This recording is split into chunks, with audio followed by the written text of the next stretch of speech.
The makers of Campbell Soup present the Campbell Playhouse. Orson Welles, producer.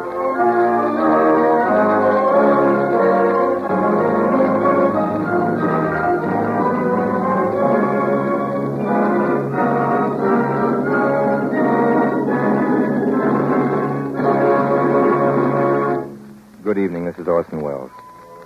One of this season's bestsellers, Wickford Point, by last year's Pulitzer Prize winner, John P. Marquand, is the Campbell Playhouse selection as the best new book for May, a choice which will probably surprise nobody. Wickford Point is the story of that immovable object known as an old family.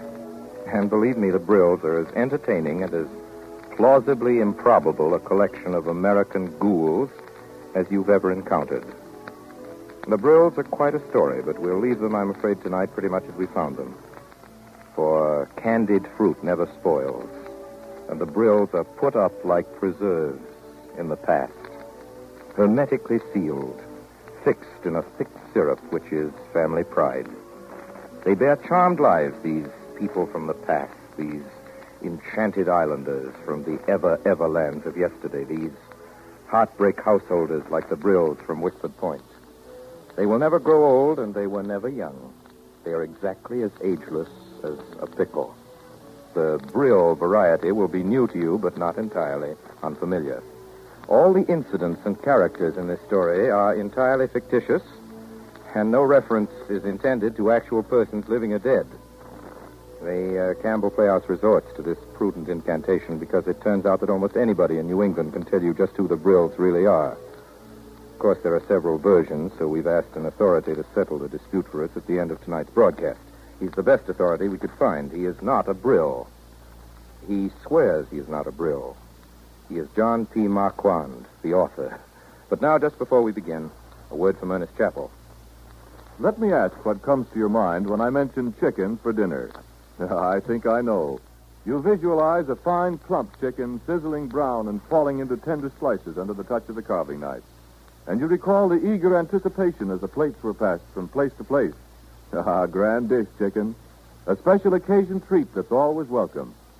But remember that between these special occasions, your family can still enjoy the good taste of chicken soup. Because just as sure as you like chicken, you'll like Campbell's chicken soup. You'll see how chicken-rich it is in the very golden glisten of it. You'll taste deep-down chicken flavor in every tempting spoonful. What's more, you'll find pieces of tender chicken meat in it and fluffy, snowy rice. I know you'll agree that Campbell's is the real old-fashioned kind of chicken soup. Why not keep several cans of Campbell's chicken soup on hand? And now for the Orson Welles production of Wickford Point.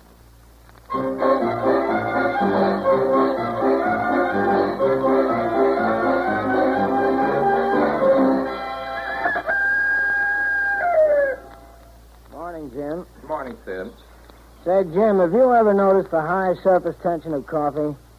I think this coffee's been boiled too long. It's been on the back of the stove for 4 hours. I can tell by watching it drip from the spoon. How's your stomach, Sid? Well, I lay in the sun on the beach all day yesterday. As long as I'm perfectly still in the sun, I seem to be all right. By the way, Jim, I borrowed some of your socks this morning. I haven't gotten around to doing the washing. Where's Bella? Upstairs. Joe Stowe called up. Joe? Didn't call Bella up, did he? No, me. Wants to meet me in Boston. Bella went upstairs to listen in on the extension. Snake. I thought you said Jim. Oh, never mind. You called me a snake. Jim's the only one on this place who can call me names. Besides, why shouldn't I listen when my ex-husband calls? Now, look here, Bella. You listen to me, Sid. I've sat around long enough seeing you dribble coffee and hearing about your bellyaches. You think you're a genius, don't you? Well, you're just too lazy to move. What did you do with that $10 you took out of my pocketbook yesterday? I don't know. I forget. You forget. Oh, what's the use? I'm going to get out of here. I'm going to spend the night over at the Jacobs. If you're driving into Boston, you'll drop me off, won't you, darling? Yes, I'll drop you off. In the ocean with a stone around your neck. Shut up, Sid. So long, Jim. See you when you get back. Jim, are you really going to New York? Yes, I'm driving down. Why, darling? Why should you be going to New York? Business. I'm going to see my agent. Oh, is that all? Yes, of course that's all. You wouldn't be that Pat Lincoln has been calling you again. I wouldn't like to have her telephone bill. Now listen, honeybee. Oh, good morning, Cousin Cosille. Good morning, Jim. Good morning, Bella. Listen, Mother, I wish you'd tell I'm so Sid. glad you're down to breakfast, my dear. Pass me the coffee, Bella. Jim, have you got a cigarette? gave you all mine last night, cousin. Yeah, Buddy always takes my cigarettes. I don't know what happens to all the cigarettes in the house. I don't know what happens to anything. First they're out of cigarettes and they're out of soap, and then there isn't any gin. Somebody must take it all. It must be the cook's little girl. It might be that man who comes around selling fish. I knew of a plumber once who stole a quart of whiskey. Listen, Jim, I'm going up to change my dress. Don't leave without me. I won't. You got exactly 10 minutes. I'll be down. All right. Dear, I wish Bella wouldn't drop everything everywhere. By the way, I thought that Mr. Berg she brought into lunch last weekend was delightful, didn't you? No, I didn't. We needed some money in the family and little peasant blood. You know, I'm glad Bella can attract men. It's always much nicer when there are men around. Everyone is much happier and much less nervous. I wish you wouldn't be so hard on President Roosevelt, dear. President Roosevelt? I haven't been hard on President Roosevelt. Perhaps you haven't yet, but you were going to be. I should have voted for him if I'd remembered to register. And if I have remembered to register, I know he'll look out for me. I can see it from his face. And he'll look out for you. Well, someone has to.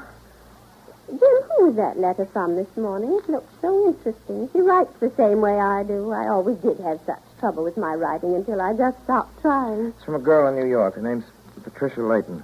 I don't think you know her. Oh, darling, I've never even heard you mention her. No, I don't believe you have. Well, she writes the same way I do. When are you leaving, Jim? Joe Stowe wants me to meet in Boston. Dinner. Joe Stowe? Yeah. He's on his way to Vermont. Does Bella know? Yes, she knows. Give Joe my love. Why do that? After what you did to him, you and the other Brills. Joe and Bella might still be married if you had... Darling, I didn't do anything. I know you love him, but it was all a mistake, his marrying Bella. Give Joe my love. He'll understand. I do wish you weren't going away, darling. No, I'll be back. You're always going away somewhere, aren't you? If you aren't going away somewhere, you're always reading something. Why can't you stay here? You're one of the children, dear. You're part of Wickford Point. You're the only one that ever looked out for me.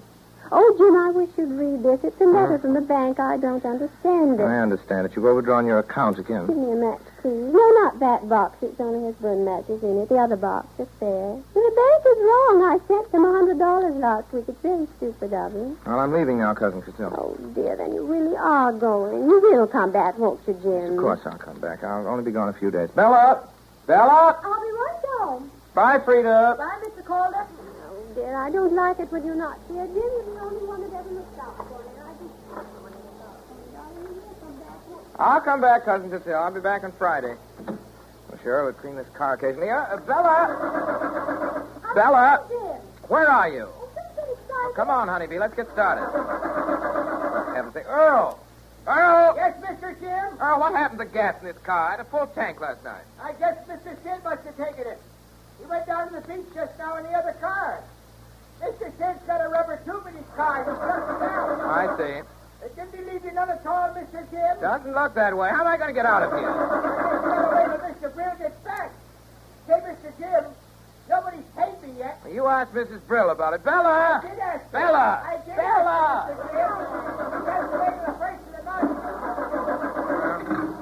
Guess maybe there'll be enough gas to get me to the main How do you road. like when you dress, Jim? It's nice. Now, come on. Mr. Jim. Yes? Can I have a Come dollar? on, get in. You see, Jim, I was in plenty of time. Bye. Yeah. Goodbye. Mr. Jim. Yeah. Your chocolate candy bar. Yes, what is it, Cousin Cotille? Yes, I'm coming back. Yes, Cousin Cotille. Orange kiss. Will you please bring me that chocolate nut bar? And Mr. Jim, you haven't brought me that copy of True Romance yet. Yes. Chocolate nut bar. Chocolate nut bar. Goodbye. Nut bar. Jim, I've forgotten my purse. I thought it was in this bag. You don't want to go back, do you? No. Lend me $10, will you? All right. Thanks. You're awfully sweet, darling. It's nice to get out of Wickford Point, isn't it? Yes. Everybody gets so screwy down there. They just sit and sit. You wouldn't be getting out of Wickford Point because you just heard your friend Howard Berg was at the Jekyll's, would you?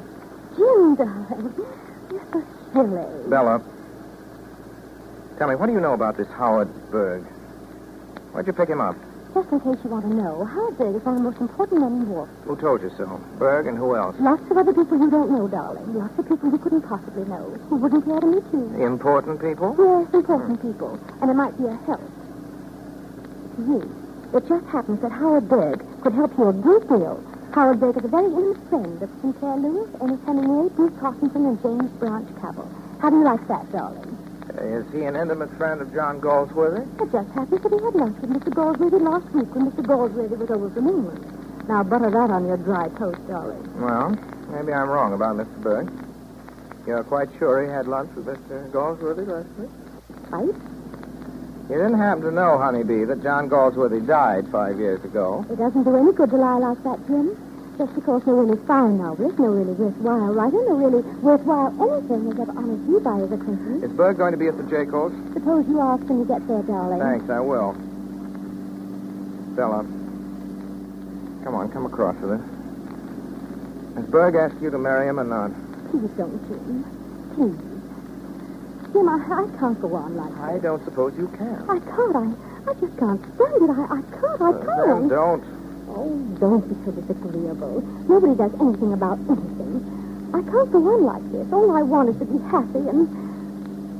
Jim, what are you going to say to Joe? What do you mean? What am I going to say to Joe? I mean about me. There probably won't be anything about you. Oh, yes, there will. He'll ask about me, and you know it. Not that I care, because I can see him myself any time I really want to. He always talks about me when he's had a drink or two. Who told you that? Oh, lots of people. There is such a thing as being loyal, darling. Everybody knows how he treated me if you don't. Do they? Oh, I've been over the jump. I'm not complaining. There are ways of doing everything. There are ways of being a gentleman. Joe Stowe is the nearest thing you ever came to seeing a gentleman. Oh, is he really, darling? Yes, Jim. Oh, I should think the least thing a gentleman could do is to see that his former wife isn't starving when he's making $150,000 a year. You never missed a meal, Honeybee. It isn't his fault I haven't. You said you didn't want a nickel from him. You kept saying it to the lawyers all the time. Well, how could I guess he'd be successful? Listen, Honeybee. Joe's been a friend of mine for quite a while. He's going to keep on being one. You're not going to stop it, so just forget about Joe. Took a beating when he was with you, and he's well out of it, and he knows it. Oh, he does he? Oh, when you see Joe, you tell him for me that I am well out of it, too. Tell him he doesn't know what love is. Tell him... Well, skip it.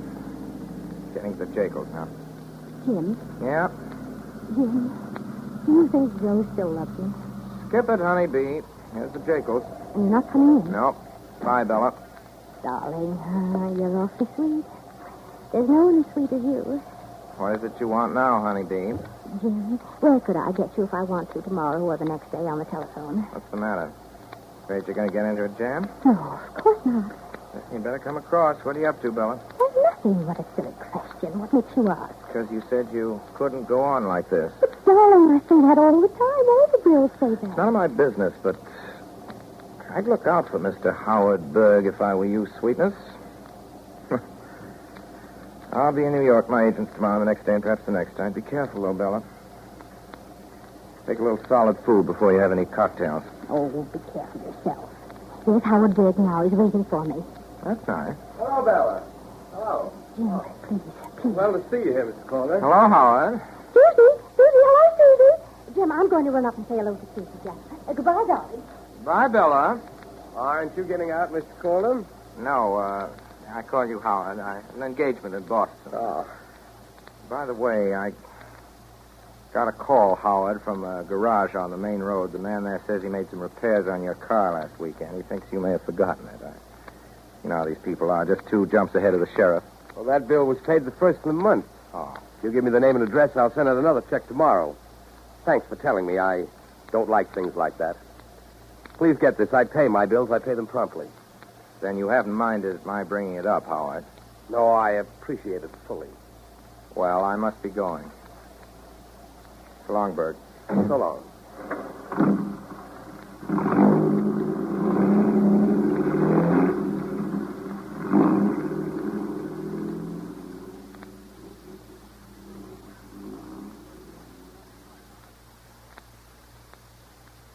Hello, Jim. How are you?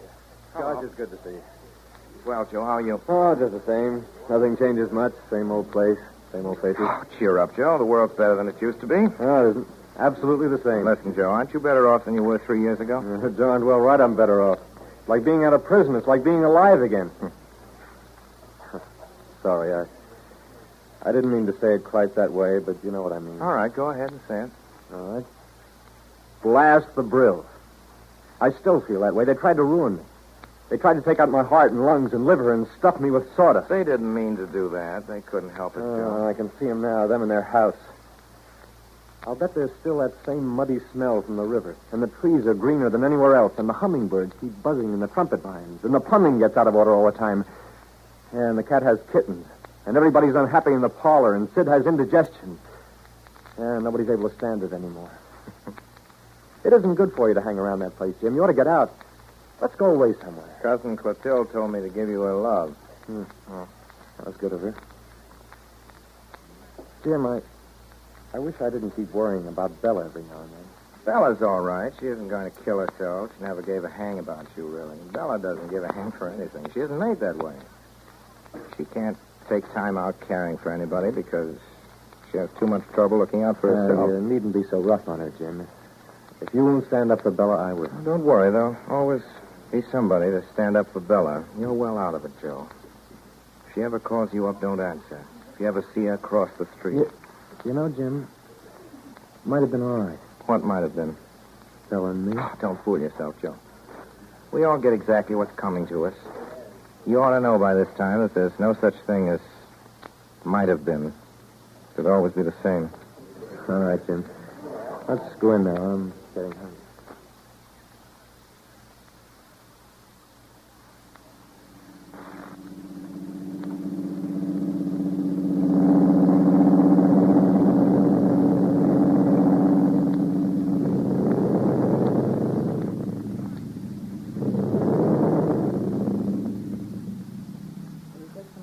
In your coffee?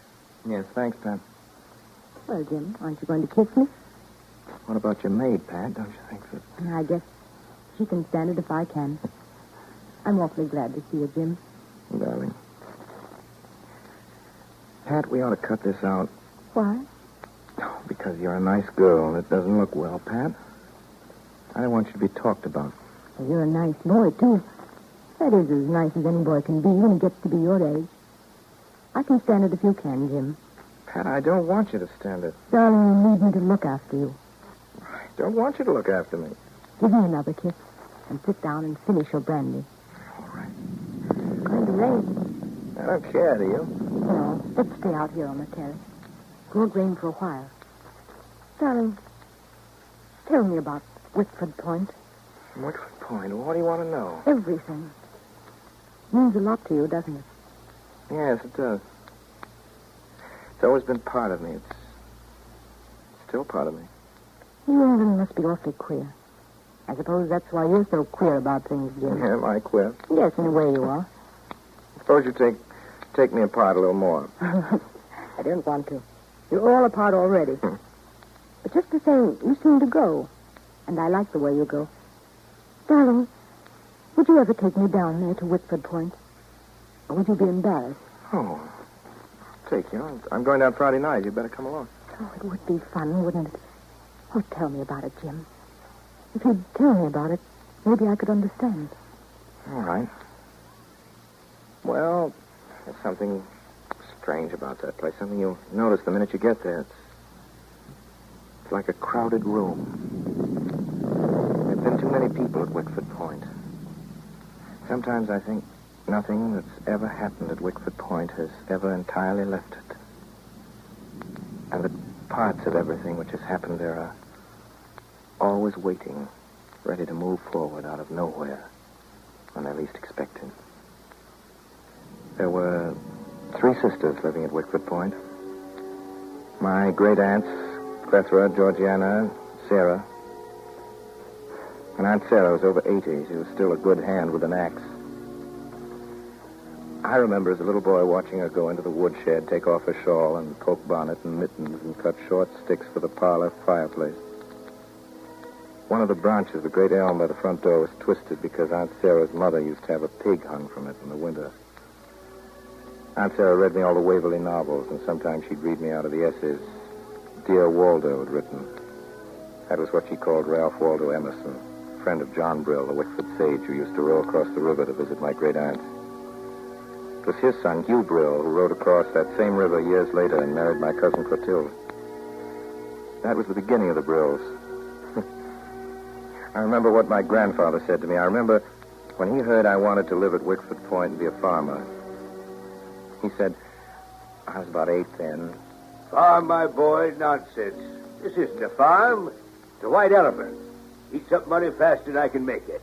You get those ideas out of your head, Jim. They were all going barefoot when I came to Wickford Point. You like to wear shoes, don't you? Well, Grandpa, I like Don't tell me you want to be a poet like old Brill, the Wickford sage, and grow a beard and look for huckleberries. No, indeed. You're going to learn something about money if I can arrange it. Somebody's got to know about money beside me. I can't support the whole family. Hey, Grandpa, I support the whole family. They don't even know it. Just take it for granted I should support them. Your grandmother was a beauty like your cousin Clotilde. I remember the first day I ever came here to Wickford Point. They were sitting under the big apple tree on the lawn playing quotations. They asked me to stay to supper. Then they found there wasn't any supper. I took your Aunt Sarah down the carry-on and bought some. That was 40 years ago. I've been buying everybody's supper ever since. When I die, I'll still be paying for that supper. If there's any money left.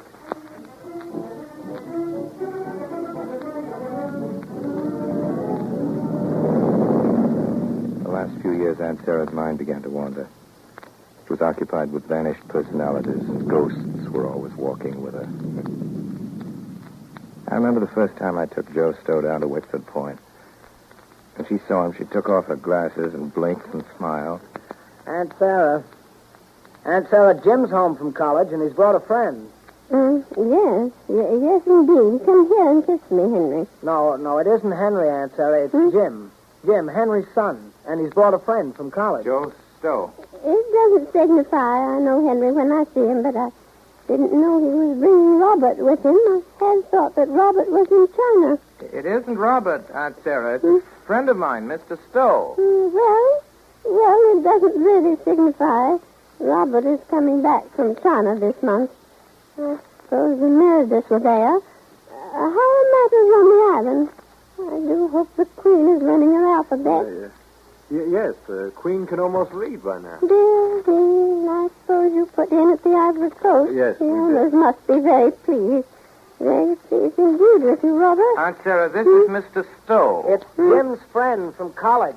And it's time for you to go upstairs now. Well, it doesn't signify. I should admire not to have you continually interrupt me, Susan. It doesn't signify. He's made the voyage. Everything that I've said remains absolutely true. Good night.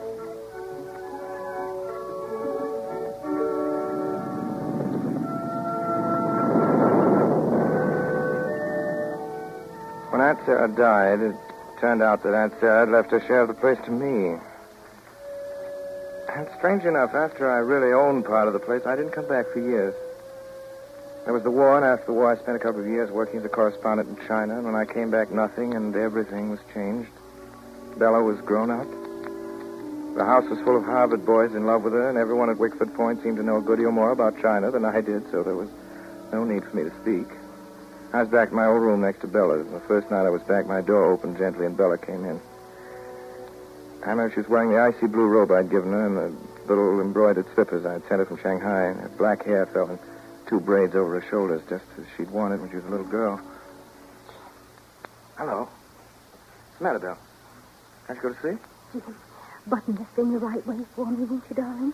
I got to sleep, and then I woke up and remembered that I hadn't said good night to you at all. Button the darn thing up, please, darling. There you are. Jim, you're going to stay now, aren't you, darling? You're not going to leave us, are you? No, not for a while. I was afraid you might. You see how everything is, don't you? Yes, I see how it is. Jim, kiss me. I'll feel better if you'll kiss me, dear. Jim, someone's got to help me. You're the only one. All right, I'll help you, Belle. I'm so afraid. Don't be afraid. It's too beautiful to be afraid. Jim, I've got to get out of this. I can't stand it, Jim. I'll be getting like them, like Clotilde and Sid and the rest of them. I'm getting more like them all the time. How do you mean? You have to be like them in a way because you're one of them. You're a Brill, Bella. You can't get away from that. Bella, what is it? You're worried about something. Is it that boy from Harvard who was here this evening? Do you love him, Bill? I don't know. Sometimes I do, sometimes I don't. Jim, I wish I knew. If you did, you would. Looks like a nice boy. Does he want to marry you? He wants me to marry him right away. Is he any money? Of course, he's everything I ought to want. How does it feel when he kisses you? Oh, it feels just fine. Good. He's so gentle. He's so darling, Jim. Oh, I'm so mixed up. Sometimes I think I'm not fit for him, and then when he's away, I miss him. And then I want to marry him, and then I don't. And everybody's trying to stop me. You're trying to stop me, Oh, Jim. for heaven's sake, stop thinking about yourself, Ellen. Go to bed. Now, good night. Darling, please don't be so cross with me. I don't know what I'm saying. I don't mean half of what I say. Aren't you going to kiss me good night? You want everything, don't you, Bill? Darling, you better get out of here. Jim, you'll stand by me, won't you? You're the only one who understands me. Jim. Yes? Jim, if I don't want to marry him, will you take me away somewhere? Not Italy, but some place where people wear queer clothes. Jim, you will take me away, won't you, darling?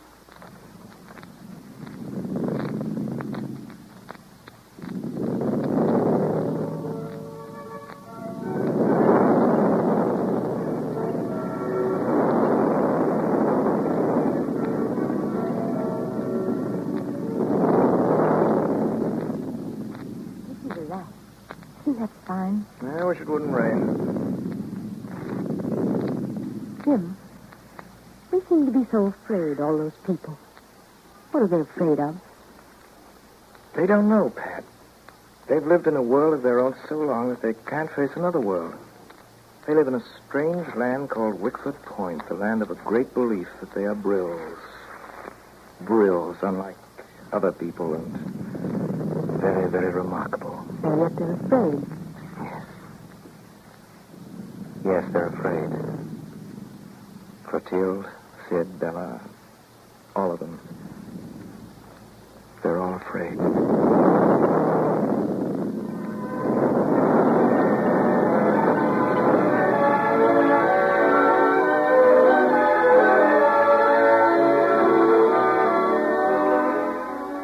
You are listening to the Campbell Playhouse presentation of Wickford Point, starring Orson Welles. This is the Columbia Broadcasting System.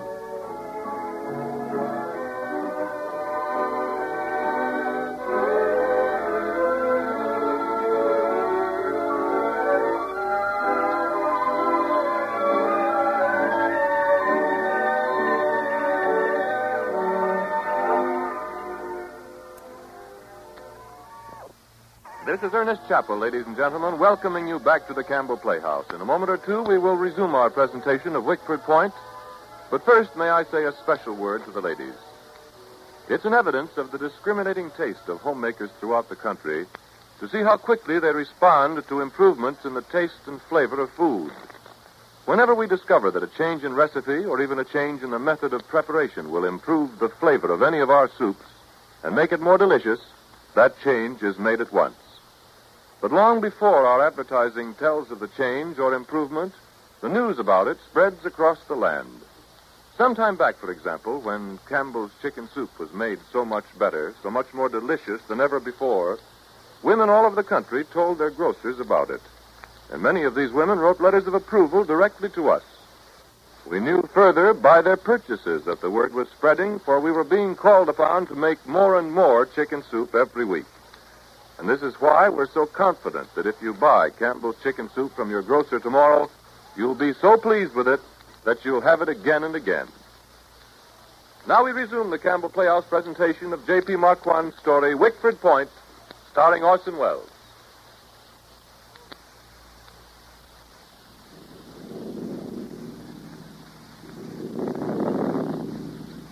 We're really going to have that thunderstorm. Yes. Let's get over with. Thunderstorms always act as though they were so darned important. Let's stay right here where we are until it stops. You keep on telling me some more. What was it you were talking about? Weren't you listening? Yes, I was listening. But I was thinking about you. And I was talking about Bella. Jim, will you really take me to Wickford Point? I'd like to see them there. When can you leave? Friday night. Then we'd drive up. Why do you want to go there? Well, I don't know exactly. But I really would like to. Will they all be there, Jim? All the Brills? Oh, yes, they'll all be there. When did you last see Bella Brill, Jim? I saw Bella yesterday. She's going to stay with here? Who? Bella Brills. When did she get here? I don't see what you mean. Bella isn't here. I left her up at the Jacobs in Boston. My dear, she isn't there because she's here in New York. I saw her this afternoon on 42nd Street with a man. You did? What's the matter, Jim? Well, nothing. Nothing much. I just remembered she wanted to know where she could reach me if she needed me. They're always after you, aren't they? Yeah. Bella needed you. You'd leave me, wouldn't you? No, Pat, not exactly. You would, wouldn't you? I don't know. I'd help her. I'd help her out of anything. That's one thing about you. You always tell the truth. I don't care much what happens as long as you tell the truth. I wonder why you'd help her. Do you know? Yes, that's easy. I'd help her because I always have. It's the only reason. You're worried about her, aren't you? Well, go ahead. Doesn't make me mad, particular. Something's going on. That man, do you remember what he looked like? Yes, he was tall, dark, and rather handsome, with a hard face. The sort of man you'd see at a nightclub dancing. Snappy dresser? Yes, a very snappy dresser. Did you ever hear of a Mr. Howard Berg, a big power on Wall Street? That's what Bella says he is. No, did you? Well, that man was certainly Mr. Howard Berg. Never mind, Mr. Berg, Jim. All Please right. go on. Tell me more about the Brills. Tell me about her, Bella. How she married Joe Stowe. Well, we just heard how she married Joe Stowe. She brought him back with her from Rome. Joe happened to be in Rome that same year. Paper. I don't know quite how it happened. The young man from Harvard just drifted out of the picture. That's the way it was with the Brills. Things just happened. We weren't any too clear about anything. Wickford Point was like a floating island that once had been solidly attached to the mainland. That's the only way I can describe it. I can see it being severed from reality when I was still very young and drifting off, a self-contained entity, into a misty sea. Jim, I know it. What? It's Bella. Bella's dead. Sid, you open it. You've got a clear head, and you can tell us if it's anything terrible. I never did like telegrams. They're unhappy things. Jim, please keep holding my hand. She says she's coming home. She's going to be married. What's that? Returning May 4th. Dreadfully, dreadfully happy. Going to marry Joe Stowe, love Bella. Joe Stowe? He's a friend of yours, isn't he? You remember Joe Stowe. It's the best news I've heard since the armistice. Sid, will you get me a glass of water from the pantry Get and her an a aspirin? glass I of think an it's aspirin, Sid. perfectly dreadful. It'll take her away somewhere. Cousin Clotilde, you used to like him. I don't see why you think it's so dreadful. Well, did I? I never thought he was distinguished. How can you say that? You haven't seen him for years and years. He'll take her away from everything she has. Well, suppose he does. That's exactly why she's marrying him, because she wants to get away from everything she has, just as you say. Perhaps she does, but Bella wouldn't be anyone without her own traditions. What do you mean by tradition? Oh, I wish you wouldn't be so tiresome, dear. Tradition is what we're taught to live for. Bella's tradition is what she's been taught to live for. Will you please give me a cigarette, Cousin dear? Clotilde, I sometimes wonder just what you do live for. I live for the children and for other people, dear. I don't do it very well. I'm a very careless manager because no one could ever teach me to add or subtract in school, but I try all the time to make the children and other people happy. Well, how about Bella? Perhaps she wants to make somebody happy, too. Perhaps she wants to do something for Joe Stowe. You Well, thought I'd about like to know what Mr. Stowe's going to do for her. They haven't the same tradition. He isn't tradition. going to fit in. He's going to... He's going to do what? Darling, don't ask me what I mean. I'm going to my room. He's going to try and take Bella away, and he's fine. Jim, when Joe Stowe comes back, I think you ought to tell him. Someone ought to tell him. Tell him what? Well, the way Mother feels, she's always right. He shouldn't marry Bella, Jim. Absolutely isn't going to work. You know a lot about it, don't you, Sid? Well, now, listen, we don't like him, Jim. In fact, we hate him. It's going to be impossible if we all hate him. Oh, you're crazy. You've hardly ever seen Joe Stowe. None of you've seen him. How can you hate him? Well, it isn't attractive, Jim. I know it isn't attractive. Have you ever seen a lot of dogs? What have dogs got to do with it? Well, now, look at it this way, Jim. The Brills are all a very funny breed of dogs, inbred and overbred. I never did like dogs, and I haven't much respect for human beings either. What are you trying to say, Sid? When a new dog comes, the others hate him, don't they? Particularly when they're abnormal dogs. Well, Joe Stowe's a new dog, and we don't like him, and we'll never like him. We won't like him because he's new and because he's abler than we are. You can't help it, Jim. We're just going to hate him. I suppose Bella loves him. Oh, no. That doesn't sound like Bella. Well, perhaps he loves her. Well, heaven help him if he does.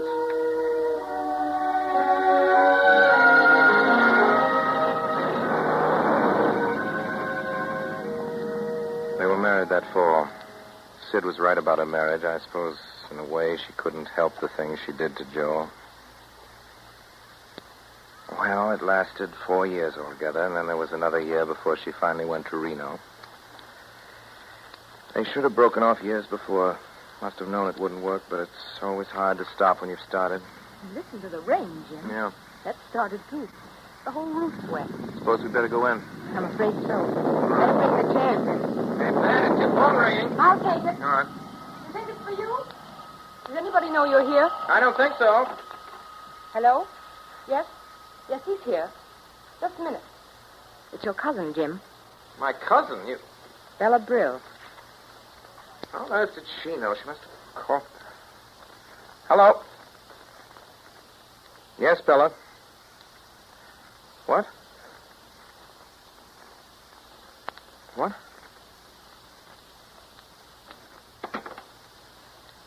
Pat, I'm sorry. I know what you think.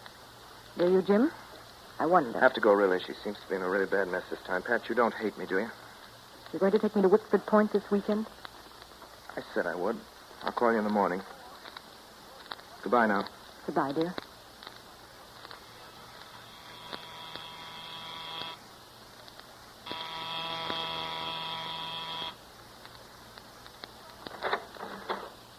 Hello? Bella called me up. Where is she? Berg, I didn't expect to find you here. Well, What's the matter? not a thing. What makes you think there is? Where's Bella? The other room. So she called you up, did she? That's what she was doing. Well, she can get in the whole fire department and lights net, too, but I'm... Oh, darling. I'm so glad you've come. You must understand that nothing Mr. Berg says is true. It's all preposterous. What have you been doing this time, Bella? It's Howard, darling. Howard is being perfectly preposterous. You said that before, Bella, and you've said it enough. You're not going to talk yourself out of this. You see, Jim, it's perfectly impossible. He won't listen to reason. Suppose you try to tell me. All right. Here's the way it is. I've been good enough to dance with Bella and take her places as long as I paid enough. Now it turns out I wasn't good enough for anything else. Last night she lied to me and went off with somebody that was good enough. Not quite nice, right, Bella? I don't quite gather what you think you can do about it, Berg. I'll tell you what I can do about it. I don't care what people say about me, and I think Bella cares a good deal what they say about her. That gives me quite an advantage, doesn't it? It certainly does. Just as a matter of personal satisfaction, Bella's going with me to Bermuda. The boat leaves at 2 o'clock. That's what she said she'd do when we flew down from the Jacobs yesterday afternoon, and that's what she's going to do. For once in her life, she's going to pay for something. You know, Berg, that's rather an unusual idea. Well, that's my business, I mean it. Darling, you see, he's mad, and, well, it's almost blackmail or something, darling. Don't you see? You'll have to do something about it. Suppose you stop calling me darling. Gotta go to your room, pack your bags. Jim, are you crazy? It's 11:30. You want to look attractive on the boat. Go on, get out of here. You see, Mr. Berg means what he says. I wouldn't stay in the room with you. I don't do it. I know what you think of me. You needn't bother to tell me. Well, that's all right, Mr. Berg. Don't have it on your mind. She'll go with you if she's sensible. You can do what she likes about it, what you like. I don't care. I'm rather surprised you take it this way. So am I. Well, it doesn't make much difference. I'm sorry she got you here. Why? Frankly, the whole thing doesn't give me much satisfaction. You see, I was under the impression until last night that Bella was going to marry me, and then because I asked her exactly when, she threw me over. So you really wanted to marry her? Yes, I was that much of a fool. If I were you, I wouldn't fall in love with her again. She'll try to get you back again sometime or other. You see, she just wants everything at once. It isn't worth anyone's trouble, actually. Are you trying to give me some good, sound advice? No, I'm just telling you it isn't worthwhile. It's all a waste of time because you don't get anything back. Why not? Because she hasn't got anything to give. You think she has, but she hasn't. It's their fault. I suppose you'll think you've talked me out of it. I told you I didn't care, and I don't care. She had it coming to her. Well, forget it. I'll be going now. Where? Just checking out, getting on my way. I guess you're right. It isn't worth my time. You're really going? Yes, absolutely. Let's forget it, shall we? Yes, Berg, let's forget it. Well, so long. Bella, you can come out now. Mr. Berg is gone. Well, thank goodness that's over. You're not angry with me, are you? No, not particularly. You won't tell, will you? No. Just why did you come down here? Well, I was at the jail. And you didn't stay. I'm just wondering if you ever meant to stay. If you don't believe me, I can't make you. Oh, Jim, isn't it perfectly logical that I should want to get away? You keep wanting to get away. I just can't stand it at Wickford Point all the time. It gets me nearly frantic seeing sitting around and talking. I can't stand it, and I won't. You've said all that before, Bill. Can't stand anything. Life hasn't been fair to me, Jim, and it isn't because I haven't tried. But you see it, don't you? Nothing has come back to me. That's what makes me frightened. That's why I did what I did yesterday, darling. I don't want anyone like Howard Berg. When I understood he thought we were engaged, it really did upset me. It just made me realize that I didn't have anything at all, and I'm getting old. Jim, aren't you feeling well? You're not listening. Yes, I'm listening, Bill. Well, you don't think I'm getting old, do you? No. You're the prettiest girl I know.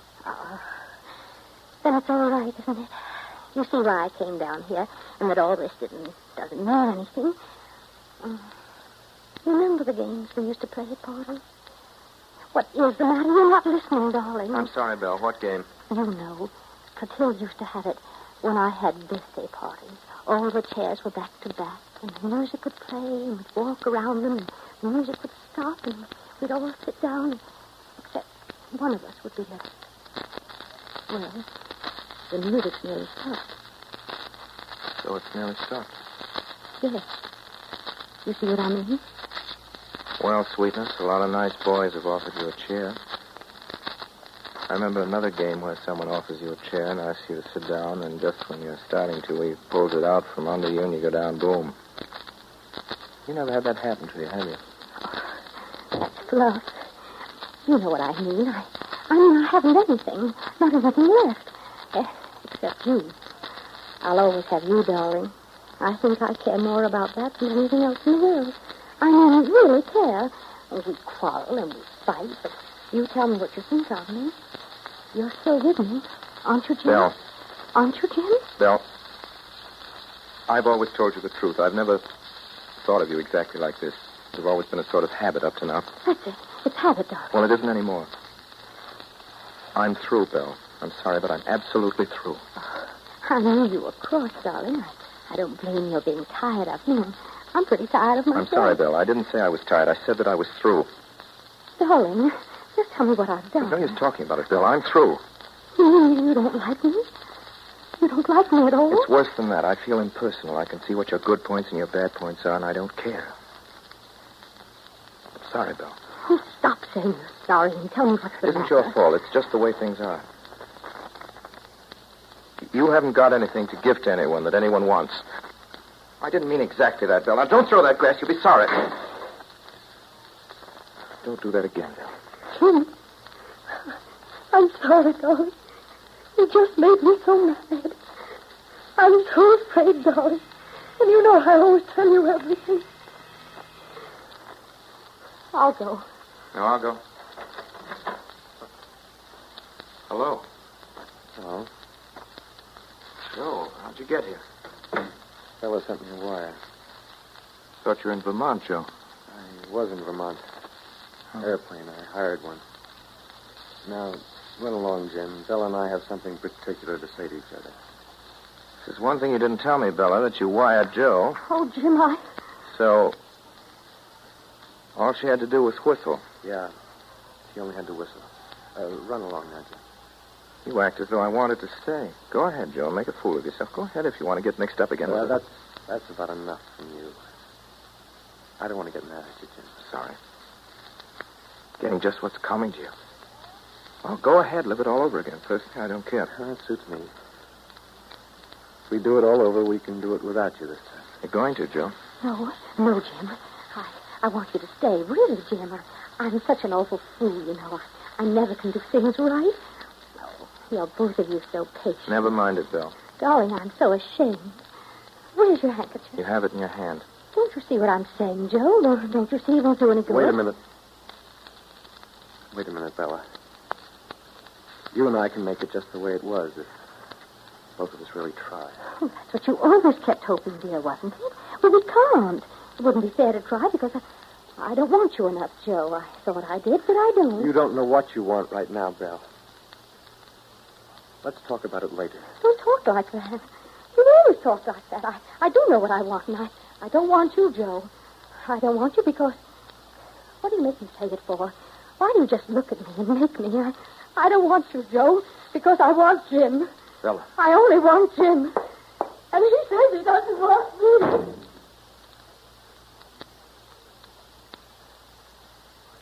What do you suppose she does want, Jim? Cosmos. And I hired an airplane to get here. I was sick in one of those little paper bags. Hire another, Joe. It's the first break you've had in quite a while. You're out of it for good now. Get that into your head. You're out of it for good. It's the first generous thing I ever saw her do. I guess it's been you, Jim, all the time. You think that... Oh, no. No, I don't think you're two-timey. It's just that way. You needn't wish her off on me, Joe. Oh, that's pretty hard. Maybe it's time something was hard on her. Jim, you couldn't... No, definitely not. Jim, let's get away somewhere. Where? Anywhere. There's Spain. I never did like Spain. All right, I don't care. There are other places, lots of them. What's the matter, Jim? You're getting soft. Don't you want to go? I don't know. There's something you haven't told me? Yes, but not about Bella, Joe. I knew there was something. That's a fine way not to tell your friend. I'll tell you about it later. Well, if you change your mind, you know where to get me. Yes, I know. It's a mess, isn't it? Yes. It's no worse than it's ever been. See you later, Jim. So long, Joe. Good luck.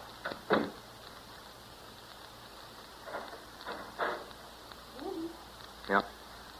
I sent him away, didn't I? Yes, you did. I didn't have to. No, that's true. Darling, it was what you wanted, wasn't it? I didn't ask you to. But it was what you wanted, wasn't it? That's why I did it, darling. I'm very much obliged. Bella, maybe it makes you feel better. I hope so. Why? Because you've done something decent. You like me better, don't you? Yes, honeybee, I like your good deal better. You've been very generous. Oh, you didn't mean those things you said.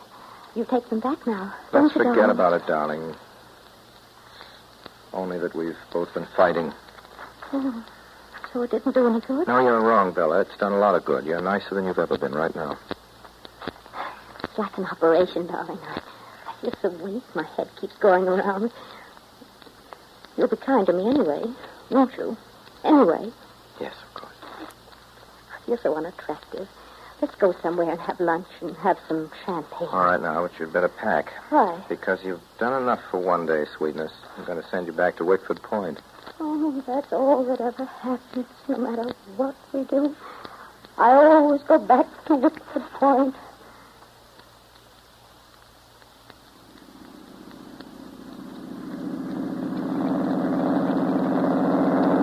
Well, there it is, Pat. Down below there. The roof's the hay barns and the chimney's the house. That's Wickford Point.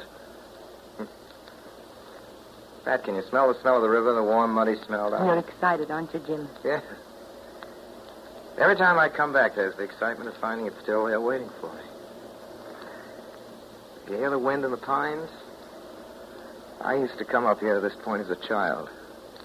There was the same soft wind, the same whispering, laughing among the trees. Hasn't changed at all. Jim. Yes, Pat? Jim, they haven't got you yet. You love me. I wish I didn't sometimes. Why, Jim? I don't know. I guess I'm afraid. Afraid? Myself. You know what I mean.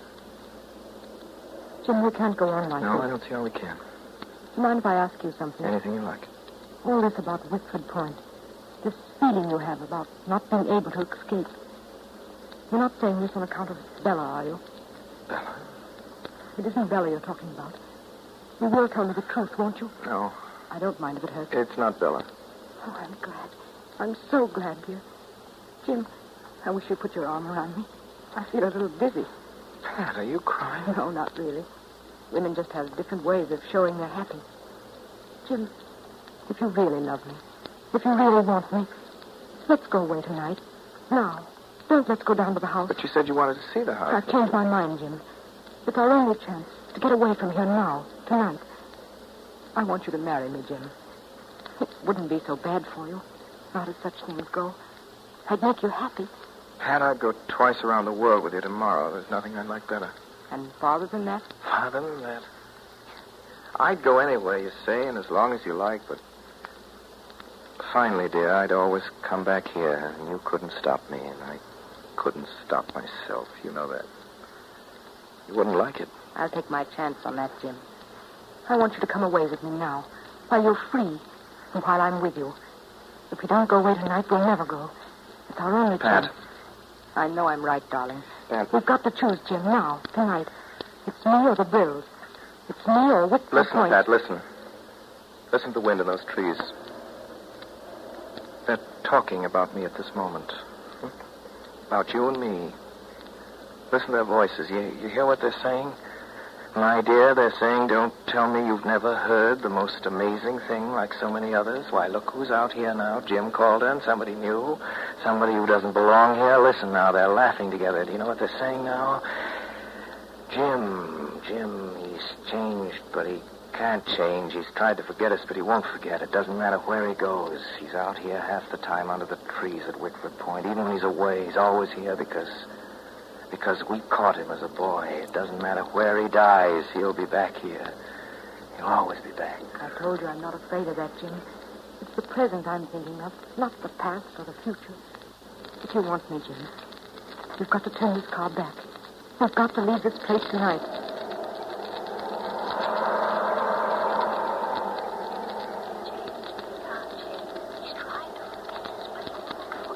Doesn't matter where he goes. He's out here half the time under the trees at Wickford Point. Even when he's away. He's always here because we caught him as a boy. It doesn't matter where he dies. He'll be back here. He'll always be back. He'll always be back.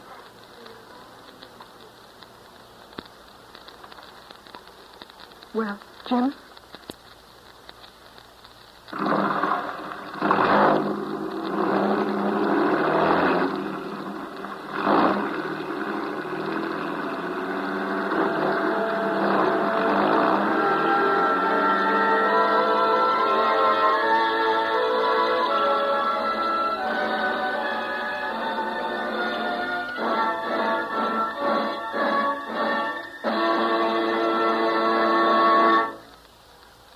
This concludes the Campbell Playhouse presentation of Wickford Point, starring Orson Welles. In just a moment, Mr. Welles will return to the microphone, bringing with him tonight's author, Mr. John P. Marquand. But in the meantime, a word from Ernest Chappell. As I said a little while ago, you and your family can enjoy the good taste of chicken any time just by serving Campbell's chicken soup. You see, it's made the good old-fashioned way. Campbell's chefs use all of the meat of government-certified plump chickens. Then they simmer the broth long and slowly until it positively glistens with golden richness and delicious chicken flavor abounds in every spoonful. And they add snowy rice and pieces of chicken so tender it almost melts in your mouth. But after all, the proof is in the eating. So why not have it this weekend? Because just as sure as you like chicken, you like Campbell's chicken soup. And here is Orson Welles. Ladies and gentlemen, John Phillips Marquand, author of Wickford Point, is, I'm told, a widely traveled man, and a man, moreover, and I can vouch for this, who is able to get very sharp impressions of the places he visits and the people he sees. He translates his observations into story form with such vividness that he's been generally charged with copying directly from life. In the case of the Pulitzer Prize novel, The Late George Apley, the fame of the fictional character grew so great that Harvard University made the non-existent Mr. Apley a member of the class of 1887. So far, 4 towns have claimed to be the site of Wickford Point, and numerous families and individuals think they are right there in the book. There's indeed a story told in Boston of a lady who bustled into a bookstore and said, "I just can't believe it's all true." I'm sure Mr. Marquand must have made some of it up himself. Now, what about this, Mr. Marquand? Tell us the truth about these famous characters of yours. Are they real people?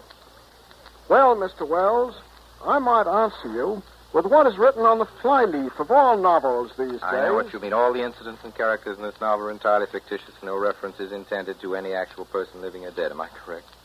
In a way, that's what I mean, yes. But any character in a book is necessarily a composite of dozens of people. Living persons put into books are, curiously enough, not alive at all. They never fit into the dimensions of a plot.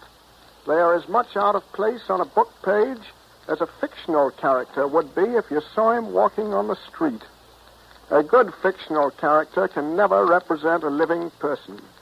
Strangely enough, even an incident you observe in life can seldom be transcribed into a book. If any living people see themselves in the pages of Wickford Point, I offer them my apologies.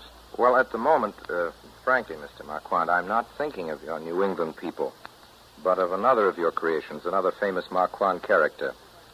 What about that incredible Japanese Mr. Moto? I hope there is such a fellow in the Far East, Mr. Marquand, busy with intrigue and international complications. But I suppose you invented him, too.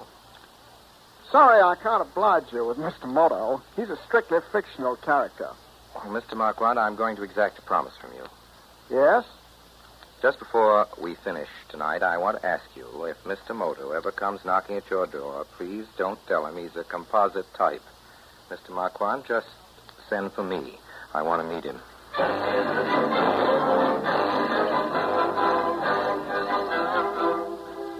And now, Mr. Wells, will you tell us, please, about next week's story? Well, next week, Mr. Chappell, New England turns the other cheek. From the sultry privacy of Wickford Point, we take you to the hardier groves of Grover's Corners, New Hampshire, and it's with great pleasure that we present for the first time on the air the play which last year won the highest dramatic award offered the American theater, Thornton Wilder's Pulitzer Prize winner, Our Town.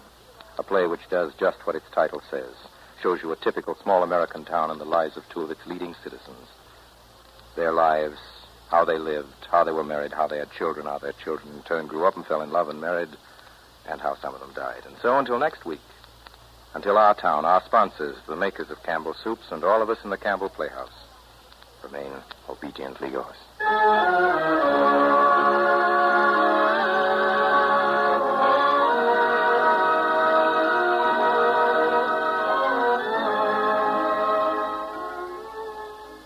The makers of Campbell Soups join Orson Welles in inviting you to be with us at the Campbell Playhouse again next Friday evening for one of the most beautiful and moving plays that ever scored a 4-star hit on Broadway.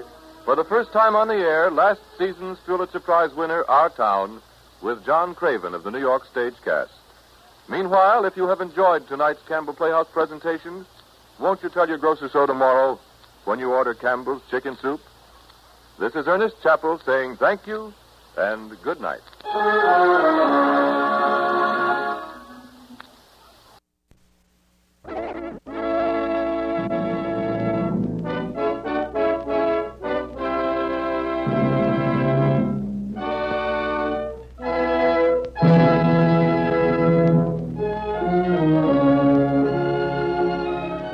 The makers of Campbell Soups present The Campbell Playhouse. Orson Welles, producer.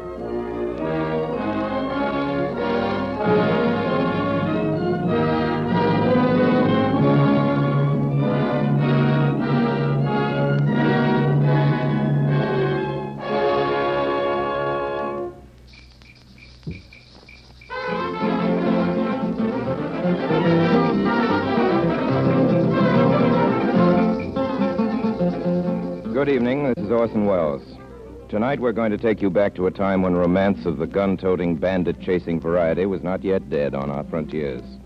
When stealing a horse was a more serious offense than committing homicide, and when the night raiders descended on the one-street Texas towns, igniting the shadows with gunfire and stirring up the border citizens with raids and with mayhem. In those not-so-far distant days, the gun-toter was likely to be a real man. Popular hero, not the villainous victim of the Federal Bureau of Investigation or the dope-shaken, machine-equipped rat of the current gangster films. Life was more direct on the border, and the bandit had his code. This code was a semi-honorable collection of prejudices, but what was important, it was adhered to. Now, such a sterling, perhaps the correct term would be silver-plated character, is Pancho Lopez, whom we bring to you tonight in The Bad Man.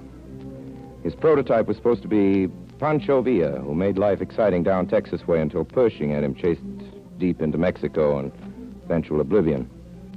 Certainly Porter Emerson Brown, who wrote this Broadway comedy success, had the Mexican guerrilla leader in mind when he created the character. Reviews of the day indicate that Holbrook Blinn, who was a tremendous success in the role, had successfully copied some of the mannerisms of Villa. Well, tonight we're going to show Pancho Lopez in action, coming in his naively honorable fashion to see bloody justice done by Mrs. Lucia Pell, a handsome girl in difficulties on the old border. The latter, I'm delighted to announce, will be played by Ida Lupino, one of our younger and more sparkling stars, who's made a special trip from Hollywood to be with us tonight. First, a word from Ernest Chappell.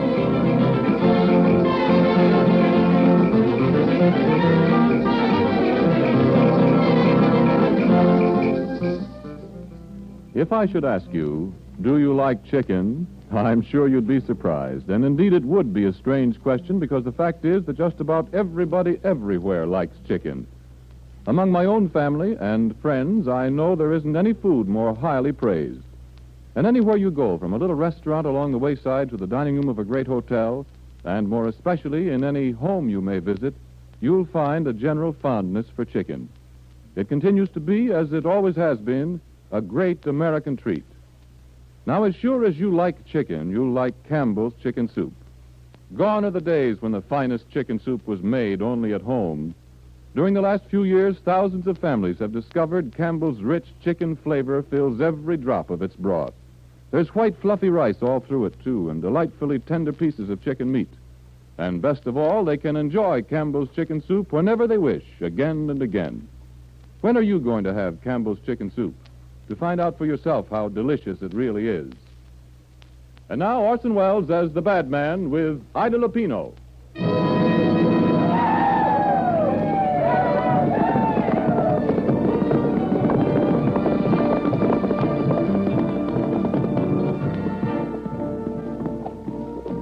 Diga, ¿dónde estamos? This is Eagle River. Eagle River, eh? Yeah. Aquí está el banco. Sure, First National Bank. What do you want? Hola, General. Pancho. Aquí estamos. First National Banco. Venga, Pancho. Aquí está el dinero, Pancho. José, tenga Pedro's los caballos. Sí, Pedro. Where do you fellas think you're going? Por aquí, Pancho. Say, it's a holdup. Sí, senor. It's hold up. Arriba. Por aquí, Pancho. Pasen el dinero. Here. What's going on here? ¿Usted está presidente del banco? Sure, I'm the president of this bank. ¿Qué tal, presidente? Hey, who are you? Pancho Lopez. Why, you low-down murdering cattle thief? You think you'll rob my bank, do you? I'll shoot. There. See what you've done? You make me kill you. Why you do this?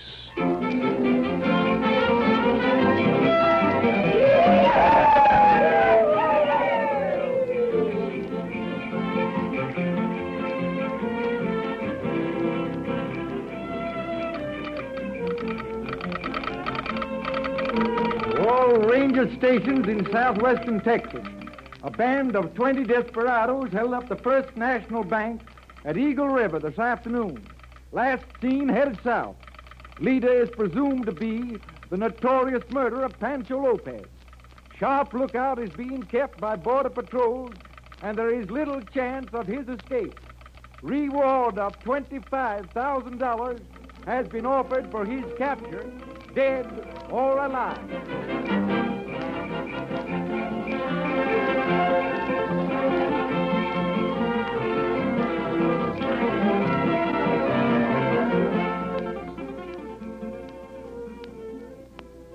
Dear Dot, I guess you think I'm a rat. Well, maybe you're right. But I swear, honey, since we started from New York, I haven't had a free minute. Come and go hither and yon. You know how it is on a honeymoon. Well, here we are now at last in Texas, and I could stay here for the rest of my life. Talking about Texas, a funny thing happened to it. You remember that boy I used to go around with at home in Bangor, Gilbert Phipps? Well, he has a ranch down here near the border. Cattle or something. And somehow Morgan found out about it, and we drove over here yesterday.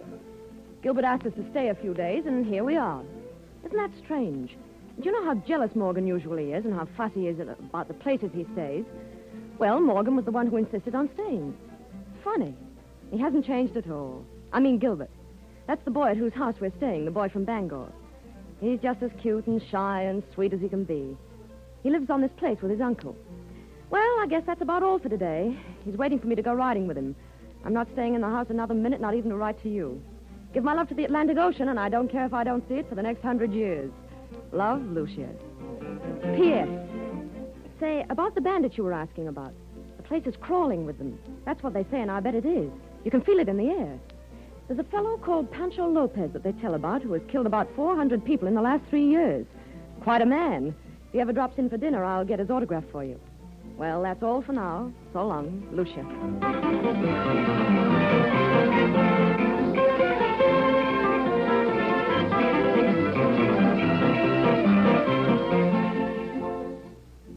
Aquí está el pulque, Senor Phipps. Senor. What are you making a face like that for? Senor Phipps. That's as good a New England name as you'd want to hear. The Phipps been living in around Bangor, Maine for more than 150 years, same as your folks, Lucia. And now it's Senor Phipps, like we was foreigners. Well, I guess I got only myself to blame, myself and that gosh darn nephew, Gilbert of mine. Well, I didn't have to listen to him and his crazy ideas. Should have used my good Yankee sense instead of letting him talk me into coming 3,000 miles down here to the border among a lot of cows and foreigners. And that ain't the worst of it.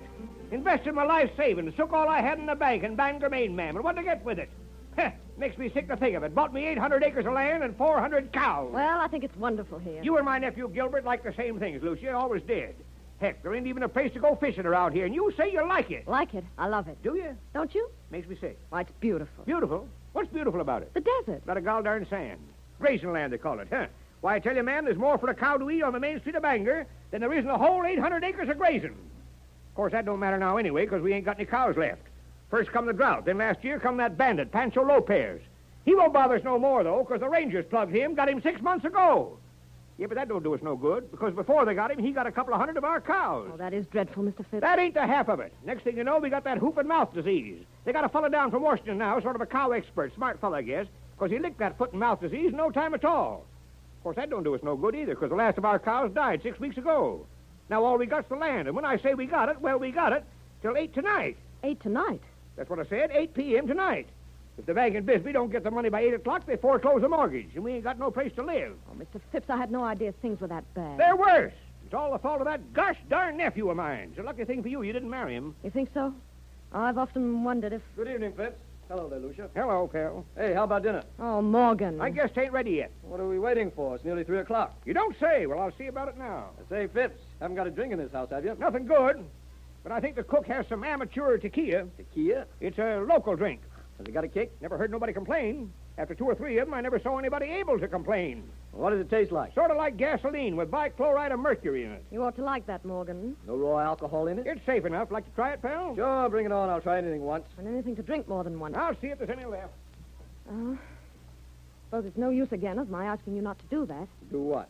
Order these people around in their own house. Why not? But if you can't see... There's no use you're trying to tell me. Is that it? You've said that on the average of about twice a day for the last 5 weeks. I see what you mean, but I don't agree. Because we're guests at their house, why should I be deprived of my liquor and forced to eat burned beans 3 times a day? I can't see. This isn't the Ritz, Morgan. Why don't they set their liquor out and see the meals are all right themselves, and there wouldn't be any need for me saying anything. When we're enjoying their hospitality... Enjoying? Suffering, you mean? Well, thank heaven it's only for another day. Well, it wasn't my idea to come here on our honeymoon. Now that you're here, nobody's keeping you. As far as I'm concerned, Lucia, this is a business trip. Our geologists have made a careful study of this land. I can't see what geologists have to do with honeymoons and grazing land. Oil. According to them, there's a good chance of oil being found below Phipps' land. And that's why you were so anxious for the Phipps to ask us down here. Exactly. It's a lucky thing that you and the old man's nephew went to school together. If I'd known, I'd never have come. All you want here is to steal their land away from them. Steal? Well, that's not a nice word for a wife to be using about a new husband. Anyway, it's a perfectly straight business transaction. The bank in Bisbee holds a $10,000 mortgage on this property, which expires tonight. I placed a bid with the bank to buy it. But isn't there a chance that the bank might renew his mortgage if he hadn't offered to buy it? My dear, my business here is to get this land for myself, not to save it for Phipps and his nephew. Oh, hello, Gilbert. Hello, Lucia. I'm sorry dinner will be late. You mean later, don't you? Yeah. Here's a drink for you. Thanks. Great Scott! What's the matter? I've been poisoned. Yeah. Folks down here like their liquor strong. Yeah, from what I've heard, they like other things, too. Especially things that don't belong to them. Well, we're pretty near the border, if that's what you mean. Now that Pancho's loose again, guess it'll be worse than ever. Pancho, who's he? Oh, he's a desperado around these parts. Just the other night, Pancho stole over 800 head of cattle from Steve Gavin's ranch. I don't suppose Steve even missed him. He's got so many. What's the matter with the Rangers? What are they paid for? Why don't they get after him? Well, they had him stopped for a while, but lately he's come back. Up to his old tricks, rustling cattle, holding up banks. Yeah, sort of a tough guy, eh? Well, I don't suppose he'll be bothering us, then, eh? No, I guess there isn't much to take around here. Well, if you don't mind, I'm going outside for a bit of fresh air. That tequila was a little too heavy for me. Call me when dinner's ready. Yeah, sure will. Well, Gil, Well? Gee, Lucy, you're looking great. am I? Thanks. Wonderful you're coming down here all this way, Lucia. It's sort of funny, isn't it? I mean, seeing each other after all these years. All these years. You talk as though you were 100. I am nearly. 22. Gosh. I was 18 when you went away. That's more than 3 years ago. Why didn't you come and see me before you went away? Oh, I don't know. I didn't know you'd gone. You never even came to say goodbye, did you? Did you? Oh, I was broken. Oh, I don't know. You're all right now, aren't you, Gil? Huh?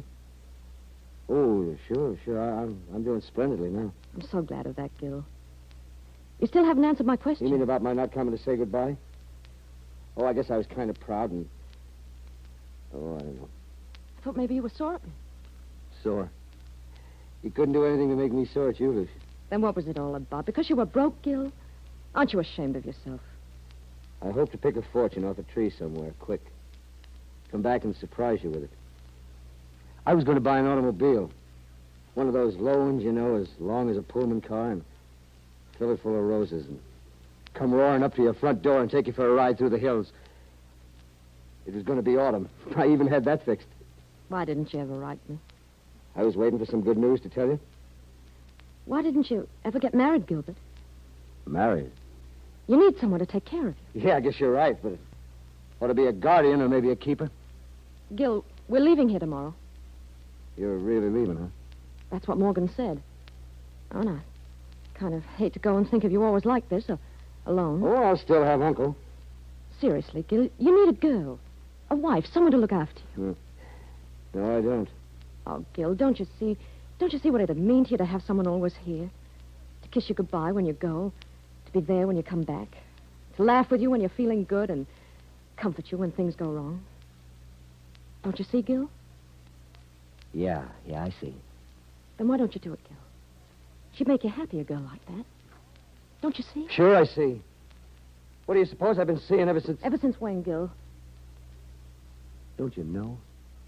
Oh, Gil. Gil, you darn fool. I'd have waited for you. I'd have waited 10 years. I wouldn't have... Wouldn't have what? Oh, never mind. Come here, Gil. Oh, Gil, darling. Darling.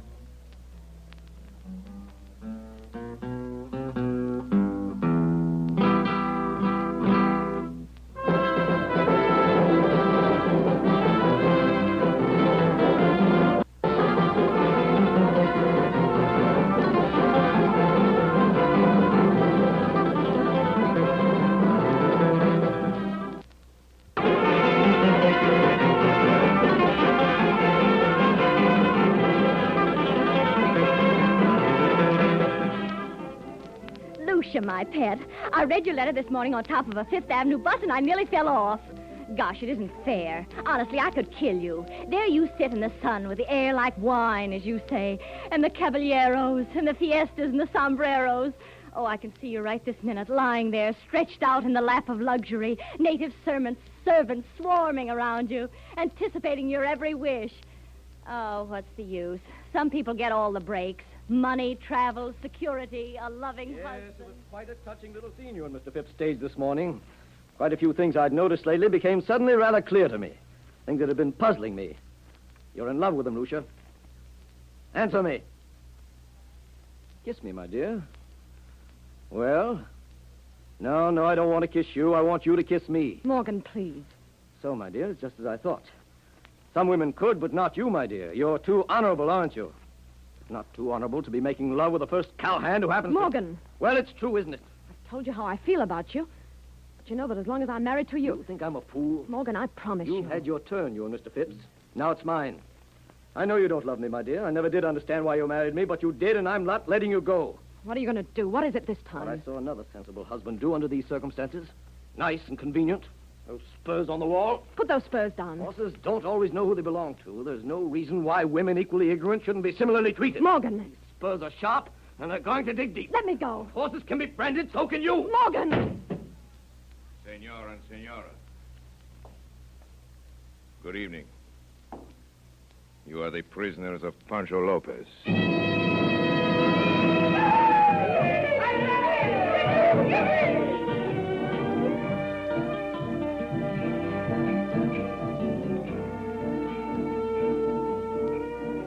Pedro. Si, General. Bring me all the women who are on this rancho. Si, General. Luis! Luis! Find the cook! Find the cook, Luis! General, no está bueno, está The cook is drunk! Sí. Bring him here. Llego. Vamos, compañero, vamos. You are drunk. No, señor. ¿Quiere matarlo, general? No, don't kill him. Not till after dinner. Después de la comida, sí, general. Hey, cook frio, General Lopez. I'd do anything. It's nothing I want you to do, only cook. Pronto, go quick. Sí, General. Sí, Excelencia. Hey, Pancho. Aquí está la mujer, General. Uh-huh, Pedro, you bring the women. What? One woman only? What kind of rancho is this? Let me see this woman. Come here. Why do you want me? I want to look at you. Turn around. Oh. How old are you? 22? 22, huh? Let me see your teeth. My teeth? Hey. How much you weigh? Haven't weighed myself lately. What's your name? Lucia. Lucia Pell. Lucia. It's a pretty name. So glad you like it. Come here. I want to see more of you. Yeah. Not bad. You like to go with me to my country? What? Well, you hear what I say. Oh, I don't think I can do that. Why not? I'm married. Well, okay, we not take the husband. Just me and you. We go to bullfight, get plenty drunk, huh? Sure you're going good time. How you say? I say no. No soap. Soap? What do you mean? I mean no. Nobody ever offered you a good time before? Not like this, mister. You've been married with one man all your life? Yes, about 5 weeks. You poor woman, it's too bad. It's not too late. Come on. Come with me to my country, to the land of the purple mountains, where I shall love you myself. Personal. Yeah. You don't wish to go with me? No. You mean you wish to stay married with this man? Well, I guess so. Why you do this when you are so young and beautiful? General. Huh? Aquí está la comida. Oh, you bring the food. Good. This, Lucia, she shall wait on me. You're speaking to me. Yeah, I speak to you. Serve me the food. All right, you cook. You go away. Gracias, General. Gracias, Excelencia. Now, Mrs. Lucia Spell, give me the eat. Your hand is shake. For what? Maybe you're afraid of me, huh? I'm going to dream of your nights. Why are you afraid of me? Well, I don't care for killers. Oh, but that is not so. All right. I'll take your word for it. Well, you're wrong. I am killer. But you need not be afraid, Miss Lucia. Yeah, I shall not hurt you. That is not yet. Chili, please. Chili! So you're afraid of me because I kill people, huh? I'm not attracted by it. You think it's wrong to kill? I guess you kill people the way other people brush their teeth. Why not? Does life mean as little to you as that? Life? Well, to be here is life. Not to be here is death. More chili, please. You do kill your prisoners, don't you? Sure, you catch prisoner, you let him go, he come back to fight with you again. So you kill him. But as a rule, I only kill evil men, and when I kill evil men, it makes me very happy, for I've did a good deed. But who decides whether a man is good or bad? I do, Pancho Lopez. Now that I finish eating, we will all go down to business. Hey, you, prisoners! Prisoners, we shall have plenty of fun together, at least for a little while. And you, Lucia, you will not worry about being married once you come with me. Well, let me tell you something. I'm not trying to be... What are you bringing me? Shut up! Who are you called? Pell, Morgan Pell. So, you are the husband? Yes. And who do you think you're... Shut up. You, the old man. Huh? Who are you? None of your gosh darn business, huh? I should tell my name to a dirty old foreigner. Why, Pedro, give me my knife. Just a minute. I'm Henry Phipps, sir. Yes, sir. Henry Phipps. All right. Now go down to the business. I shall ask a question. Is my custom anybody what does not answer the truth shall be quick shots. Shots? See. You mean that, Pedro? Why I waste my time listening to what are not true. Thank gosh I ain't got nothing to lie about. That lets me out. Gracias, Senor Phipps. You give me an idea better as my own. I shall use it. What's that? If anyone here shall tell a lie, everybody shall be shot. Gee, Manetti. That is all but you, Mrs. Pell. I have other plans for you. Other plans? I thought we'd gone into Shut that. up. Now for the business. And remember, the first one what tells a lie, everybody gets right away shot. Hope Mr. Pell tells one. You wish him to be shot? Absolutely. Why? Because he comes to skin us out of this place. Gul darn him. Oh, this is so. No, I only came down here to take up an option the bank in Bisbee holds on this place. Tell him why you want it so bad, Pell. I dare you. Keep still, you old fool. You want to get us all in trouble? I do. And gul darn it, I'm going to do it. Take my life savings from me, will you? This is true?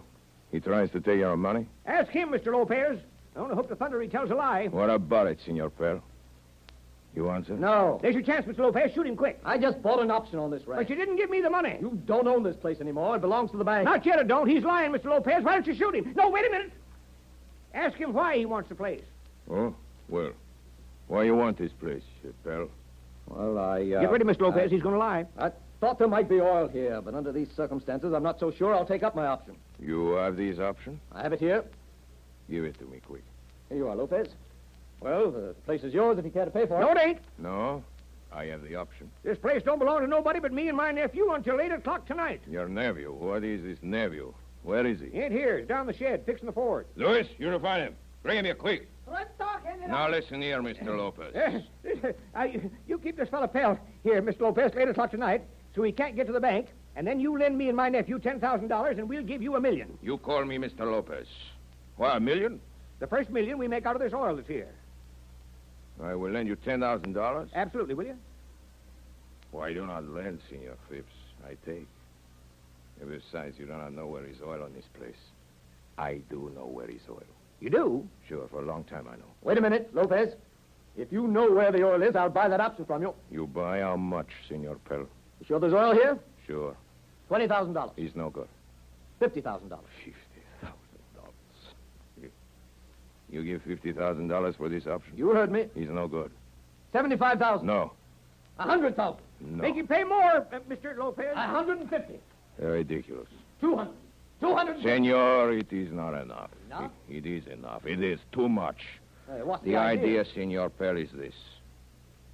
You think I believe you would go away and bring back $200,000?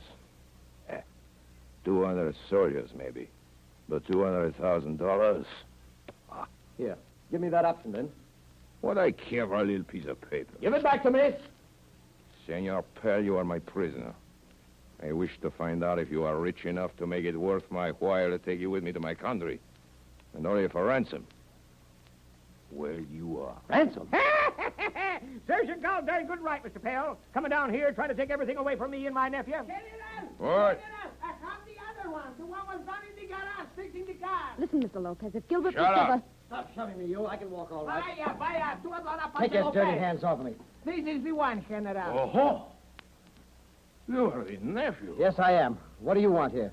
So, it is you. Now, look here. What are you doing on my ranch? For months and months I have looked for you. And now you don't know me. Oh, my friend, my brother. How glad I am to see you some more. Well, what do you know about that?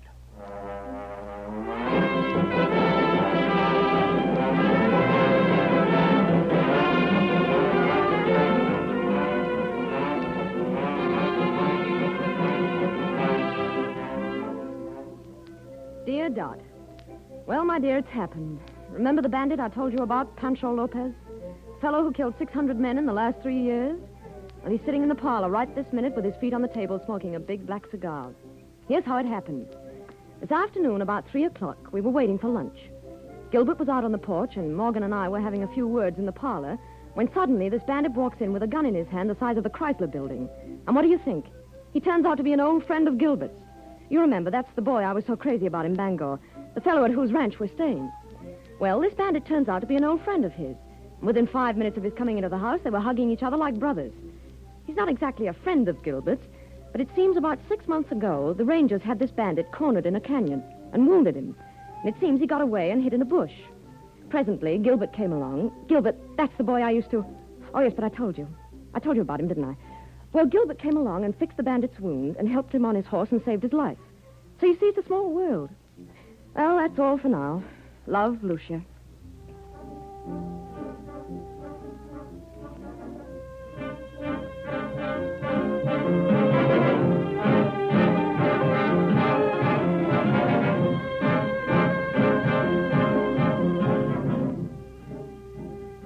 Maybe you can help me, Senor Phipps. Do my best, Pancho. It's for your nephew, Gilbert, my friend. What's the matter with him? Always he look worried. Is something make him unhappy? I don't know. Always he look like he got trouble. Now what is? Well, it may be fine and dandy for you. Reckon a bandit, I mean a man like you, Mr. Lopez, don't have much trouble, except maybe the Rangers chasing you. But we're really in a peck of trouble. We ain't got nothing. It's the gosh dangest thing, but you ain't heard the half of it yet. You ever been in Bangor, Maine, Mr. Pancho? Bangor? What is this? Well, Bangor? say you missed something. If you ain't seen Bangor, you ain't seen nothing. You take our soldiers' monument and our cemetery. Why, they've got the swellest cemetery in Bangor that you... Now, then, here's the thing. When we were still sensible folks back in Bangor, my nephew Gilbert, he was a-courting a girl, and then one day he up and left me and Bangor and her. Said he had to make some money before he got married, gosh darn fool. And that girl, she waited around quite a spell, but guess she got tired. She went to New York and married a fellow down there, a fellow by the name of Pell. Pell? Yeah, you heard me. Now, gosh darn it, if they don't turn up down here in Bisbee and Gilbert's in love with her all over again. This Senor Pell, he make plenty trouble, huh? You're gosh darn... All right, Phipps. Last year in Canyon Diablo, your nephew do something for me. This time I'm going to do plenty for him. Pretty soon, in a minute, all the trouble go. What? Just watch. Pancho Lopez, he going to fix everything. Everything. Luis! Sí, General. Bring to me a Veracano, Senor Pell. Luis! Sí, General. Anyone else who wants to come into this room, you know what to do now. Los pego, General. You shoot him right away, quick. He's good. Now, Phipps, tell me one thing. If this Pell does not take the option from the bank, what will happen? Why, not a thing. You see, nobody except Pell knows that there's oil in this land.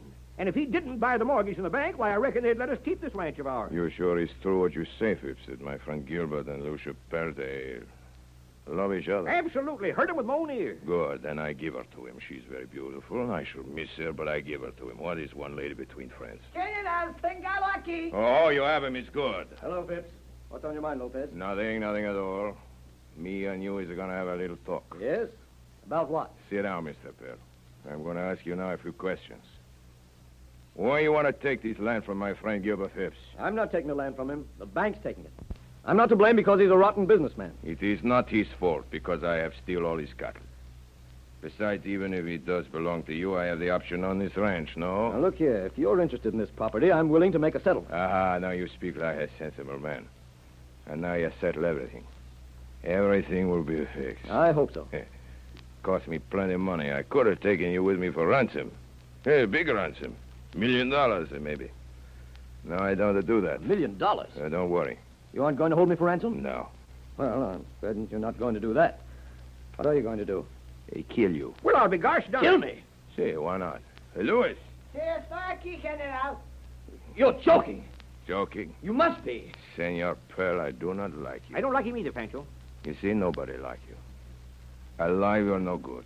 Dead, you'll make two people, which I love, very happy. Well, if that's all, I'll give my wife a divorce. You will? You give her a divorce. He can have her. I'll give it to him. Stand up, Senor Pell. I want to look at you once more before I shoot you. I have seen such men which would not fight for their money. Money. Yeah, I've seen men which would not fight for their lives. But I have never seen such men which would not fight for their women. If you kill me, you'll be hanged. Yes, you will at that, Pancho. If I'm ever caught, I shall be hanged many times. Wait. I'll give you money. Plenty of money. $1 million, $2 million. It is not that we do not want money. It is that we do not want you. You mean you're going to kill me? No. Don't do that. He can have her. You can have her. If you'll only spare my life... Ah, before I know that even a dog could be so yellow. Louis! Sí, General. I do not hunt rabbits. You kill him, Louis. No. For the love of... Well, for the love of Pete. You've done a good thing, Louis. He was an evil man. What was that shot? Hey, Louis. What was he shooting at? Only your husband, Mrs. Perro. You killed him? I have. Most injuriously, too. Dead as a doornail. Louis, he never misses. But don't you see what you've done, Pancho? Sure, I know what I've done. Amigo. 1 hour ago, you have no money. No rancho, no woman. 1 little hour. Now you will have plenty of money. The rancho, she is yours. The woman you want to marry, she is yours. Tell me, amigo. Have I not keep my promise? Have I not make you in 1 little hour the happy man? I tell you, Pancho Lopez makes everybody happy, no? He's a good work, no?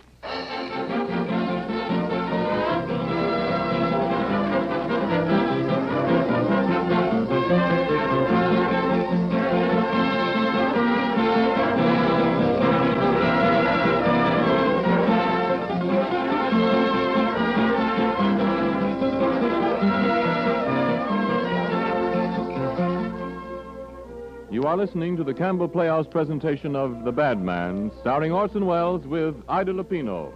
This is the Columbia Broadcasting System.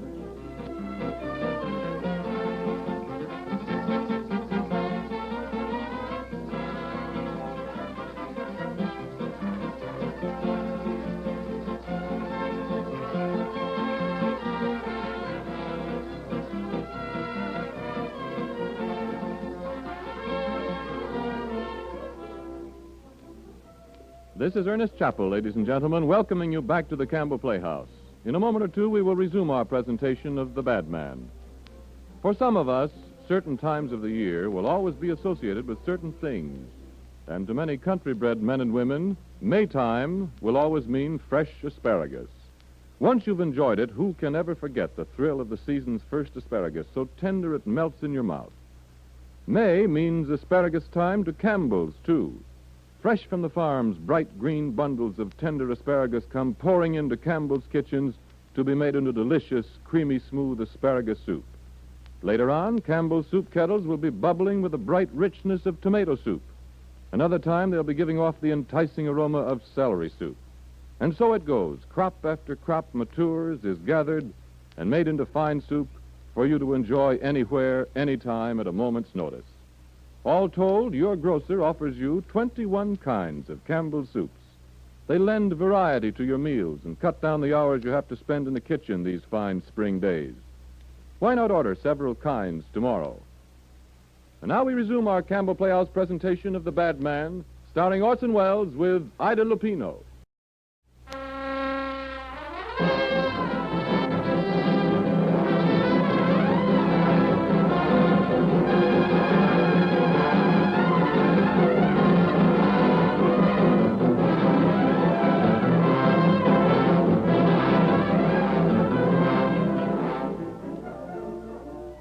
P.S.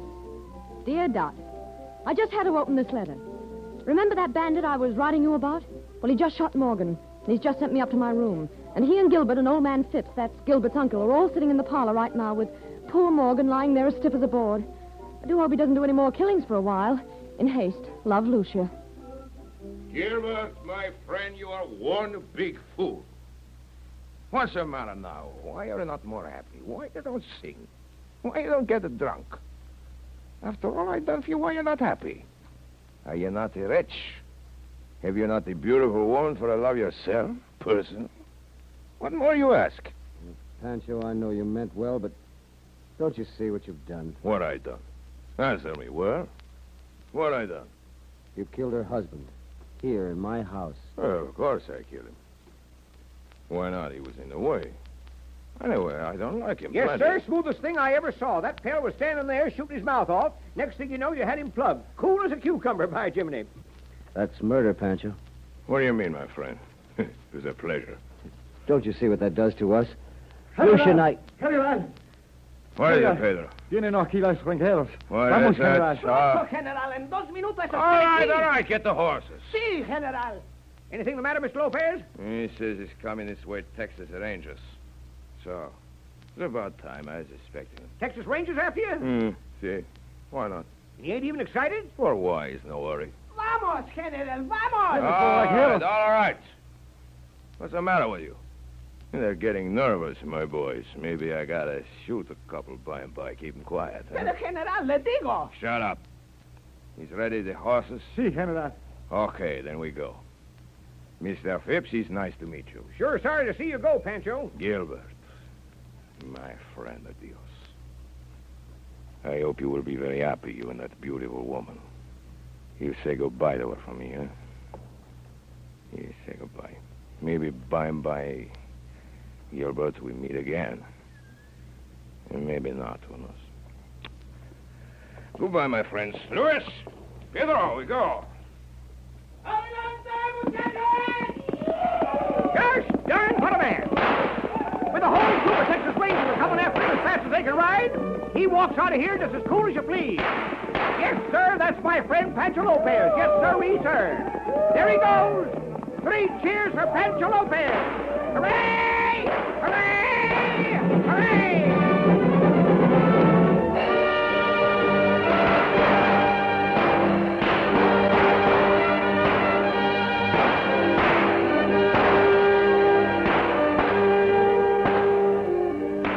Yes, that's them now. That's the Rangers. Keep under cover, everybody. Lucia, keep down. What's the matter with them fellas? Shooting away like that, wasting the taxpayers' money. All right, you boys cover the bag. Then pull a lead as soon as you set eyes on him. All right, Lopez. Come on out. Come on out or we shoot. You're too late, Ranger. He's gone.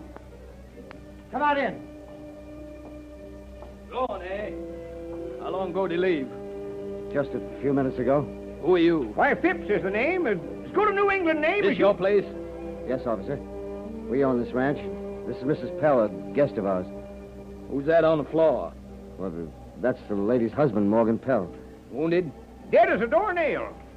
Who did this, Lopez? Yes. Yes, sir. Popped him right through the head, clean as a whistle. I'm sorry for you, ma'am. Thank you. We've got to be going. Now, look here, Bud. You better not touch the body till the coroner comes. But, officer... Sorry, ma'am, but that's the law. Don't you worry about Lopez, folks. He won't bother you no more. We got him this time. You'll never see him alive again. Come on, boys! After him!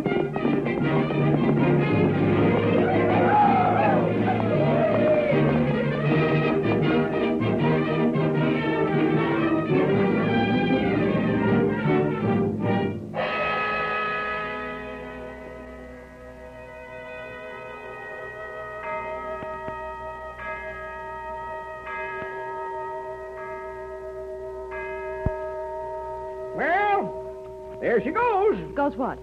He means the ranch. It's 8 o'clock. Hey! Jiminy Crickets. What's the matter? He moved. Who did? Him. The stiff. Pell. Moved? I seen him. How could he? He's dead. I don't know how he could, but he did. Morgan. Morgan. Oh, ain't we got enough trouble without him coming back? Gil, it's true. He's alive. Feel his pulse. You're right, Lucia. Well? He's alive. He's breathing. It's just a flesh wound. Bullet must have grazed his head. Lopez should have done the job himself. I'll get some water and some bandages. All right. Come on, pal. Here, let me help you. Now, sit up in this chair. What was it? What happened? I can't remember. You were shot. Shot? Who shot me? A friend of mine. I remember. Yeah, that bandit, Lopez. He's not here yet, is he? No, worse luck. No, he's gone. You'll be all right, pal. Here, Morgan. Let me help you. Oh, so you're there, are you, Lucia, my dear? We thought you were dead, Morgan. We? Oh, yes, we. You and Gilbert Phipps. Well, I'm sorry to disappoint you, but aside from a slight pain in my head, I never felt better in my life. Shall I bandage it for you? No, thank you. Now, my dear, it's past 8 o'clock, and since Lopez tore up my option, I imagine this ranch is on the market at this moment. First thing tomorrow morning, Mr. Phipps, you're going down to drive me into Bisbee. Like heck he is. Say, Gilbert, does that mean that if we pay our mortgage before Pell gets the bank, we can keep the ranch? Yes, that's about the size of it, Uncle. Where will we get the money to buy the mortgage? Oh, gosh, I hadn't thought of that. That's right. As soon as I get into Bisbee, this place will be mine, and you two can get ready to leave. Yes, I guess we're right back where we started from. Oh, not quite, Mr. Phipps. Come here, Lucia. Now, look here, pal, if you think you're going Don't be afraid, Lucia. Remember, I'm your husband. Now, wait a minute. I sure am sorry you were shot, and I sure am glad you aren't dead, but Lucia isn't going back with you. That's right, Morgan. Lucia's going with me. Lucia? What were you saying, Lucia? Something about leaving me and going with him? I wasn't listening very closely. This little nick on my head. Well, you want to leave me, eh, and go with him. All right, go ahead.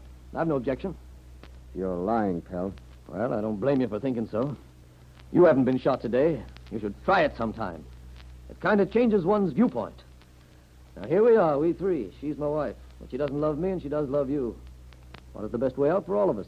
You'd give her up? I can't hold her if she doesn't want to be held, can I? You don't intend... To fight for her? Oh, no. I'm going back to New York and forget that either of you ever existed. Now, your problem is more difficult. Your ranch is as good as lost, and you haven't a cent, either of you. Well, I can earn money. $100 a month punching cows while she lives in a boarding house in Bisbee waiting for you. I can take care of her. Of course you can. You can go with your friend Lopez if he escapes the Rangers. Become a professional killer. You know, Gilbert, you forget Lucia's used to decent people. I know him, Gil. He's trying to frighten us. I'm not trying to frighten you. I'm just trying to help you, that's all. All right, boys. Yeah, what's that? That's them. That's the Rangers headed for home. Hope they missed him. Sorry to bother you folks tomorrow. Oh, sure. You got any water? I'm in kind of a hurry, especially with him tied up on a horse outside. Who? Lopez. Lopez? That's what I said, mister. We got him. You mean you captured Pancho Lopez? You bet we got him, and we got him good this time. Filled him half full of bullet holes. That's what we did. Good work, officer. Hey. Say, I thought... Hey, mister, wasn't you dead? I was. I mean, I had a scalp wound, that's all. Well, give me that water, will you? Here you are. Thanks. I want to get him in alive if I can. But you can't take him out like that if he's wounded. Why not? You think I'm going to wet nurse a murderer like him around these parts? For heaven's sakes, man, if he's dying, bring him in here. I'm throwing this party, mister. Much obliged for the canteen. I'll send it back later. Roll Poor old Lopez. So they really got him. Fortunately for us, my dear. Now, we're certain not to be disturbed while we try and work out a solution for this little problem of ours. You see, there's a question of money. Money? She doesn't want your money, pal. No, well, in that case, I suppose there's nothing more to be said. You mean you'll let us go? Why not? I know I won't stop you. Well, before I say goodbye, Morgan, is there anything I can do? Yes. All of you can do one thing. Put up your hands. What? Way up! I've got you. Got you, all of you. Gil. You needn't bother to reach for your guns, Phipps. I went to the trouble of lifting them out of their holsters while you were bandaging your head. I told you he was no good. Shut up, you old fool. Now, you two thought you'd make a monkey out of me, did you? Well, I'll show you. He means it, Gil. Look out. Our wife is right, Mr. Phipps. It isn't killing that I mind. It's being killed that I object to. They'll hang you, pal. The unwritten law works in Texas as well as other places. Get away from him, Lucia. I won't. All right. Then take what's coming to you. You both can go together. You better shoot straight, pal, because if you... Ah! Puerca grandissima. How many times must I kill you today, anyhow? Lopez. Pancho Lopez. Well, don't this beat it? Hello, amigos. Luis, Si, General. didn't I tell you to kill his pal once before? Maybe I should kill you too, huh? Pero, General, I shoot him. You do not. Pancho Lopez must come back to do it. You're not such a good shot anymore, Losey. Pero, General, no es mi culpa si este señor tiene una cabeza de ferro. Shut up! All right. You better take him away. He's no more use to anybody. Si, General. Now then, amigos. Everyone here is all right, huh? Pancho, I thought the Rangers had plugged you. Said they had you tied on a horse and was taking you to town. No, it's no me they plug. He's my double. Double? It's an idea I get from the moving pictures. Then it wasn't you they captured. I should be chased all over the place by the Texas Rangers. I don't get time for that sort of thing. A long time ago, I fixed that. Well, how do you work it, Pancho? I pick from my men the best rider, put him in the same clothes I wear, so when the Rangers wish to chase me, my double go while I stay behind. Save me much exercise. I told you he was a smart one. Say, Gilbert, my friend, why didn't you kill his pal yourself a long time ago? Oh, why you wait for me? I couldn't do that, Pancho. This is the difference from us three. Me, you, and him. You was afraid to kill. He was afraid to die. Me, Pancho Lopez, I'm afraid of nothing. Give me a drink. Well, amigos, what do you do now, huh? Oh, I don't know. Lucia and I are going away somewhere. Well, you stay right here in your home sweet home, my friend. No, I guess we've lost this place. After 8, and we can't take up that mortgage anyway. Oh, it's a gosh darn shame. I was just beginning to like it. You have lost nothing, my friends. No, not for at 7:30. What do you think I do? I tell you what I do. While my double is being chased by the Rangers, I go to Bisbee. Bisbee? Why I go to Bisbee? I go to the bank and I pay the mortgage on this ranch. You what? I pay the mortgage. Where'd you get the money? It's all right. Where did you get it? I robbed the bank. You robbed the bank. Sure. That's why I go to Bisbee. That's no good, stolen money.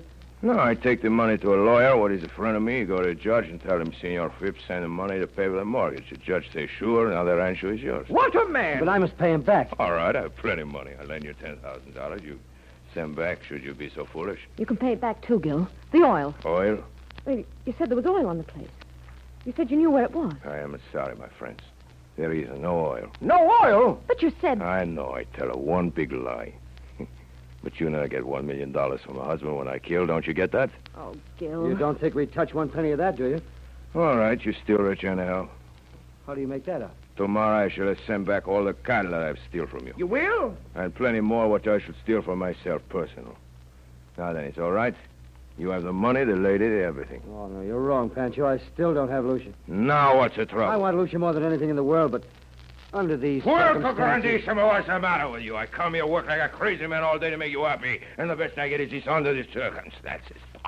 We don't mean to be ungrateful, Pancho. You make me sick. Bother you, no blood, no courage.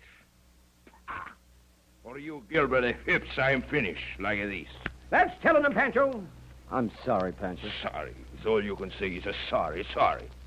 All day I've tried to make the man from you, but it's no use. Gilbert Phipps, there is no man in you, all right. You will not let me make you happy, Bueno, and you will not take her? I've tried hard to explain. Well, then, I take her. You take me? Say no. Shut you up. Think... Listen to me. All day I ever want her. It's the first time in my life that I want a woman all day and not take her from me. As a favor, I give her to you. Now, since you are one big fool not to take her yourself, I take her from me, Pancho Lopez. And what do you know about this? Don't you touch me. No. No, wait a minute, Pancho. Si, General. Take her away. Listen, you big gorilla. Go on, take her away. Vamos, we go home now. Take this woman, too. Wait! Reach! What? Come on up with him, Pancho. You too, Pedro. Put your hands up. I know what you tried to do, Pancho, and I'm grateful.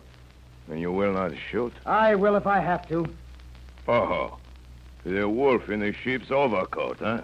Gil. Get behind me, Lucia. Now then, Pancho, I'll give you just 10 seconds to get out of here. 1, 2, 3, 4, 5, 6, 7.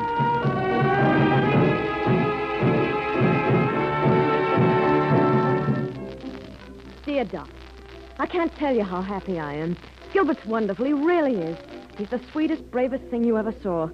And I know we're going to be very happy. For a while there, it looked bad, though. That bandit, the one I told you about. Do you know what he tried to do? Tried to abduct me. Oh, my dear, he had a couple of his guerrillas actually laying hands on me. We're going to tie me to a horse or something and drag me across the border. And what do you think Gil did? You remember, that's the boy I used to be crazy about up in Bangor. Quick as a flash, he pulled a gun. Well, the bandit changed his tune after that. Oh, I wish you could have seen Gil at that moment. He was wonderful, just like in a movie. He said to the bandit, I'll give you just 10 seconds to get out of here. And then he counted. 1, 2, 3, 4, 5, 6.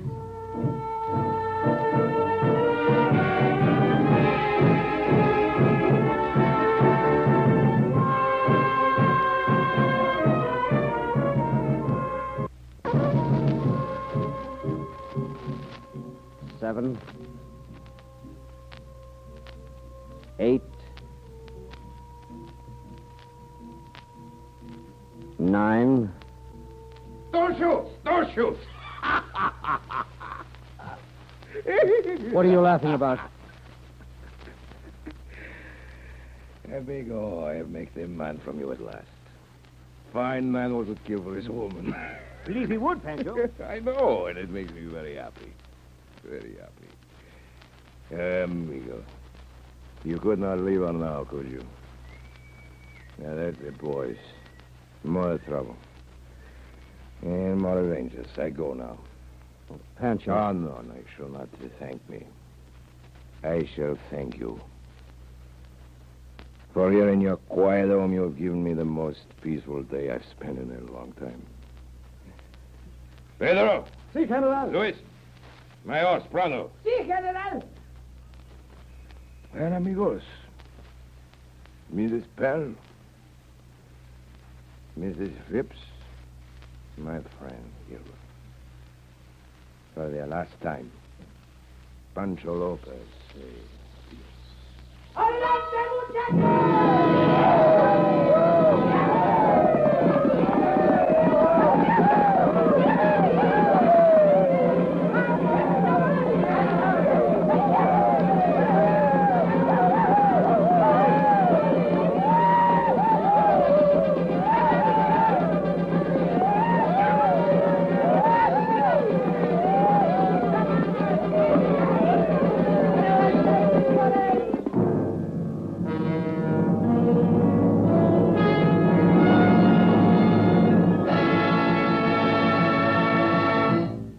This concludes the Campbell Playhouse presentation of The Bad Man, starring Orson Welles with Ida Lupino. In just a moment, Mr. Welles brings Miss Lupino back to the microphone. But in the meantime, a word on behalf of our sponsors. A while ago, I remarked that the days are past when the best chicken soup was made only at home. Thousands of people have found Campbell's chicken soup as fine as any they've ever tasted, or even better. That's because of the painstaking steps by which Campbell's prepare it and the good, wholesome ingredients that go into each kettleful. I know, because I've seen it being made. Campbell's use only plump, government-inspected chickens, all the good meat of them. And just as you would at home, they simmer the broth long and patiently till it gleams with golden color and is rich with chicken flavor. Fluffy, nourishing rice is added, and chicken meat, too, each piece delightfully tender. As sure as you like chicken, you like Campbell's chicken soup. Because it's brims with the good taste of chicken from the first spoonful to the last. Why not have it this weekend? And now, here is Orson Welles.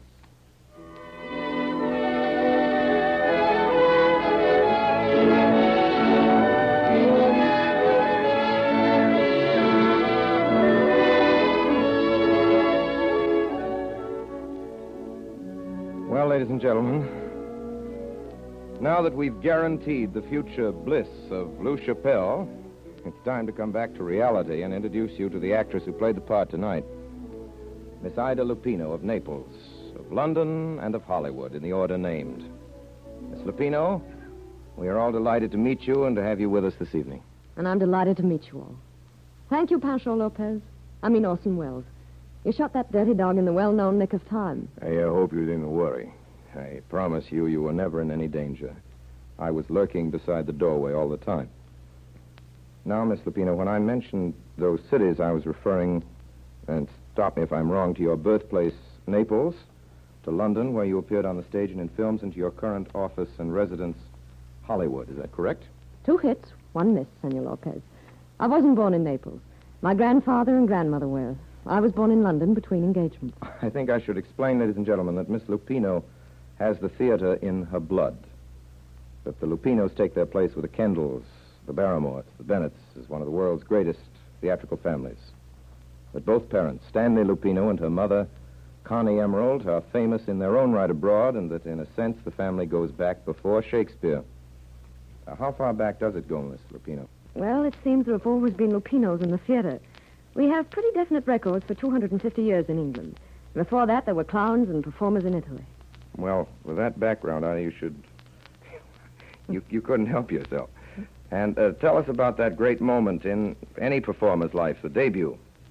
Were you carried on in your mother's arms at the age of 1? No. 6 months? No. There was none of that in my family. My father, Stanley, was very strict with all of us. And my sister and I had to learn everything, from cartwheels to Shakespeare, before we were in our teens. I made my debut in a London pantomime and then was rushed into a film there. First thing I knew, I was being imported to Hollywood to play Alice in Alice in Wonderland. Oh, I don't remember that film. Whatever happened to Alice in Wonderland? That's what I've been wondering.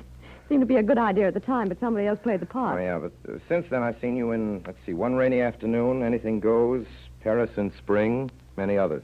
Oh, they've kept me pretty busy since I went west 6 years ago. I remember stories when you arrived of the sensational 16-year-old Lupino who had all London excited. Now, Orson Welles, you know an actress is only as old as the publicity department commands. I was publicly and actually 16 when I arrived, but became 19 overnight. They've kept me 19 ever since, but this year I'm old enough to vote. Just between you and me, I'm one of the few performers in the world who is younger than Orson Welles. Thank you so much, Mr. Pino. It's been very nice interviewing you. Good night.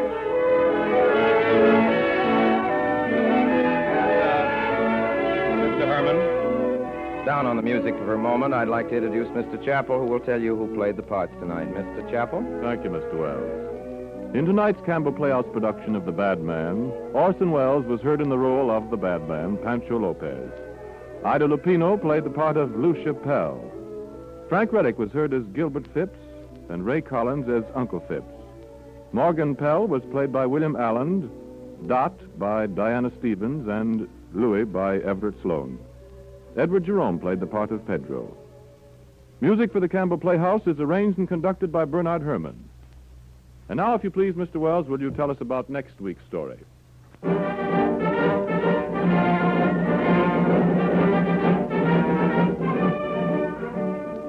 More music, ladies and gentlemen. More music from Mr. Bernard Herrmann to suggest or indicate, however vaguely, and maybe we're a little vague about it ourselves, about next week's show. Next week's show, ladies and gentlemen, and we're pretty serious about it, even if I seem to sound a little flippant, is the Campbell Playhouse's radio document dedicated to the American idea. It seems to us that there would be no better time for the story we want to tell you next week, which is the story of democracy. And we're sure we could find for this broadcast no finer actress than Miss Cornelia Otis Skinner. And so, until then, till next Friday, my sponsors, the makers of Campbell Soups, and all of us in the Campbell Playhouse, remain obediently yours.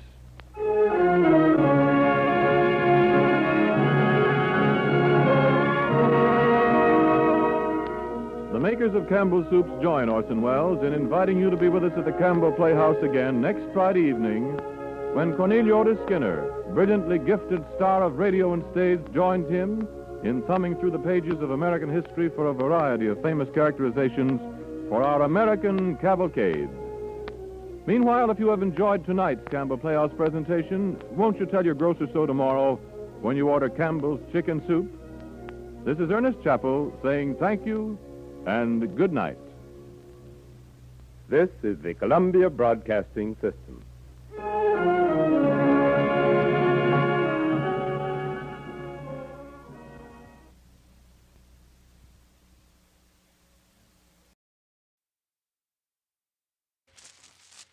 Ceiling Unlimited. Hello, Americans. This is Orson Welles. This radio show is brought to you by the men and women of Lockheed and Vega.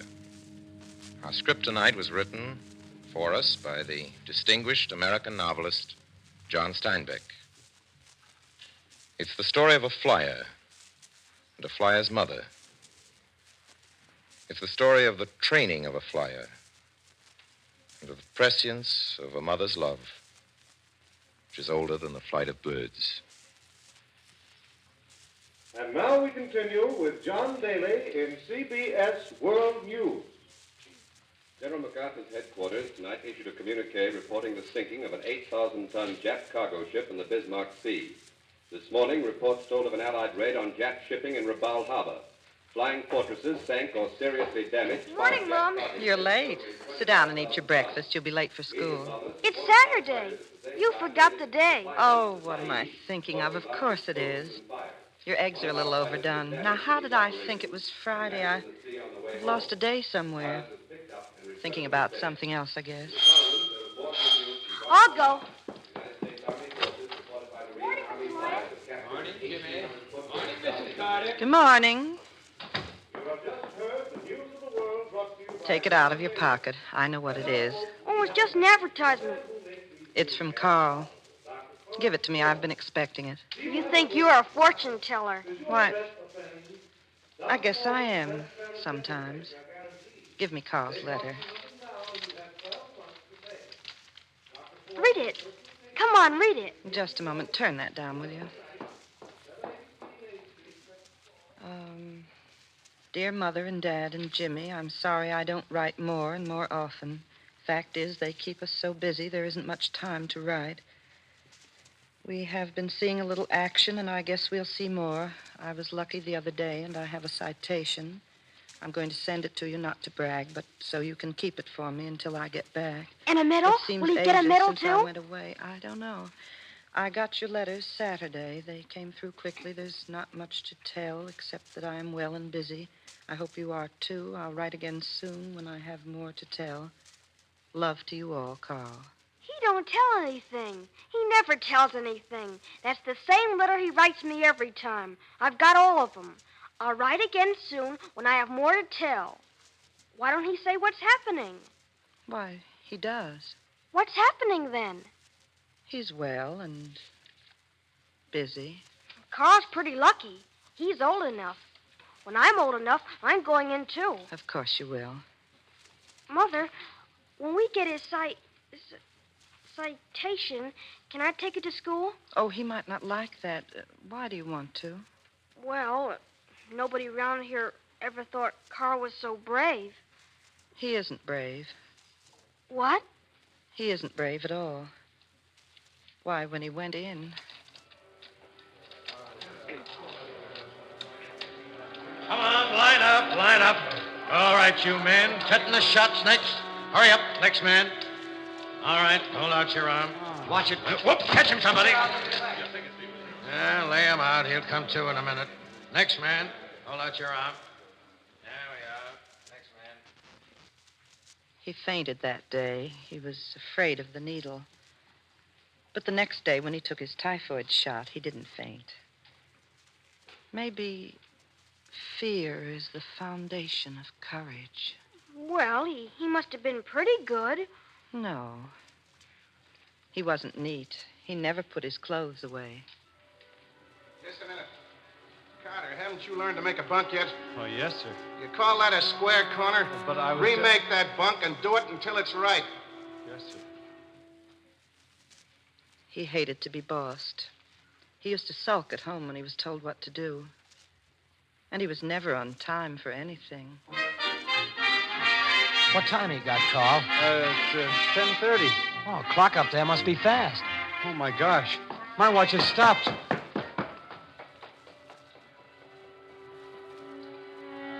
Your watch was stopped. It's a very silly excuse, Carter. But my watch was stopped, sir. In the Air Force's watches do not stop. There are no wrong watches. You will walk post for 3 hours with seat parachutes, and you will think over this curious fact. In the Air Forces, watches are always right. But he's a good flyer, all right. Look at his citation. He was frightened. Not afraid, but frightened when his instruction began. He couldn't control his hands. You'll freeze to that stick. You'll break it off. Now, right turn. Stick and rudder. Easy, they work together. That's good. Now hold it. All right, straighten out. And stop strangling that stick. His heart swelled up until he could hardly breathe. He didn't think he'd ever learn. He sat on his bunk and he thought he might resign to keep from being washed out. And all the time he was afraid someone would find out how frightened he was. But he finished. He got his wings. He flies a P-40. I hope. He's got a medal. Yes, he can fly. Every protesting nerve is hammered into place. Hands that wanted to do wrong things, trained and tempered to do right things. Hours. Long, lovely hours. Turning and climbing, diving, flying formation, until it's deep back in his brain. So deep that he doesn't even have to think about it. The hands and heart and nerves, all part of one thing of which the ship is the other part. I wonder if you'd rather be in Africa than Australia. I'd rather be in Africa. That's the place to be. The squadron got its orders in the afternoon. We will proceed to a port of embarkation this afternoon. And you will be on restriction for some time prior to departure. That night, his last night, he wrote a long, long letter home, 10 pages. He wrote down all his fears, his wondering whether he'd ever come back. He was on a knife edge in time and tipping into a world and a life he'd never known. 10 pages he wrote, and he tried to tell us that he loved us and that he was afraid. He tried to set for all time and for all himself what he was in the world and what his life was. He wrote about death and about fear. And when he'd finished 10 pages, he read them and burned them. He wrote, "We've got our moving orders. I am well and terribly busy. I'll write soon. When I get to where I'm going, I'll give you all the dope. Love to you all." I wonder what he did to get his medal. Oh, that was luck. The luck that comes from nerve and muscles forged and hammered into the mold of the job to be done. He was going home. He came out of a cloud, and there were 2 zeros below and ahead of him. It was just luck.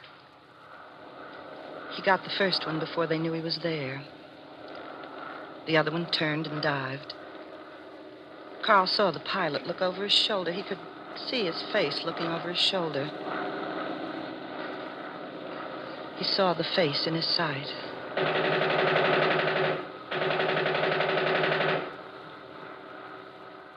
And the face disappeared.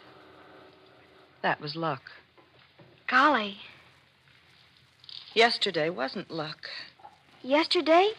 The field is small. The jungle comes close in all around, and the tin quarters are hidden under trees.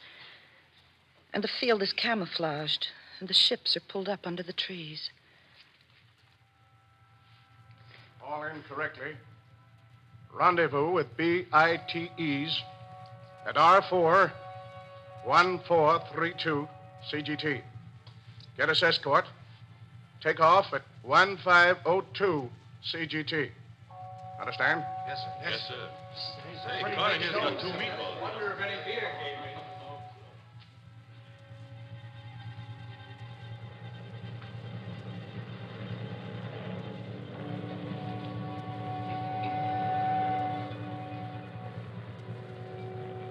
They met the bombers over the sea and on the way to the target.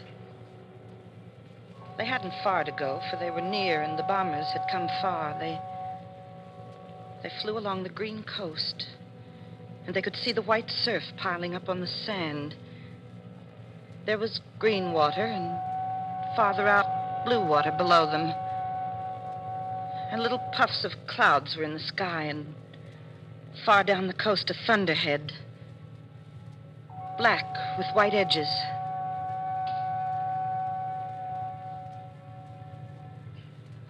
They saw the harbor and the fire and the ships flying in the bay.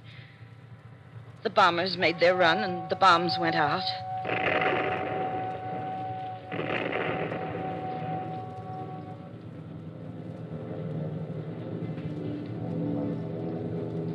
Then the Zeros came out of the thunderhead.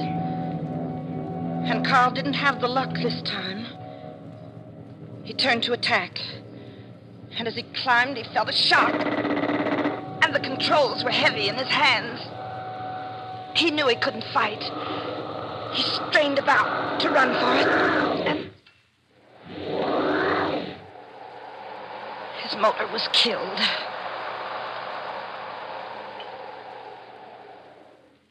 Then what? Then what?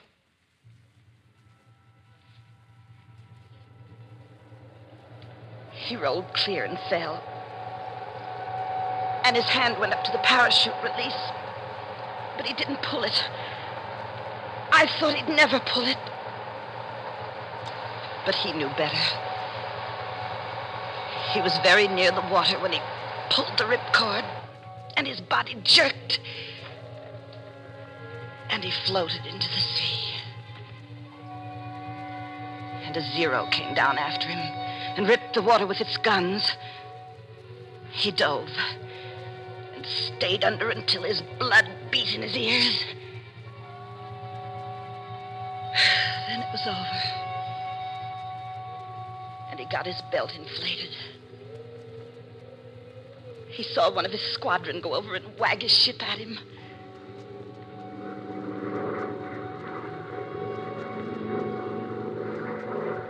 He was hours in the water before they picked him up.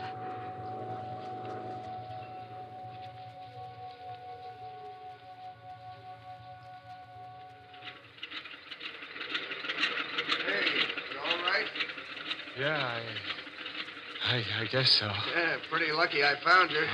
Current carried you away from where you landed. Yeah, grab hold. Yeah, you're pretty pooped. Here, I'll give you a hand.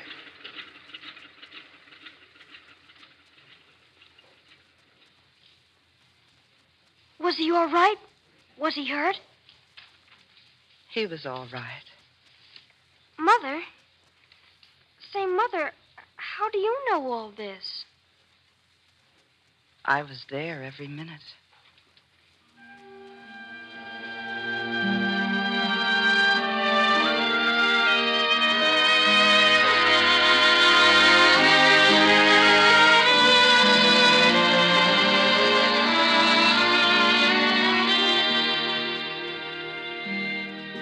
Ladies and gentlemen, you've just heard a story written for us by John Steinbeck. An old Mercury actress, Betty Gard, played, we think, very beautifully, the part of the mother. And with her in the cast were Everett Sloane, Carl Frank, Charles Cantor, Peter Donald, Frank Reddick, and Larry Robinson. Please join us next week. Thank you, and good night, Americans.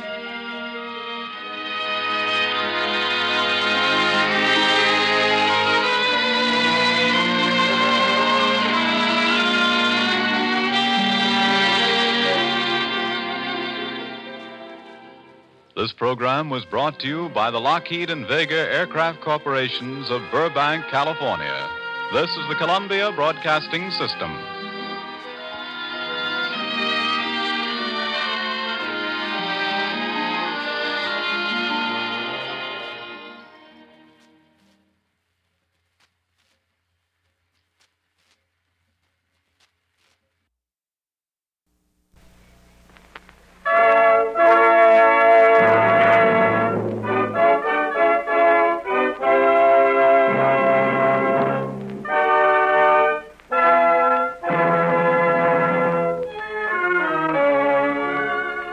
The makers of Campbell Soups present The Campbell Playhouse.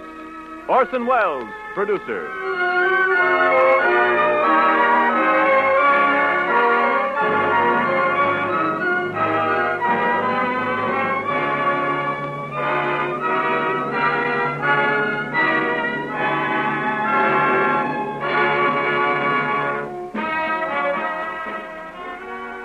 Good evening, this is Orson Welles.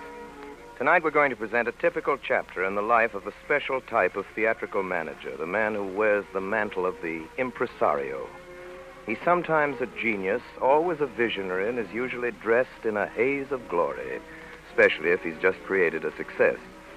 But it's his particular ability to wear his aura whether he deserves it or not. He exists on the momentum of the past and the anticipation of the future.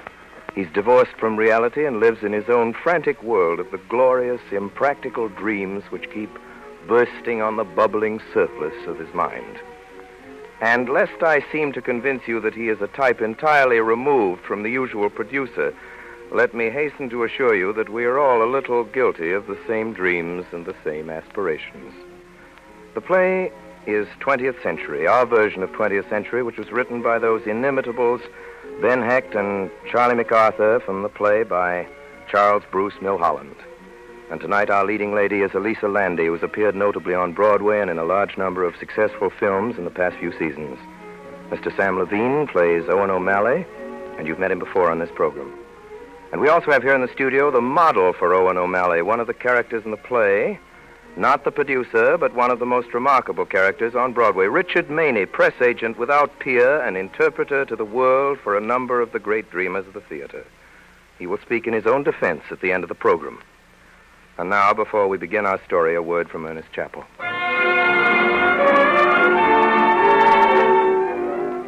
Tonight I want to talk to you about Campbell's vegetable soup. And if there's any one soup by which to judge the fine, home-like way that all Campbell soups are made, this is it. Because vegetable soup has always been a family standby, and the soup most often made at home. If you still make your own vegetable soup now and again, won't you please do this? Serve Campbell's vegetable soup next time so that you and your family can compare it with your own. See if its appetizing look, its good flavor, and its satisfying substance don't fully measure up to the best you ever ladled from your own home soup kettle. I want you to do this because Campbell chefs make vegetable soup the good home way, just as you would do. They simmer selected beef until they have a rich, invigorating stock. But what perhaps you wouldn't do is use 15 different garden vegetables. Campbell's do. And you can tell by looking at it how substantial and hearty and nourishing a 15 vegetable soup can be. Every delicious spoonful proves it over and over again. So I urge you to set a plate of Campbell's vegetable soup before hungry children or grown-ups for lunch or supper tomorrow.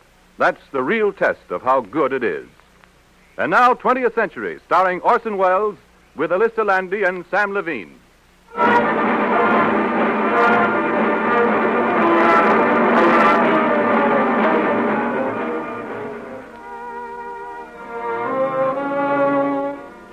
Ladies and gentlemen, this here is a love story.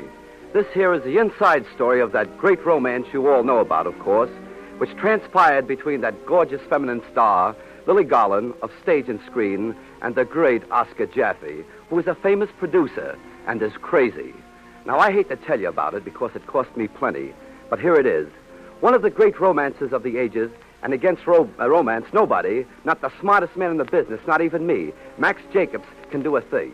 Max Jacobs, that's my name. I'm a Broadway producer, and I do very nice. 4 hits the last 2 years. Smash hits, not cheap turkeys either. Good, clean, lively entertainment. I got companies playing all over the country. The money's pouring in. I got no complaint about that. But do people call me the genius of the American theater? No. Do I get my picture on the cover of the Time magazine? No. Am I invited to speak before the culture committee of the city club? No. Now take this last thing. What happened to me with Lily Garland shouldn't happen to a dog. Only yesterday, up to 8:10 p.m., I was sitting pretty. A great script in one pocket and a contract in the other. And Lily Garland waiting for me on a train at Toledo. Lily Garland, the name anywhere today is worth a fortune. That's show business for you. Now, I remember when Lily Garland wasn't even anybody's name. I can remember the first time she walked into Oscar Jaffe's office. That was 9 years ago, and I was his office boy.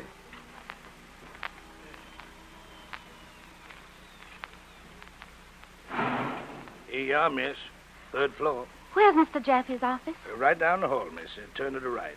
There's a lot of people waiting for him, miss. I don't think you'll get to see him. Well, I'll try. Thanks. Okay.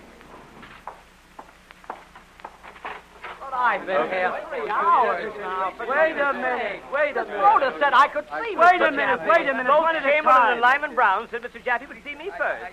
And I've got a I came letter all the way from from Mr. Syracuse Jaffe. to see Mr. Jaffe. I have this letter. One at a time, please. One at a time. Don't you see I can't talk to more than one at a time? I know, Hey, sister, come back from that door. Where do you think you're going? That's Mr. Jaffe's private office. I'm looking for a job. So's a lot of other people. You got an appointment? No. Well, you can't come in here without an appointment. Not a chance. Well, how do you get one? You write a letter. Well, what do you say in it? Hey, ain't you never been in a theater office before? Come over here. I'll take your name for the file. Oh, I've been waiting here for 3 years. I came all the way from Syracuse. All right. When he's ready to see you, he'll see you. All right, now one at a time. I have to get to West All right, Point. let me have your name. Hey, you, Sugar. What's your name?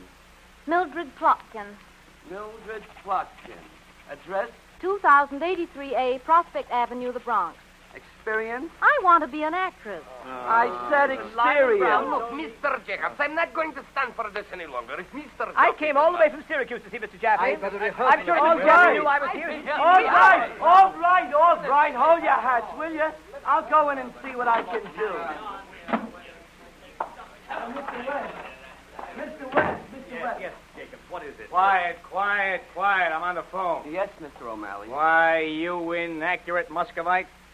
Yes, I'm Mr. Jaffe's press representative. It's Vermelo of the Times. He's driving me crazy. Listen, you unfortunate Armenian.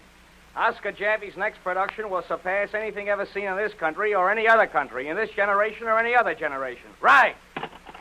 I'll hold him for a while. Hey, Mr. O'Malley, where's the chief? How should I know? I'm only the press agent around here. He's in the 13th century room meditating. Meditating? I've got 85 actors standing outside, and every one of them with a card to be here at 11 o'clock to see Mr. Jaffe personal. Well, you better clear the arena, Webb. When the chief starts meditating, it's liable to go on for days. Oh, well, here goes. Come on, Jacob. Mr. Jaffe said he's seen All right. Here, this is Mr. Oliver Webb. Oh, hello, Oliver. Mr. Webb is Oscar Jaffe's business manager. Oh, well, Mr. Webb, now, Quiet, please, quiet. Ladies and gentlemen, I'm very sorry, but Mr. Jaffe will be unable to see anybody today. I have been trying to see Mr. Jaffe for 2 weeks. Mr. Jaffe told me to come back today at 11 o'clock. I know, Mr. Jaffe changed his mind. Come back tomorrow.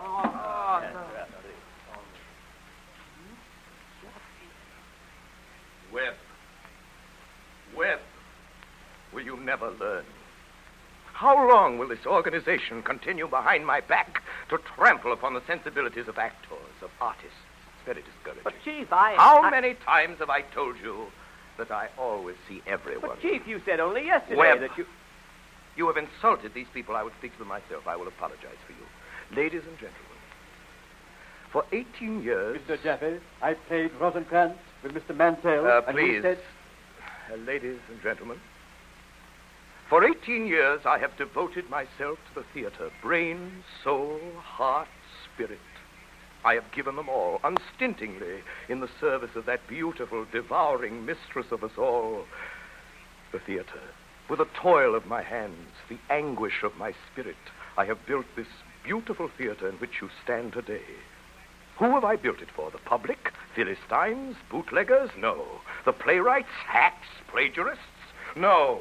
This beautiful theater that I have built with the toil of my hands, the anguish of my spirit, I have built it for you. And you alone, you, the sinews and the soul of the theater. You, the true artists. For you, the actors. Hey, Chief, these people are waiting to see you about casting. Casting? Oh, no, not today, not today. Come again, my friends. Come again whenever you wish. Remember, the doors of this beautiful theater are always open to you. Goodbye, my friends, goodbye. And remember, no matter what, I love you all. All right, folks, all right. That's all for today. That's all.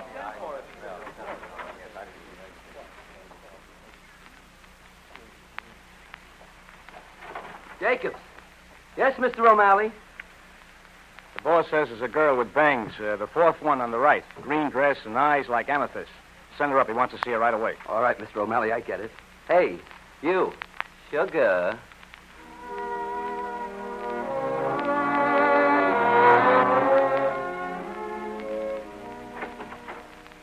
Here she is, sire. Come in, my dear. Come in. Don't be nervous, my dear. What's your name? Mildred Plotkin. Plotkin. Good heavens. Well, stand up and let me look at you, my dear. Yeah. Now walk across the room. Now just walk. Slowly. Head up. We'll have to begin at the very beginning, O'Malley, at the very beginning. Now, my dear, let me hear you speak, the timbre of your voice. What shall I say? Say, I love you. I love you. O'Malley, when did you say her name was? Mildred Plotkin. From now on, O'Malley, she is Lily Garland. Oh, that's beautiful. Yes, dear. Can I try it again? I love you. My dear, have you ever been in love? No, sir. That is, not really. There's a boy who lives on the concourse. Please. Try again. I love you. I love you. Yes, again, with feeling, please. I love you. Yes, well, the spark is there. So you want to be an actress? Yes, sir. Do you know what it means to be an actress? Well, sir, Drudgery, my dear. Disappointment, my dear. Failure, which take the toil of your youth, your strength, your beauty. For you are beautiful, Lily Garland. Oh, thank you. And you'll have to learn to live. To live. You'll have to learn to experience love. the deep, shattering passions that will unloose the hidden wellsprings of your being. O'Malley. Yes, sire? O'Malley. Oh, yes, sire. O'Malley. Okay, sire.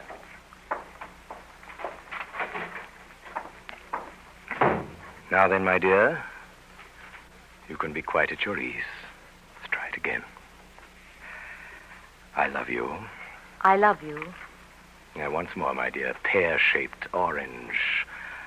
I love you. I love you. I love you.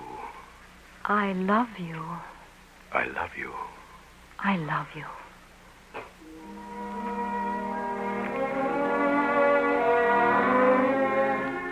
So that's how this here romance came about. It's almost 9 years now since the names of Oscar Jaffe and Lily Garland was first linked in the columns. The most terrific romance of the modern theater history. And business? Ladies and gentlemen, Oscar Jaffe and Lily Garland was big money in this town. 7 in a row. Smash hits. Remember the titles? The Heart of North Carolina, Undaunted. The Heart of South Carolina, Besmirched. The Sin of Ivory Dupree. And finally, The Postcard. It looked like they couldn't miss those two. You know, it was too bad in a way that them two split up. Nobody on Broadway could figure what really happened there. Maybe that's always the way with great love. 2 years ago, that was. Garland picks up and goes to Hollywood, and now she's the hottest thing in pictures. And what happens to Jaffe? Well, he splits with Garland. That was for him the beginning of the toboggan. Flop, flop, flop. Yes, sir, things is looking pretty bad for Jaffe. He closes his show in Chicago after 5 nights. Joanne of Arc. It cost him $75,000. Imagine it. A lot of men in tin suits and a revolving stage. I don't know how he gets out of town, but he does. He gets out yesterday at 2:40 on the 20th century. And that's when this here great love story starts in again, on the 20th century.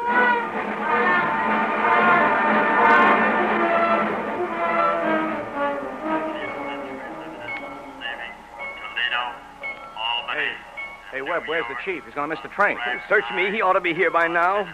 You don't suppose the sheriff nabbed him, do you? There's no sheriff in Chicago fast enough to catch up with the chief when he's dodging him. I tell you, I had a hard time getting out of that theater myself this morning. 4 writs and 2 attachments. Oh, this is our worst flop yet. There was no excuse for this one either. Joan of Arc. 16 angels and 92 extras in full suits of armor with crossbows. There were more people on the stage than in the audience. You'd think he'd learn, wouldn't you? Not Oscar Jaffe. Once he gets an idea into his head... Hey there, you Tasmanian ticket taker. Hold it. What? Mr. Jaffe isn't on board yet. I can't help that. This train starts on time, Mr. Jaffe, or no, Mr. You Jaffe. start this train over my dead body. Hey, you emaciated Algonquin. You better hurry. She's moving away. Hi, O'Malley, jumper. Hey, where's the emergency door? What are you doing? Do you know it's a prison offense to pull that thing? All right, tell it to the judge. Oh, now you've done it. Wait till the train detective gets here. He'll have you in handcuffs. Wait till Oscar Jaffe catches up with you. He'll fry you in lard. Jaffe or no Jaffe? O'Malley! Webb! Has everyone deserted me? Sorry, Chief. I didn't know you were on board. Of course I'm on board. I got on the observation car and walked through. It's okay, conductor. Sorry for the little accident. Now, you go ahead now and start your kiddie car. Did get drawing room A? Here it is, Chief. Well, we almost busted a lung getting it for you, Chief. Very good, very good. Did you order the flowers? What flowers? I distinctly gave instructions to have drawing room B banked with gardenias. Gardenias, the flowers of love. I sent word to the box office. Oh, well, would you want me hanging around a box office with 16 process servers lying in there waiting for me? And You'll have to stop drinking, O'Malley. You're no good to me this way. It's very discouraging. All right, sire. Now, do you mind telling me just Telegraph Maurice, the florist in Toledo, to send all the gardenias he has to drawing room B, this car. Okay, Chief. What's her name? I want those gardenias to contain a message. Let me think now. To the little lady of the snows. No, I'll use that this time. I've got it. From the grave of someone you loved yesterday. How's that? That's fine. A little on the sad side, ain't it? It's perfect. Why can't I get playwrights to write like that? Webb, take my coat, will you? Yes, Chief. Thanks. Now, don't let me brood, boys, will you? O'Malley, go order lunch. See if they put me by myself at the big table. Now, how am I going to do that? The diner is packed. Tell them it's for me. Now, go on. Give the man $5. Go if on. you for me. want privacy, why don't you travel in a balloon? And besides, we haven't got $5. Chief, if you've got a minute, I'd like to talk to you. Yes? What is it? Speak up. Chief, do you know what our bank balance is after Joan of Arc? Don't bother me with trivialities. Do you know what I was thinking on my way to the train, Webb? Nothing morbid, I hope. I was thinking, Webb, that of all my 68 productions, the most beautiful was Joan of Arc. I saw the play 5 times and cried like a baby every time. That revolving stage was pure genius. Well, revolving stage and all, we did exactly $942 on those 5 performances. $75,000 in the whole. That makes 3 flops right in a row. Yes, but what a magnificent failure. If I am a genius, Webb, it is because of my failures. Always remember that. Okay, and now will you tell me what you're going to do about that note for $250,000 the banks are holding? Webb, don't annoy me about money matters now. Do you mind, Webb? This time they're going to take your theater away from you. My theater? Webb, they wouldn't dare. You got the writ last Thursday. Unless you've got the money tomorrow, they're going to spring it. Who's back of that? I know I can guess. Max Jacobs, that cheap, crooked little chiseler that I picked out of the gutter. A man I kicked out of my theater for stealing. A man on whom I closed the iron door. No, Chief, it's not Max Jacobs. It's the banks, all 3 banks. They got together last week. Oh, they did, huh? Conspiracy. Well, I want to tell you something, Webb. It takes more than a handful of banks to keep me down. Webb, I'll tell you a secret. A friend of ours is coming on board this train. Who? Lily Garland. Lily Garland? Chief, you mean that you and I never closed the iron door on her, Webb. You know that. This morning, I found out she was returning from Hollywood, and by a miraculous coincidence, we're occupying adjoining drawing rooms. You mean the gardenias, the flowers of love? Yes, Webb. Well, that's something like it, Chief. With Lily Garland's name on a contract, we can walk into the bank tomorrow and write our own ticket. Precisely. Well, you certainly had me worried, Chief. Yes. Thought we were all through for good this time. That's when I'm at my best, Webb, with my back against the wall, disaster staring me in the face. Henry VIII, the bride of Baghdad, and now Joan of Arc. No money, no credit. My theater, everything I have gone. Everything but the name of Jaffe. Listen, Chief, let me get this straight. Have you got Lily under contract? Oh, don't be sordid, Webb. Between me and Lily, bond more lasting than paper, thicker than ink. Look, Chief, she's going to be pretty snooty after the hit she's just made. What hit? In the movies. Lily Garland will never be any good in the movies. What are you talking about? She won the gold statue last year. What gold statue? A big gold statue they give away every year for the best performance. Who does that? Some academy. That's impossible. She can't be any good in the movies. Her face is all wrong. It took me 4 years to make her look like a human being. Chief, so long as Lily Garland is indefinite, I've got something constructive to suggest. I got a telegram this morning from Max Jacobs. Communicating with Max Jacobs? Treachery, huh? If you listen, I'll tell you what he said. I forbid you ever to mention the name of Max Jacobs to me again. That's final. Besides, his real name is Mandelbaum. Max Mandelbaum, a Galician. I dismissed him for stealing. Chief, we've got to face the facts. You fired him because he said Henry VIII was going to be a flop, and it was. What does he know about the theater? That buttonhole maker. Well, he knows enough to produce 3 smash hits in a row while you've been laying one bad egg after another. That's fact. Webb, I've had enough of your treachery. Get out. It's in your interest to listen to this wire. You've shown your true colors, Webb. You're fired. I've had just about enough. Get out, I said. Get out. Go to Mandelbaum, or whatever his name is. Oscar, let me tell you. Judas Iscariot. Get out. Come in. Yeah, I'm going, Chief. Oliver, where you going? Mr. Jaffe has fired me for the last time. Get out, Oliver Webb. I close the iron door. All right, go ahead. Close it. Abandoned. Chief. Deserted. Betrayed. Look, no loyalty. No gratitude. Now, look, Chief. Yes, what is it? Is it true Lily Garland's on this train? She is, getting on at Englewood. Englewood? It's not Englewood! This is Englewood. Englewood! So it is. Pull down the shade, O'Malley. She'll probably be on the platform. I don't want her to see me through the window. Shock might unnerve her. Okay, Chief. All right. Now raise the shade. That's it. Just a crack more. That's something. Now look out. Don't let Lily see you. Okay, Chief. You see her, O'Malley? Not yet. Now do you see her, O'Malley? Yeah, here she comes, bagging. Tell me, O'Malley, is she as beautiful as ever? Oh, I must see her, O'Malley. I must see her. Oh, good heavens! She's blind! Blind! Those amethyst eyes dulled forever. Horrible, horrible. Now, hold your horses, Chief. She's wearing sunglasses. All those Hollywood girls wear them. Sunglasses, a vulgar buffoonery. Chief, now she's on board. Open the door just a crack. Let me hear the voice.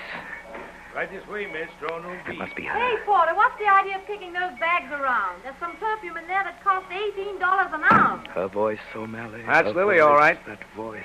Lily is coming back to us, O'Malley. On the level, Chief? In her heart of hearts, she knew she belonged to me and to the theater.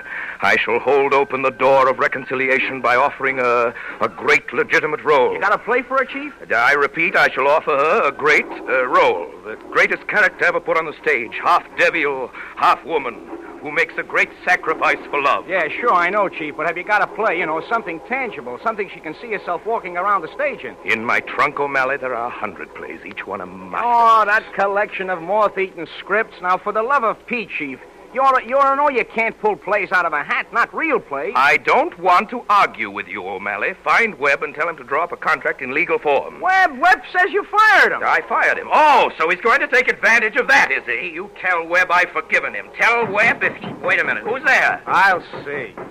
Of shoes of sleeves. Maestro. Chief, it's the first and second base of the House of David baseball team. Maestro, we must talk with you. It is a matter of big Listen, importance. boys, beat it. Mr. Jaffe's very busy. O'Malley, please. Don't you know I always see people? Maestro, this is a great, great privilege. Bitte lass mich, August. Ich spreche besser. Nein, versteht mich. Well, if you're gonna talk, spit it out. Well, my friend don't speak English so good. Maestro, I wish to say... Just a minute, August. Maybe the maestro has seen us sometimes. Of course. I seldom forget a face. Actors looking for work. Throw him out, Chief. Nein, we are actors from the miracle play from Oberammergau. Of course, I should have recognized you. Stand up, O'Malley. These gentlemen represent the purest branch of the theater. Hello, boys. O'Malley, take off your hat. These are the only pure actors we have left. How do you like the United States, men? We don't like it so good. We got lots of troubles. Maestro, we got nothing to eat. Oh, so you want to borrow some money, is that? Danke. We say to ourselves, the great maestro. So rich. So generous. Yeah, he will take pity on us poor players. Yeah. Pity, yeah. Gentlemen, you are engaged. O'Malley, tell Webb to drop contracts right away. 200 a week. 200? The 150. Run of the play. Give them an advance. Advance? Oh, thank you very much. Oh, America, that is a land of miracles. Listen, Chief, for the love of Mike. No argument, O'Malley. Okay, sire. All right, boys, beat it. See you later. Maestro, we can never thank you enough. Never, Maestro. All right, never, goodbye, fellas, goodbye. Now listen, Chief. Are you clean off your nut? Do you know what it'll cost to transport that bunch of itinerant whiskers across the country? It's an inspiration, O'Malley. You don't understand these things. Just when my back was against the wall. I am going to produce the miracle play. The what? The miracle play. Now listen, Chief. I've stood for other phony ideas, but I'm not going to let you get mixed up in any of that high art like that. You forget yourself, O'Malley. The miracle is the most exalted drama in human history. It will be colossal, sublime. My ultimate achievement. Well, anyway, it'll help us forget Lily Garland. On the contrary, O'Malley, I'm doing it for her. For Lily Garland, the miracle play. The role of the Salome. It's perfect casting. The part fits her like a glove. It'll crown her career in the theater. Wait till I tell her. Wait until she hears about it. It's Webb, Chief. It's Webb. Webb, you may come in. Mr. Webb, I have decided for the sake of your wife and child to take you back. The innocent shall not suffer with the guilty. Huh? Oh, thanks, Chief. Listen, I've just been talking to Lily. Lily Garland? You've been talking to Lily? That's right. And between you and me, Chief, it's not going to be so easy. What do you mean? The moment I mentioned your name... You told her I was on the train? It slipped out before I could think. Yeah, well, go on. The moment I mentioned your name, she began screaming at me like a fishwife. Screamed like a fishwife, Yes. eh? Good. That shows the battery isn't dead. She said she never wanted to see you again. She said she wished she never had seen you. She said that, did she? I, who taught her everything she knows. I made a great actress out of her, with all Broadway at her feet. She worshipped me. Lily and I, Lily and I, ours was the great romance of the theater. Beside it, Dusa and D'Annunzio were pale fires. What did you say to her, Webb? Well, I sort of passed the time of day, you know, sort of casual. You didn't give her any false ideas about it being necessary to me. Not a word. All right, gentlemen, the time has come. I'm going in to talk with her now. Let me tell you, Webb, the destinies of Lily Garland and Oscar Jaffe are bound together by hoops of steel. Open the door, O'Malley, into a drawing room, into my past. I'm going to reclaim a soul from Hollywood.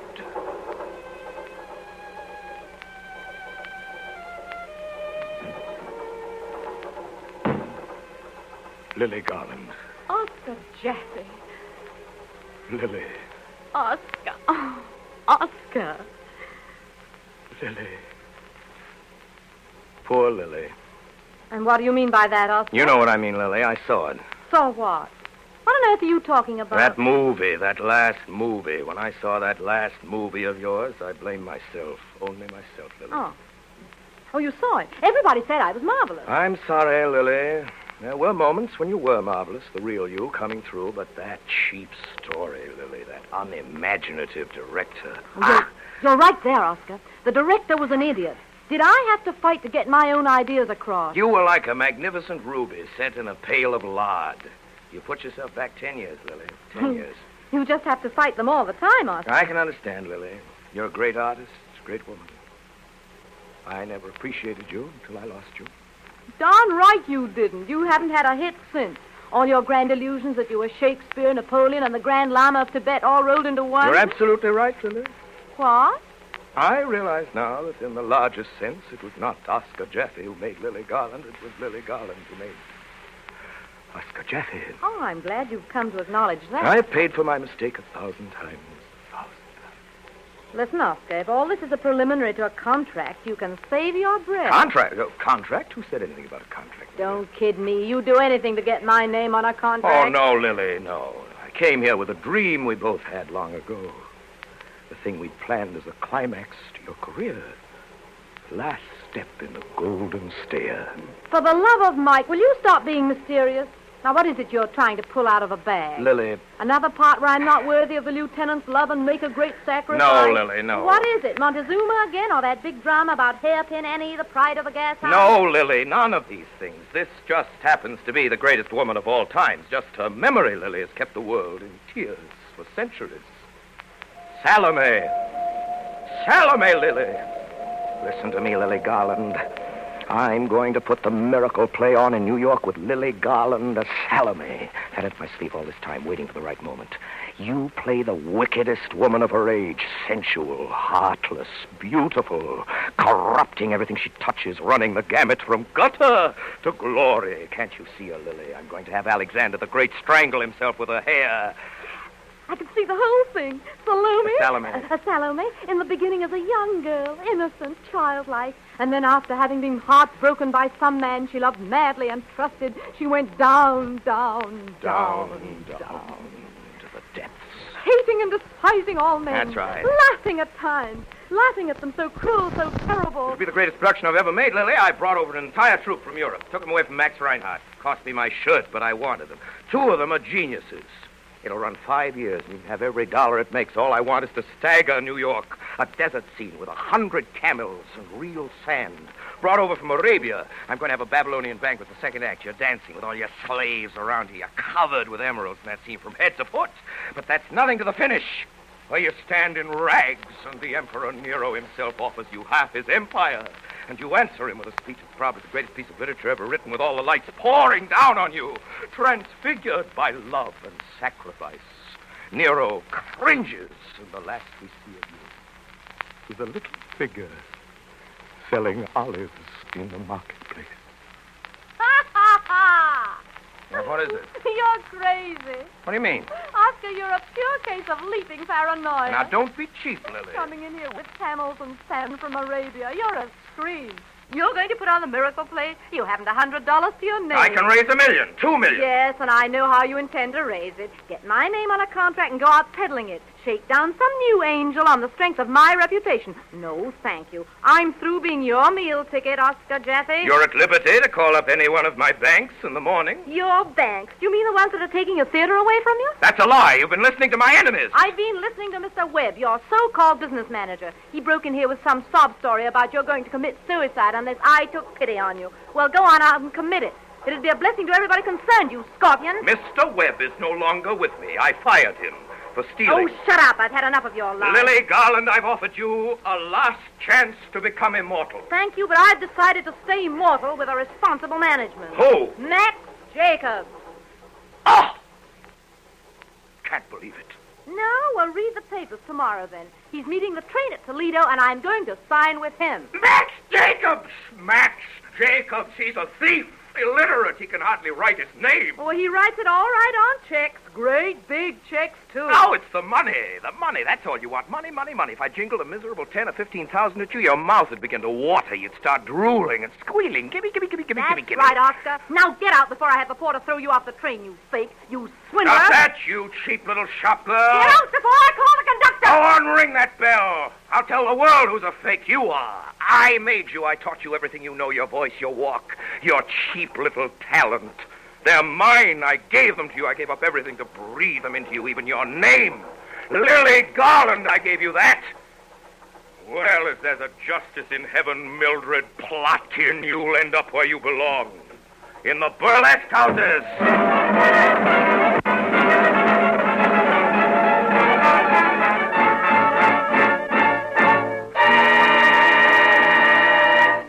You are listening to the Campbell Playhouse presentation of 20th Century by Messrs. Hecht, MacArthur, and Milholland, and starring Orson Welles with Alyssa Landy and Sam Levine. This is the Columbia Broadcasting System.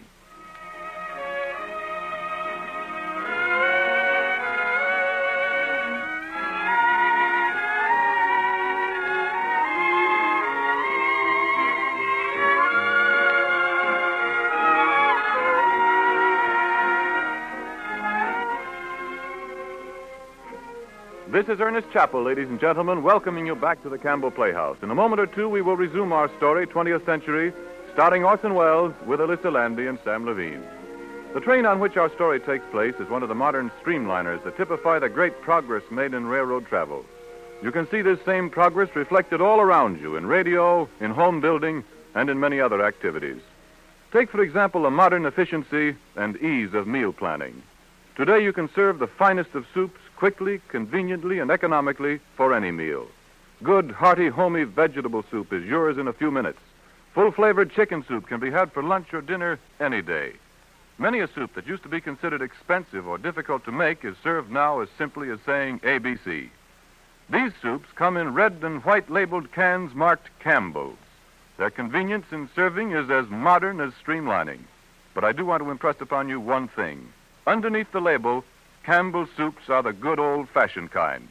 There's nothing newfangled about their carefully hand-picked ingredients, their tried-and-true recipes, or their old home soup kettle flavor. Home cooks have discovered that there's genuine home-cooked pleasure in every plateful, every spoonful of Campbell's soup. It's this old-fashioned good eating that has made Campbell's soup so popular, so heartily approved in many thousands of homes. Now we resume our story, 20th Century, starring Orson Welles with Alyssa Landy and Sam Levine.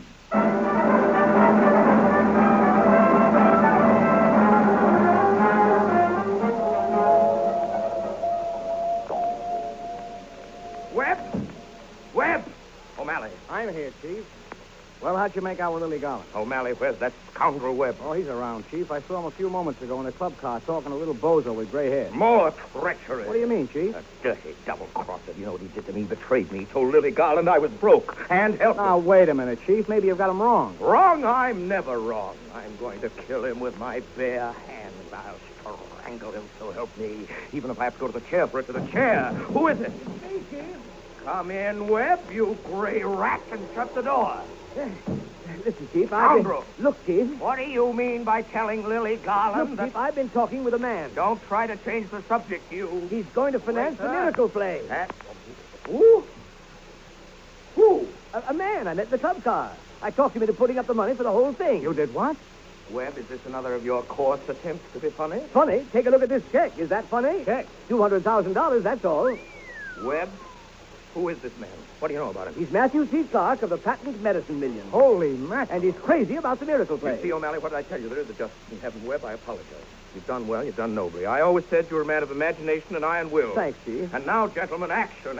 Webb, get a hold of this man, Clark. Bring him here. I want to see him. Right away, Chief. And then take that contract you drew up and go in and see Lily. Show her the check. You know, play her along. I get you, Chief. Leave it to me. Mr. Max Jacobs gets on the train at Toledo. He's going to get a little surprise, O'Malley. Now, take a telegram.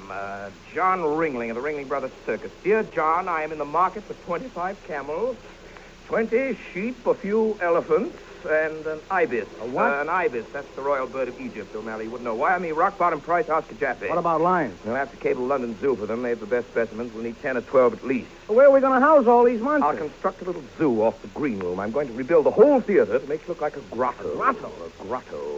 Do you, by any chance, remember the name of the Sultan of Turkey? Well, not offhand. Why, are you going to use him in the show, too? No, but I'll need about a dozen of his dervishes, the whirling ones. Never mind, we'll take it up with the Turkish and Arabian councils. How many sheep did I order? 20. Change that to read 50. We don't want to stint. Come in.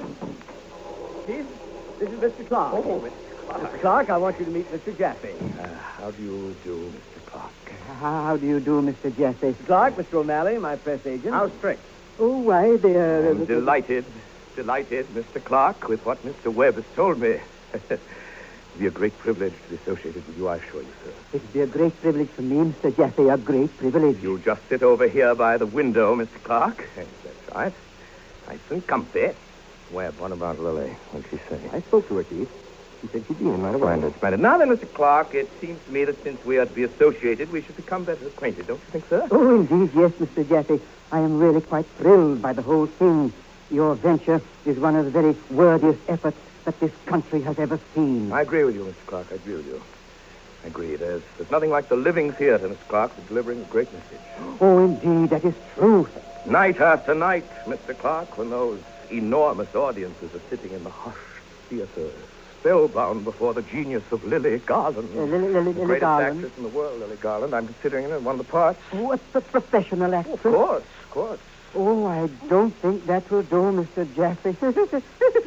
I shouldn't like to have this play contaminated by any woman of the stage. Yes, I see your point, Miss Clark. The spiritual flavor must come over in a bath of glory. And it shall, Miss Clark. You can count on that, Miss Clark. It shall. It so happens, of course, that the character of Salome... are we going to have a Salome in the play? Certainly.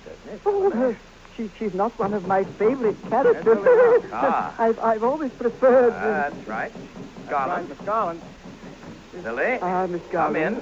Yes, just in time. We were discussing the character of Salome. Mr. Clark here. Now, wait a minute, Oscar. I haven't made up my mind. Surely pipe down. And there's still a whole lot of questions I want to ask. Of course, Miss Garland.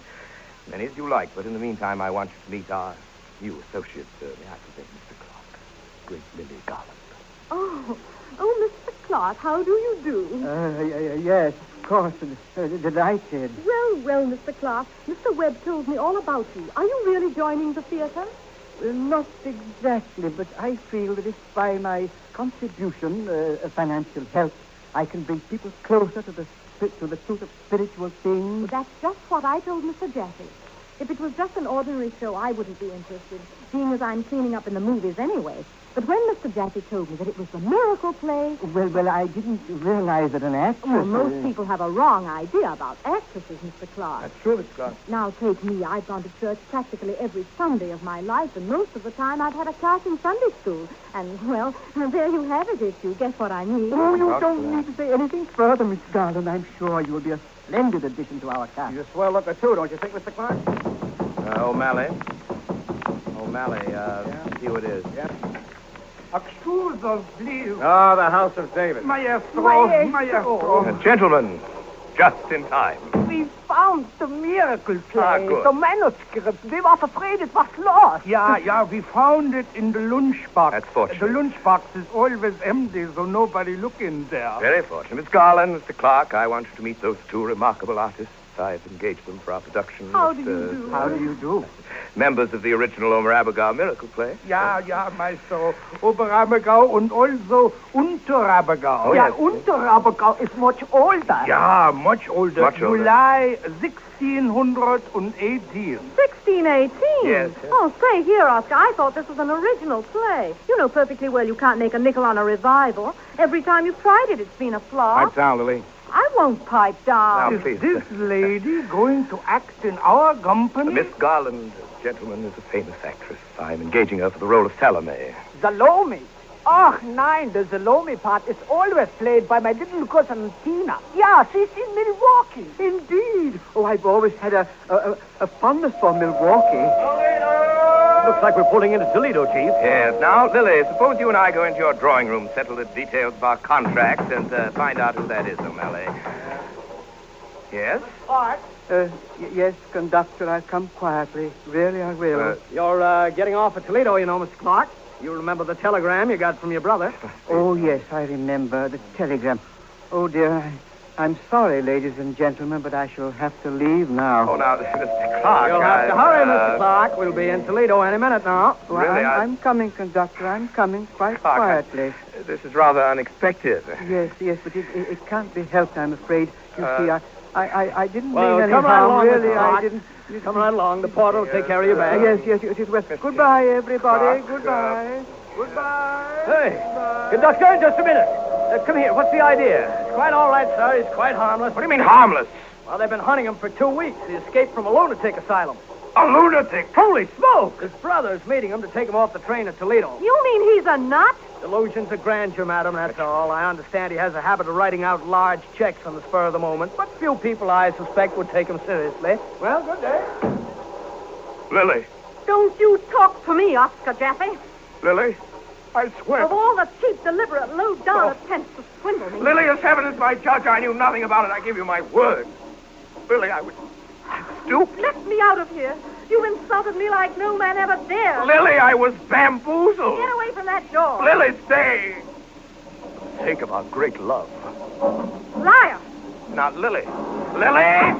Well, there goes Salome. O'Malley, Webb, I'm dizzy. Everything's going around. Oh! Look! What is it, Chief? Look! He's come. Chief, what on earth? He's come out there on the platform. It's him. He's come for her, the buttonhole maker, Max Jacobs. This is the end, Webb. O'Malley, this is the end. The road that has no turning. O'Malley, Webb, before I go, there are a few words I'd like to say. Now, listen, Chief, we're in no mood for fuzzy I lamentation. won't keep you long. Just a few words, a few last words. Skip him, Chief. We've had enough. When you get through with that whiskey, O'Malley, I'd like to borrow it. He's made a dipsomaniac of me. It's typical of my career that in the great crisis of my life, I should be flanked by 2 alcoholics. Webb, I want to give you my last instruction. Sure, I know your last will and testament. There's nothing left for me now but this. Hey, Chief, put down that gun. No? I know it isn't loaded, but all the same, it gives me the jitters. Not loaded. Did you say not loaded? You'll regret those words, Oliver Webb. When I pass into the great beyond. Chief. Listen to Chief, me, give me Webb. that gun. Listen, no. When this pistol lies, peace, peace. Oh, I know you'll feel badly for a while, boys. Believe me, it's better this way. Yesterday, Oscar Jaffe, the Wizard of Broadway. Tomorrow, a foolish old pest haunting the theater lobbies on other managers' first nights. Boys, you wouldn't want to see me that way. And boys, you'll remember me when you hear that wild sound in the night. Goodbye, boys. This is nuts. He's probably faking, but we can't take any chances. Get that gun, O'Malley. Webb, O'Malley, boys, let me do it. Let me do it, Give me boys. that gun, Chief. Now, give me that gun. Oh! Chief. What? You blithering idiot. You shot me. Well, that's how it stood with this here romance at 8 p.m. when the 20th century pulls into Toledo. For a while there, it looks to me like I'm going to do all right. In one pocket, I got a script, a new play by Somerset Maugham. And the other pocket is a contract for Garland. And there she is waiting for me on the train. Me, little Max Jason, that used to work as an office boy for the great Oscar Jaffe. And ladies and gentlemen, she never looked so good in her life. Oscar, what happened? Now take him an easy down, Jeffrey O'Malley. Is it hurting you, Cheese? Oh, it doesn't matter. This is the end. Nothing matters Maybe now. it ain't so bad, Chief. Oh, yes, it is. Yes, it is. I can feel my lifeblood seeping away. You hear those bangs, Chief? I don't like that. Where did you get your Cheese? Through the heart, through the heart, through the heart. Oscar! Wait a minute, Chief. What? Chief, you're crazy. It's just a flesh wound in the shoulder. The bullet only scratched you. It dead? Oscar, what happened? Are you sure, Webb? Why, look at it, O'Malley. You mean I'm not dying? No, not this time, Chief. Oscar, what happened? Let me in. What'll we do with it, Chief? Lily! Wait a minute, boys. Wait a minute. I have an idea. I've got an idea. Take your handkerchief, Webb, and tie a bandage around the wound. Okay, Chief. Yes, there you are. Thanks. Now let Lily come in and lock the door after her. Anything you say, Chief. Oscar! Come in, Lily. Oscar, are you hurt? Oscar. Lily? Lily? Is that you, Lily? Yes, Oscar. It's me. Forgive me, Lily. Forgive me. No, Oscar. The only way out. No, Oscar, no. The only way to atone for all my failures, my failure in my work, my failure with you, Lily, my failure. Oscar, you mustn't die. Oh, you mustn't die. Can't you get a doctor for you? He won't let us send No, for one. doctor, no. It's too late. It's going fast. I feel my lifeblood seeping away. All I want, Lily, is to hold your hand while my life ends. Oscar. Before I go, Lily, I want you to know I always loved you, Lily. Always. I know, Oscar. You were always the only one with me. The only one I love. You make me so happy, Lily. So happy. Why did you do this terrible thing, Oscar? Oh, for the best, Lily. Nothing left. Oscar. Oh, forgive me, Oscar. Too late, Lily. Oh, Oscar, it's not too late. It's never too late. A love like ours. Oh, it's getting dark. Dark? Soon it'll be over. Don't cry, Lily. Don't cry, dear, lovely Lily. Oscar, darling. There's only one last request I'd like to make, Lily. Anything, Oscar, anything. The contract, Lily. That last contract we made.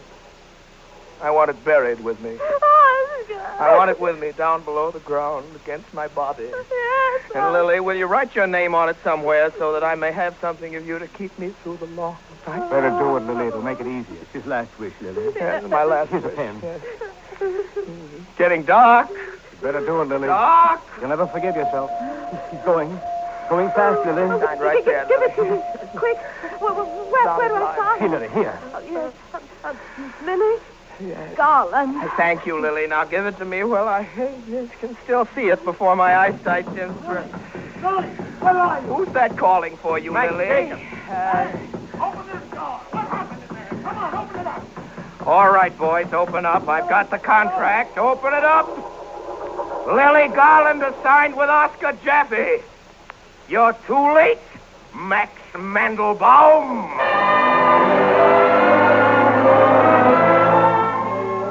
And that, ladies and gentlemen, concludes my little story of a great romance. By the time the 20th century gets into Grand Central, it looks like the Jaffe-Garland merger will be solid. And it looks like Lily is going to do very good in Oscar's new play. And as to the great man himself, he's making a quick recovery next door in drawing room A. I love you, my dear. I love you. I love only you. Stop, Lily. That's terrible, horrible. No poetry, no feeling, no depth. Now, Lily, listen here, Lily. Oscar Jaffe. Empty, flat, colorless. If you think you can colorless. insult me and bully Try me... it again, my dear. Try I it love again. you. That's better. Now, once more. Pear shapes.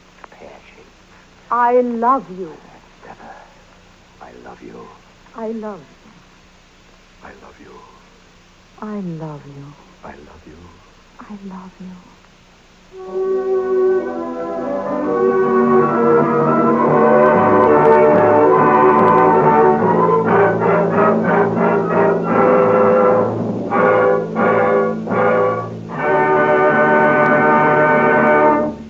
This concludes the Campbell Playhouse presentation of 20th Century by Ben Hecht, Charles MacArthur, and Charles Bruce Milholland, starring Orson Welles with Elisa Landy and Sam Levine.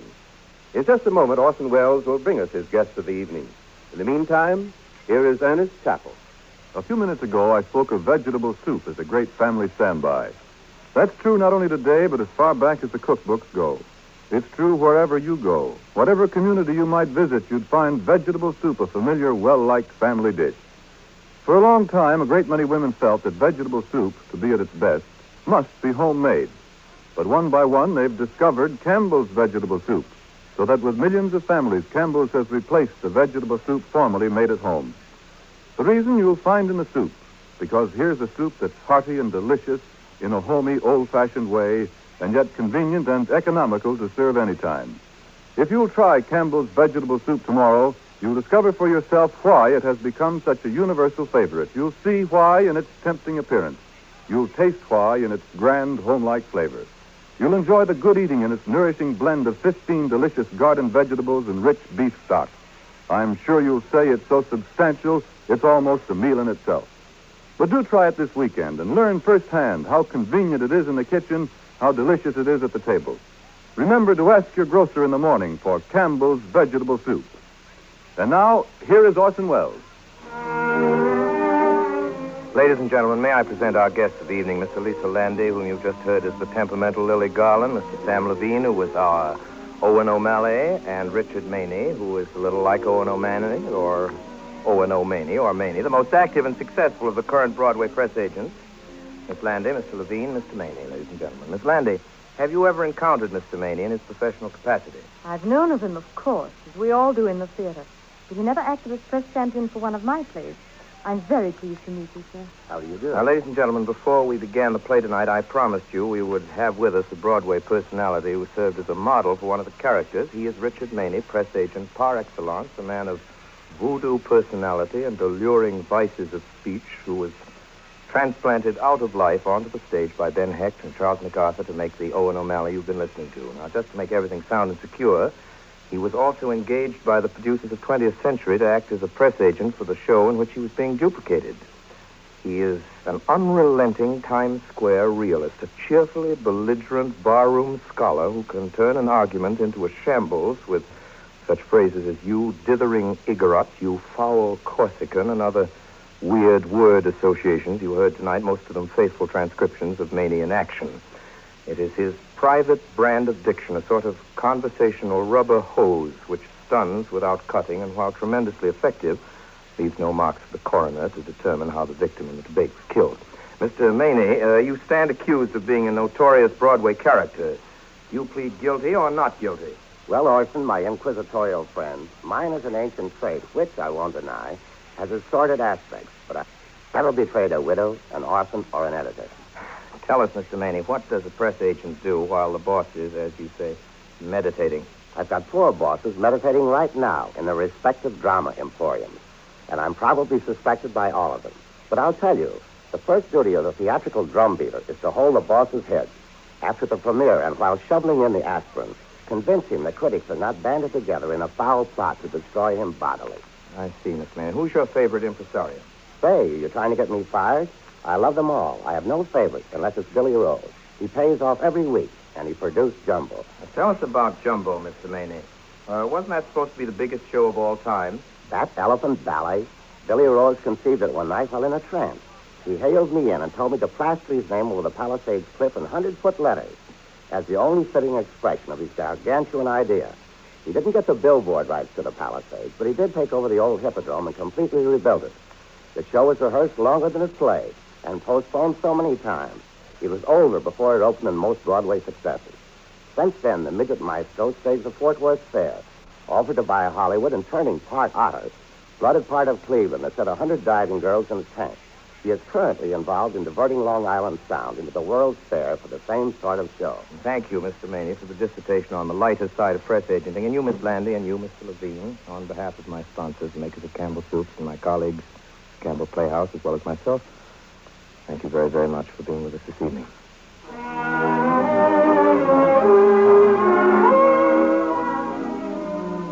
In tonight's Campbell Playhouse production of 20th Century, Orson Welles was heard in the role of Jaffe.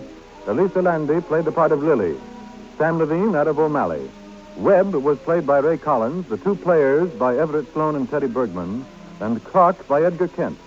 Gus Schilling was Jacobs, and Howard Teichman was the train dispatcher. Music for the Playhouse is arranged and conducted by Bernard Herrmann. And now, Orson Welles, will you tell us, please, about next week's story? Next week's story. Next week, we're proud to bring you a modern American classic, a story of life in a more colorful and leisurely age than ours. Of the strolling players whose theater floated yearly down the longest river in the world, the Mississippi. Miss Edna Ferber's great novel, Showboat. It's Margaret Sullivan, unforgettable star of our own dramatization of Rebecca, returns to us as Magnolia. Miss Helen Morgan plays Julie, the part that in the minds of the American public is almost synonymous with her name. And our distinguished authoress herself, Miss Edna Ferber, is paying us the compliment of making her very first appearance as an actress in the role of Parthy Ann Hawks. So until next week, until Showboat, my sponsors, the makers of Campbell Soups, and all of us in the Campbell Playhouse, remain obediently yours.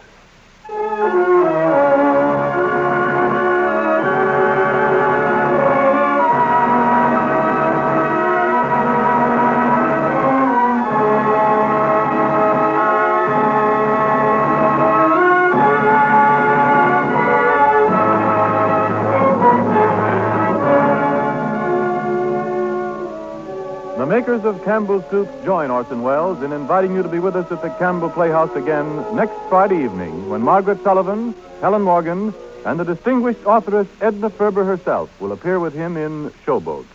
Meanwhile, if you have enjoyed tonight's Campbell Playhouse presentation, won't you tell your grocer so tomorrow when you order Campbell's vegetable soup? This is Ernest Chappell saying thank you and good night.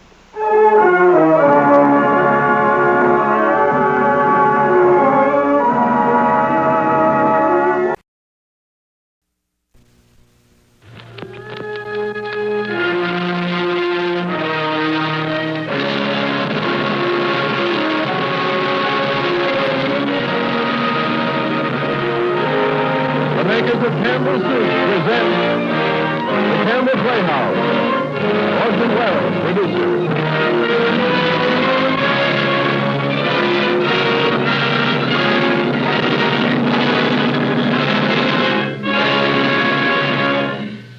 Good evening. This is Orson Welles. And our guest tonight is Miss Gertrude Lawrence. Gertrude Lawrence of Susan and God and a couple of other dozen successes in America and in England. Gertrude Lawrence, currently of Skylark, and tonight in one of the nicest stories ever to come out of Hollywood. Few movies of our time have won such quick success or lasted so long in the minds of those who saw it as the original of tonight's offering, Mr. Frank Capra's notable production for Columbia Pictures Corporation, Mr. Deeds Goes to Town. But before Mr. Deeds goes to town, and we go with him, Mr. Chappell, Mr. Ernest Chappell has an interesting meeting to tell us about. Mr. Chappell. Thank you, Orson Welles. It's very quickly told, ladies and gentlemen. Just the other day, I was talking with a young woman who is a wife and a mother. In the course of our conversation, she said to me, "You know, Mr. Chappell, I've heard you on the Campbell Playhouse telling us about Campbell's tomato soup. And now I'd like to tell you something about Campbell's tomato soup." And when I invited her to do so, she went on, "Well, those bright red and white cans of Campbell's tomato soup you speak about have been on my family's pantry shelves, my grandmother's, my mother's, and my own, for more than 20 years now, all told. And someday, I'm sure, they'll be on my daughter's shelf, too." Now, I guess many women listening tonight could tell a similar story. Perhaps you could yourself. Certainly, there's something about the bright, inviting color, the enticing aroma, the keen, delightful flavor of Campbell's tomato soup that wins and holds friends through the generations. And that something, of course, is accounted for first, last, and always by the tomatoes Campbell's use. The tomatoes and a magic recipe. And here is news. This year's crop of tomatoes was exceptionally fine. So you'll taste what this means now in Campbell's tomato soup. Have you stocked up lately? And now, our Campbell Playhouse presentation of Mr. Deeds Goes to Town, starring Gertrude Lawrence and Orson Welles.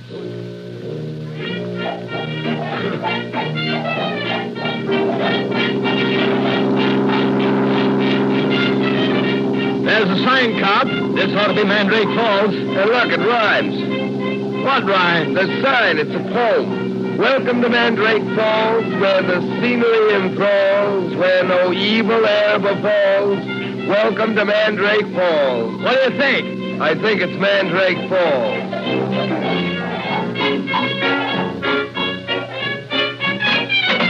Does Mr. Deeds live here? Mr. Longfellow Deeds? Yes, indeed.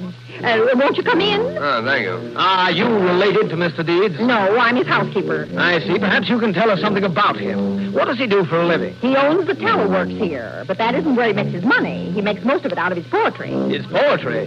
You mean he wrote all the signs we've seen around this town? Every one of them. Longfellow's famous around here. He makes a lot of money writing things on postcards. You know, Christmas, Easter, birthdays. Here's one they paid him $25 for. When you've nowhere to turn and you're filled with doubt, don't stand midstream hesitating, for you know that your mother's heart cries out, I'm waiting, my boy, I'm waiting. Isn't that beautiful? The very word I was searching for. Beautiful. Well, I'll tell him you're here. Old man Semple must have been goofy to leave all his money to this yokel. How much do you figure the estate will amount to after the taxes are deducted? About $20 million. Better be careful how you're springing on him. He's liable to keel over from the shock. How do you do, gentlemen? Oh, are you Longfellow Deeds? Yes. My name is John Cedar. You may have heard of my law firm in New York, Cedar, Buddington, and Cedar. I'd like to meet Buddington. And this is Mr. Cornelius Cobb. Won't you sit down? He handles our public relations. Ouch! What's this, cactus? It's a new mouthpiece for my tuba. I keep losing them all the time. By the way, you gentlemen want to stay for lunch? No. We're here to ask you a few questions, Mr. Deeds. I'd suggest you sit down, too, Mr. Deeds. You may feel faint in a minute or two. Mr. Deeds, are you the son of Joseph and Mary Deeds? Yes. Are your parents alive? No. I wonder if you'd be good enough to tell me exactly how they met their death. Well, my mother and father froze to death in a storm. They just got through delivering Sarah Perkins' baby in Pine Valley. That checks all right, very cold winter. Mr. Deeds, does the name of Martin W. Semple mean anything to you? Not much. He was an uncle of mine, although I never saw him. Well, he passed on. Red he was hair. killed in a motor accident in Italy. He was? Oh, that's too bad. If there's anything I can do... Prepare yourself for a great shock, Mr. Deeds. The shock of a lifetime, Mr. Deeds. I wish it was my lifetime. Mr. Semple left a great fortune when he died, Mr. Deeds. He left it to you, Mr. Deeds. Deducting taxes, it's somewhere in the neighborhood of $20 million. You know, you're silly if you don't stay for lunch. Mrs. Meredith made some fresh orange layer cake, and you haven't really eaten fresh orange layer cake until you've tasted Mrs. Meredith. Perhaps you didn't hear me, Mr. Deeds. The whole Semple fortune goes to you. $20 million. And $20 million? I wonder why he left all that money to me. I don't need it. I made a mistake about who ought to sit down when this news was told. You see, Mr. Deeds, the farm of Cedar, Buddington, and Cedar. Buddington's funny. I can't think of a rhyme for Buddington. Well, right now, Mr. Deeds, I think you'd better start packing. What for? You're coming to New York with us. When? Tonight on the 6 o'clock train. There are a great many important things you've got to take care of right away. You know, I've never been away from Mandrake Falls in my whole life. But I'd like to see Grant's tomb at that. That's the idea. Come on down to New York and see if you can find a rhyme for it.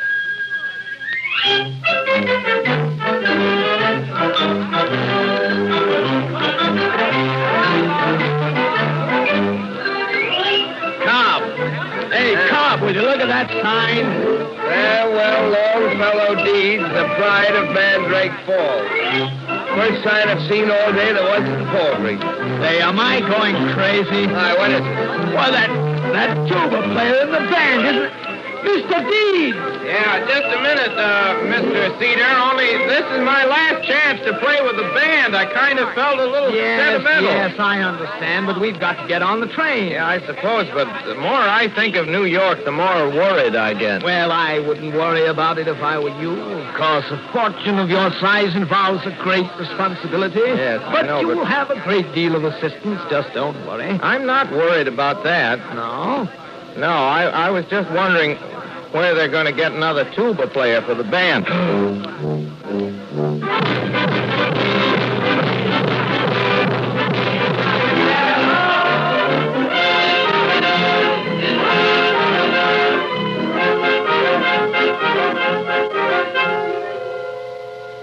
Hello, boys. Hello, John. What happened, Peter? What's he like?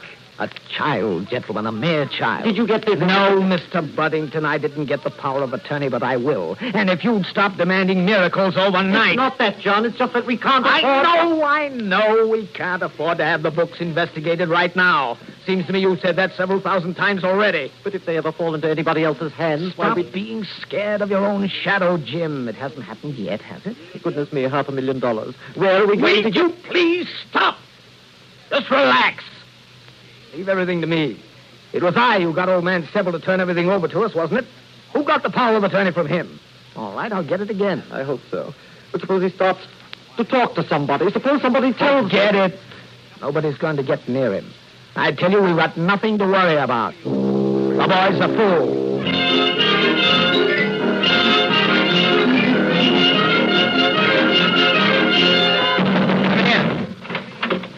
Mr. McIntyre? Sit down, Brenda. Did you send for me? I did. Well? 3 days have gone by, and what have you brought in on Longfellow deeds? Nothing but flat, dull, boring, routine drivel. I've tried everything, Mr. McIntyre. But there's a watchdog around called Corny Cobb. He's keeping deeds under lock and key. That bohunk falls into $20 million, and you can't find out anything about him because he's guarded by... Corny Cobb. The reason you're on this paper, sweetheart, is with a name like yours and a face like yours... It takes time to think how to get around Corny, but I'll get it. Listen, sweetheart. If you get some stuff on this Longfellow deeds, personal stuff, I'll give you your own column. Honest? And your picture at the head of it. I'll get it. Keep 4 columns open on page 1 tomorrow. That's the way I like to hear you talk. I'll keep the whole front page open. What are you going to do? Well, if you care to break a rule and read your own paper, you'll find the story in the early edition.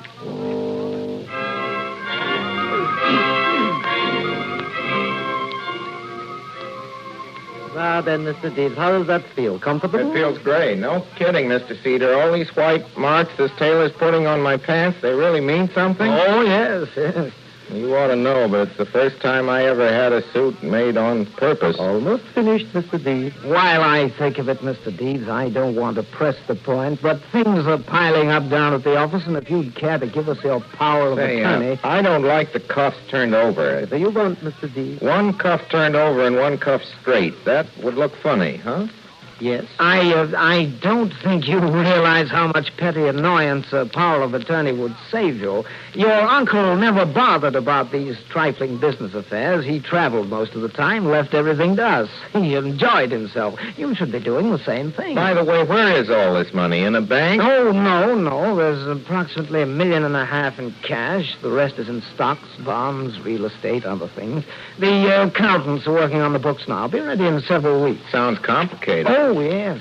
That's why I suggested your letting us take care of it. I could have the power of attorney drawn up. You mean besides being my lawyer, you want to take care of my investments? Is that it? Yes, you see, that's the kind of extra service a firm like Cedar, Buddington, and Cedar is glad to donate. You know, it's a funny thing. I haven't been able to think of a rhyme for Buddington yet. I wish you'd give that matter some thought, Mr. Deeds.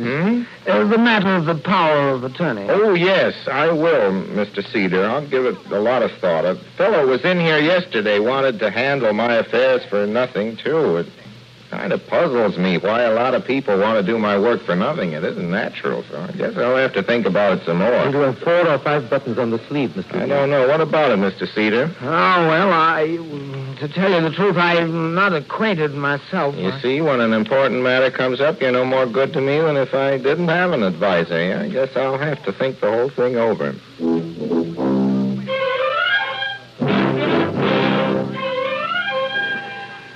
Now, from what I understand, gentlemen, he's quite childish.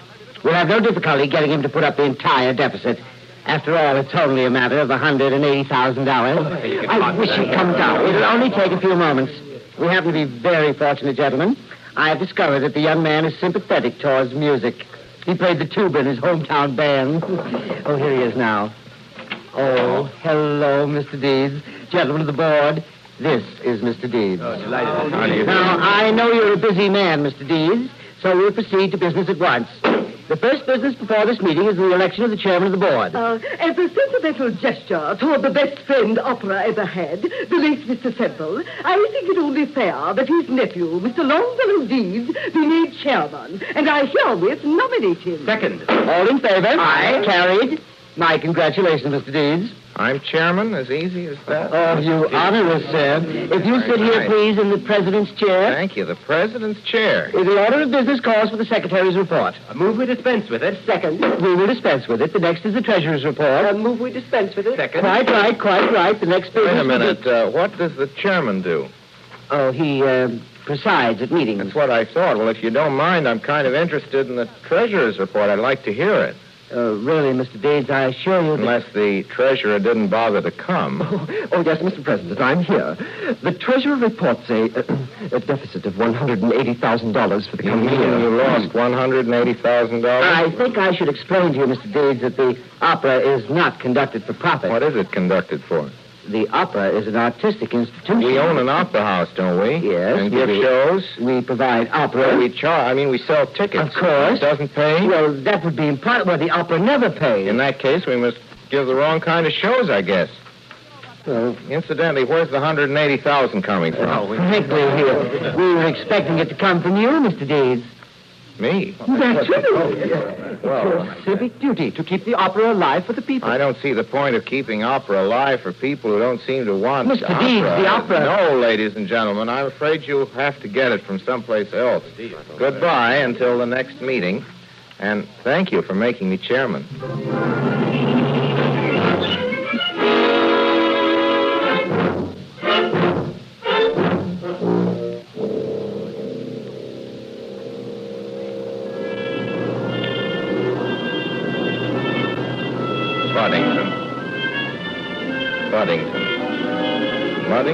Buddington. Hey, what's the matter, lady? Nothing. I'm all right. You fainted right on my doorstep, my front.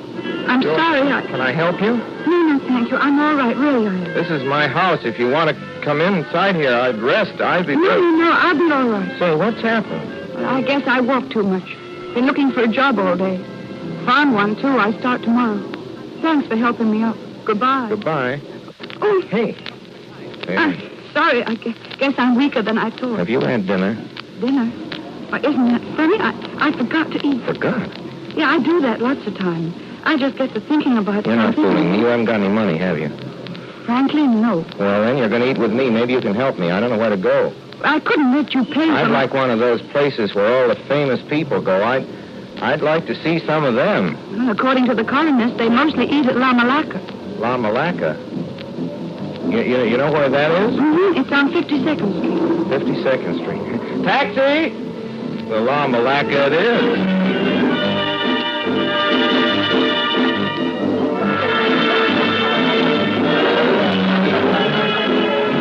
You don't know how good this food tastes.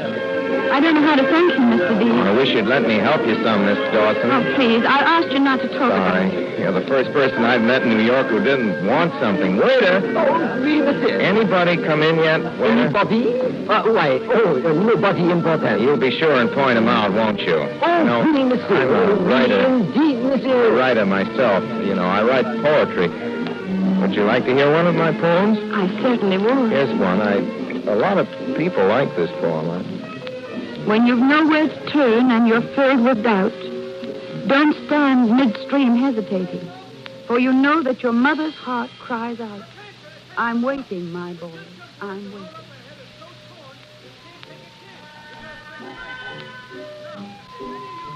For you know that your mother's heart cries out, I'm waiting, my boy, I'm waiting. Brenda, is that really true? Cross my heart. Let's hear your story.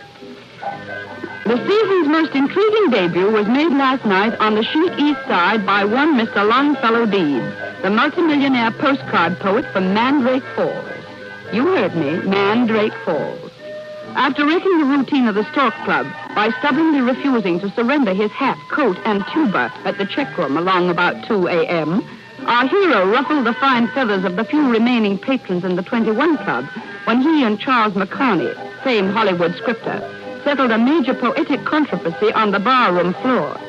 And before the debris in his wake could be cleared away, the Cinderella Man, New England's latest gift to the gaiety of our town, was back in his barouche and well on his way to Central Park for a breath of fresh air and a brisk swim in the seal pool. Cinderella Man. That's sensational, Brenda. Extremely sensational. Is he really that big a sap? Yes, Mac, he's the original, and there are no carbon copies. The story's a work of art. It'll be in all the school books. For a society girl, sweetheart, you sure can write. Thanks. Here's the part I like. As dawn rose over Times Square, Mr. Deeds was glimpsed feeding a bag full of donuts to a horse. When asked why he was doing it, our hero replied, I just wanted to see how many donuts this horse could eat before he asked for a cup of coffee. When asked why he was doing it... Am I supposed to see him again? You certainly are. When can you make it? Tonight, maybe. I'm supposed to phone him at noon on my lunch hour. And in case Cobb starts snooping around, I've moved into Mabel Dawson's apartment. That's the girl I was at school with. I'm a stenographer now, you know. And my name's Mary Dawson.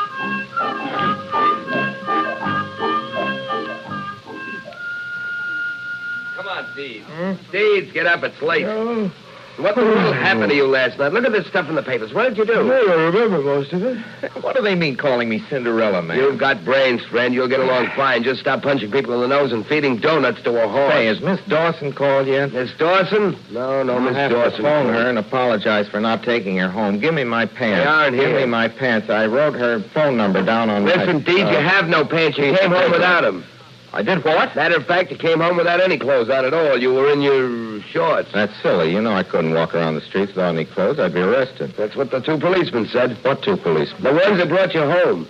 They said you and another man kept walking up and down the street shouting, back to nature. Clothes are a blight on civilization. Back to nature. I don't remember that. I don't remember that at all. I tell you what I do remember, though, about last night. I remember finding a rhyme for Buddington. Oh, yes? Yeah, how's this? Bye, baby Buddington. Daddy's gone a Huntington to get a little rabbit skin to wrap his baby Buddington in.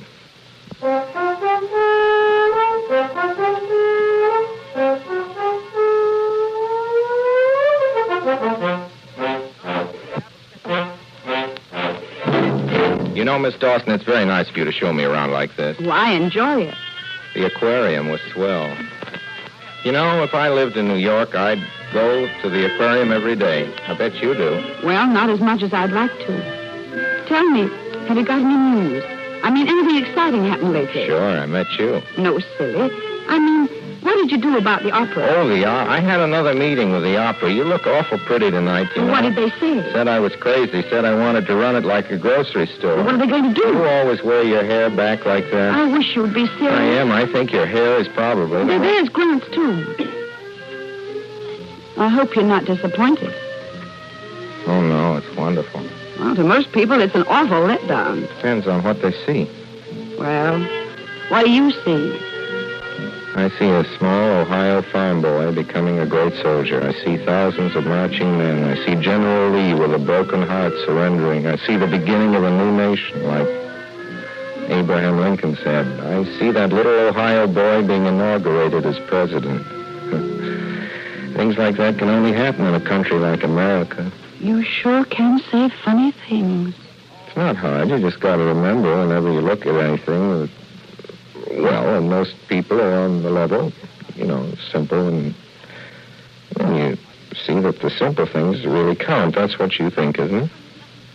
I mean, that most people are on the level and everything. Oh, sure. Sure.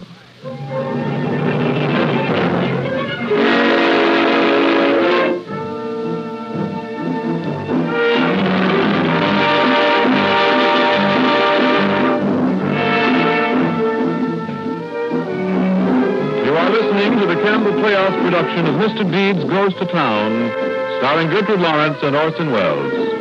This is the Columbia Broadcasting System.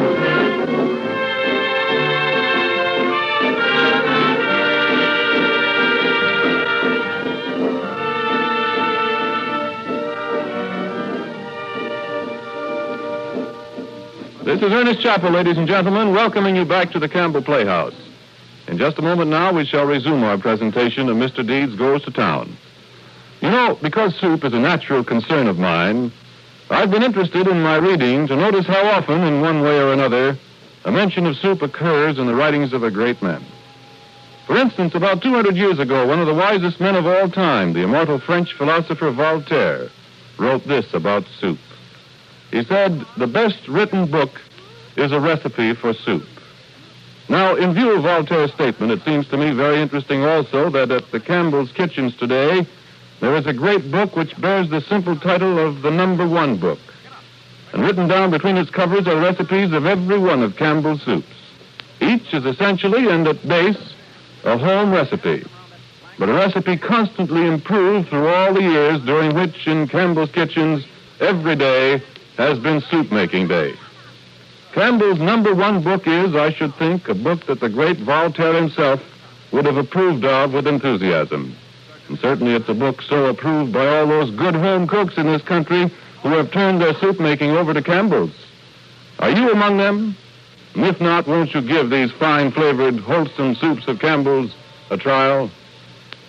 And now we resume our Campbell Playhouse presentation of Mr. Deeds Goes to Town, starring Orson Welles and Gertrude Lawrence. Please, gentlemen, please!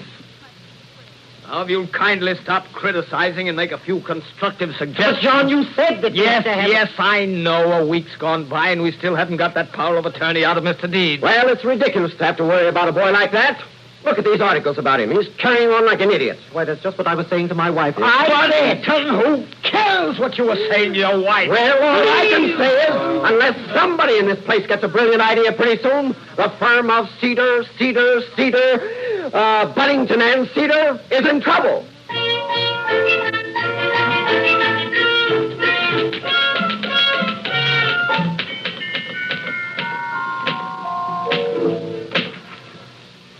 Seems to me like that's the first time that typewriter's been silent since you met that, what's his name, the Cinderella man? Oh, stop it, Mabel. You know his name. Longfellow Deeds. I was only quoting you, darling. Well, stop quoting me. What's the matter with you, Brenda? Nothing. I'm just nervous, I guess. Say, where did you and the Deeds guy go yesterday? To the zoo? No, we just sat in the park and talked. Then a fire engine came along and he hopped it. Quite a clown, isn't he? He wasn't clowning. He's interested in fire engines. Going to buy one for his hometown. Charming story. Is that the one you've been working on? Yes. Why don't you finish it? I can't write it. I don't know what's the matter with me. I have an unfailing instinct about such things, and I think I can tell you. Mabel, that man is either the dumbest, the stupidest, the most imbecilic idiot in the world, or he's the grandest thing alive. I can't make him out. Uh-huh. I'm crucifying him. Why? I don't know. You wanted to be a successful newspaper woman, didn't you? Well, you've done it. Last year's glamour girl makes good. Now, then what? Search me, ask the gypsies. We think we're wise and sophisticated, you and I and the people we go about with. I'm beginning to wonder. Maybe we're the ones who are crazy. That's an idea. Here's a guy that's wholesome and fresh, and he looks like a freak. You know what he told me yesterday? He said he'd been walking along looking at the tall buildings. He decided they created a lot of grand palaces here, but they forgot to create the nobleman to put in them. He's balmy. Is he? I thought so at first. Now I try to laugh at him, and it sticks in my throat. Hello? Wait a minute. It's the paper, McIntyre. He wants to know where is your deed story for today. Tell him to keep his shirt on. Keep your shirt on. He'll get it.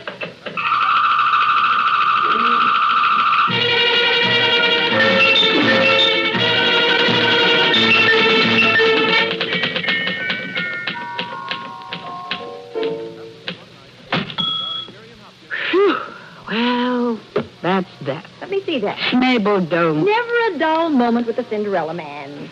When Hook and Ladder Company number 16 arrived at the 3-alarm blaze downtown in the middle of last night, guess who they found had driven them there? That's right, Longfellow Deeds, the postcard poet, who last night added firefighting, ferry piloting, orchestra conducting, and subway switching to his already considerable repertoire. Tonight he attends his own reception for the higher-ups in opera circles. It's not expected that Mr. D... Stop it.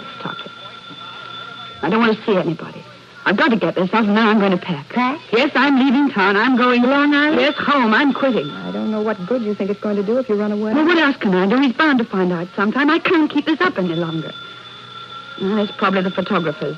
Tell them I'm not seeing these tonight and to go away. Okay. Miss Harry Dawson here. My name is Longfellow Deeds. Oh, yes, of course, Mr. Longfellow Deeds. Come on in. You're Mabel, her sister, aren't you? Huh? Oh, yes. Yes, her sister. She's told me a whole lot about you, Mabel. Thank you. She's told me a whole lot about you, too, Longfellow. Hello, Mary. Hello. I waited in the park over an hour. I thought maybe you'd forgotten. I didn't think you could get away with your party and everything. Oh, I wouldn't let them stop me from seeing you, Mary. I threw them out. Throw them out? Yeah. You mean bodily? The whole party? Yeah, they got on my nerves, so I threw them out. I guess that'll be in the papers tomorrow. Something else for people to laugh at. I don't mind, though. I had too much fun doing it. Should we go for a walk? Sure, if you'd like to. I'll just put my hat on. Excuse me. Oh, we're just leaving. It ought to be a nice night to go out in the lake and the park, don't you think? Any night's a nice night to go out on the lake, in the park. I'm ready. You look beautiful. You know, she looks better every time I see her. Thank you. Well, good night, and don't worry about Mary. I won't keep her out late. Oh, all right. Good night.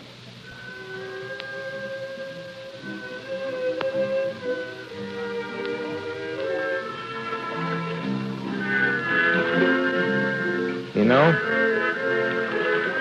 I once had an idea I could do something with the money, some good, but I haven't had a chance to figure anything out. I've been so busy here. I guess I think of something when I get home. You're going home? Well, a man ought to know where he belongs. I just don't seem to fit in around here. Mary. Yes? I was thinking, I wish you could come to Mandrake Falls sometime. The sky is beautiful, isn't it? Yeah.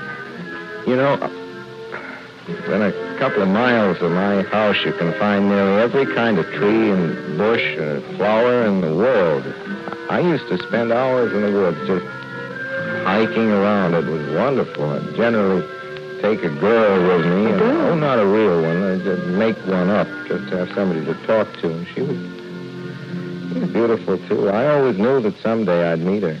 Mary, remember I told you I was writing a poem? Well, brought it with me. It's finished. Here. Thank you. Would you like to read it? It's to you. Yes, of course. Can you see to read it? Yeah. I tramp the earth with hopeless beat, searching in vain for a glimpse of you. Then heaven thrust you at my very feet, a lovely angel, too lovely to woo. My dream has been answered, but my life's just as bleak. I'm handcuffed and speechless in your presence divine. For my heart longs to cry out, if it only would speak. I love you, my angel. Be mine. Be mine. You don't have to say anything now, Mary. I'll wait to hear from you tomorrow. It's wonderful. You'll hear from me about it tomorrow.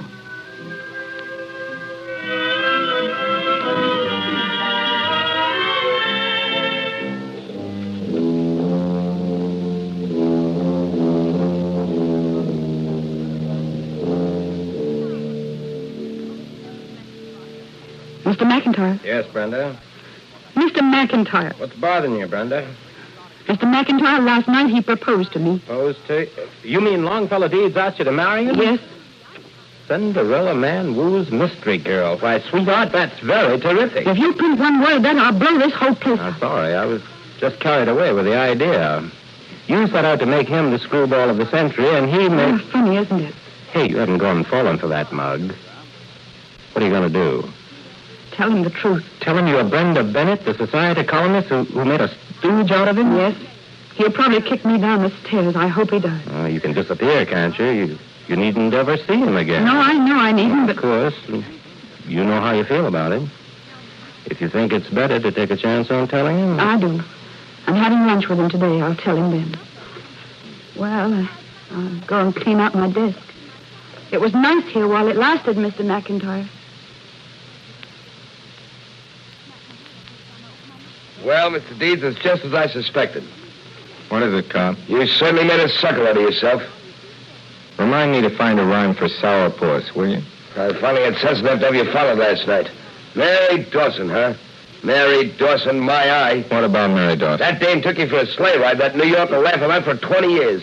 She's the slickest double-crossing two-times. What? All right, go ahead and hit me. But first, look at this picture in Town and Country. Brenda Bennett, lovely young daughter of Mr. and Mrs. Ogden Randolph Brian Bennett of Broadfields, Westbury, Long Island, last year's most popular debutante who was disappointing this winter's handsome stagline in favor of a reporter's desk on the New York Evening Mail. She's a reporter on the Evening Mail. Every time you open your kisser, you were giving her another story.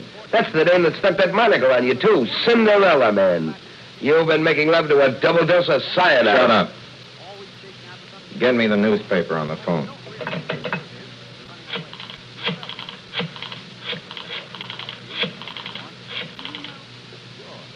Hello, Evening Mail? I want to talk to Miss Bennett. Oh, hello. Mary, are you the one who's been writing those articles about me? No, that's all right. I just wanted to know for sure. Forget it. Don't bother about lunch. I somehow don't feel very hungry today.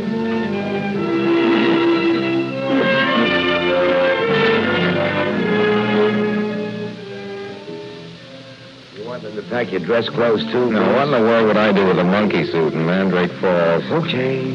All right, let me go. I want to see him. I want to see that guy. Get out of here. Oh. There you are. Who are you? I just want to see what a man looks like that can spend thousands of dollars on a party when people are starving all around him. Cinderella man, huh? You know how many families you could have fed with the money you paid out to get on the front pages? What do you want? Sure, go ahead and close up the opera. It's not making enough money for you. It'll throw 500 men out of jobs, but what do you care? 20 million isn't enough. I'd like to melt it all and pour it down your throat. Shall I send for the police? No, you don't. Stick 'em up. What do you want? A chance to feed the wife and kids. I'm a farmer. A job, that's what I want. You're a moocher, that's what you are. I wouldn't believe you or anybody else in a stack of Bibles. You're a moocher like the rest of them around here. Sure, everybody's a moocher to you. A hungry dog eating out of a garbage can would be a moocher to you. See what good your money's going to do when you're pushing up daisies. You never thought of that, did you? You never thought about all the people that are starving. They're moochers to you. All those people that are standing in bread lines, not able to feed their wife and kid. But I'm sorry. You get all kinds of crazy ideas. Lost my farm. Haven't had enough money to feed the kids. I didn't realize you can do anything you want with me, mister. Well, sir, first off, I think you should have lunch with me. Then we'll have a little talk about the situation.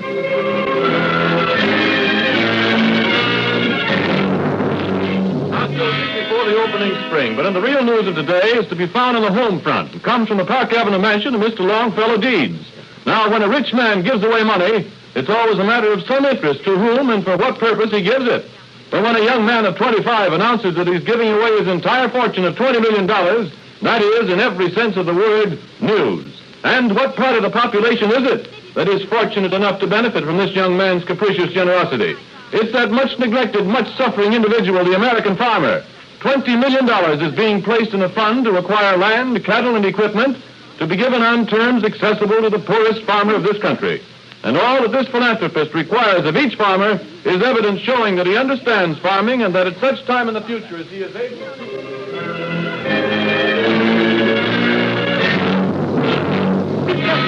Mr. Feeder, please. Mr. Buddington, please.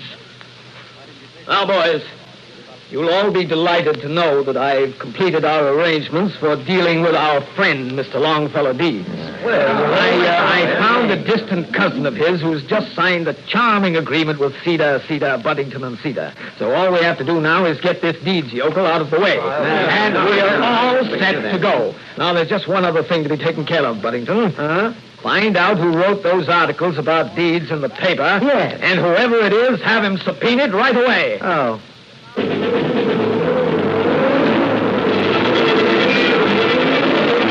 All right, sir, step over to that desk for further instructions.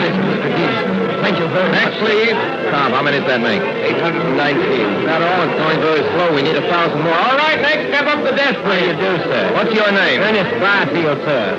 Well, where's your farm, Mr. Barfield? South Carolina, sir. What do you grow? Cotton and tobacco. What about knocking off a leg? I've got to get this business over in a hurry. I want to get back to Mandrake Falls. What price you get on those trucks, Mr. Barfield? Oh, you want a kilo. You haven't been out of the house in 2 weeks. Maybe I'll have a sandwich. Mind waiting a few minutes, please? Oh, sure, sir. If you like a sandwich, I'll give you one, too, please. Never mind about me, Cobbett. Order lunch for all the applicants. For all of them? Why, there must be 2,000 men out there. That doesn't make them any less hungry. Okay, Santa Claus, 2,000 What's going on here? Out of the way, you Longfellow Deeds. Yes. Sheriff's office, we got a warrant to take you into custody.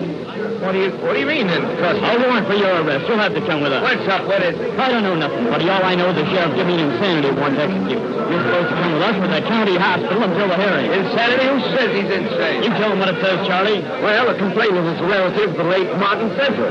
The charges are that Mr. Deeds is insane and incapable of handling the estate. Well, wait a minute. We want to get a lawyer. I'll call Cedar. Call Cedar? Well, as a matter of fact, Mr. Deeds, I'm from Mr. Cedar's office. He represents the complainant. He what? Mr. Cedar's the one that lodged the complaint against you. Your own lawyer. That's great. That makes everything complete.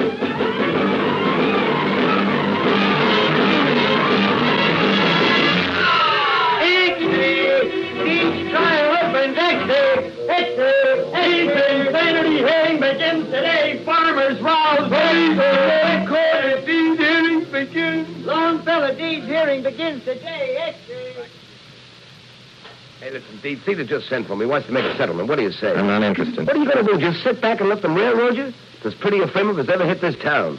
If you don't let me get your lawyer... No, don't bother. Oh, you can't walk into that hearing without being ready to protect yourself in the clinches. Cedar's too smart. That crook with a bunch of trained witnesses... Let me alone. Okay, pal, okay. But I hope you change your mind. All right, officer, open up. So long, Mr. Cobb. Goodbye. Mr. Cobb. Oh, go away. I've been all over town talking to everybody. Haven't you done enough damage Now, already? listen, I've got my editor all lined up. The paper's back of him. I can get him the best lawyer there is. You're wasting your time. He doesn't want a lawyer. But I've got some legal... He's so low he doesn't want any help from anybody. Listen to me, will you? You can take a bow for that. The swellest guy has ever hit this town, and you crucified him. Just for a couple of stinking But headlines. there must be something I can do. You've done plenty now. Stay out of his way.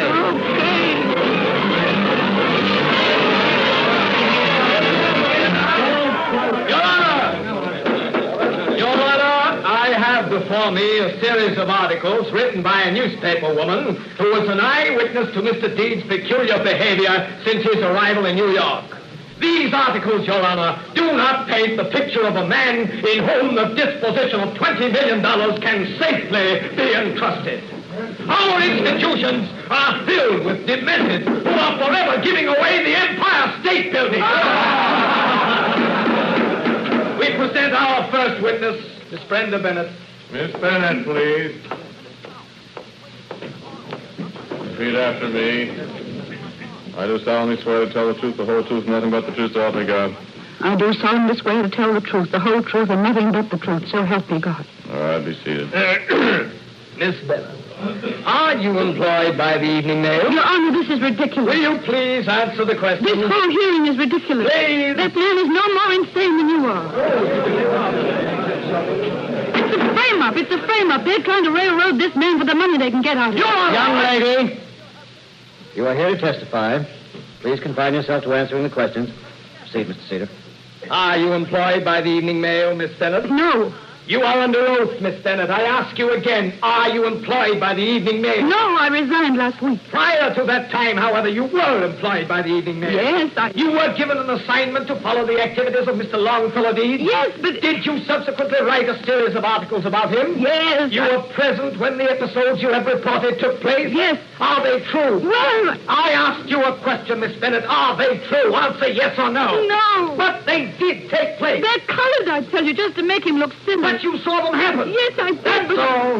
It isn't all. I'd like to explain. That's all, Miss Bennett. Come on, miss. Come on. Step up. Your Honor, what kind of a hearing is this? He's not defending himself. Somebody's got to do Miss it. Bennett, please. I've got a right to Miss be Bennett. heard. I'm willing to listen to anything anybody has to say. Must be done in an orderly fashion. When you learn to show some respect to the court, you can return. Till then, you'd better go back to your seat and calm down.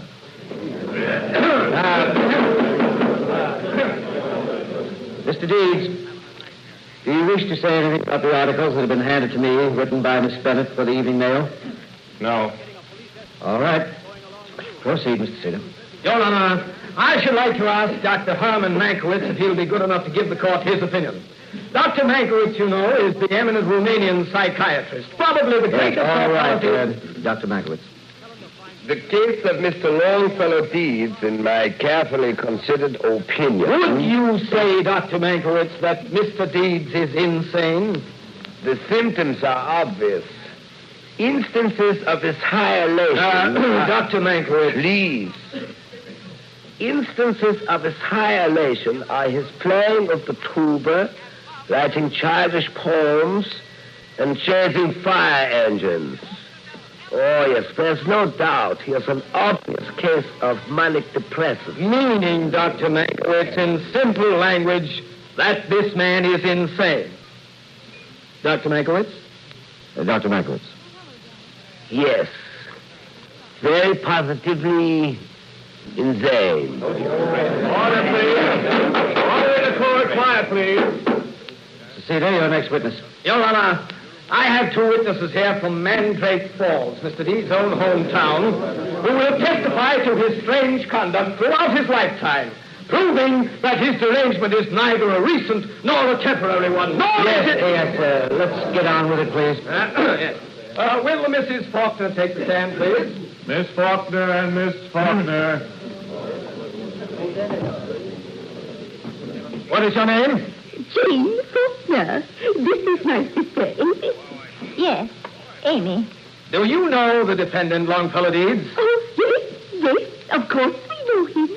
How long have you known him? Since he was born. Yes. Elsie Taggart was the midwife. He was a 7-month baby. That's fine, thank you. Do you see him very often? Most every day. Sometimes twice. Must we have the echo? Miss Jane, you can answer for both. Now tell me, what does everybody back home think of Longfellow Deeds? They think he's pixelated. Oh, yes, pixelated. He's what? Pixelated. Well, that's a somewhat unusual word, Miss Jane. Can you tell the court just what it means? Perhaps I can explain, Your Honor. Pixelated is an old New England word. It is derived from the word pixies, meaning elves or the little people. They would say the pixies have got him, as we would say a man is balmy. I see. Why does everyone think Mr. Deeds pixelated? Does he do peculiar things, Miss Jane? He walks in the rain without his hat and talks to himself. Sometimes he whistles. And recently he gave Chuck Dillon a something. Blacked his eye. Why? For no reason, I guess. We always run into the house when we see him coming. Never can tell what he's going to do. He sure is pixelated. Oh, yes, he's pixelated, all right. Thank you, ladies. That will be all. Order, please. Quiet in the court. Order. Quiet. Mr. Deeds, are you still unwilling to speak in your own defense? You have nothing to say in this court? Nothing. Must have quiet in the court. Mr. Deeds, in view of the extensive testimony and after very carefully considering all the evidence available, I think it advisable for your own safety that you be sent to a state hospital. You need medical attention. No, wait a minute. You can't do it. You've got to make him talk, Your Honor. Miss Bennett, please. You said I could speak. You said that you would listen to anything I had to say if I was rational. Well, I am rational. I'll take the witness chair.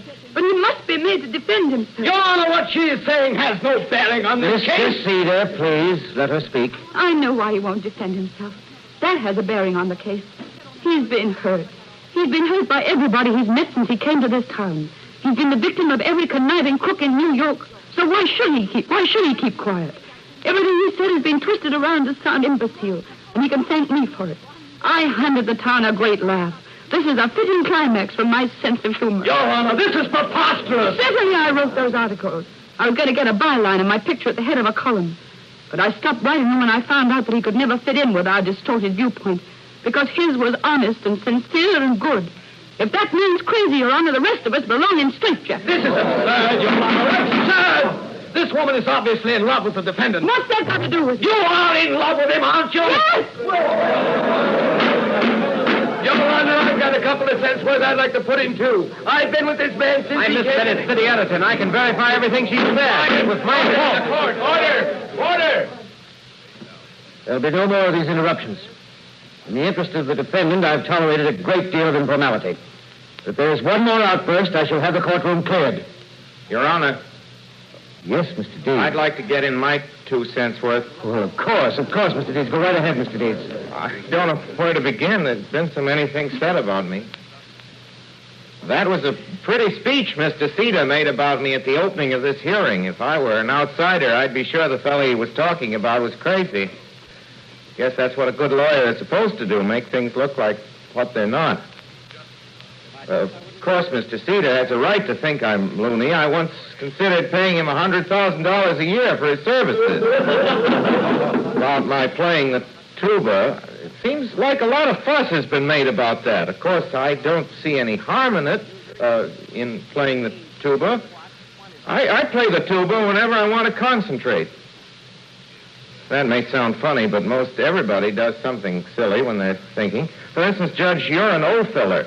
I'm a what? An O filler. You fill in all the spaces in the O's with your pencil. I've been watching you. Now, that may make you look a little crazy, Your Honor, just sitting around filling in O's, but I don't see anything wrong in it because that helps you think. And other people are doodlers. Doodlers? That's the name we had back home for people who make designs on paper while they're thinking. Most everybody is a doodler.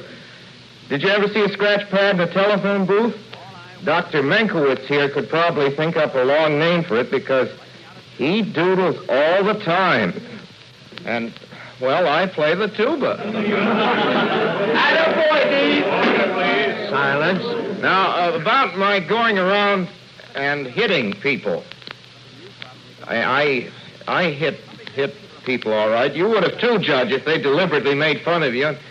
It said in one of those articles that I chased after a fire engine. Well, who doesn't chase after? And it's to throwing those society people out of my house. Well, I threw them out because I didn't want the party in the first place. Your Honor, this is becoming a farce. I suggest that Mr. Deeds dispense with his side remarks and explain a few facts. For example, his wandering around the city streets at night in his underwear, feeding donuts to a horse. Well, Mr. Deeds? Yes, Your Honor, those things look kind of bad, don't they? Judge, I don't remember them. They probably happened all right, because I don't think a policeman would lie about a thing like that, but I was drunk, Your Honor.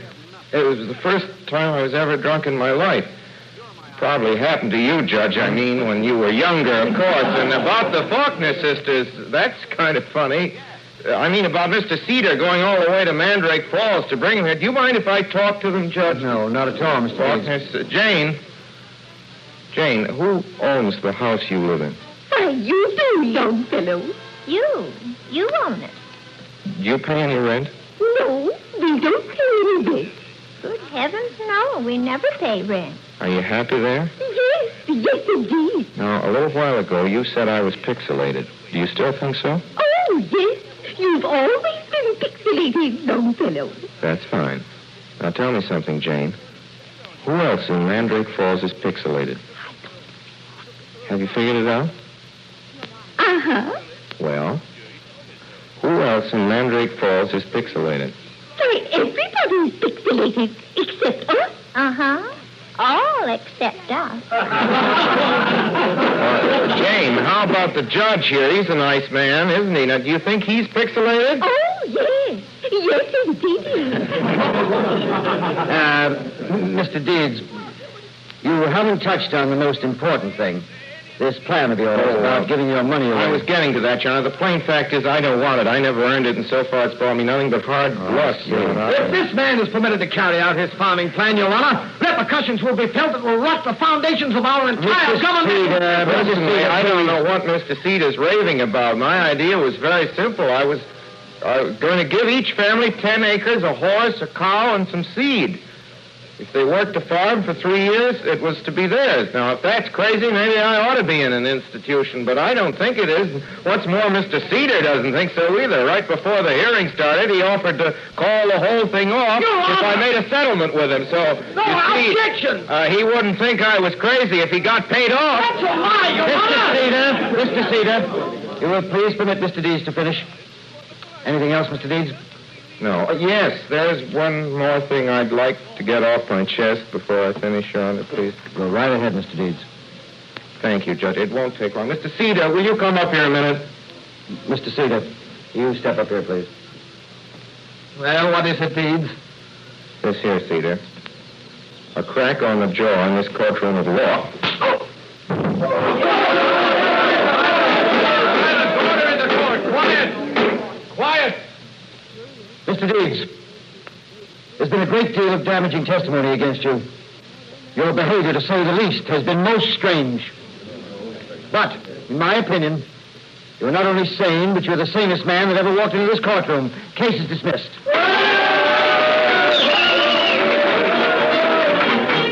Deeds, you were wonderful. Oh, Longfellow, darling, I'm so happy, dear. Forgive me. What, sir? Will you forgive me? Hey, Judge, I plead guilty. I am crazy. She's asking me to forgive her. Darling, if you only knew how I felt. Nobody's going to forgive anybody. If there's any forgiving to do, you're going to forgive me. If anything had happened here, I was going to kill myself. Nothing's going to happen to me or to you, only we're going to be together always, if that's all right with you. If it's all right with me.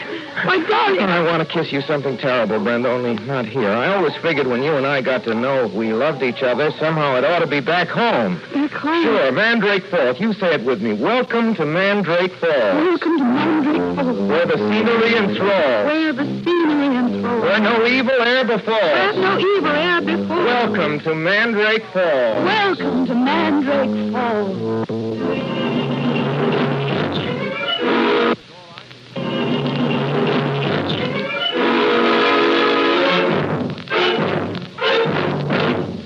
You have been listening to the Campbell Playhouse presentation of Mr. Deeds Goes to Town, starring Gertrude Lawrence and Orson Welles.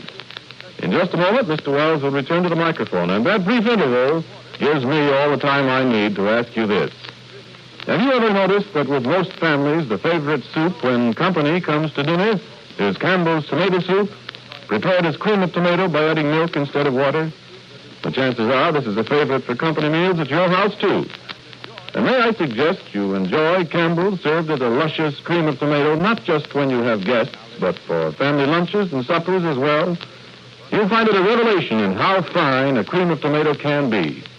Smooth as velvet, rich in tomato flavor, and of course, extra nourishing. Now, wouldn't a glowing plateful of Campbell's tomato soup prepared as cream of tomato taste good to you, say at lunch or dinner tomorrow? And now I see Orson Welles is back with us, Mr. Welles. Ladies and gentlemen, it gives me great pleasure to introduce to you our guest of the evening, that beautiful, talented, and glamorous and international star, Miss Gertrude Lawrence. Good evening, ladies and gentlemen. Miss Lawrence was our guest here on the Campbell Playhouse, if you will remember, one evening last spring, almost exactly 1 year ago, when she played her own part of Amanda with us in Noel Card's Private Lives. Yes, Orson. It was a lot of fun bickering our way through that one. But if you want to know, I've had a lot more fun tonight. My Gertie. Well, for one thing, that was a part I've played hundreds of times before. And for another, that broadcast came right in the middle of the rehearsals for Skylark. And you know how that makes you feel. I have a rough idea, but as a matter of fact, ladies and gentlemen, I don't have to tell you that Miss Lawrence's apprehensions on that occasion were quite unfounded. Skylark is now in its 7th month on Broadway and one of the biggest hits of the current theatrical season. It's by all odds Miss Lawrence's brightest personal success to date. I think perhaps the Campbell Playhouse proved to be an excellent rabbit. Well, aren't you nice? And I hope you'll always think of it as that, Gertie. And that you'll come back very soon again. Thank you all. Good night, please. Gertrude Lawrence, of course, was Brenda Bennett tonight, and Mr. Deeds Goes to Town. Everett Sloan was Cedar, Paul Stewart was Cobb, Frank Reddick was the judge, Edgar Beria, Mr. Buddington, Richard Wilson was a number of people, as were Mr. Howard Teichman and the Honorable Joe Cotton. The pixelated ladies were Jane Houston and Agnes Moorehead, the well-beloved. Bernie Herman assumed the responsibility for the music. And in closing, I think you will be interested to learn that the character of the bailiff and of Edwin C. Hill was rendered by Dr. Ernest Chappell himself. And now, ladies and gentlemen, as to next week's broadcast. It's a stage play. And a smash hit with the Mrs. Hedda Hopper, Marjorie Rambeau, and Lucille Ball as our guests.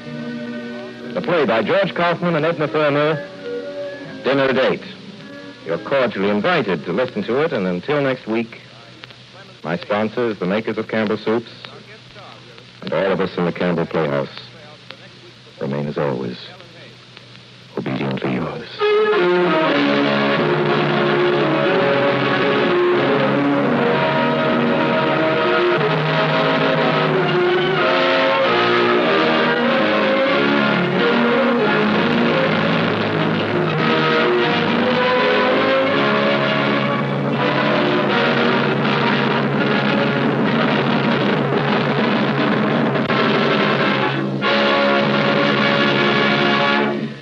The makers of Campbell Soups join Orson Welles in inviting you to be with us in the Campbell Playhouse again next Sunday evening when we present Dinner at 8. And as our guest players in Dinner at 8, you will hear Hedda Hopper, Lucille Ball, and Marjorie Rambeau. Will you be with us? In the meantime, if you've enjoyed tonight's Playhouse presentation, won't you tell your grocer so tomorrow when you order Campbell's tomato soup? This is Ernest Chappell saying thank you and good night.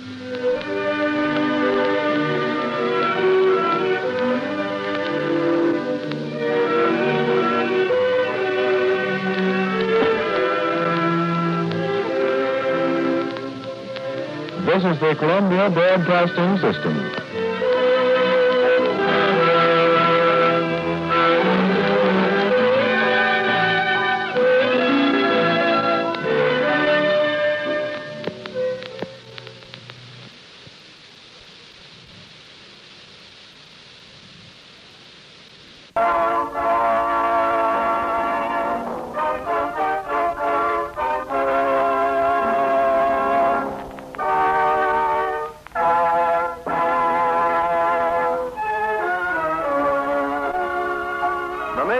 Campbell Soups presents The Campbell Playhouse. Orson Welles, producer.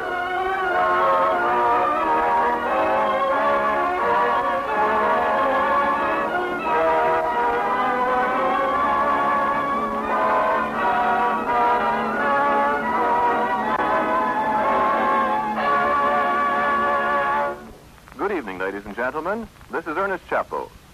Tonight, the Campbell Playhouse has the signal honor of presenting for its first performance on the air one of the classics of the modern American theater. The winner of the Pulitzer Prize for the best play of 1938, Our Town by Thornton Wilder. There was much talk when it was first produced in the theater because it was performed without scenery or props. The lovable, garrulous stage manager filling in gaps and explaining things as he went along. Tonight, Orson Welles plays that part.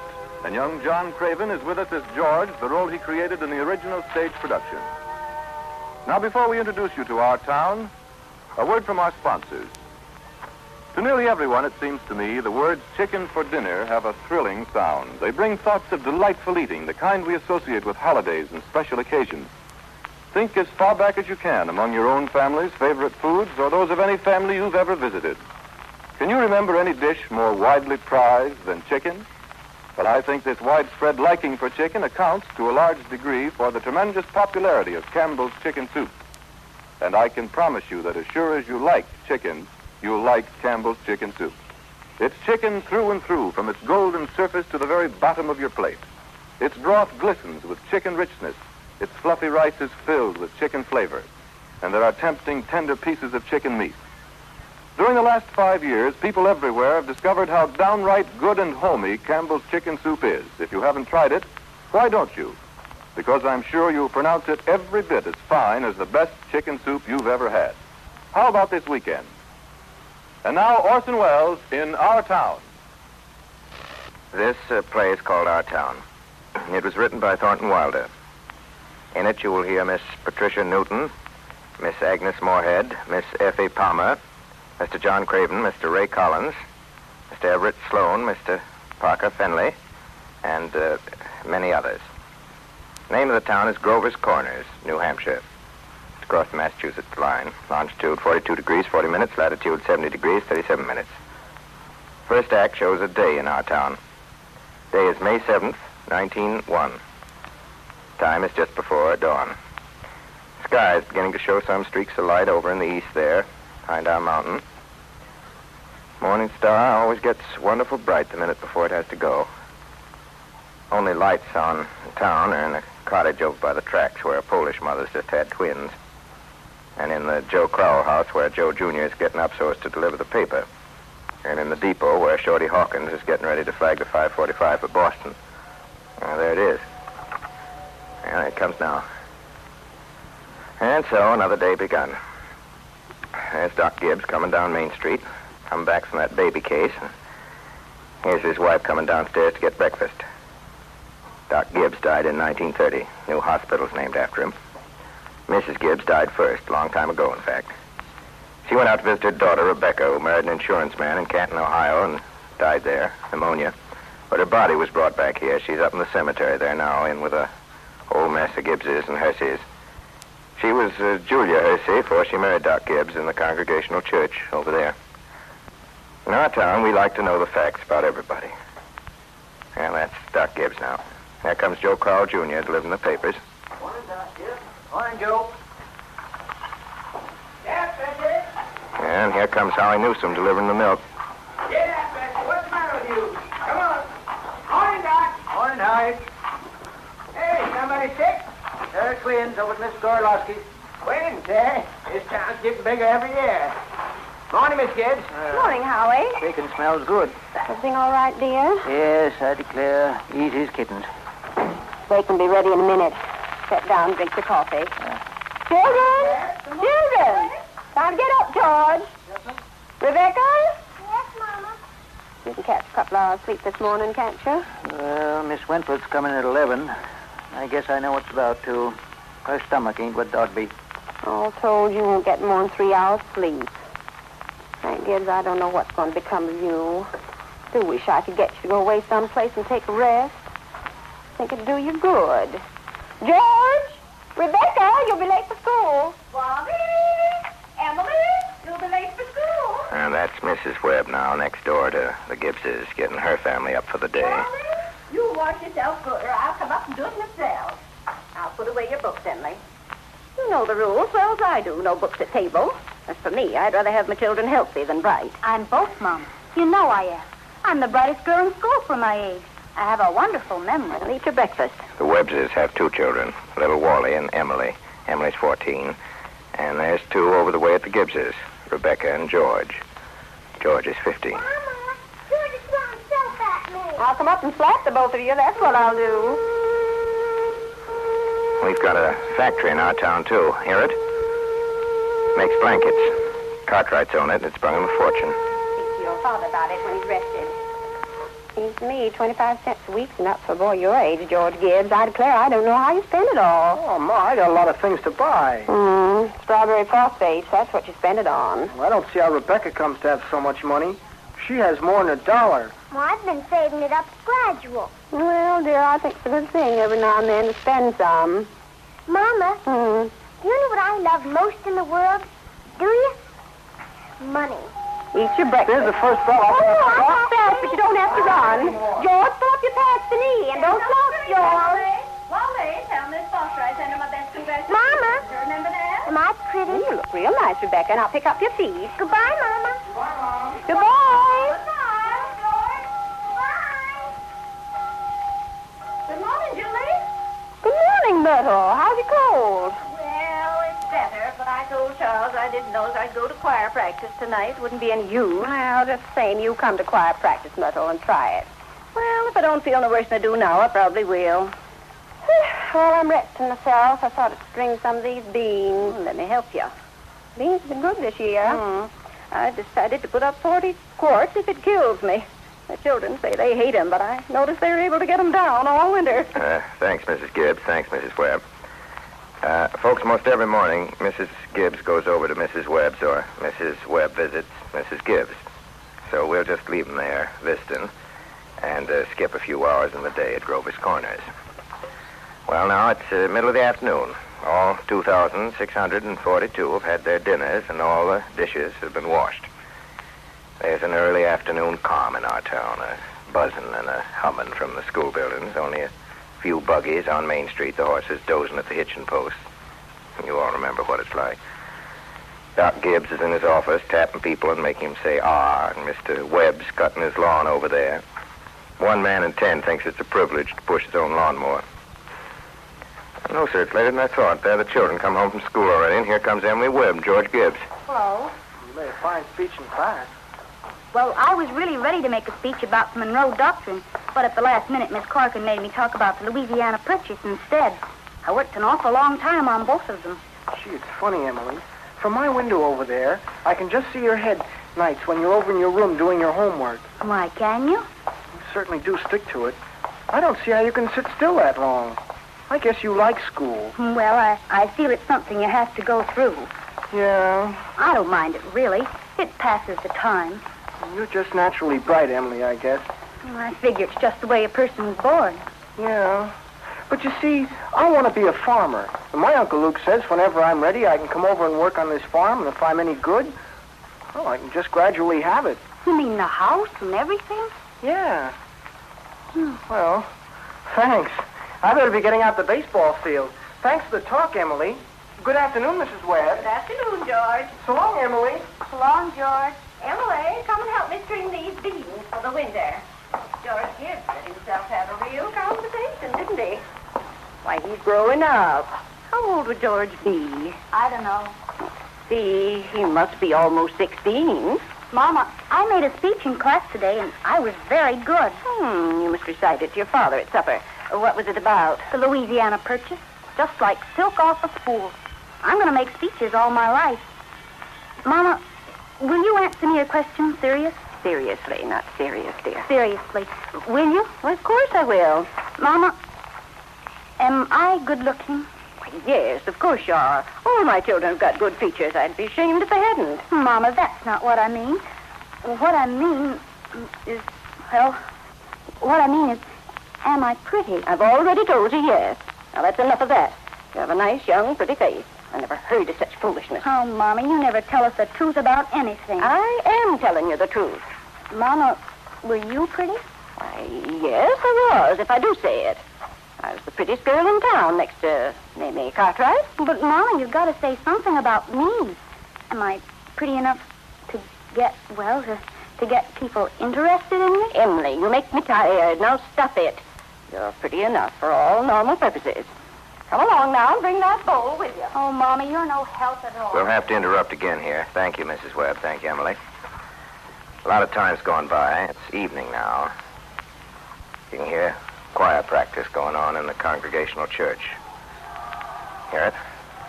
All the children are at home doing their schoolwork by now. Yeah, the days run down like a tired clock.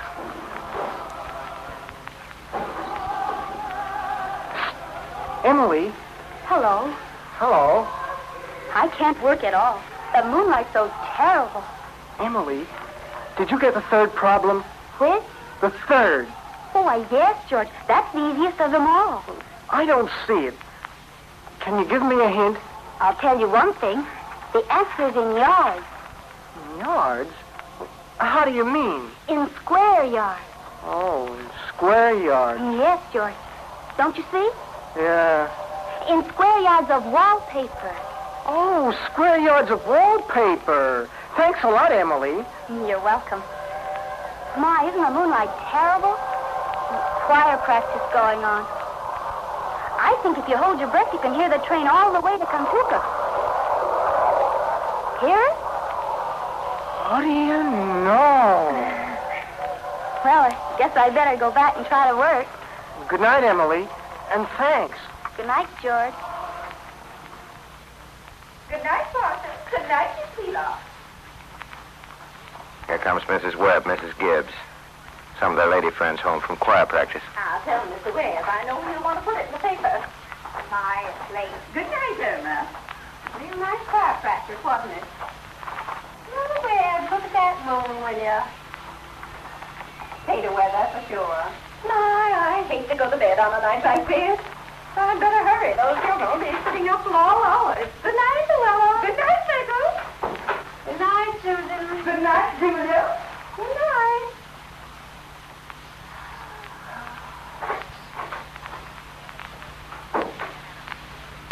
And now, folks, there's some more things we got to explore about this town.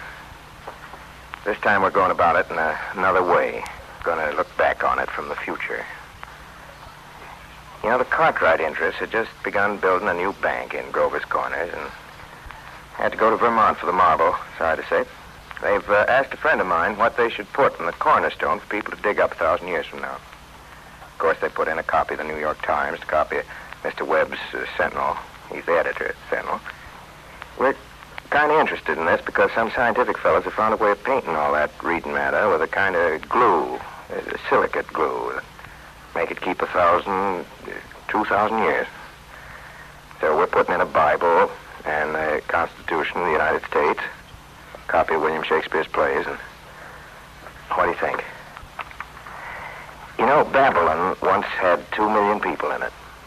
All we know about them is the names of the kings and some copies of wheat contracts and sales of slaves. Yet every night, all those families sat down to supper, and the father came home from his work, and the smoke went up the chimney, same as here. And even in Greece and Rome, all we know about the real life of the people is what we can piece together out of the joking poems and the comedies they wrote for the theater back then. So I'm going to have a copy of this play put in the cornerstone, and the people 1,000 years from now will know a few simple facts about us. More than the Treaty of Versailles and the Lindbergh flight. See what I mean? Well, you people 1,000 years from now, in the provinces north of New York at the beginning of the 20th century, people ate 3 meals a day, soon after sunrise, at noon, and at sunset. Every 7th day, by law and by religion, was a day of rest, and all work come to a stop. Domestic setup was marriage, binding relation between a male and one female that lasted for life. Guess we don't have to tell you about the government and business forms, because thing people seem to hand down first of all. Let me see now if there's anything else. Oh, yes. At death, people were buried in the ground just as they are. So, friends, this is the way we were in our growing up and in our marrying and in our doctoring and in our living and in our dying. And now we'll return to our day in Grover's Corners. A lot of time's gone by. There's George up there in the window talking with Rebecca. Get out, Rebecca. There's only room for one at this window. You're always spoiling everything. Well, let me look just a minute. Well, use your own window. I did, but there's no moon there. George, do you know what I think? Do you? I think maybe the moon's getting nearer and nearer, and there'll be a big explosion. Rebecca, you don't know anything. If the moon were getting nearer, the guys that sit up all night with telescopes would see it first, and they'd tell us about it, and it'd be in all the newspapers. George, is the moon shining on South America, Canada, and half the world? Well, probably is. Well, folks, there it is. Another night, Grover's Corners. There they are. 9:30. Most of the lights out. I know there's Constable Warren trying a few doors on Main Street. And here comes Editor Webb after putting his newspaper to bed. All right, Editor Webb. Evening, Bill. Evening, Mr. Webb. Quite a moon. Yeah.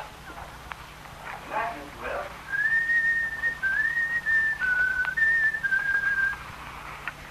Who's that up there? That you, Meadow? No, it's me, Papa. Why aren't you in bed? I don't know. I just can't seem to sleep yet, Papa. The moonlight's so wonderful. And the smell of Mrs. Gibbs' heliotrope. Can you smell it? Yeah. Had any troubles on your mind, have you, Emily? Troubles, Papa? No. Well, enjoy yourself. We'll let your mother catch you. Night, Emily. Good night, Papa.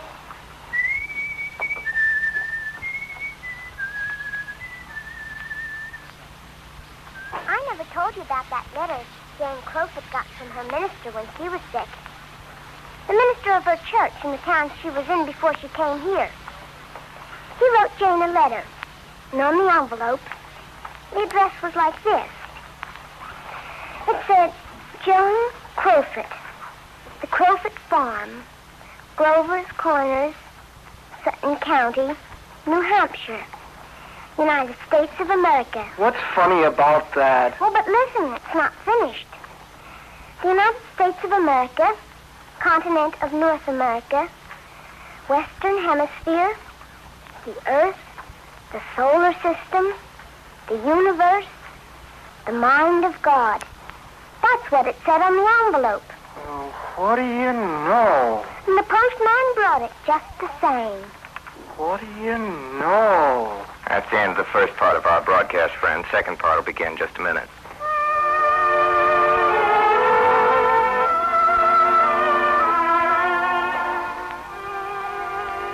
You are listening to the Campbell Playhouse presentation of Thornton Wilder's Pulitzer Prize play, Our Town, starring Orson Welles.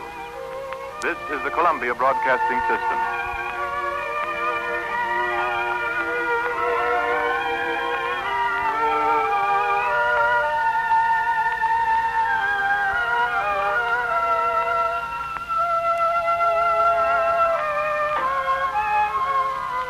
This is Ernest Chappell, ladies and gentlemen, welcoming you back to the Campbell Playhouse. In a moment or two, we will resume our presentation of Thornton Wilder's Pulitzer Prize play, Our Town. While Orson Welles was taking us through the streets and byways of our town, I fell to thinking of everybody's hometown and the changes that have taken place there. Not only the physical changes and the new faces, but the changes in habits. For instance, not so many years ago, people discovered the joy and refreshment and health benefits of drinking tomato juice at breakfast. Well, that was certainly a change for the better in the eating habits in my town and yours. Then there was a time when women felt that only homemade chicken soup was good enough for their families. Well, this too has changed, for people have discovered the same good chicken eating in Campbell's chicken soup as in the best of homemade soups without the fuss and bother of preparing it. It's evident that a great many families have found out how good Campbell's chicken soup really is because we're called upon to make more and more of it. Have you had it lately? Now we resume our Campbell Playhouse presentation of Thornton Wilder's Pulitzer Prize play, Our Town, starring Orson Welles with John Craven. Well, folks, 3 years have gone by. Yes, the sun's come up over 1,000 times. Summers and winters have cracked the mountains a little bit more, and the rains have brought down some of the dirt. Some babies that weren't even born before have begun talking regular sentences already. A number of people who thought they were right young and spry have noticed that they can't bound up a flight of stairs like they used to without their heart fluttering a little. Some older sons are sitting at the head of the table, and some people I know are having their meat cut up for them. All that can happen in 1,000 days. Nature's been pushing and contriving in other ways, too. A number of young people fell in love and got married. Yes, mountain got bit away a few fractions of an inch. Millions of gallons of water went by the mill, and here and there a new home was set up under a roof. Almost everybody in the world gets married, know what I mean?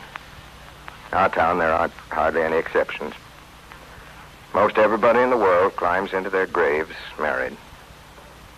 So, it's 3 years later, it's 1904. It's July 7th, just after high school commencement.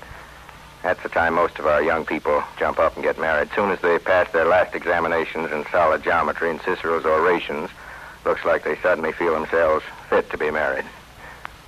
It's early morning. There, you can hear the 5:45 for Boston. Here comes Howie Newsom delivering the milk. There's Mrs. Gibbs and Mrs. Webb come down to breakfast, just though it were an ordinary day. I don't have to point out to the women in my audience that both these ladies cook 3 meals a day. One of them for 20 years, the other for 40. No summer vacation. Brought up 2 children apiece.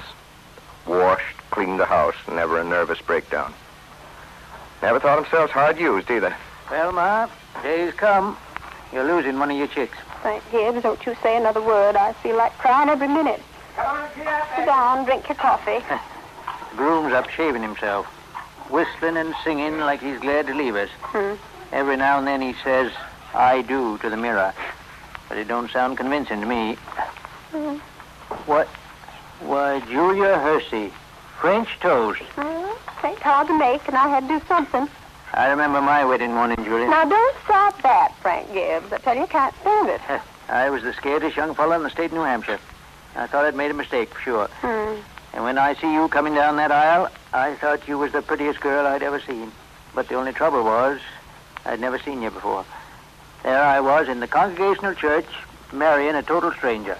How do you think I felt? Good morning, everybody. Only 4 more hours to live. Where you going? Just across the grass to see my girl. Now, George, you take an umbrella. I won't let you out.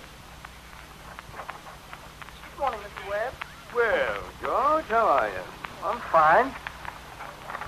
Mr. Webb, do you believe in superstitions? Well, what superstition, George?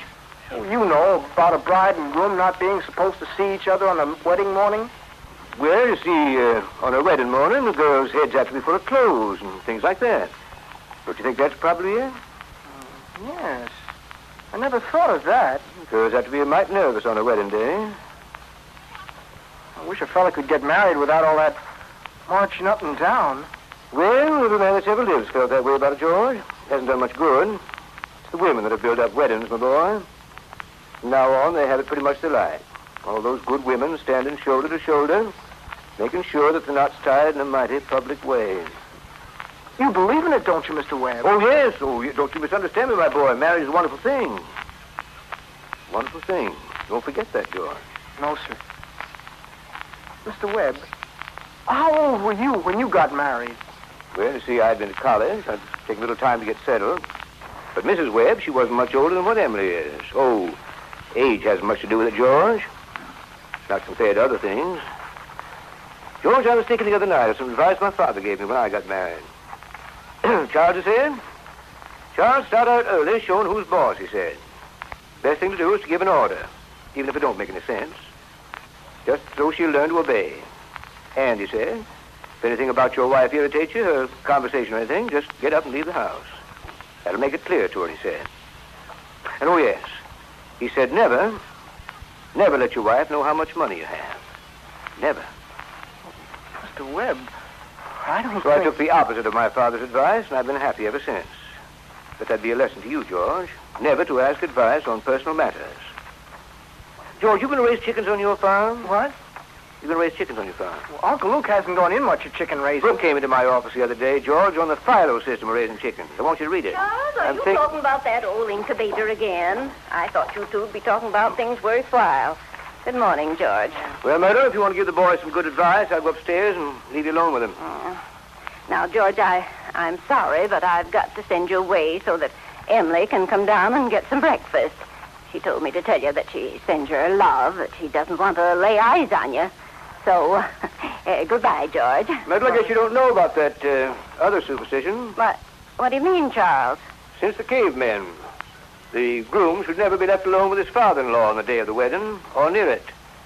Now, don't forget that. Now, I have to interrupt again here. You see, we want to know how all this began, this wedding, this plan to spend a lifetime together. I'm often interested in how big things like that begin. You know how it is.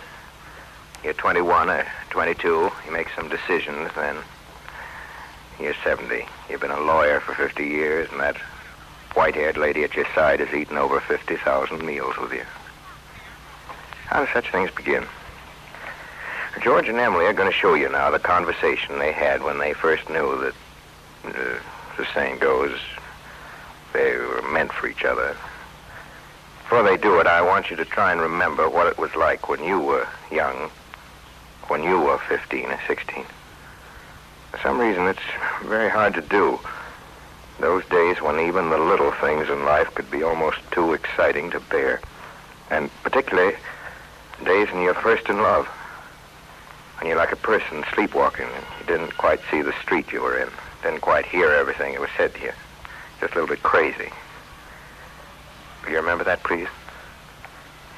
Now, they'll be coming out of high school at 3 o'clock. George just been elected president of the junior class, and it's June. That means he'll be president of the senior class all next year. And Emily's just been elected secretary-treasurer.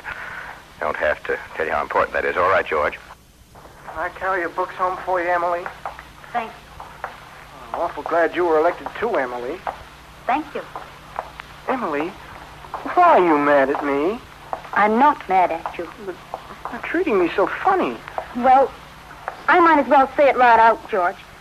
I don't like the whole change that's come over you in the last year. I'm sorry if that hurts your feelings, but I just gotta tell the truth and shame the devil. I'm awfully sorry, Emily. What do you mean? Well, up to a year ago, I used to like you a lot, and I used to watch you as you did everything, because we'd been friends so long, and then you started spending all your time playing baseball, and you never even spoke to anybody anymore, not even to your own family you didn't. And, George, it's a fact, you got awful conceited and stuck up, and all the girls say so. They may not say so to your face, but that's what they say about you behind your back. It hurts me to hear them say it, but I got to agree with them a little, and well, I'm sorry if it hurts your feelings, but I can't be sorry I said it. I'm glad you said it, Emily. I never thought that such a thing was happening to me. I guess it's hard for a fellow not to have some faults creep into his character.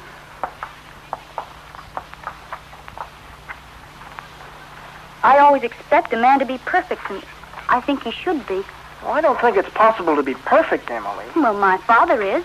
As far as I can see, your father is. There's no reason on earth why you shouldn't be, too. Emily, I feel it's the other way round. That men aren't naturally good, but girls are. Like you and your mother and my mother. Well, you might as well know right now that I'm not perfect. Not as easy for a girl to be perfect as a man because we girls are more nervous. Now, I'm sorry I said all that about you. I don't know what made me say it. No.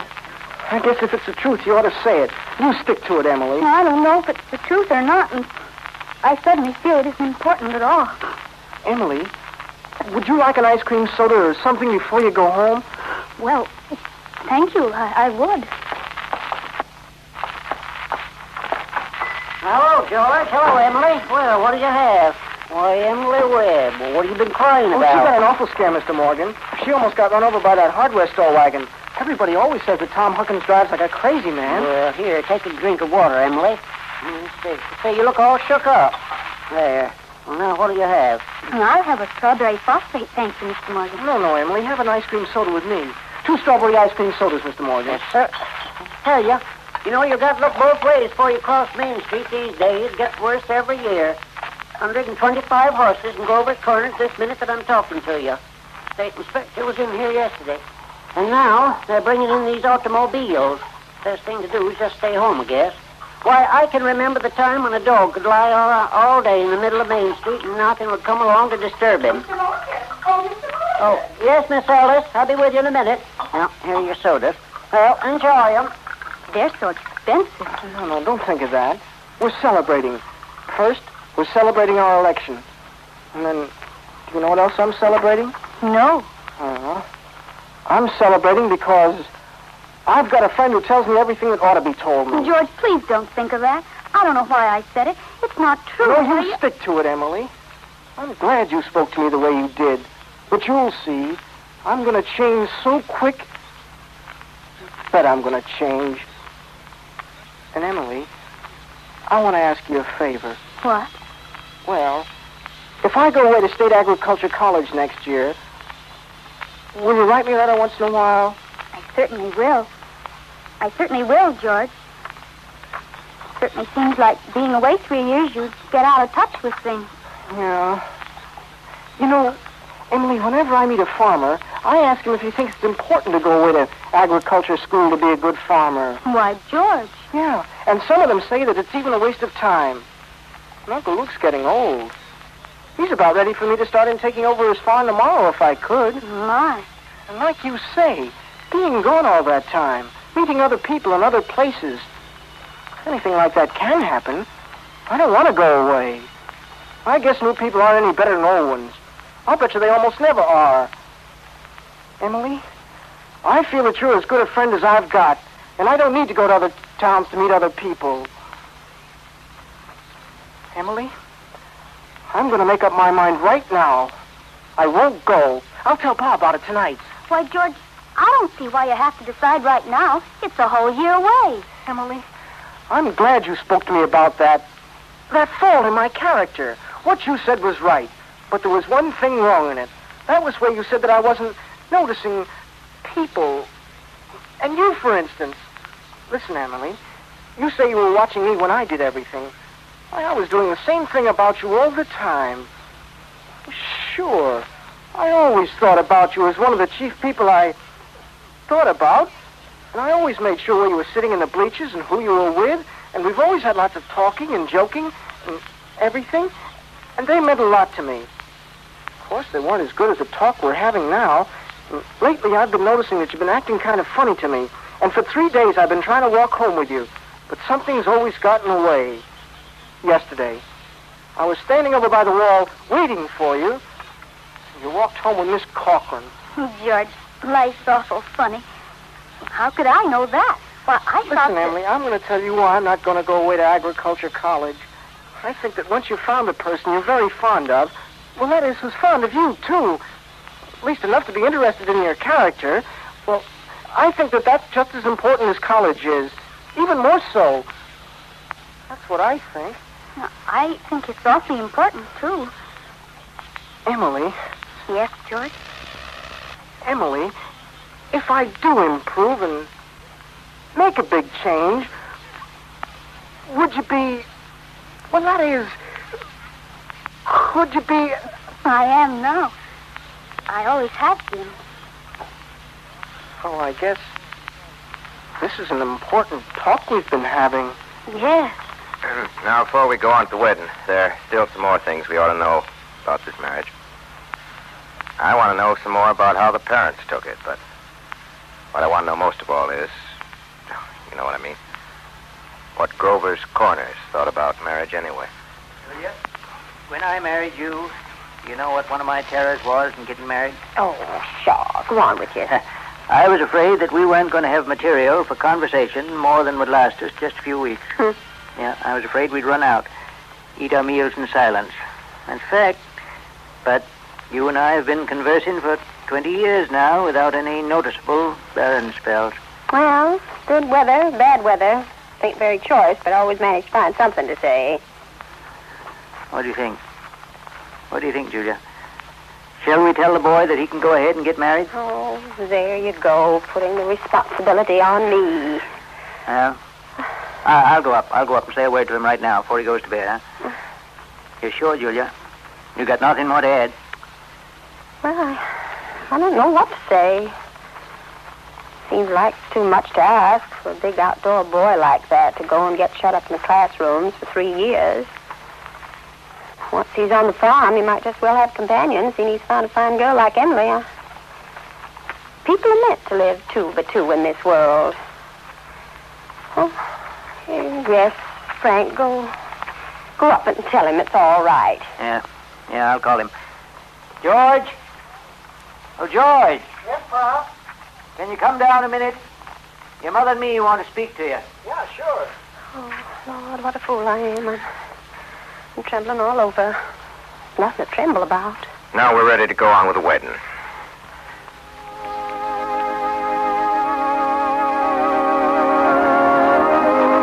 folks, there are a lot of things to be said about a wedding. A lot of thoughts that go on during a wedding. Can't get them all into one wedding, naturally, and especially not into a wedding at Grover's Corners, where they're awful plain and short. In this wedding, I play the minister.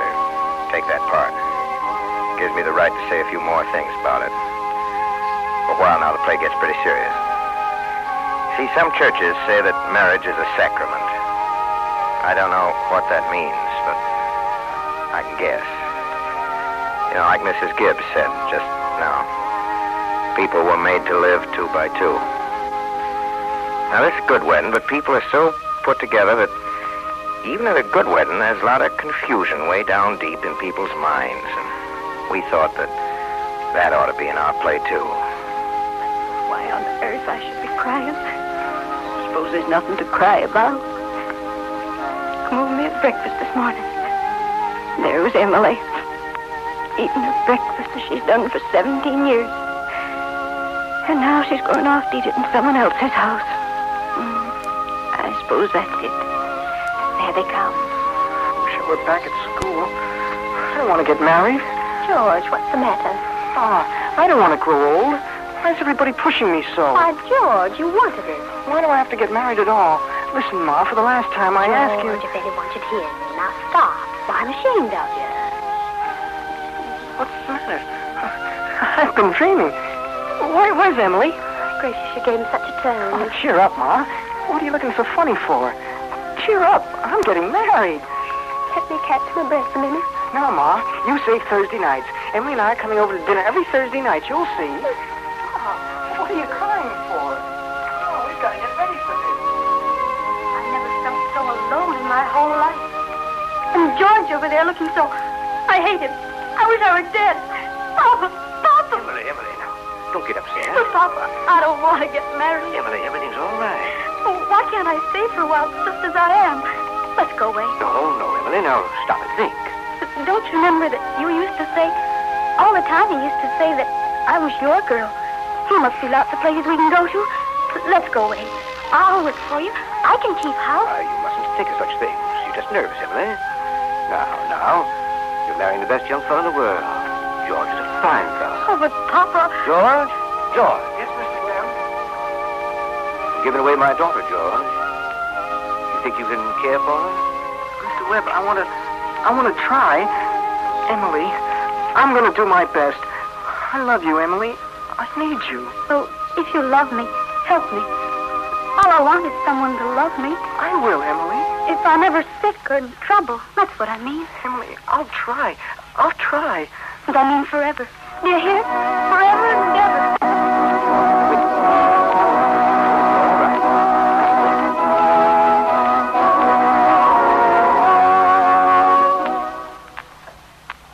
Do you, George, take this woman, Emily, to be your wedded wife?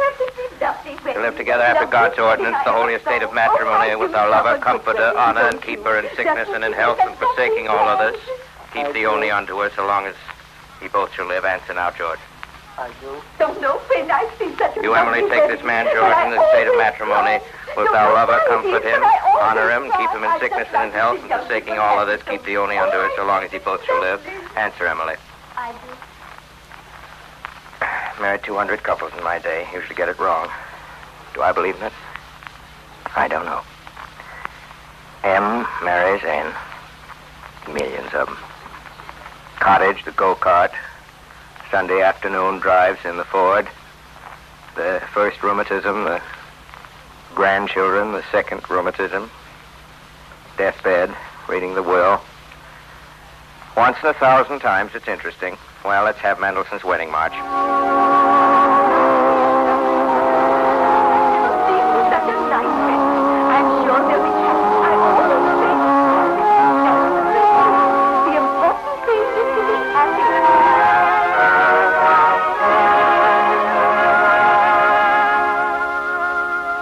This time, 9 years have gone by, friends. Summer 1913. Gradual changes in Grover's Corners. Horses are getting rarer, and farmers coming into town in Fords. Everybody locks their house doors now at night. Ain't been any burglars in town yet, but everybody's heard about them. You'd be surprised, though, on the whole.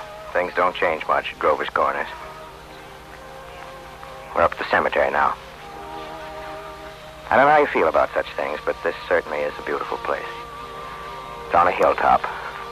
Windy hilltop, lots of sky, lots of clouds, often lots of sun and moon and stars. Come up here on a fine afternoon, you can see range on range of hills. Awful blue they are up there by Lake Sunapee, Lake Winnipesaukee. Way up, if you got a glass, you can see the White Mountains. Mount Washington, where North Conway is, and Conway, of course, our favorite mountain. Right here, all around it. Jaffrey, other towns, East Jaffrey and Peterborough. Dublin, there, quite a ways down, is Grover's Corners. Yes, beautiful spot up here. Mountain laurel and lilacs. I often wonder why people like to be buried in Woodlawn, Brooklyn, when they might pass the same time up there in New Hampshire. Over there, the old stone, 1670, 1680, strong-minded people that come a long way to be independent. Over there, some Civil War veterans, too. Iron flags on the graves, New Hampshire boys. Had a notion that the Union ought to be kept together, though they'd never seen more than 50 miles of it themselves. All they knew was the name, friends. The United States of America. The United States of America. I went and died about it. Now, this here's the new part of the cemetery. Here's your friend, Mrs. Gibbs. Remember her? Let me see. Here's Mr. Stimson, organist for the Congregational Church, and over there's Mrs. Soames, who enjoyed the wedding so much. A lot of this. Editor Webb's boy, Wallace, whose appendix burst while he was a Boy Scout. Went on a trip to Crawford Notch. Well, there's some living people. There's Joe Stoddard, our undertaker, over there supervising a new-made grave. Here comes a Grover's Corners boy that left town to go out west. Afternoon, Joe Stoddard. Oh, good afternoon. Good afternoon. Oh, let me see. Do I know you? I'm Sam Craig. Gracious sakes alive of all people. Well, I should have known you'd be back for the funeral. Well, you've been away a long time, Sam. Yeah, I've been away over 12 years. I'm in business out in Buffalo now, Joe. But I was in the East when I got news of my cousin's death, so I thought I'd kind of combine things a little and come and see the old home.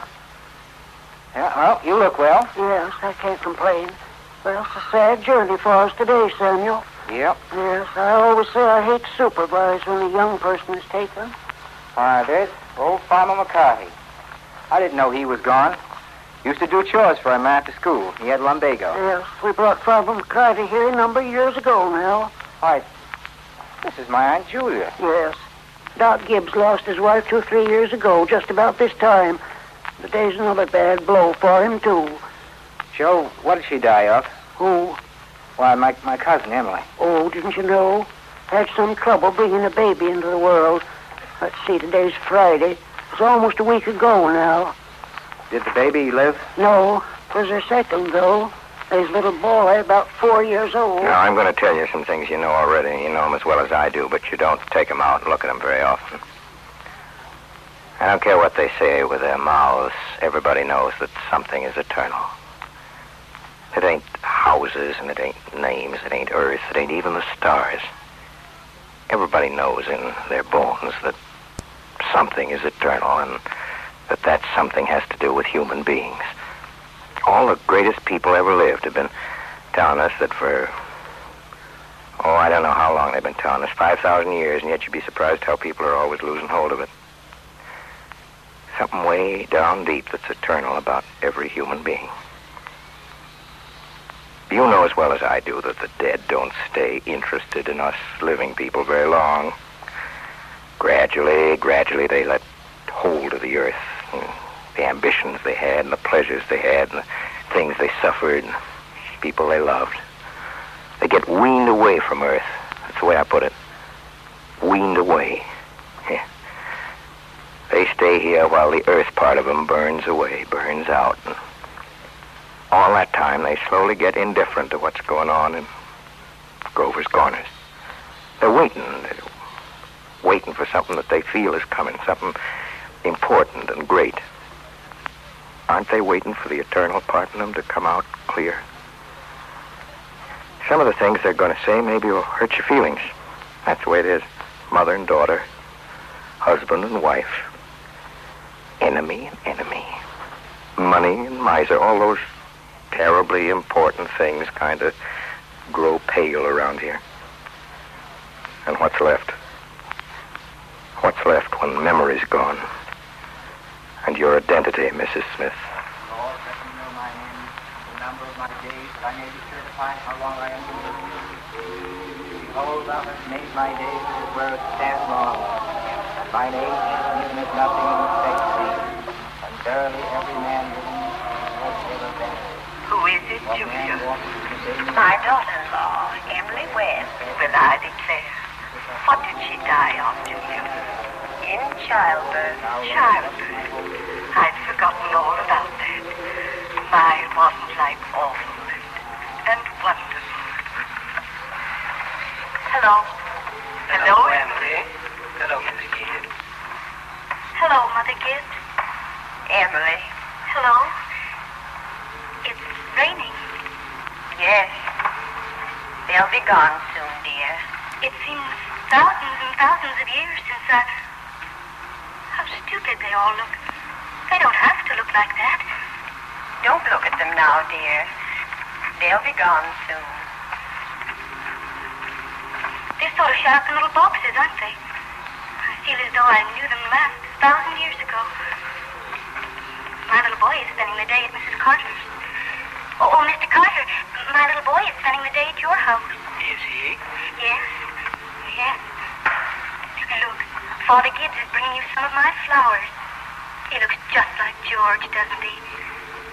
Mother Gibbs, I never realized before how troubled and how in the dark live persons are. That's all they are from morning till night. Just troubled. Mother Gibbs, one can go back. One can go back there again, into living. I feel it. I know it. Why, just then for a moment I was thinking about the farm, and for a minute I was there, and my baby was on my lap as plain as day. Yes, of course you can. I can go back there and live all those days over again. Why not? All I can say is, Emily, don't. But it's true, isn't it? I can go and live back there again. Yes, some have tried. They soon come back here. Don't do it, Emily. Emily, don't. It's not what you think it'd be. But I won't live over a sad day. I'll choose a happy one. I'll choose the day I first knew I loved George. Why should that be painful? You not only live it, but you watch yourself living it. Yes. And as you watch it, you see the thing that they down there never know. You see the future. You know what's going to happen afterwards. I'll choose a happy day anyway. No. At least choose an unimportant day. Choose the least important day in your life. It will be important enough. Then it can't be since I was married or since the baby was born. I can choose a birthday at least, can't I? I choose my 12th birthday. All right. February 11th, 1899, Tuesday. Do you want any special time of day? Oh, I want the whole day. We'll begin at dawn. Remember, it had been snowing for several days, but it stopped the night before, and they'd begun clearing the roads. Sun's coming up. There's Main Street. Why, that's Mr. Morgan's drugstore before he changed it. And there's the livery stable. Yes, it's 1899. 14 years ago. Look, there's Howie Newsom. There's our policeman. But he's dead. He died.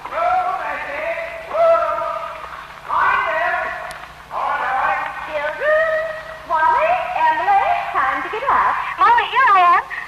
Oh, how young Mama looked. I didn't know Mama was ever that young. Oh. You can come down dressed for the kitchen fire if you like, but hurry. Oh, good morning, Mr. Newsom. Morning. Oh, it's cold. 10 below by my barn, Miss Webb. Think of it. Keep yourself wrapped up. Oh, Charles, coffee's ready when you want it. Oh, and Charles, don't forget, it's Emily's birthday. You remember to get her something? Yes, got something here. Where's my girl? Where's my birthday girl? Well, don't interrupt her now, Charles. You can see her at breakfast. She's slow enough as it is. Hurry up, children. It's 7 o'clock. Now, I don't want to call you again. I can't bear it. They're so young and beautiful. Why did they ever have to get old? Mama, I'm here. I'm grown up. I love you all, everything. I can't look at everything hard enough. There's the butternut tree. There's Mr. Morgan's drugstore. There's the high school forever, never and ever. And there's the Congregational Church where I got married. Oh, dear, I... Good morning, Emily. Good morning, Mama. Well, now, dear, a very happy birthday to my little girl and many, many happy returns. There's some surprises waiting for you on the kitchen table. That and the blue paper is from your Aunt Carrie. And I reckon you can guess who brought the postcard album. Found it on the doorstep when I brought in the milk. George Gibbs. Must have come over in the cold pretty early. Right nice of him. George, I'd forgotten that. Now, chew that bacon slow. It'll help keep you warm on a cold day. Oh, Mama, just look at me once as though you really saw me. Mama, 14 years have gone by. I'm dead. You're a grandmother, Mama. I married George Gibbs, Mama. And Wally's dead, too. Mama, his appendix burst on a camping trip to North Conway. We felt just terrible about it. Don't you remember? But just for a moment now, we're all together. Mama, just for a moment, we're happy. Let's look at one another. That and the yellow paper is something I found in the attic among your grandmother's things. You're old enough to wear it now, and I thought you'd like it. Your father has a surprise for you, too. Don't know what 'tis himself. Where's my girl? Here he comes. I can't go on. Oh,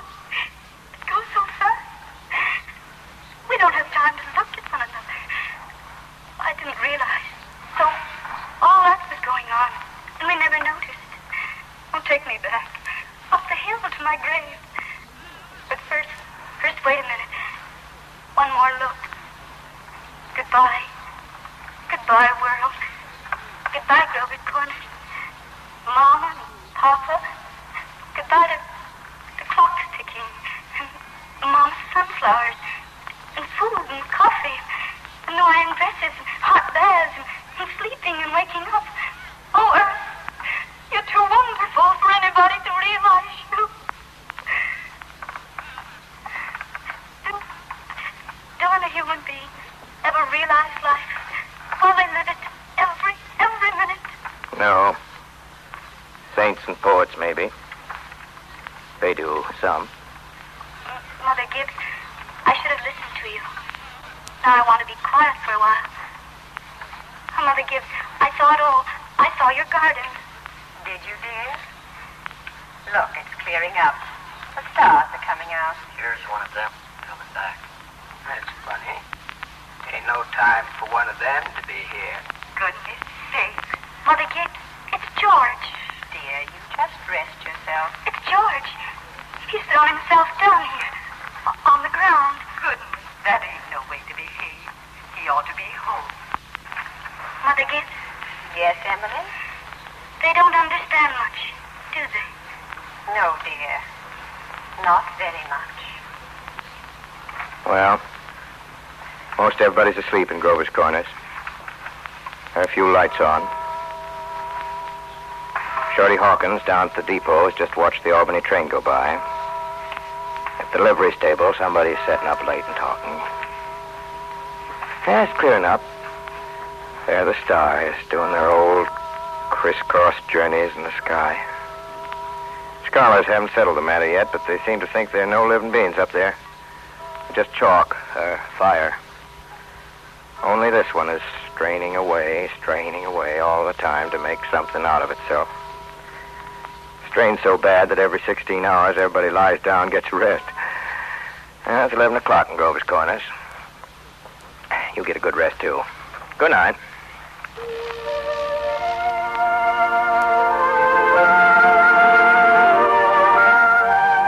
This concludes the Campbell Playhouse presentation of Our Town by Thornton Wilder, starring Orson Welles with John Craven. In just a moment, Mr. Wells will return to the microphone, but first a word on behalf of our sponsors. Earlier this evening, I promised you'd find Campbell's chicken soup every bit as good as the finest chicken soup you've ever tasted. I'll go further than that. I believe you'll find it even better. And I say this for two reasons. First, because thousands and thousands have welcomed Campbell's chicken soup with downright enthusiasm and are now serving it regularly. Second, because I've seen how Campbell's chicken soup is made. Campbell's use all the good meat of plump, government-inspected chickens. Long and slowly they simmer the broth till it attains a glistening golden color, till every drop is rich with chicken flavor. Light, fluffy rice is added, and to complete your enjoyment, tender pieces of chicken meat. I'm sure you'll be delighted with Campbell's chicken soup. Enjoy it this weekend. And now, if you please, Mr. Wells, will you tell us about next week's story? Well, ladies and gentlemen, next week, what transpires is an entertainment called The Bad Man, for which purpose I am luring in the character of Pancho Lopez, the brigand, the beautiful Miss Ida Lupino, all the way from Hollywood into my fiendish clutches, and a good time, I think, will be had by all. Anyway, until next Friday night. Until The Bad Man, hurriedly, our sponsors, the makers of Campbell Soups, and all of us in the Campbell Playhouse remain obediently yours.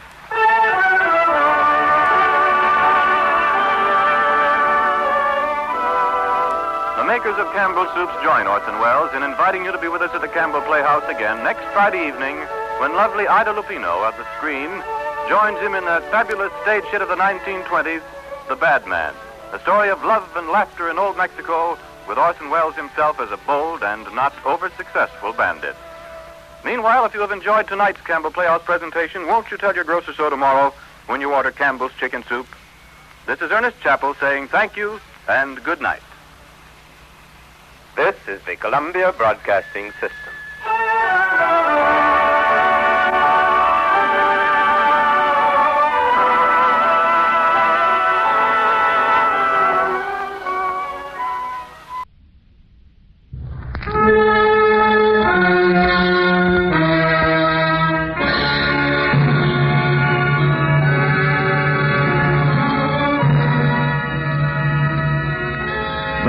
Campbell Soups presents The Campbell Playhouse. Orson Welles, producer.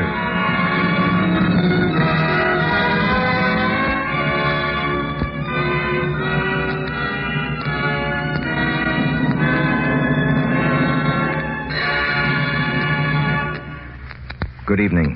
This is Orson Welles. Tonight we have the honor to bring to you once again the foremost actress in the American theater, Miss Helen Hayes, and to bring her to you in a part of her own choosing as a famous actress of another generation, as Donna Broom in Clemence Dane's Broom Stages. But before our curtain rises on Broom Stages, Ernest Chappell has a guest with him this evening, and I understand he wants to put her under a spell, so to speak. Am I right, Ernest Chappell? Well, for a spell, you might say, Mr. Wells. The fact is, ladies and gentlemen, the other day I met a young woman who's taken part in a number of spelling bees. I tried her out on some real sticklers, and she was so good, I invited her to be with us tonight. Will the class come to order, please? I'm quite in order, Mr. Chappell. Now, we'd like to test you on that spelling ability of yours. Very well. I'm ready. Good. Now, the first word, get this now. The first word is Lilliputian. Lilliputian. Let's see. Lilliputian. Lilliputian. Right as Webster. 3 L's. All right. Now, the next word is newsstand. Newsstand.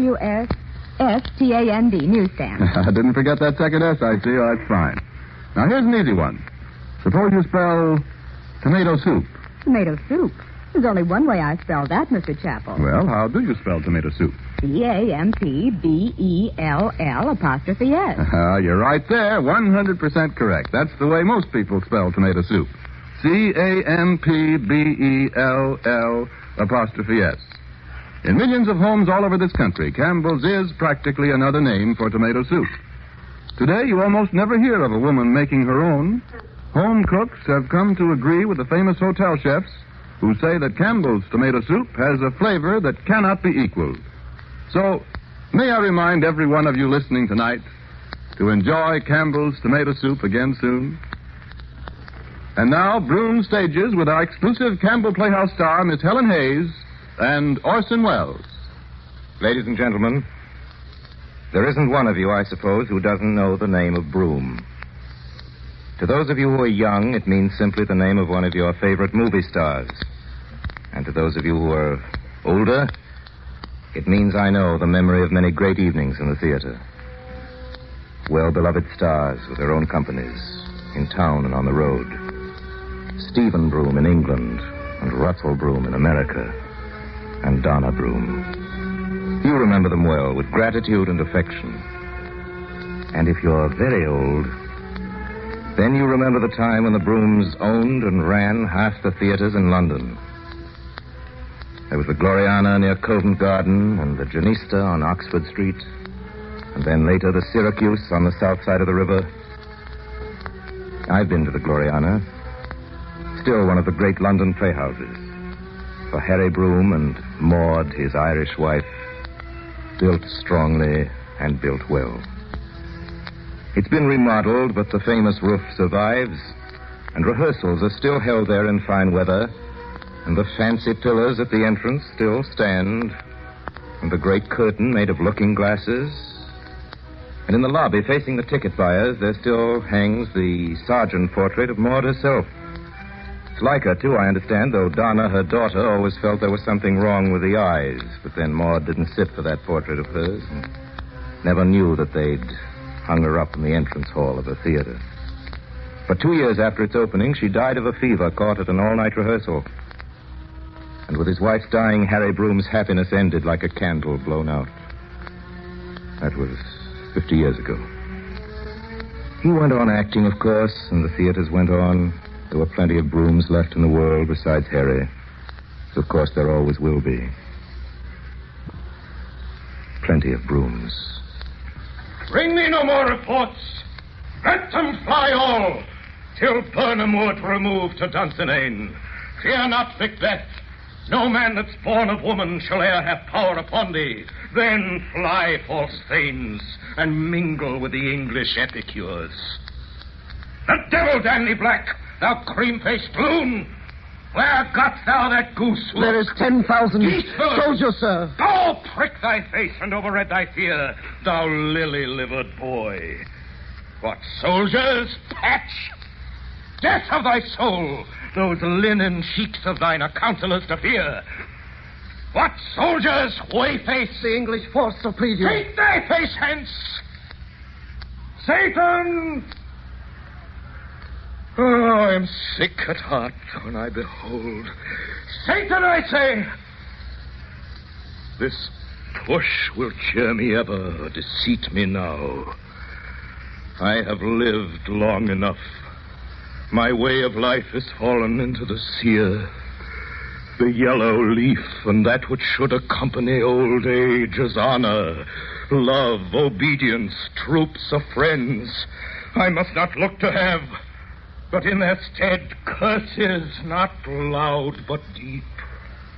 Mouth honor, breath, which the poor heart would fain deny, and dare not. Satan! What is your gracious pleasure? What news more? All is confirmed, my lord, which was reported. Hang out our banners on the outward walls. The cry is still they come. Our castle strength will laugh a siege to scorn. Here let them lie till famine and the ague eat them up. Were they not forced with those that should be ours, we might have met them dareful, beer to beer, and beat them backward home. What is that noise? It is the cry of women, my good lord. I've almost forgot the taste of fears. The time has been. My senses would have cooled to hear a night shriek, and my fell of hair would at a dismal treatise rouse and stir as life were in't. I have supped full with horrors. Direness familiar to my slaughterous thoughts. Cannot one stop me? Wherefore was that cry? The queen, my lord, is dead. She should have died. Hereafter, there would have been a time for such a word. Tomorrow, and tomorrow, and tomorrow creeps in this petty pace from day to day to the last syllable of recorded time.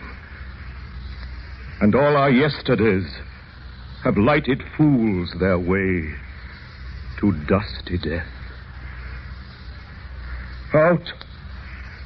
Out, brief candle. Life's but a walking shadow. A poor player that struts and frets his hour upon the stage, and then is heard no more. It is a tale told by an idiot, full of sound and fury, signifying nothing. How now, fellow, thou camest to use thy tongue, thy story quickly. Gracious, my lord, I can report that which I said. All waiting to gather a seat for tonight's performance. Try to stay in line. Here, you don't get to push that way. Single line, please. Single line and get clear of the stage door. Greatest Macbeth of his generation, Harry Broom. That's what the papers say. Here, give us a little room, will you? Ah, quiet back there. Quiet yourself. Stand here at the stage door, please. Listen carefully. You can hear from where we stand, so Upon the next tree quiet. thou shalt hang alive, till famine cling thee. If thy speech be sooth, I care not if thou dost for me as much. I pull in resolution and begin to doubt the equivocation of the fiend that lies like truth. Fear not till Burnham Wood Good come afternoon, to Miss Dunsinane. Donna. Good afternoon. You going out front, Miss Donna? No. You don't mean you're leaving, Miss Donna, in the middle of a performance? Yes. If my grandmother asks where I am, tell her I've gone home. Very good, Miss Donna. You know who that is? No. Who? That's Harry Broom's daughter. Yes. Her and the boy Gilly. They're twins. 15 or 16 they must be now. Funny-looking kid, ain't she? With that white face and them big black eyes. Gawky looking, I call her. Quiet, will you? I wants to hear. Arm and out! There is no flying hence, nor tarrying here. I begin to be a-weary of the sun, and wish the estate of the world were now undone. Ring the alarm bell, blow wind, come rack. At least we'll die with harness on our backs.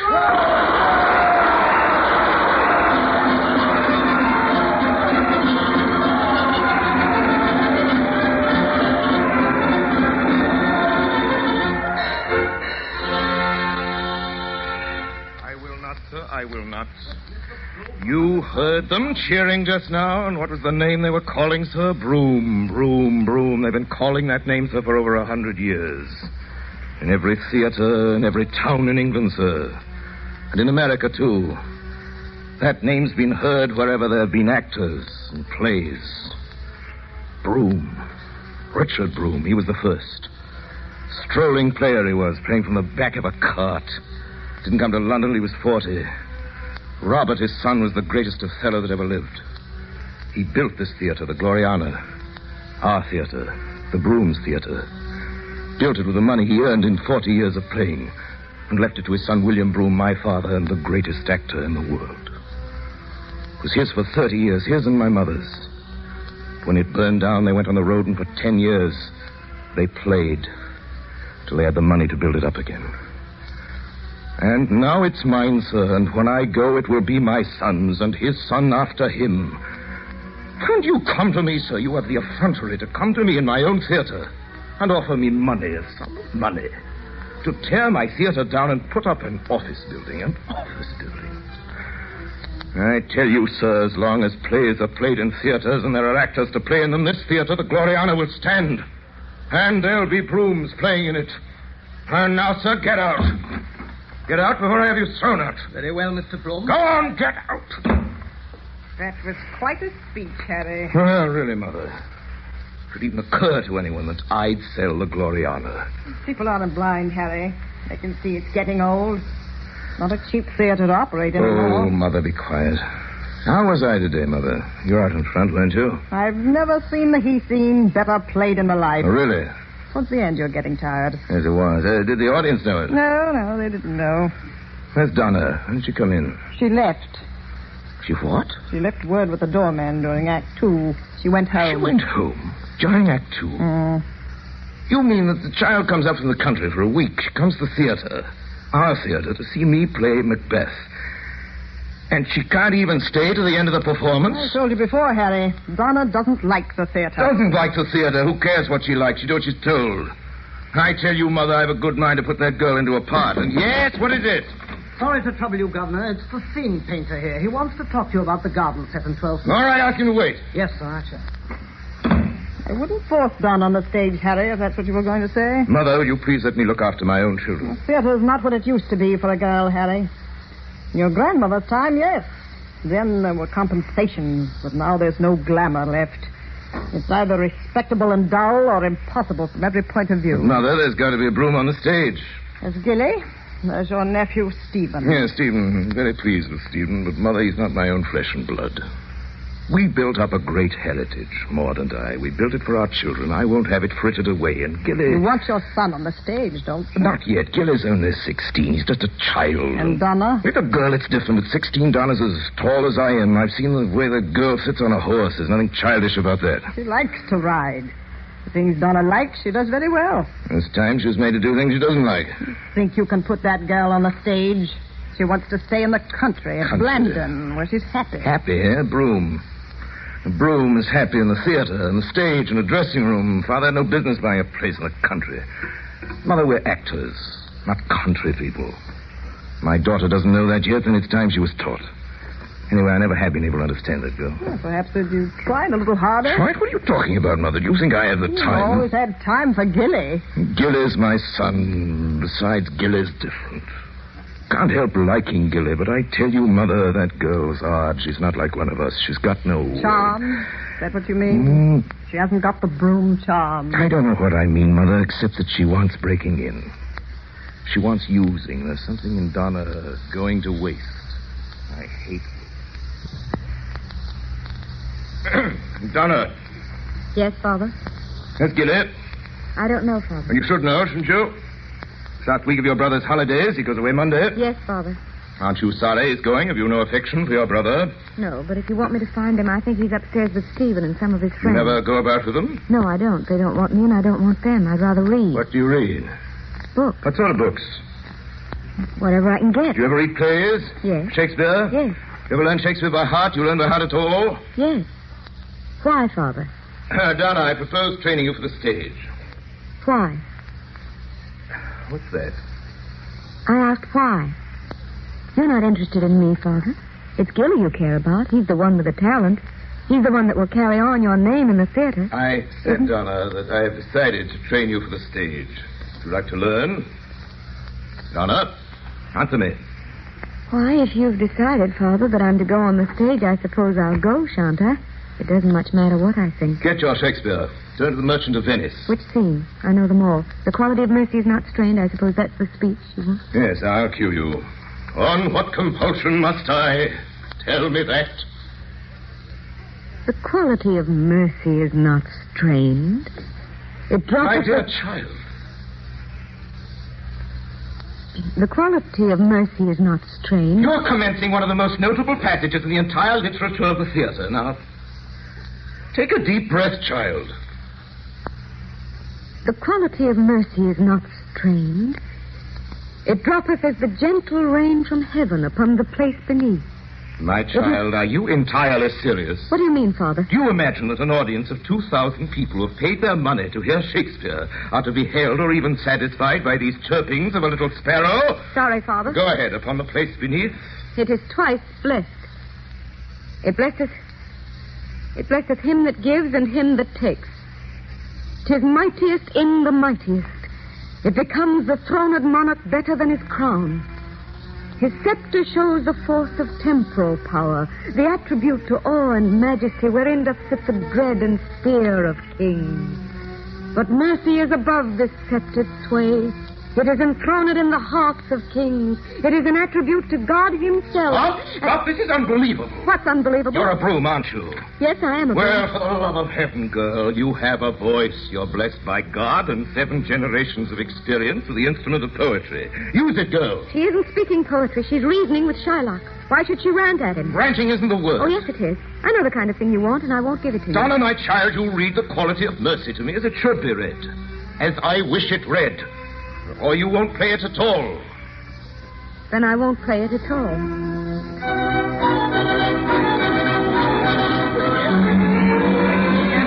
Stand in line.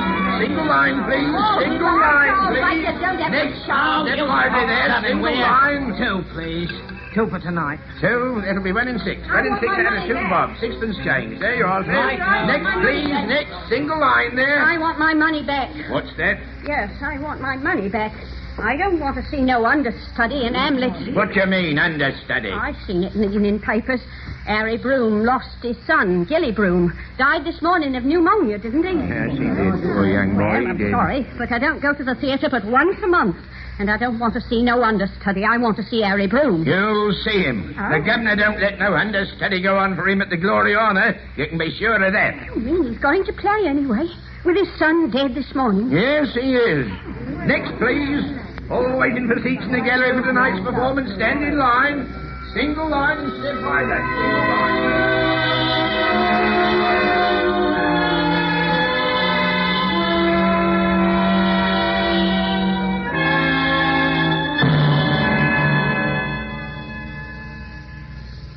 Why have you come, Stephen? Your father, Uncle Harry, sent me. Why did he send you, Stephen? He couldn't get away. He could write. Donna, I've come to take you home. To London. You've come to take me home. This is my home, Stephen. Here at Blandon. This is my life. Donna, your father wrote you weeks ago after your brother's death. You knew what he wanted then. And I refused. I told him I never would, never could come back.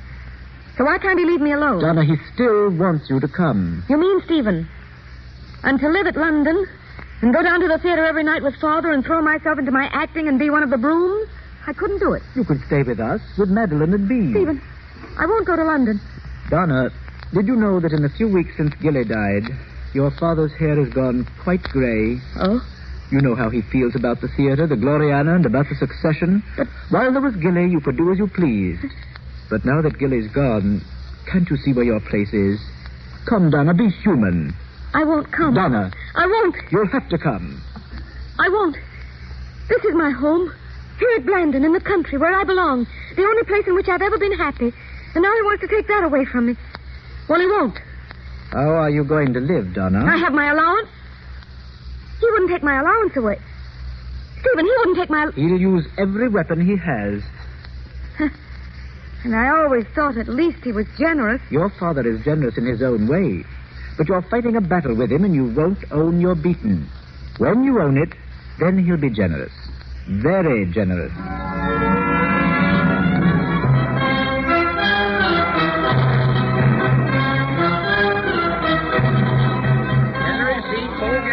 Stand in line. In line, please. Doors open at 7. In line. Yeah, what's please. playing tonight? Tonight, She Stoops to Conquer with Stephen and Donna Broom. In line, please. Come on, Elliot. I ain't in standing line. in no line to see no Donna Broom. What's the matter with her? She's a broom, ain't she? Well, if she is, she don't play like one. I seen her last week, regular stuck-up she is, and hoity-toity. Well, I never. It's like she was doing you a blooming favour all the time she's up there. Come on, Harriet. Let's go to the Haymarket and see the tennis. Get her your seats. Get her your seats. Stand in line, please.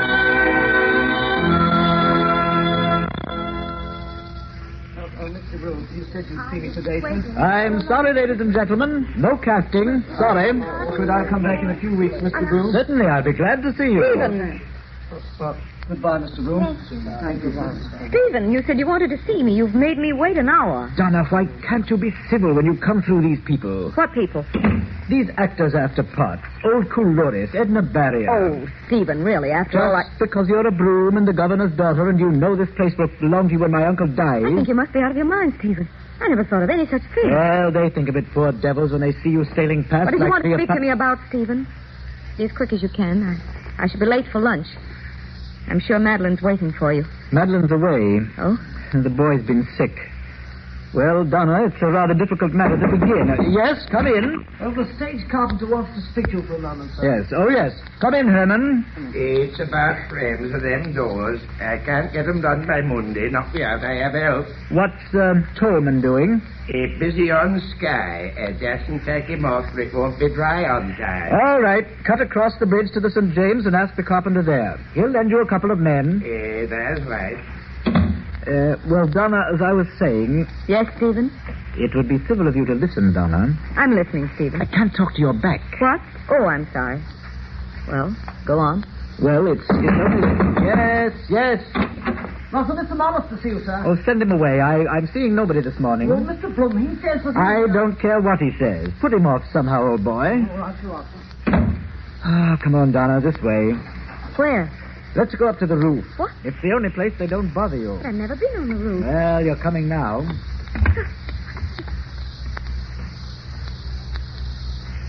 Stephen, wonderful up here. Why don't we rehearse here in the summer? We used to in your mother's time. She loved it. Oh. But nowadays, the governor never comes Look at near those it. people far down there in the street. They look like flies. Oh, I like it here, Stephen. I should come up often. If I let you. You know, I think... If you let me. I said if I let you, Donna. Let me. Is there any reason why you shouldn't? None at all.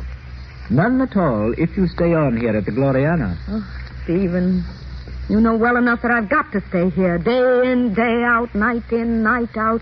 For the rest of my natural life. Father's made that plain enough. That's why he thought of you as an asset. He was hoping you could play Cordelia with him in the spring when Uncle Russell came over from America. But now he's beginning to wonder whether you are an asset. That's what I was going to talk to you about. Your father's a businessman. He may reckon you as one of his losses and decide to cut his loss. Then, I dare say, he'll send you back to Blandon, where you so much want to be. I expect you'll be pleased at that. That's why I tell you, I'm always willing to give you pleasure. I don't know what you're talking about, Stephen. You know what I think, Donna? I think you're a cheat. Stephen. Oh, I don't know what you mean. say stupid, Donna, when you've been so exceedingly clever. Cheat? Well, what have I done, Stephen? You don't tell me what I've done. You make it impossible for people to play with you. You shut yourself up. You play for your own hand. It reacts on the company. They feel you despise them. But I don't. I don't even... I never think of them. You find the company friendly? I don't know. I've never thought. Well, it's time you did. Do you know what your audiences think of you? I may as well hear the worst of myself. What do they think of me? They think you're a piece of handsome machinery in good order. It's not true. Perfectly true. What else are you? You're not a woman. You're bloodless and inhuman. You can neither give nor get love. Shall I tell you, Donna, what a critic said to me the other day? No, I don't want to hear it. You can say things about me, Stephen, and I'll let you. But I won't let anyone else. I don't know why I let you. Why do you, Donna? Why? Does it matter? I choose to. But I won't endure it from other people. Even from you, it's hard enough to bear. You make me out hard and cold. And if you think that, then I'd rather you'd say it, of course. But I'm not hard and I'm not cold. Donna, I didn't think... Oh, I don't care. I don't care what you think. Sun's unbearable on this lead roof. I'm dizzy with it. Donna, come back here. Haven't we finished, Stephen? There's really no more to say, is there? I can't be lectured forever. Can I? Donna, what's the matter? Stephen, can't you see? I love you, Stephen. Donna. That day when you came to Blandon to fetch me, you were so... Oh, I was so lonely, Stephen, so terribly lonely. And all these months we've been working together. Stephen, hold me. Hold me in your arms. Stephen.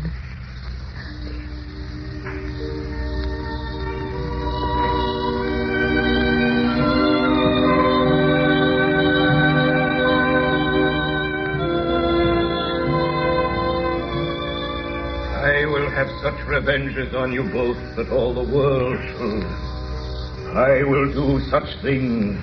What they are, yet I know not, but they shall be the terrors of the earth. You think I'll weep? No, I'll not weep. Donna, I've been rehearsing all day. I know. Uncle's warned me out. He said no mercy. No, of course not. Are they finished with you now? No, not for another hour. He wants to run through the Gloucester scene again. You know what that means. This is the 5th week of it. I've never seen him this way before. Well, when I'm finished my scene, Stephen, I'll go. Yes, Donna, I think you'd better go home. How tired you look, Stephen. Look, dear, come to me afterwards, however late it is. I'll make you rest so well. Donna... I'm not a bit tired, really. I'll have supper ready for you, and it should be very peaceful. We won't even talk. It'll be too late. Will it? Perhaps you're right. You shall do as you think. I'll understand. But look, Stephen, if it's not too late, come. Do come. On stage for the Gloucester scene. Please, everybody, on stage for the Gloucester scene. Is that your call? Act 1, on stage, please. Act 1, scene 2. Good night, Stephen. Unless you come. Please come, Stephen. I ought to go home, Donna. Yes, but come. I can't, Donna. I've got to go home. Why? Madeline comes home tomorrow. This is tonight. Your wife's coming home tomorrow. You knew she was? No, I didn't know. You never told me. What are we to do? Do? It's come at last, Stephen. Oh, I'm so sorry for her. What do you mean, Donna? Are you talking of Madeline? She'll never forgive us, Stephen. How will you tell her? Or shall I? I want to share my part of the burden. Oh, Stephen, if we didn't love each other, this wouldn't be bearable. Donna. What is it, Stephen? You look so strange suddenly. What's the matter? Yes, what is the matter, Donna? What have you got into your head? What about... I'm not going to tell my wife anything. You're not? Am I to tell her then? No, nobody's to tell her anything. But aren't we in love, Stephen? Won't she divorce you? Shan't we get married? Oh, my poor darling. You don't look at me. You don't answer me. Stephen, why don't you answer me? What's frightening you? Shan't we get married? Shan't we? Oh, don't spoil everything. We've had a wonderful time, haven't we? Well, it's over. It's over? It must be. Can't you see? Oh, don't be such a child, Donna. I'm married. We're people of the world, not children. Don't you see? Yes. I see. Yes, well, why do you make me seem so... Why do you pretend... Oh, I don't have to explain things, do I, at this time of day? Oh, you're explaining very well, Stephen. One thing I want to know, though. In all these weeks, through all that's happened, haven't you loved me at all? Stephen, even a moment ago, weren't you loving me at all? I've loved you precisely as you've loved me, Donna. We've always understood each other. At least I thought so. Oh, Donna, there's my call. Stephen! What's the use of talking? This thing's got to stop sometime. It had better stop now, don't you think? If Madeline were dead, would you want it to stop? Say it. Give me a yes or no. Look, Donna, if I said no, it wouldn't be true. And if I said yes, it wouldn't be true. Darling, if you go to a ball all night long and enjoy yourself, That's the end of it. You want it to go on forever?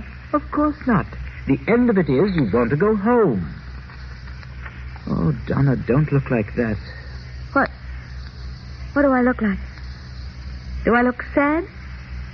Do I look angry? Hurt? Then my looks belie me, Stephen. Truly they do.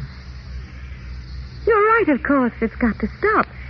It's been wonderful, hasn't it? I'll never forget it, will you?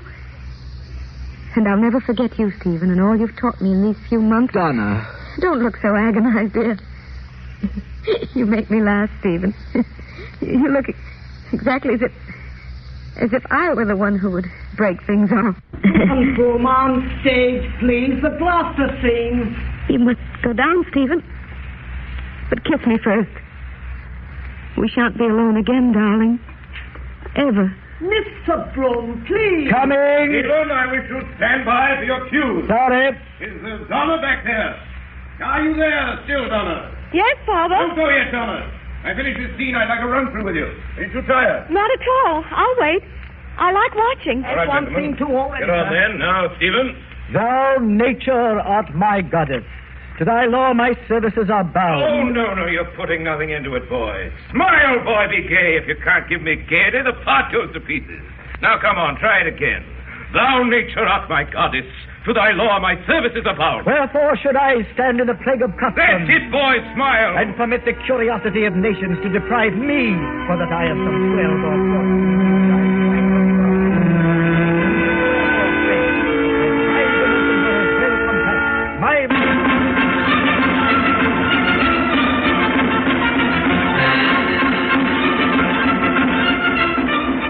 You are listening to the Campbell Playhouse presentation of Broom Stages, starring Helen Hayes in the role of Donna Broom, and Orson Welles playing Harry Broom and his grandson Edmund Broom.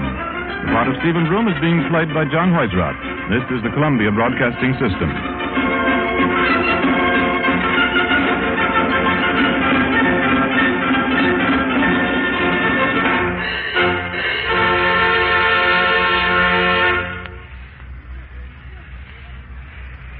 This is Ernest Chappell, ladies and gentlemen, welcoming you back to the Campbell Playhouse. In a moment, we shall resume our presentation of Broom Stages, starring Helen Hayes and Orson Welles. But for that moment, I'd like to say a few words on behalf of the children. I don't believe there's a machine of any kind that uses up energy faster or that needs more of the right kind of fuel to keep going than the average boy or girl. Growing children need nourishing food to replace the energy they burn up and to build strong, sturdy bodies and keen, alert minds. Most doctors say that every boy or girl should have at least a quart of milk a day. But how to get the children to take that milk may be a problem. And so I want to tell you mothers about one way to do this that I'm sure they'll welcome. Simply add milk instead of water to any of these 4 Campbell soups: pea soup, celery soup, asparagus, or tomato. In this way, you give your children good vegetable nourishment combined with the important health benefits of milk. Why not make a point to serve these 4 soups often? Remember their names: Campbell's tomato soup, Campbell's pea soup, Campbell's celery soup, and Campbell's asparagus soup. And don't forget that they'll be keenly enjoyed by the older members of the family, too, when served as cream soups. And now we resume our Campbell Playhouse presentation of Broom Stages, starring Helen Hayes and Orson Welles.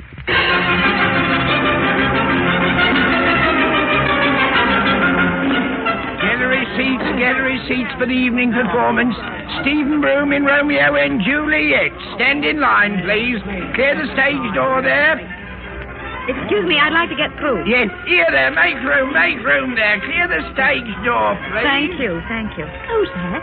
Who's that went in the stage door? I don't know. A woman in black. That's funny. In the middle of a performance. It ain't funny.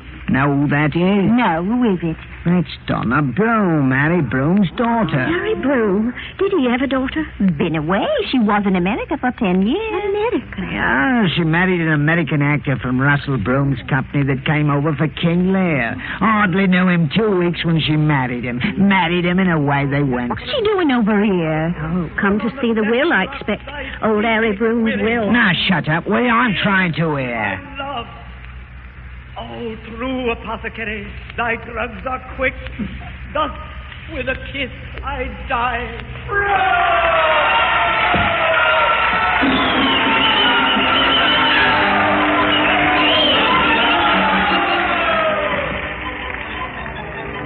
But, Donna, don't you understand? For years, your father and I managed these theaters. Now that he's dead... Yes, Stephen, you and my father worked well. I shall step into his place. But, Donna, you're a woman. Why, for 12 years you haven't even lived in this country. Oh, don't talk rubbish, Stephen. I've been managing my own companies in America for 8 years. Oh, Donna, you can't be in two places at once. When you go back to America... I'm not going back to America, Stephen. You may as well know. My husband and I are separating, probably a divorce. We have nothing in common, and my work is here. Your work? I'm guardian for Edmund, my son. The business is Edmund's inheritance. And Eustace's? Oh, certainly. You shall look after your son's inheritance, Stephen, and I shall look after Edmund's. I'm very anxious to work with you, Stephen. But, Donna, I've tried to explain to you it's not possible for you and me to... Why not? You see, I don't intend to leave you with sole control, Stephen. I don't see how you can help it, Donna. Before he died, your father made me managing director. Oh, yes. But he's dead now, and the property is half mine. As half owner, I wish to make this arrangement. Well, as half owner, I object, so it's deadlocked, Donna. Of course, if you want to make a dispute of it, Stephen, you can always call in my lawyer. Donna, what do you mean? I've saved a fair fortune, Stephen, but I'm prepared to spend every penny of it fighting for my right and Edmund's.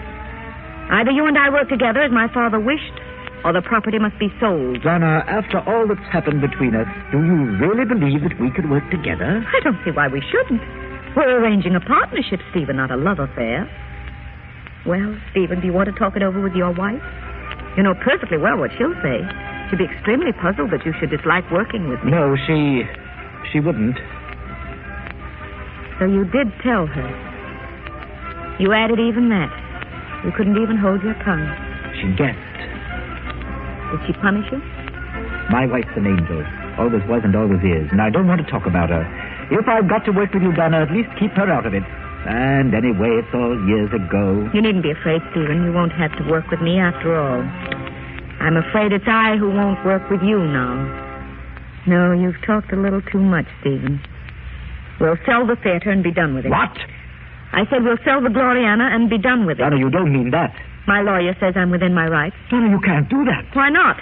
The Gloriana's our theater. It's been our theater for 80 years. It was your father's and his father's before that. Now, if a stranger gets in there... I'm not afraid of that, Stephen. Can't you see what you're smashing? The Broom tradition, the tradition of 2 centuries. Not smashing, Stephen, transferring. You think the Broom tradition lives in you and Eustace. I think myself strong enough to transfer it all through myself to Edmund. Our sons will not be of age for another 10 years, and that gives you and me plenty of time, Stephen, to fight this out. Let's see 10 years from today which branch will represent the Broom tradition. Don't look so frightened, Stephen. You used to like a fight. Donna, I beg of you not to do this mad thing. Yes, you always thought me mad. Donna, you don't realize the brutality of what you're doing. This starting again from the beginning, with the children and my wife always ill. It's more than I can face. We all say that when we're in trouble. But you know, one does face things, and after a time one masters them or is mastered by them. It's all a question of one's nature, Stephen. One must learn to be hard and learn to be cold and learn not to feel too much. And then one wins. Donna, are you still holding against me that craziness when we were both so young? I wish you wouldn't be so emotional when I want to talk business. However, I can talk to my lawyer and he can see yours. And you do understand, Stephen, don't you, that I'm going to sell the Gloriana?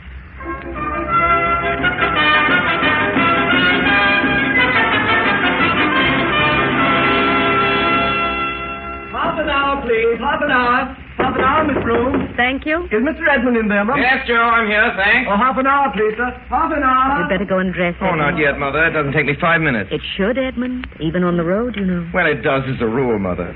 Let me stay here and talk with you a little longer. Have you missed me? How'd the show go last night? Fairly. Not a good house, and Henry and your part wasn't very good. Have you arranged anything, Edmund, with the theater in Manchester? No, it's as I thought it'd be. Cousin Stephen has been in Manchester before us. He's there this week with the School for Scandal and the Cigarette Makers' Romance. So they don't want another Broom company for quite a while, That's is that it? That's it. You do get in each other's way, don't you? You and Cousin Stephen. It's astonishing how he draws, too, in spite of his third-rate company. You watched their show, then? Yes. How did he play? Is he aging? Does it show? Well, he's not so much aging, Mother. He's looking badly. You know his wife Madeline died last week, I suppose. I told you of that myself. I suppose, Mother, this feud between you and Stephen has got to go on. Feud? Hand me that eye black there, will you? Sure, here you are. Thanks. What do you mean by feud? Your cousin and I are necessarily business rivals, and as you know, there have been interminable money disputes. But business is business, even in the theater. But feud... Mother, don't bluff. Of course it's a feud. You both had your knives at each other for years. Hanged if I can see what you've got out of it. What do you get out of it, Mother? You must get something. It's ain't to be eaten. I've my living to earn, and yours. But, Mother, you're not earning it, are you? We're much worse off than we were 5 years ago, dragging ourselves around the country this way. We've been out of London for 3 years now. You know what's playing at the Gloriana now and what used to be our theater? Third-rate musical comedy. That's because of the lawsuit. I can't see why you ever started these lawsuits. No, Edmund. It's not necessary for you to see. But if you'd been in my position at that time, I think you would have done just as I did. Anyway, your cousin started the lawsuit, not I. He says you forced him. He said. What do you mean, he says? What's this about, Edmund? Do you mean you've been in touch with Stephen without telling me? No, Mother, I went around to see him after the show, of course. You went around? But, Mother, why shouldn't I? You were just saying there was no feud. I like Stephen's acting very much, and I hadn't seen him for years. I just thought I'd go around, so I went around. So, of course he saw me. We got on very well. He asked after you, too, as a matter of fact. After me? Isn't it all bitter? He's pretty hard up, I think. Did he speak of his wife? Of Madeline? Oh, yes, poor devil. He's got some sister-in-law there to look after the children. And Eustace? Eustace is at Oxford still, of course. I see. Stephen's son is at Oxford, but my son is earning his living. Well, suppose you'd sent me to Oxford and I consented to go, Mother. Anyway, Cousin Stephen is half killing himself to do it. He seems to have told you a good deal in one interview. Quarter of an hour, please. Right. Quarter of an hour. Better go and dress now. You'll be late. All You know, right. I don't like a hurried makeup. We'll talk about it afterwards. About what? Oh, about Cousin Stephen. There's nothing to talk about that I can see, Edmund. All right. Quarter of an hour, please. Quarter of an hour, please. Don't be so stubborn, Mother. Of course I'm right. We're losing money all the time. Cousin Stephen is forever cutting us out. My dear Edmund, we more than cut our cousin Stephen in return. For every penny we lose, he loses a shilling. Yes, Mother, but why lose a penny or a shilling? Why did Grandfather and Uncle Russell succeed as they did? Because they knew how to combine, that's all. Combine? Now, look here, Mother, I have a scheme. I've been working at it for weeks. I don't want to hear it, Edmund. Mother. It seems to me very impertinent of you, at your age. Mother, you brought me up to look at this company as my inheritance. Yes, Edmund. And when you put on your first play as an independent London manager, independent even of me, then I shall have done my work in the world, Edmund. And then I shall be ready to go home. But until You then... always said, Mother, that when I was 21, you'd hand over the company to me. Is that right? Yes, I Well, did. that's a year off, but I swear to you, the day I'm 21, this is what I'll do. I'll go straight across to Cousin Stephen, and we shall combine our companies. Then we'll soon be back in London at the Gloriana. Oh, that's just a dream. Of course we will. With Edmund. Stephen and you and me together, the Brooms together again, there's no limit to what we could do. So why not let me go to Stephen instead of frittering away another year? Another year, it'll be too late. Cousin Stephen will be smashed. Mother. I'd like to see that ending. I'd like to see your cousin Stephen smashed, crashed, wiped off the stage, wiped out of the history of the theater. Yes, Mother, I know all about that. A vindictive lot, we Brooms, and proud of it. But, Mother, this isn't 20 years ago. This is today. I wish you could see what an opportunity this is. You can hate Cousin Stephen as much as you like, and he can hate you. Does he? Well, he won't discuss you, naturally, but he's not exactly warm and cheerful when you're mentioned. But, Mother, what I'm trying to say is you can hate each other as much as you like as long as you don't mix me up in it. It hasn't anything to do with me. But what does concern me is my chance of going into management as a Broom, of acting in my own theater once more. You don't know what you're asking, Edmund. Yes, I do. I'm asking you not to be sentimental. How dare you, Edmund? Sentimental, Mother. Mother, I set my heart on this. So I see, Edmund. Well, what about it? You see the sense of it, don't you? Oh, yes, I see the sense Well, of it. Mother, will you meet Cousin Stephen? He won't meet me. That's what he said. Oh, so you've talked to him already? Of course, Mother. Crack the soft nuts first. Oh, Edmund. You see, Mother, this isn't some sort of a test of me, of my power to get my own way. If I can make you and Cousin Stephen do what I want, I shall be, it seems to be pretty sure that I'm on the right lines. For what, Edmund? Well, for making everyone else do what I want, of course. Mother, I do want my life to be a success. And mastery, that's the greatest thing in life for me. Mastery, I want to master everybody. And if you meet someone you can't master, Edmund, sooner or later? I'd beat him somehow. Supposing you couldn't? Oh, how I'd hate him. I don't hate you, Edmund. Though you generally get me to give in to you. Well, if you didn't, I should hate you, Mother. Oh, my son. I should. Edmund, if one day your son said the same thing to you... My own son? Mm-hmm. I should see that he kept his place. Pooh. You'll be proud of him as I am of you. I'd like to see a son of mine try it on, that's all. I'd break him, then I'd build him up again. First, I'd break him. I don't want to break you, Edmund, though you are too much for me. Yes, but that's because we agree, Mother. We agree so well. Right now, you're only making objections, to amuse yourself. Very well, Edmund. Make the appointment. I'll see him.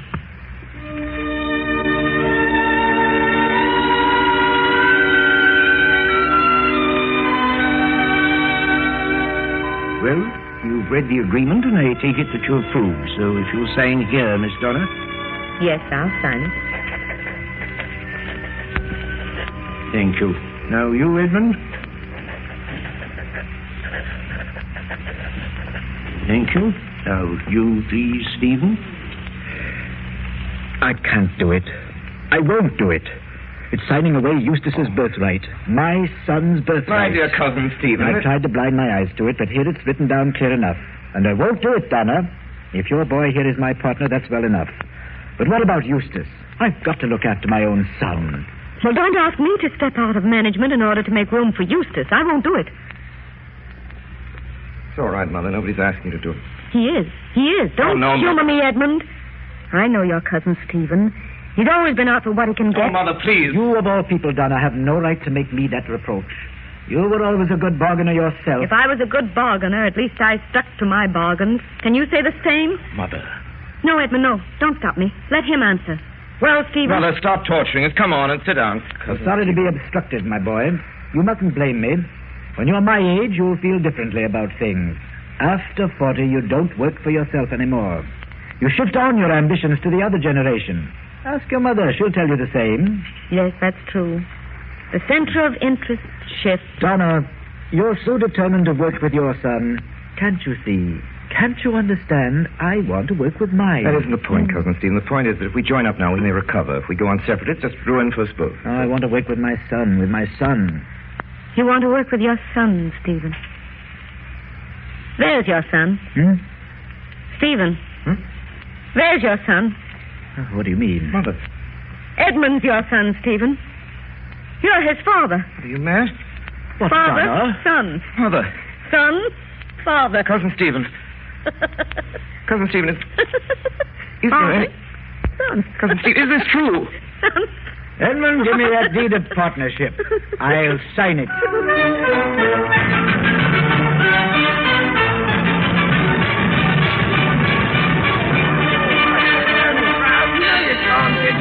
And keep clear of the stage door, can't you? Keep clear. Shut up, will you? If we can't see, we want to hear. Go it, Broom. Just thought of it. After all these years. Back at the old Gloriana. Mother, we're doing it. Yes, dear. Mother, what are you doing back here? Why aren't you out in front? See the show? No, my dear. I was a little tired. I thought I'd sit here in your dressing room. I could hear everything. How am I? So far, you're good, Edmund. Oh, Mother, we've done it. The Brooms are back at the Gloriana. What is it? 5 minutes to the loft act, Mr. Broom. Oh, thanks. Edmund. Yes, Mother. Mother, anything wrong? No, dear, nothing's wrong. Well, then? You remember, dear, when I told you 2 years ago that when you put on your first play as a London manager here at the Gloriana, then I should have done my work in the world. And I should be ready to go home. Mother, what are you saying? Edmund, I'm going away. Mother, you don't mean that. Yes, I do. You see, I've worked very hard all my life, Edmund. And I'm beginning to want to rest. Oh, but Mother... You don't need me anymore, not very much. The Brooms are back at the Gloriana. You're grown up. And so I think I might go back now, Edmund. Back to the country. Back to our place at Blandon. I was always so happy there. Mother, that's all nonsense. Go to Blandon, bury yourself in the depths of the country? I never heard such nonsense. You know perfectly well you don't mean it. I do mean it, Edmund. I've been thinking about it for a long time. Oh, but Mother, dear, if you want a holiday... I do, and I'm going to have it. But then you'll come back. If you were in trouble and wanted me, of course. Not otherwise. Never otherwise. Ready for exercise, Mr. Broom? Curtain going up in 1 minute. Take it up. I'm ready. Look here, Mother. I can't do without you. That's flat. You just can't go. Don't you see? I must have someone to talk to, Mother. There's your father, Edmund. Oh, Mother, that's not the same. Stephen's all right, but he's not like you. You know how I think about things. You know how I work. Now, I'm awfully sorry, Mother, but I can't spare you. I really can't. What's going on now? All right, I'm coming. Mother. Yes, dear? Well, Mother, it's understood then, isn't it, that you put out of your mind all this nonsense about going to Blanders? Oh, no, Edmund, I'm going. But, Mother, why? I've felt this last year as if I were running a race with you, Edmund. Only you're running on dry land and I'm running through mud or water. It slows me. You'll feel the same when you're 40 and have to keep up with your children. Well, it's leaving me in the lurch. It's unlike you. Imagine me all alone coming home tired. Darling, no one to speak to. Oh, you'll get accustomed to being alone, Edmund. You'll like it, really. No, I won't. You know, my dear boy, there are times when my authority irks you. And I'm too old to learn how to lay down authority. Well, Mother, you and I... There's your entrance, sir. Right. Mother, for the last time, you can't do this. Mr. Brills, Right. You must be out of your mind. The theater's your life. It's all that you love. You're wrong, dear. I've always hated the theater. Mr. Brills. Right. Make all our trumpets speak. Good evening, Miss Give them Donna. all Good evening. You going out front, Miss Donna? No. You don't mean you're leaving, Miss Donna, in the middle of the show? Yes. If my son asks for me, tell him I've gone home. Very good, Miss Donna. Now then, come on. Clear the stage door, please. All right, Good night, Miss Donna. Thank you. Good night. You know who that was? That old woman who just went out? No. Who is it? That's Donna Broom. Edmund Broom's mother. That's it, which is. That old lady. I never... You know, I always thought... Oh, shut up, will you? I wants to hear. Dead. She should have died hereafter. There would have been a time for such a word. Tomorrow, and tomorrow, and tomorrow creeps in this petty pace from day to day to the last syllable of recorded time. And all our yesterdays have lighted fools their way to dusty death. Out, brief candle. Life's but a walking shadow, a poor player that struts and frets his hour upon the stage, and then is heard no more. It is a tale told by an idiot, full of sound and fury, signifying nothing.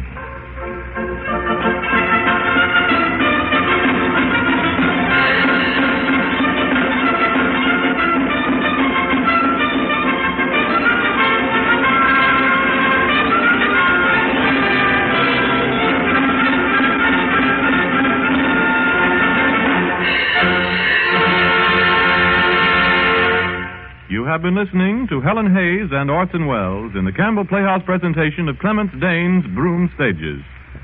In just a moment, Miss Hayes and Mr. Wells will return to the microphone. In the meantime, may I remind you again how a bright, glowing plateful of Campbell's tomato soup just makes you sit up and take notice?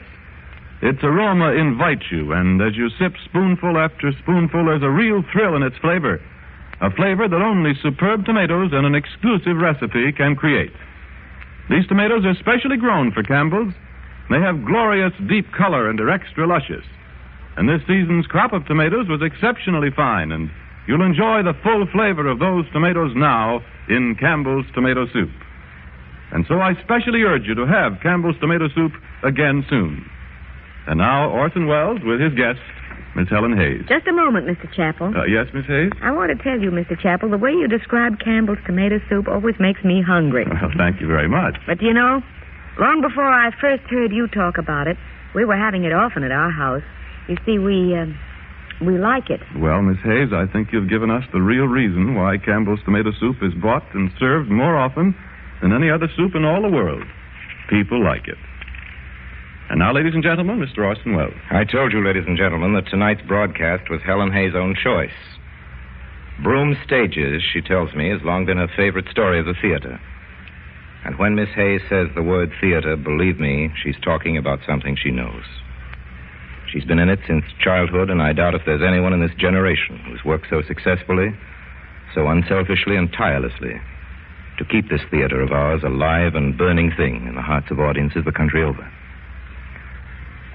This moment, with her most recent New York success, ladies and gentlemen, Miss Hayes is once more on the road. Last night, within a few minutes of the curtain going down, she was on her way to New York to be with us today. Now she plays in Boston, and after Boston, I believe, what is your next stop after Boston, Ellen? I'm off to Buffalo. Off to Buffalo. Well, we were speaking of the road and of the quite theater. a few things have changed since Donna Broom went touring with her American company, of course. There were no planes or radios in those days, and most of the theaters where she appeared have long been torn down. Yet in the audiences to which we play, there must be sitting every night grandchildren of those who saw Donna Broom. If I may interpret you, you mean if there really had been a Donna Broom. But there was, Orson, there was. Though that may not have been her name. She existed, I know she did. And she'll always exist as long as there are theaters standing and shows produced and audiences to enjoy them. As a matter of fact, I know she existed because at this moment there's one thing about which I share her feelings completely. What's that, Ellen? About wanting to go home, Orson. I don't blame you. Only unlike Donna, I don't have to go as far as Blandon, just to Nyack. The car's waiting for me downstairs, and the family's waiting for me at home. Helen, you certainly deserved all of those things. And good night. Good night, Orson. Good night, ladies and gentlemen. And once more, thank you. Thank you, every one of you. And, ladies and gentlemen, as to next week, next Sunday night, we bring our version of one of the most outstanding motion pictures of that master, the human touch in the cinema, Mr. Frank Capra. The celebrated Mr. Deeds goes to town, and our guest star will be that delightful and merry actress who has, in a few years, won herself an enviable position in the type of part that no one else plays quite so well, Miss Joan Blondell. And so until then, until next Sunday, and Mr. Deeds goes to town, my sponsors, the makers of Campbell Soups, and all of us in the Campbell Playhouse, remain, as always, obediently yours. The makers of Campbell Soups join Orson Welles in inviting you to be with us in the Campbell Playhouse again next Sunday evening when we present, by arrangement with the Columbia Pictures Corporation, Mr. Deeds Goes to Town with Miss Joan Blondell as our guest. Meanwhile, if you've enjoyed tonight's Playhouse presentation, won't you tell your grocer so tomorrow when you order Campbell's tomato soup? This is Ernest Chappell saying thank you and good night. This is the Columbia Broadcasting System.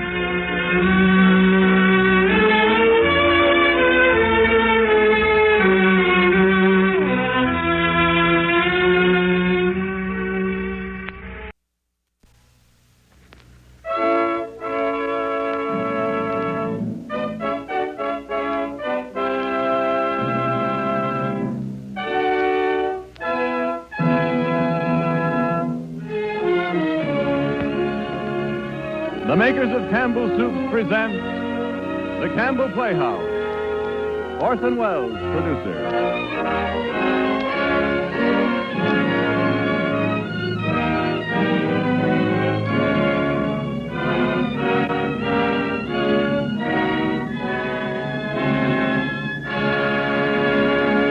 Good evening.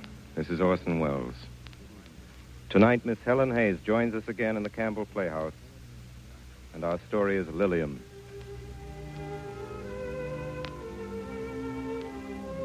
When Molnar wrote this incredibly beautiful and beautifully incredible little fantasy, it was at first received with a general bewilderment which I hope we won't revive tonight. Nobody knew what to make of Lilium, which was a straight-faced account of a carnival man who stole a star out of the blue heavens and came back from the dead to give it to a child. The piece was withdrawn, which seems understandable, and you wouldn't be hearing it now if it hadn't been tried again 10 years later. This is a success story because the history of Lilium in every language is the story of a success. Now, I don't know what's happened to people since Lilium's first and, let's pray, its only failure. I don't know whether Snow White and the Seven Dwarfs would have broken all box office records in those cozy old days when security was the premise of human life. And peace was a promise. But I do know that if Tinker Bell were dying again in one of our theaters and Peter Pan were asking another audience if they believed in fairies, there would be the same majority for the affirmative. And I do believe that as long as we can tolerate fiction, which is what didn't happen, we'll welcome fantasy, which is what doesn't. Fantasy is the highest reach of the mind. It is our first conclusion and our last. A tall story was told after the first fire that was ever built. And we haven't outgrown magic, even if we know better. I am too far away from you for you to hear me, but you do. A gesture of terrible simplicity will eliminate my voice from the sanctity of your attention. You are accustomed to this power and may be bored with it. Dear listener, your daily routine is a perfect monotony of miracles. The new machinery of this century presents us with equivalents to the pumpkin coach, the magic carpet, and the looking glass. But our magic is a magic trick. The trouble is, Mr. Edison's wizardry is like Mr. Thurston's. There's a way of doing it all, with wires. Here, then, is a trick nobody can do, an effect without a cause, a tale without the falsehood bottom of a fiction, a fable. And Lilium, like all fables, is dedicated to the proposition that the unlikely is not unnecessary, that you and I are interested in the impossible, and that even in these times, there is time for once upon a time.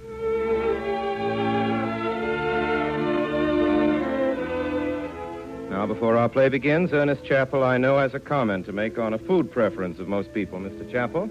Thank you, Orson Welles. Let me ask all of you this. Have you ever noticed, when you've had lunch or dinner in a restaurant, how frequently tomato soup heads the menu, and how regularly you hear people all around you saying, "I'll take the tomato soup"? Indeed, when you're eating out and you're in a festive mood, isn't tomato the soup you most often decide on? At home, too, tomato is the soup that families enjoy time and time again and never seem to tire of. And I think the reason it's the favorite soup with most people is because the magic, matchless flavor of tomato soup, as Campbell's make it, has given us all a special liking for it. There's a zest, a dash, a liveliness about the flavor of Campbell's tomato soup that captures us and brings us back again and again. Why, the very look of a bright red plateful speaks of good cheer, and we enjoy it from the first racy spoonful to the last delicious drop. Yes, there's no question that Campbell's tomato is the world's #1 soup, served and deeply enjoyed at lunch and dinner in more homes than any other soup. Will Campbell's tomato soup be #1 on your grocery list tomorrow morning? I hope it will. And now, Lilium, with our guest of the season and of this evening, Miss Helen Hayes. And here is Orson Welles to set the story. Well, this is Mrs. Muscat's story. Mrs. Muscat of Muscat's Mighty Shows. Yes, sir, Muscat's Mighty Shows. I've been running the outfit ever since the old man died. 38 years now we've been playing the Gulf Coast. But, of course, business ain't what it used to be. There's been a lot of changes in the world since Muscat's Mighty Shows began, you know. Radio and movie pictures and that swing music. Folks don't take to a carnival like formerly, but we still keep going. I'm down to 8 cars this summer, and sometimes I reckon I ought to put the whole outfit in storage and never open up again. Got a house in Biloxi with 4 bedrooms, and that's where I ought to be at my age, taking it easy, but I just can't do that somehow. I've been at it too long, I reckon, and I remember too much. Well, here's a tall story, and maybe you won't believe it. We got some queer yarns to tell in the carnival business. Ghost stories like, you know, things that couldn't happen but did. Like the time Pete Bonaventi of the Daring Bonaventis, that's the aerial act, did a back double and a half to a trapeze that weren't there. But they all seen it there, everybody. And later they remembered the catcher they seen was old Papa Arturo that Pete dropped 6 years before and killed somewheres in Georgia. Well, sir, this here's about a fella that come back from the dead, too. Just for one day. And everybody saw him, too. At least Julie and I did, like they saw old Arturo. But this yarn ain't unhappy like the other. It's just kind of queer and hard to figure unless you knew Lilium like Julie and I knew him. He was bad. That's the word for Lilium. Bad. But he had a way with him. And I guess he didn't mean to steal that star. He just couldn't help it. And then you see he never did give Julie nothing when he was alive. He didn't give nothing to anybody. He just took. Well, I guess that's what he did in the other place. He just took that star.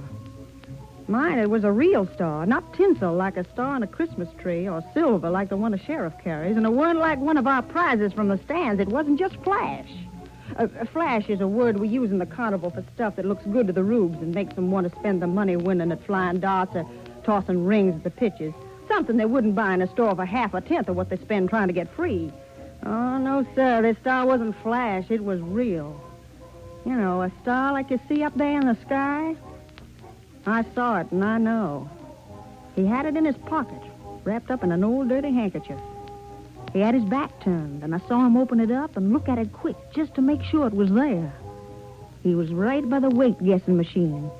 And when I walked up to him, he was gone. Understand he'd been dead 12 years.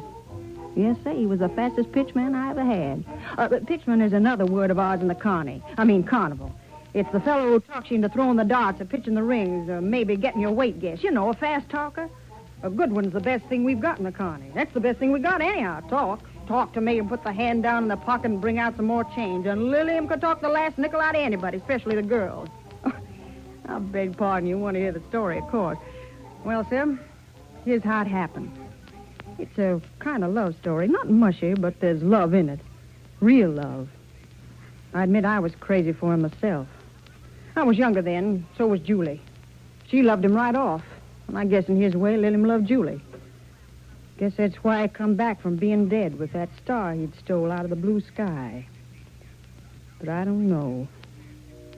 It all begun in a bit stand where Julie come from and where Lillian met her. I remember how mad I was. Mad at little Julie and that Maria pal. Moon calfing they was, the both of them, around Lillian. Come on, get out! Get out of here before I come out. Come on, Judy, run. Run, what do I want to run for? Nobody's scared of that old Go on, get out. See, I can take a lot, I can, but when a girl starts carrying on the way... why don't you go on and sell your old tickets and leave us what's going alone? on here? What's the trouble? What's she done? What she done, Mr. Lilliam? She's been uppity with me, and I'm pulling out, that's what. Mr. Lilliam, if I come to your stand and pay you to guess how much I weigh, will you throw me out? Sure I shall if I feel like it, and if I don't, I won't. There you are. You see, Julie? Thanks, Mr. Lilliam. I guess I can hug a girl a little when I'm guessing her weight if I want to. Listen here, little girl. You come to my stand any time you feel like it. Come every day if you feel like it, you and your girlfriend. And if you haven't the money, I guess you wait for nothing. Maybe you think I can't throw you out. No, you can't. I can fire you anytime I feel like it, just like that. Well, it seems like you feel like it right now. That's fine. I'm fired. You're a fool, you are, Lilliam. Letting a no-account little country girl lose you the best job you'll ever hope to have. Mr. Lilliam, I don't want to get you into any trouble. Then get out of here, quick, before I get... Hey there, Mrs. Muscat. Get away from there. Leave that girl alone. If I ever get my hands on her... You what? Listen here, Mrs. Muscat. I never hit a woman yet, in serious. If you touch this kid here, I'll give you the darndest beating you ever had in your life. Now you are fired. Goodbye, Mrs. Muscat. Gee, Mr. Lilliam, I'm awful sorry. Don't you pity me or I'll hit you. Don't you pity me either. We're not pitying you, Mr. You're a liar. You're pitying me. I can see it in your face. Well, you don't have to. I can get along with Miss Muscat anytime. What are you going to do now, Mr. Lilliam? Me have a drink. That's always the first thing I do when I'm mad. I have a drink. Then you are mad about losing your job. No, just about how I'm going to pay for the drink. Or maybe you're going to buy me a drink. How much money you got? 8 cents. Is that all? I had a $50, but I spent most of it having myself weighed. How about you, Marie? 5 cents, but I need that to get home on the streetcar. You girls stay here while I go back to the stand and get my stuff. Don't worry about it. I come back, we go somewhere and get a drink. But, Mr. Lilliam, Don't worry, I'll pay for it. You wait here for me. Yes, You'll Mr. wait Lilliam. for me. You sorrowful? Are you? I think he's right pitiful. Well, what you looking after him like that for? Nothing. Except I'm sorry he lost his job. It's our fault he lost his job. Because he's fallen in love with you. Marie, he has not. Yes, too. He's crazy about you. Oh, Marie, you're crazy. I couldn't help it if he put his arm around me when he was guessing my weight. I couldn't tell him not to after he'd done it. Besides, how do you expect him to guess your weight if he doesn't even touch you? I bet you didn't even like him to do it. No, I didn't. Part of his job. What are you waiting for him for? Why don't we go home? Well, he said to wait for him. I don't see why. Well, just because a fella like that... Hello? You still here? Hello, Mr. Lilliam. Hello, Mr. Lilliam. Who are you waiting for? You told us to wait. Don't butt in, you. Nobody's talking to you. Well, you asked us. Look, you keep your mouth shut. What do you reckon I'd want the two of you? I meant one of you is to wait. The other goes home. Yes, Mr. Lilliam. Well, I said one of you goes home. Where do you live? East Sycamore Street. With your folks? Yes, sir. How about you? I live right next door to her with my uncle. Well, one of you goes on home, one of you stays here. Come on, which is it? Come on, make up your minds. Which one of you stays? She'll be locked out if she don't get home on time. Who will? Julie. She has to be in by 9. Her uncle said next time she came in after 9, he'll throw her out. Is that right? They throw you out if you're not back on time? I reckon so. I was thrown out, wasn't I, just now by Miss Muscat? Yes, sir. Well? Would you like me to run along, Julie? Can't tell you what to do. You can stay here if you want to, Julie. Come on. Make up your mind. I haven't got all night. Well, do you want me to go, Julie? Why do you keep asking me that, Marie? You know best what to do, Julie. All right, Marie. I guess you can go. Anything you say, Julie. Good night, Mr. Lillian. Good night, Marie. Good night. Good night, Julie. Now, we're both thrown out. Had any supper? No, sir. Want to get something to eat? No, sir. You don't come to this carnival much, do you? I only seen you around twice. You been here more than that? Oh, yes, I've been here every night since you opened up. Did you see me? Yes. Know I was Lillian? Yes, they told me. Say, you got a sweetheart? No. Yeah, don't lie to me like that. I haven't, honest, Mr. Lillian. If I had, I'd tell you. A genuine lying trick you are, sister. I ought to walk out on you. Oh, you're mistaken, Mr. Lillian. I haven't ever had one. Honest. Oh, why don't you try and stop kidding me? Why won't you believe me? If you're staying here with me the first time I asked, you know your way around. No, I don't, Mr. Lillian. You would have been so easy if you hadn't done it before. Honest, Mr. Lillian. Well, what are you staying for anyway? So you wouldn't be left alone. Alone? Oh, you must be loony. I don't have to be alone. I can get all the girls I want. Not carnival girls either. I know. What do you know? That all the girls are crazy about you. But that's not why I stayed. I stayed because you were so good to me when Mrs. Muscat tried to throw me out. Well, then, suppose you go home now. I don't want to go home now. What if I beat it and leave you sitting here? I wouldn't go home. That's him all right. Right away on the law. I allowed as much. Oh, Mr. Lillian, look. I see. The sheriff, he's coming over here. Good, and they're always hanging around a carnival looking for trouble. What is it? So, up the old tricks, huh? Who, me? What's your name? You ought to know it by now in this one-horse county. Sheriff, he hasn't done anything. Keep still, kid. We ain't gonna eat you. What are you hanging around here for? Why don't you just stand where you belong? Your business. What's your name, miss? Who, me? I know her, Sheriff. She lives up on Sycamore Street with her uncle. Why aren't you home, then? I'm not doing anything wrong. I just came out to the carnival. Well, carnival's over for the night, miss. Yeah, and if I was you, I wouldn't be hanging around with no show folks. We know this one. We've had trouble with him before. Picks up nice girls like you. Says he'll marry you. Takes every cent you got. Then on to the next town. I haven't any money, Sheriff. Well, don't say we didn't warn you. If you got any sense, you go right home. Do I have to go home? No, you don't have to. Thank you, sir. All right. Come on, Tom. Come on, Sheriff. Say, ain't you afraid of me?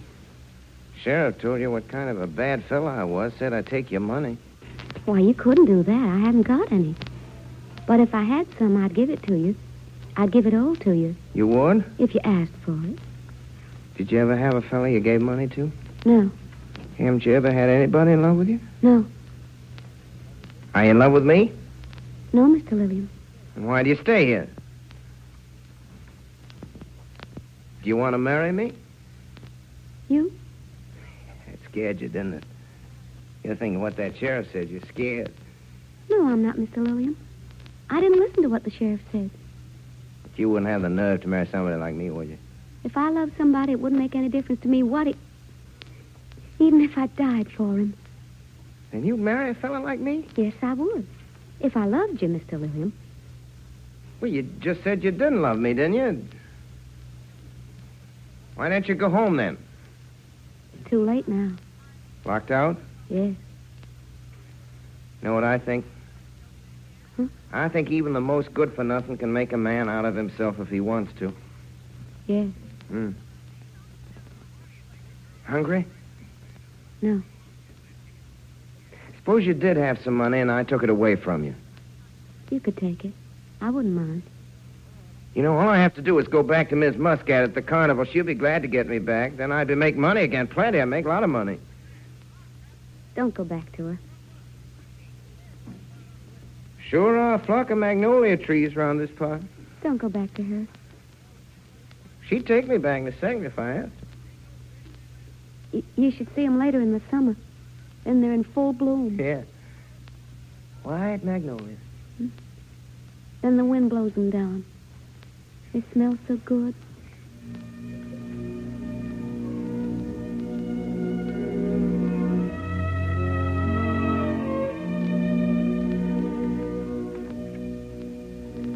Business was good in the South that summer, even after I fired Lilium.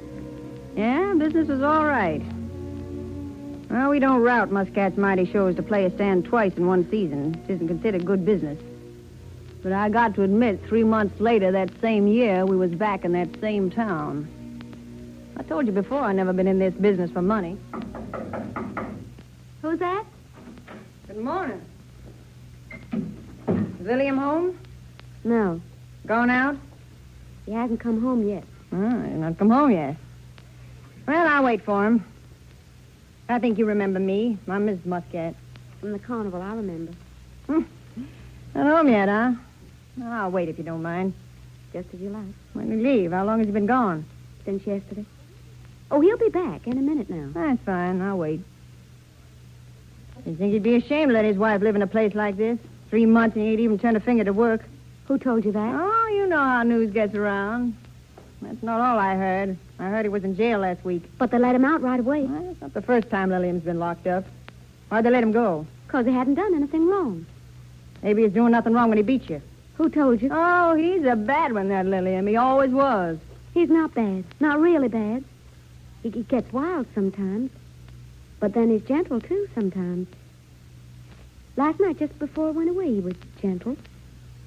The wind was blowing from over the carnival, and we could hear the music of the merry-go-round, and I don't know, something came over him, and then he was very gentle. Did he say anything? No, I didn't say anything. He just sat there, very quiet, and his eyes staring straight ahead of him. Thinking about you? I don't know. I'll tell you what he was thinking. He was thinking how he missed the carnival and 3 square meals a day and money every Saturday and girls waiting at every town all crazy for him. Hello, Lilium. Wait downstairs, Vixen. Seems like you got company here, Lilium. Wait downstairs. I'll call you when I want you. You're the boy. Downstairs. I'll be right at the bottom of them. Oh, Lilium. Lilium, Miss Muscat's here to see you. I see she is. Well? Aren't you going to say good morning? What for? Say, what's wrong with you? Nothing, Then Lilium. shut up. Well, go on. Why don't you start asking me where I was all night? Go on, say it. I'm not saying anything, Lilium. Well, don't, or you'll get your face slapped. Lilium, Mrs. Muscat's here. I can see Mrs. Muscat. Why don't she speak up if she got something to say? What do you want, Miss Muscat? What do you suppose I want? You think I've come to pay a social call? I don't owe you any money. Yes, you do, but I know better than to come here for that. Well, then get out. You know what I'm here for, Lilium. Got a new man on the scales, haven't you? Sure I have. Well, what else do you want? He's as good as I am. He certainly is. He's every bit as good as you are. I wouldn't dream of letting him go. Julie, go in the kitchen and make me some coffee. Go on. Yes, Lilium. So the new man's good, huh? Lilium, why don't you stay home and sleep nights? Mind your own business. I see you're going around with that low-down sneaking fixer. First thing you know, he's going to get you in trouble. You mind your own business. Lilium, you look terrible. Yeah? Push your hair back from over your eyes. New man's good, is he?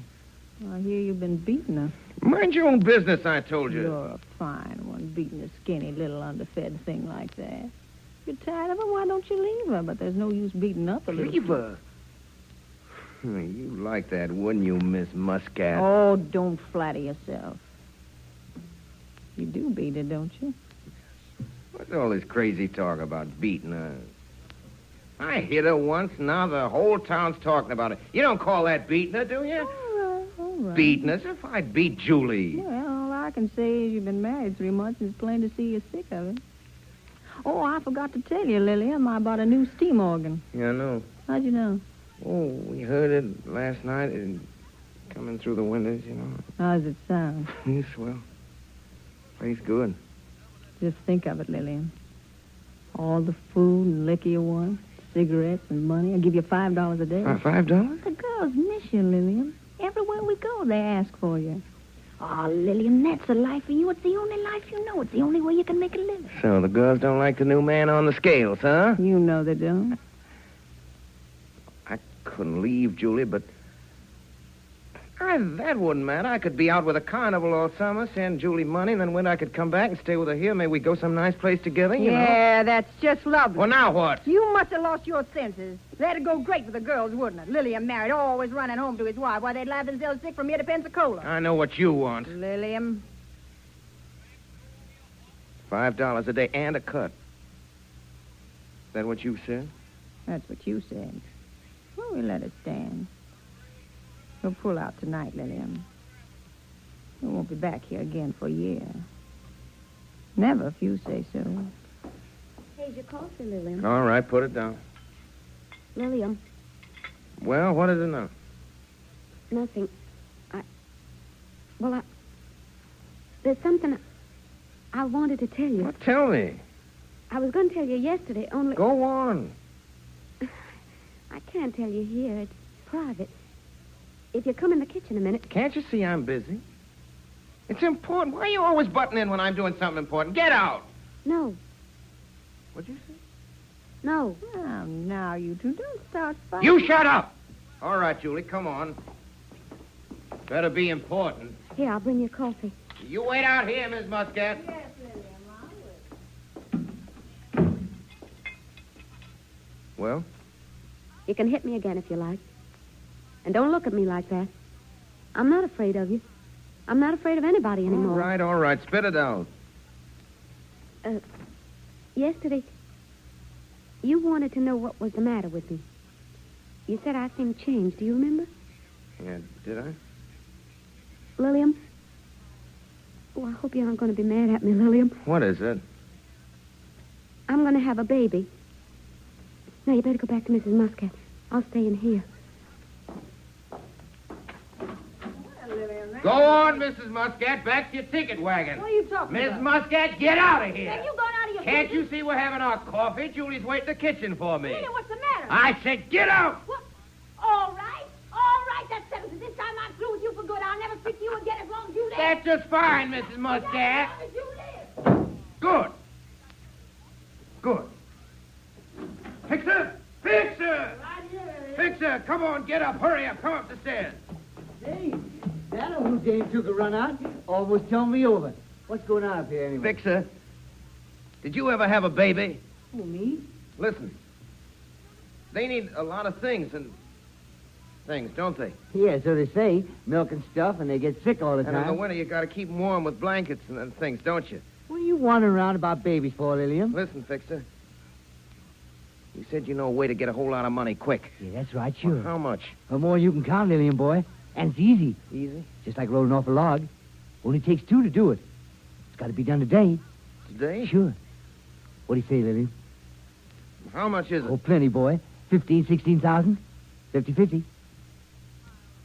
What do we do? You know where Front Street is? Yeah. Well, we go down Front Street, cross the tracks down near the... Hey, Lillian, ain't you listening? What? Oh, yeah, go on. So we cross the tracks, hide in that old loading dock. Hide? Who from? Now, wait a minute. I'm coming to that. The man always goes right by there. What man? The paymaster for the steamboat You company. say he's got the money on him? Oh, sure, in a leather satchel. Week's pay. How are we going to get it from him? How do you think? You mean we got to... Well, that depends on him. Most folks ain't too fond of giving money Now, away. listen here, Fixer. I didn't know to get that money we had to do anything Forget like it, that. Lillian. After we got the money, we'd beat it anyway. South America, maybe. How do you like that, huh? South America. Yeah, Julie liked that. We take the baby, too, huh? What's all this baby talk you're doing, Lillian? What's the matter with you? Now, listen to me. I'm talking sense. Here's the way we work it. One of us stays on the lookout, and the other one, that's you, goes up and says to him, "Excuse me, mister, but can you tell me the time?" Yeah, and then what happens? Well, by that time, you got your knife in him.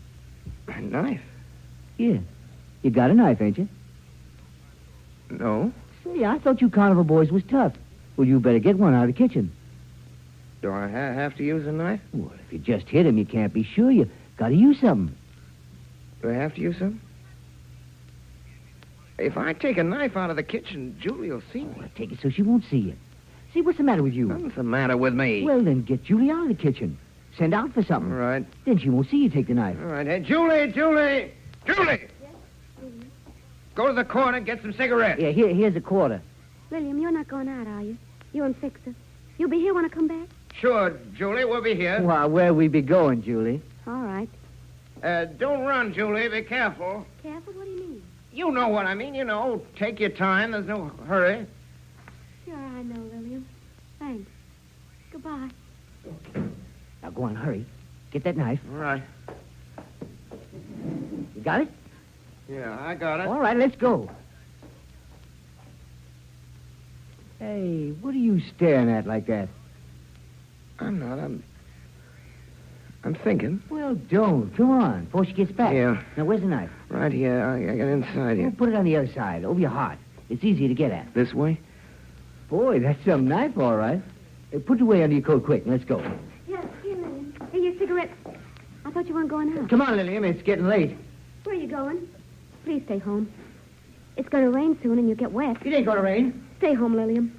Marie's coming over this afternoon. Don't you want to see Marie? Let's go, Lillian. Listen, Lillian, stay home. Marie's bringing me some money. You can have it, all of it. We're just going for a little walk, Julie. We'll be right back. Lillian, don't go. I'm not angry with you anymore for hitting me. Lillian, what's that under your coat? Get out of my way! Lillian, don't. Don't go, Lillian. Lillian! Lillian!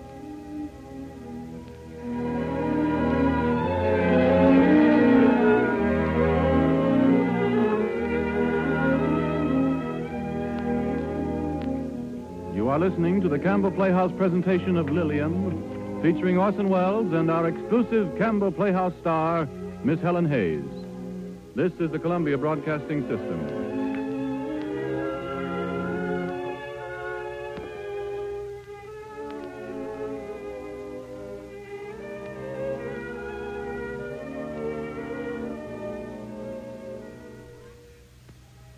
This is Ernest Chappell, ladies and gentlemen, welcoming you back to the Campbell Playhouse. In a moment, we shall resume our Campbell Playhouse presentation of Lillian. But first, I'd like to remind you that not so very long ago, women had to make their own soup. It was usually a long and tedious task, but they knew that good soup is something that families enjoy having regularly, so they devoted long kitchen hours each week to tending the soup kettle. But then a change came, a change that has been welcomed in countless homes. One by one, women tried Campbell's soups and compared them with their own. They knew when they tasted them that these soups must have been made in the true home way. They saw how much the family enjoyed their fine flavor. And thoughtful husbands said to wives, with all you've got to do, I wouldn't spend time anymore making soup, not when you can buy good soup like this. So tonight I'd like to ask you, are you still making soup at your house? If so, I'm sure it must be because you haven't tried Campbell's soups. Won't you do that? Try, for instance, Campbell's tomato soup, a rich puree of luscious red ripe tomatoes and delicate seasoning. Or try Campbell's vegetable soup with its rugged beef stock and 15 different garden vegetables. If you will, I sincerely believe your family will urge you, too, to give up making soup and serve Campbell's soups for their convenience and fine flavor. Now we resume our Campbell Playhouse presentation of Lillian, starring Helen Hayes and Orson Welles.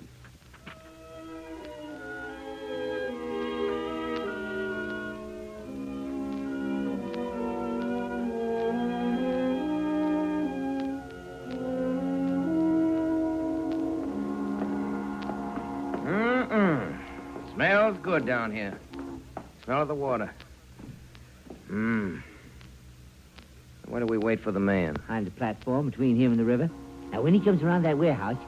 Hey. Look at that boat. Yeah, she's a big one, huh? I wonder where she's going. Europe, China, South America. You ever been on a ship, Lillian? No, but I will be someday, maybe. Maybe soon. Julie and me, huh? Look, you can even see her name, Eastern Princess. She's a princess, all right, all white and long, shiny. How'd you like to be sailing on her? Boy. Got to have money for that, though. Plenty of money. Kind of paymaster's got in his satchel. You know what I heard? People on them boats, they sit up there on the deck all day long in long cushioned chairs right out in the sun. What do they do? Oh, they don't do nothing. They just sit there, read the newspaper, smoke big cigars. Every now and then a waiter brings them a drink. That's what they say. Boy. For that kind of life, you got to have money, though. There's a whistle. Yeah, 6 o'clock. Won't be long now. Come on now. What are you going to say to the man? Well, let me see. Excuse me, mister, have you got the time? See, that's fine, Lillian. Yeah. Well, why don't he come? Oh, take it easy, Lillian. He'll be here after a while. Say, How about a little game of dice while we wait? All right, got some dice? Let me see. Here's a pair right here. Got any money? Sure. Let's see. 10, 25, 32 $1. I got $1.11. Oh, put it up then. Well, how much? Shoot it all. Right. Here they come. Wah! 5's your point, Fixin'. Yeah, and I'm going to make it too, Lillian. Come on. Phoebe. Ha! It's 5. 5, that's it. Hey, wake up, Lillian. I was just thinking. What? Me and Julie and the kid on one of them big white boats going to South America. Oh, come on. Shoot again. Shoot again? What with? Oh, you're broke, Lillian. You can't play. Yeah, that's right. Yeah, I reckon game's over then. Yeah, I reckon it is. Oh, no, wait a minute. Here, I'll tell you what. I'll do, Lillian. I'll take it out of your share. My share? Uh-huh.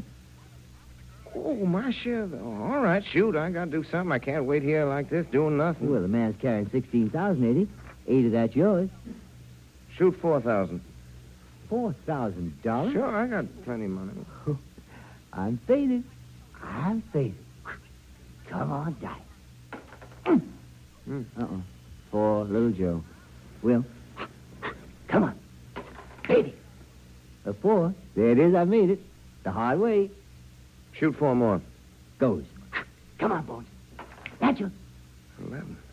Well, then, let's see. You owe me 8,000, huh? Shoot the 8. Can't do that, Lillian. What's the matter? Go. You're ahead. Yeah, I know, but if you lose, you can't pay off. You only had 8 to start with.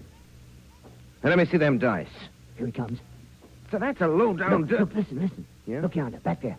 Cashier. Huh? Now, don't forget. Let him start walking. When he gets about halfway across the dock, we go after him, see? Yeah. Now, come on. Excuse me, mister. Have you got the time? Sure thing. Let me see. The time, huh? Want to know the time, certainly. Got it right here in the inside pocket. Here it is. Now then, stick 'em up, you two. Well, look, mister. We wouldn't try and pull anything on you. No, of course not. You and your friend only wanted to know the time. Well, it's exactly 7 minutes after 6. Come on, keep 'em up. Now, do you see what I see, boys? It's a law. That's right, boys. We've been watching you for some little time down here, the sheriff and me. He ain't got a thing on me. I ain't done nothing. All right, Pete. Come and get him. Not me, you won't. Stop or I'll shoot. There he goes over that shed. Where's he? He fell behind that shed. You get him, Sheriff? No, I don't think so. He was traveling awful fast. There he is over yonder, Sheriff. Yeah. He ain't moving. Come on. Must have got him. Look. He's bleeding. Let's see. They turn him over on his back. Yeah. Julie. Nope. That ain't no bullet wound. No, sir. Julie. Look at that knife. A kitchen knife right under his heart. It's all the way in. Julie. Did a good job of it, poor devil. Funny, when he jumped off that roof, he must have fell on his own knife. I wonder.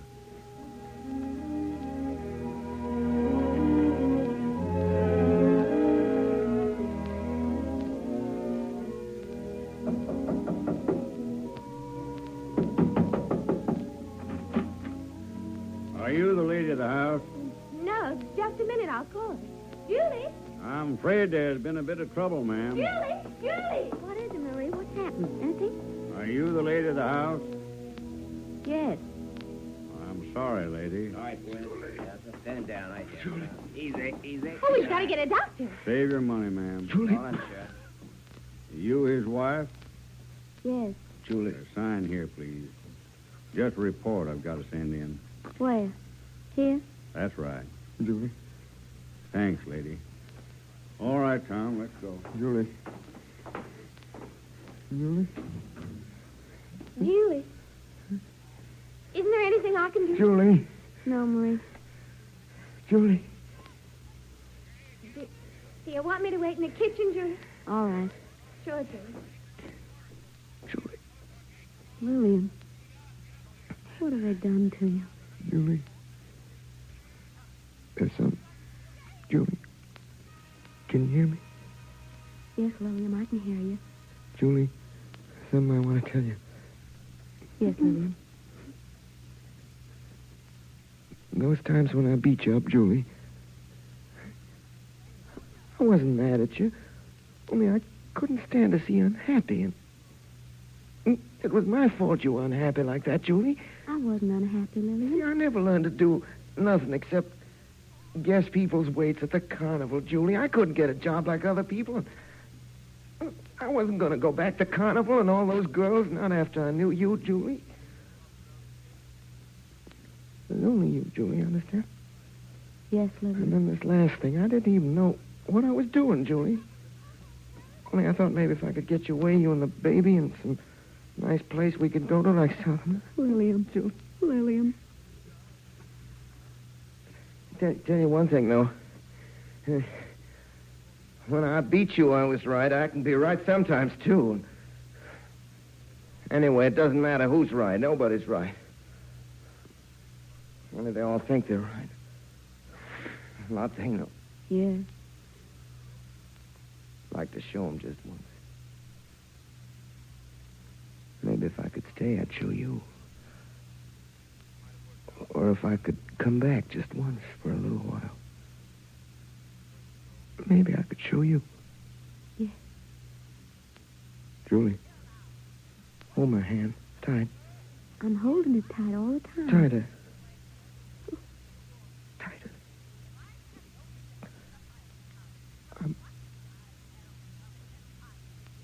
Julie.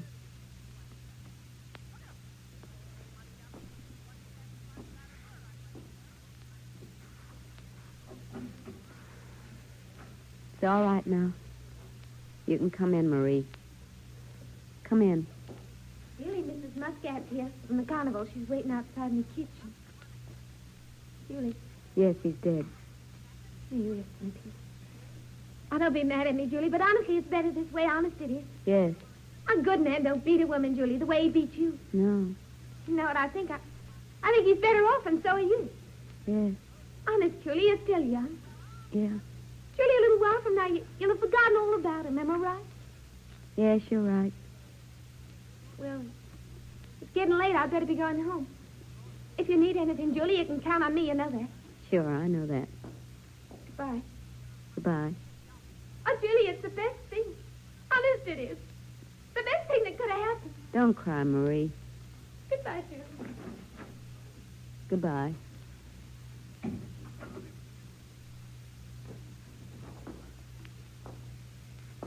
You mind if I come in? Hello, Mrs. Muscat. I heard what happened.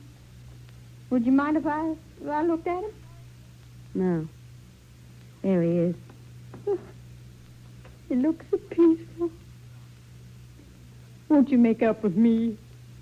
I'm not mad at you, Miss Muscat. But you were. Let's make up. I got nothing to make up with you about. But I have with you. Everybody says bad things about him. Even now he's dead, except us two. You don't say he was bad. Yes, I do. Yeah, no. You beat me, too, but what does it matter? I've forgotten it. That's your own business. My child, if I can help you in any way. I don't need any help. I still owe him $20 back pay. You should have paid him. Well, now that he's dead, I thought perhaps it'd be the same if I paid you. It's got nothing to do with me. Please don't think I'm trying to force myself on you. We two were the only ones on earth who loved him. That's why I thought we ought to stick together. No, thanks. Well, then you couldn't have loved him like I did. No. I loved him better. Yes. Well, goodbye. Lillian. Sleep, Lillian. Sleep. You bad, wicked, unhappy, darling boy. Sleep peaceful, Lillian. They never understand how I feel. I can't even tell you. Not even you how I feel. You'd only laugh at me. Oh, no, you won't. You can't hear me anymore. You bad, bad boy. I love you. I never told you before. I couldn't tell you before. But now I've told you. I love you. I love you. I love you. Please, Lillian, please.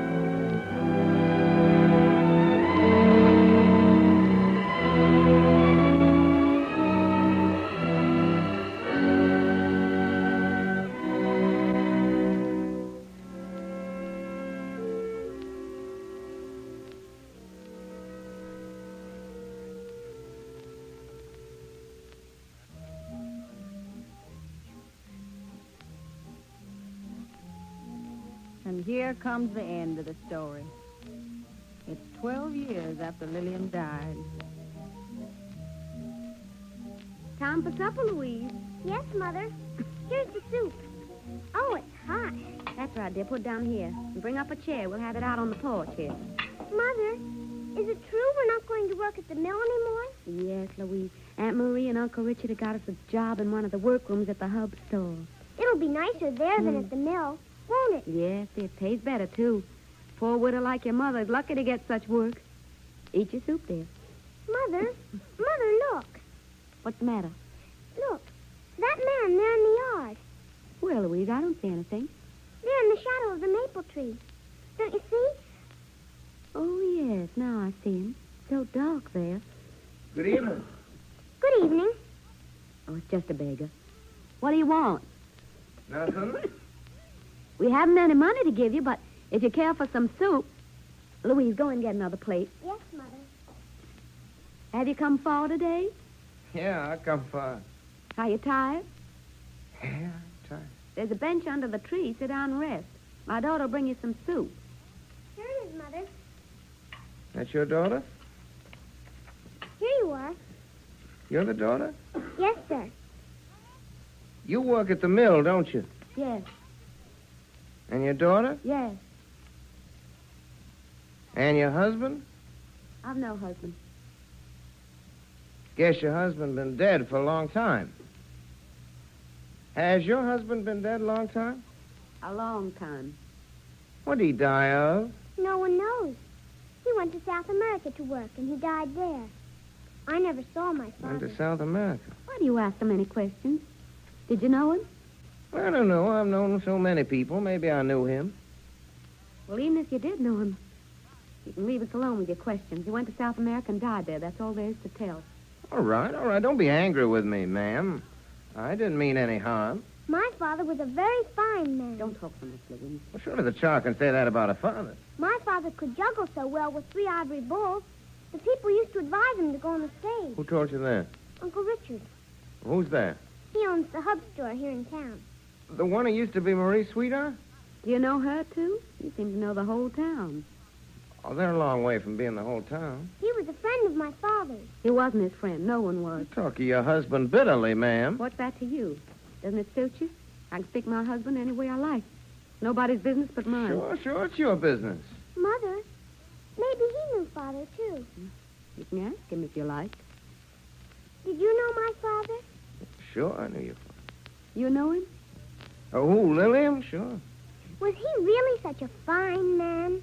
I wouldn't exactly say fine, no, but... He was a very good man, wasn't he? He wasn't so good either. As far as I know, he was what they call a pitchman in a carnival. Did he tell funny jokes? Oh, sure, and he sang funny songs, too. In the carnival? Yeah, and did card tricks. He was kind of a bully, too. He even hit your mother once. That's a lie. It's true. Aren't you ashamed to tell the child such awful things about her father? You get out of here. Eats our soup and bread and then lies about our dead. I didn't mean to die. What right are you to tell lies to the child? Take his plate, Louise, and let him go. So he didn't hit you, ever? No, never. He was always good to me. And he did tell funny stories, too, didn't he? Oh, sure, very funny stories. Louise, you stop talking to him. Go away. You'd better go. No, wait a minute, miss. Wait a minute. I got a little present here for you. No. Go away. Well, now, what's your hurry? Take a look at what I got for you, miss. Look, it's shiny and bright, see? I bet you never seen one of these before, miss. Not the real thing like this one, huh? I wrapped it up in my handkerchief for you, miss, so it wouldn't get dirty. Oh, Mother, it's a star. Louise, don't take anything from that man. He probably stole it from somewhere. Go on now, get out. Get out of here this minute. What's the harm giving the kid a little present? Go away. Oh, please, miss, please let me stay just a second till I explain about this present. Go on, get out. Oh.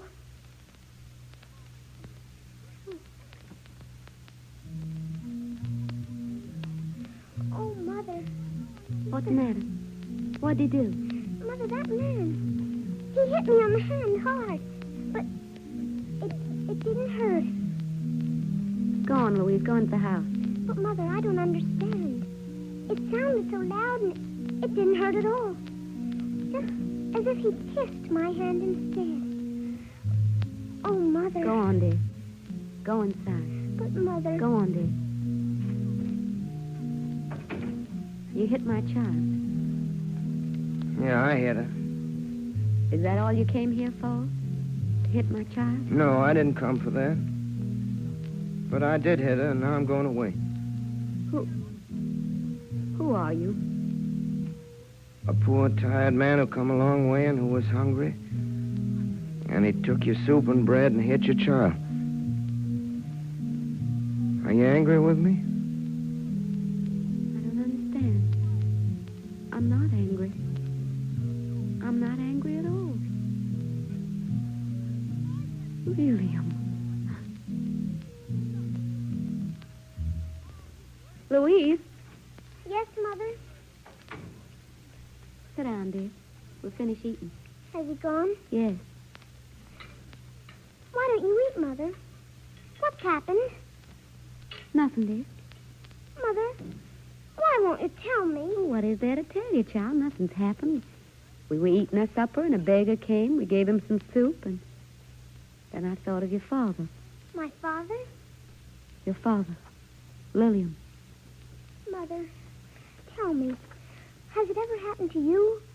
Has anyone ever hit you without hurting you? Yes, dear. It's happened to me, too. Is it possible for someone to hit you, Mother? Hard like that. Real loud and hard and not hurt you at all. It is possible, dear, that someone may beat you and beat you and beat you and never hurt you at all.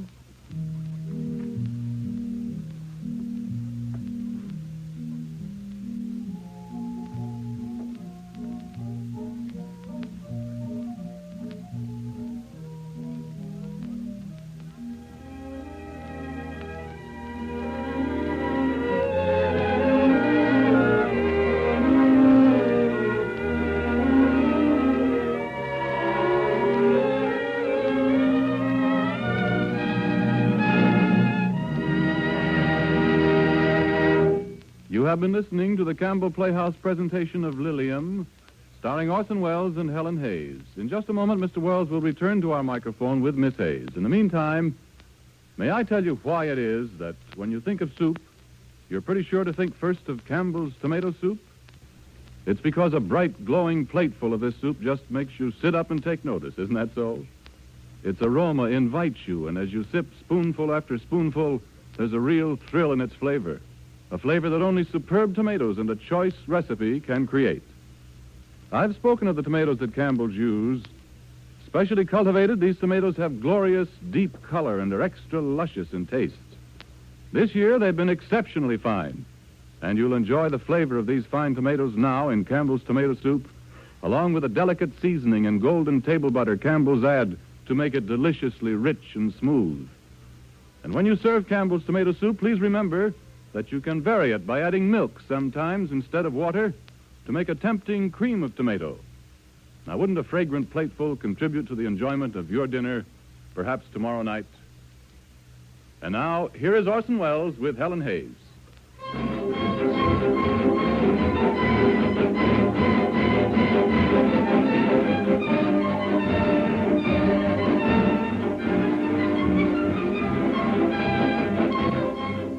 Ladies and gentlemen, once more it is my great privilege to bring you our star and guest of the season, Miss Helen Hayes. Thank you, Orson. Good evening, ladies and gentlemen. Miss Hayes comes to us today after the triumphal first week of her new play, Ladies and Gentlemen.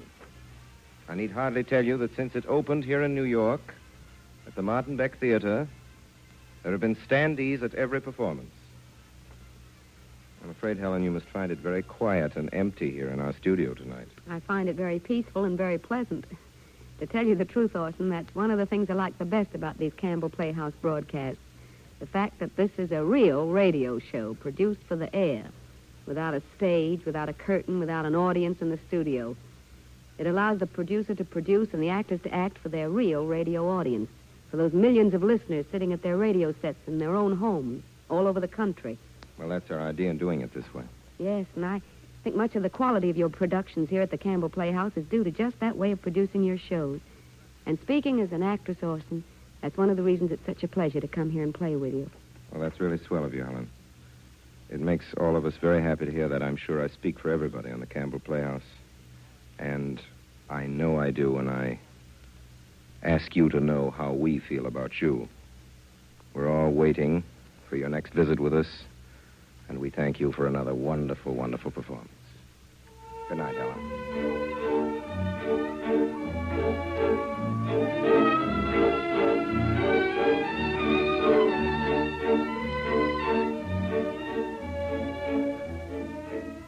Next week, ladies and gentlemen, we bring you a great American actor in what I sincerely believe to be one of the great American books.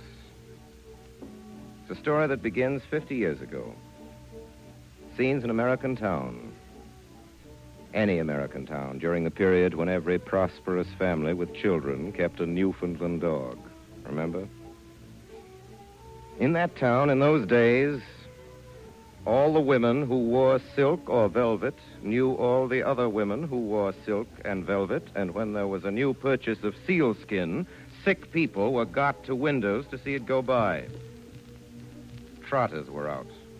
The winter afternoons racing light sleighs on National Avenue and Tennessee Street. Everybody recognized both the trotters and the drivers, and again knew them as well on summer evenings when slim buggies whizzed by in renewals of the snow-time revelry. During the earlier years of this period, trousers with a crease were considered plebeian. The crease proved that the garment had lain upon a shelf and hence was ready-made. These betraying trousers were called hand-me-downs in allusion to the shelf. With evening dress, the man wore a tan overcoat so short that his black coattails hung visible 5 inches below the overcoat. But after a season or two, he lengthened his overcoat till it touched his heels, and he passed out of his tight trousers into trousers like great bags. It was a hairier day than this. Ladies and gentlemen, I am reading from the works of Booth Tarkington. I am reading from the magnificent Ambersons, and it is at this passage that I stop for breath and for an embarrassed cough. Beards were to the wearer's fancy sideburns, found nourishment upon childlike profiles, great Drundreary whiskers, it's spelled that way, blew like tippets over young shoulders, and it was possible for a senator of the United States to wear a mist of white whisker upon his throat only, and not a newspaper in the land find the ornament distinguished enough to warrant a lampoon, because I think anybody who gets a chance to produce him in anything has a right to be. Well, next week it's the magnificent Ambersons. It's Booth Tarkington's greatest book, and it's Walter Houston in a wonderful part. Excuse me if I boast. Thank you for your time. Until next week, until the magnificent Ambersons with Walter Houston, my sponsors, the makers of Campbell Soups. And all of us in the Campbell Playhouse remain as always, and always, obediently yours.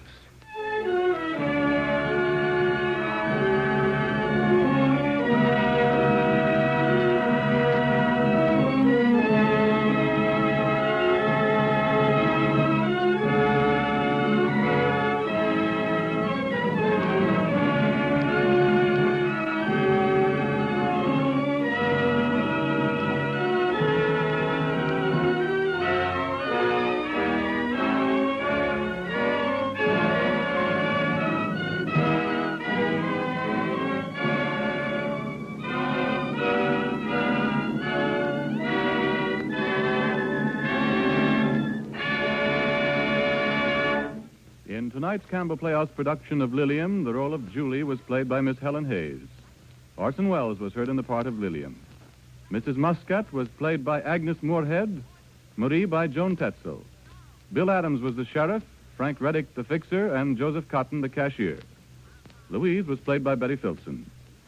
Music for the Campbell Playhouse is arranged and conducted by Bernard Herman. All of us, of course, have the desire to help those less fortunate than ourselves, and so I know we will want to support the 1939 Community Mobilization for Human Needs, popularly known as the Community Chest Drive, to provide hospital care for the needy and to support family welfare work. So let us think of it not as an obligation, but as an opportunity. remembering that good Americans are good neighbors. The makers of Campbell Soups join Orson Welles in inviting you to be with us at the Campbell Playhouse again next Sunday evening when we bring you the magnificent Ambersons with Walter Houston as our guest star. Meanwhile, if you have enjoyed tonight's presentation, won't you tell your grocer so tomorrow when you order Campbell's tomato soup? This is Ernest Chappell saying thank you and good night. This is the Columbia Broadcasting System.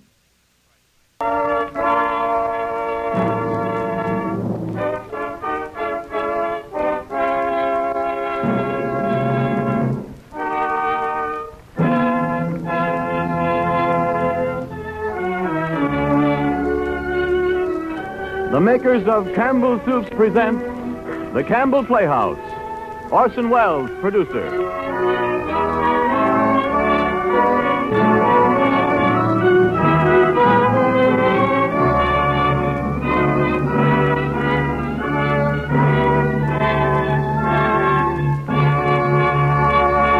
Good evening. This is Orson Welles. For centuries, the heroes of our popular tales have been killers, outlaws, soldiers, knights in armor, warrior kings. Only recently, within the memory of most of you who are listening tonight, has the healer become a hero. The man who is skillful in making people whole instead of cutting them up. The man who strives to persevere life rather than to destroy it. Tonight's story is one of the first of the recent series of books, plays, and films about men of medicine. In 1930, its author, Mr. Sinclair Lewis, was awarded the Nobel Prize for Literature. 8 years ago, Aerosmith was made into a motion picture. The star of that picture was Miss Helen Hayes. She is here tonight to play in the Campbell Playhouse the same role that she created on the screen. It would be an impertinence for me to attempt any sort of an introduction. One of the greatest and most versatile actresses of our time. And I needn't tell you how proud and happy my sponsor and I and all of us in the Campbell Playhouse are in having her with us tonight. But just now, I'd like you to hear a word from Ernest Chappell.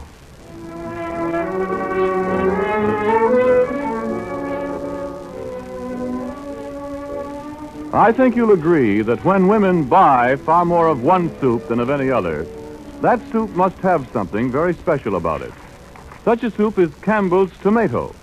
It has a flavor that good home cooks and professional chefs agree has never been equaled. This magic flavor is the result of a recipe perfected by Campbell chefs and painstakingly followed at every step. It calls for Campbell's own pedigreed tomatoes, big, firm, luscious beauties developed specially to give glorious color and grand flavor to this most popular of all soups. Their bright, tangy, invigorating goodness is skillfully blended with fine table butter and gentle seasoning to make a tomato soup that almost everybody likes. How often do you have this outstanding favorite soup at your house? Why not look over your soup supply and be sure of having Campbell's tomato soup on hand for this weekend? And now for tonight's story. The Campbell Playhouse presents Aerosmith, starring Helen Hayes and Orson Welles.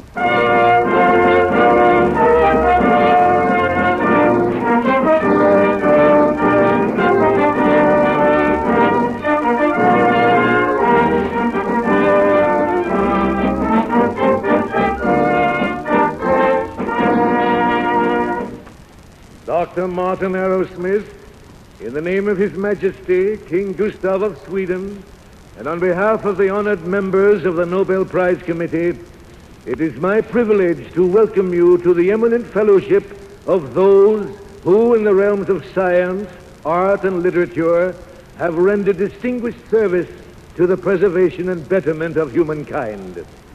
In recognition, therefore, of your brilliant achievement in the fields of bacteriology and physical chemistry, and your unswerving devotion to the tenets of pure science, I have the honor to present to you Martin Aerosmith.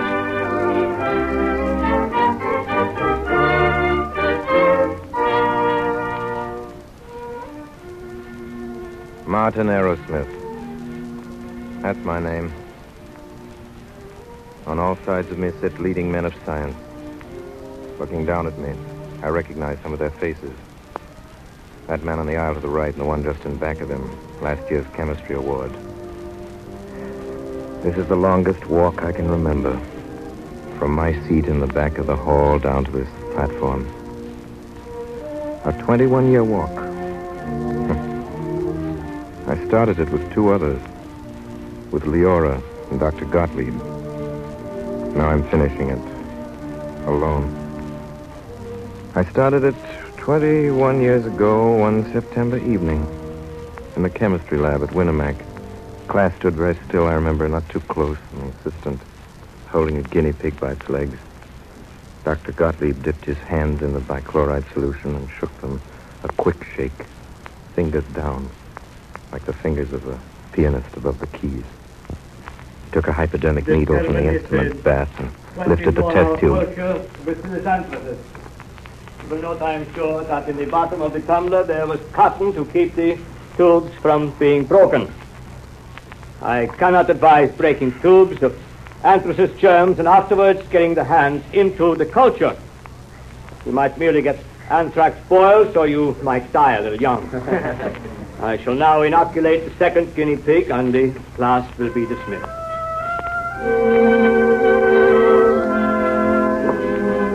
Dr. Gottlieb.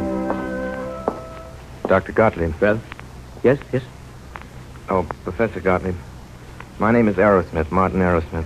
I'm a medical freshman, Winnemac, VA. I'd like awfully to take bacteriology this fall instead of next year. See, I've had a lot of chemistry. No, it is not time for you. Oh, I know I could do it now, Professor. What you say your name is? Aerosmith, sir. Well, Aerosmith, have you taken physical chemistry? No, sir, but I did pretty well in organic. Organic chemistry, puzzle chemistry, stink chemistry, drugstore chemistry.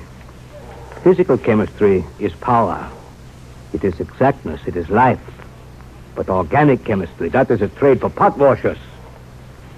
No, you are too young. Come back in a year, Aerosmith. That year was a time of waiting.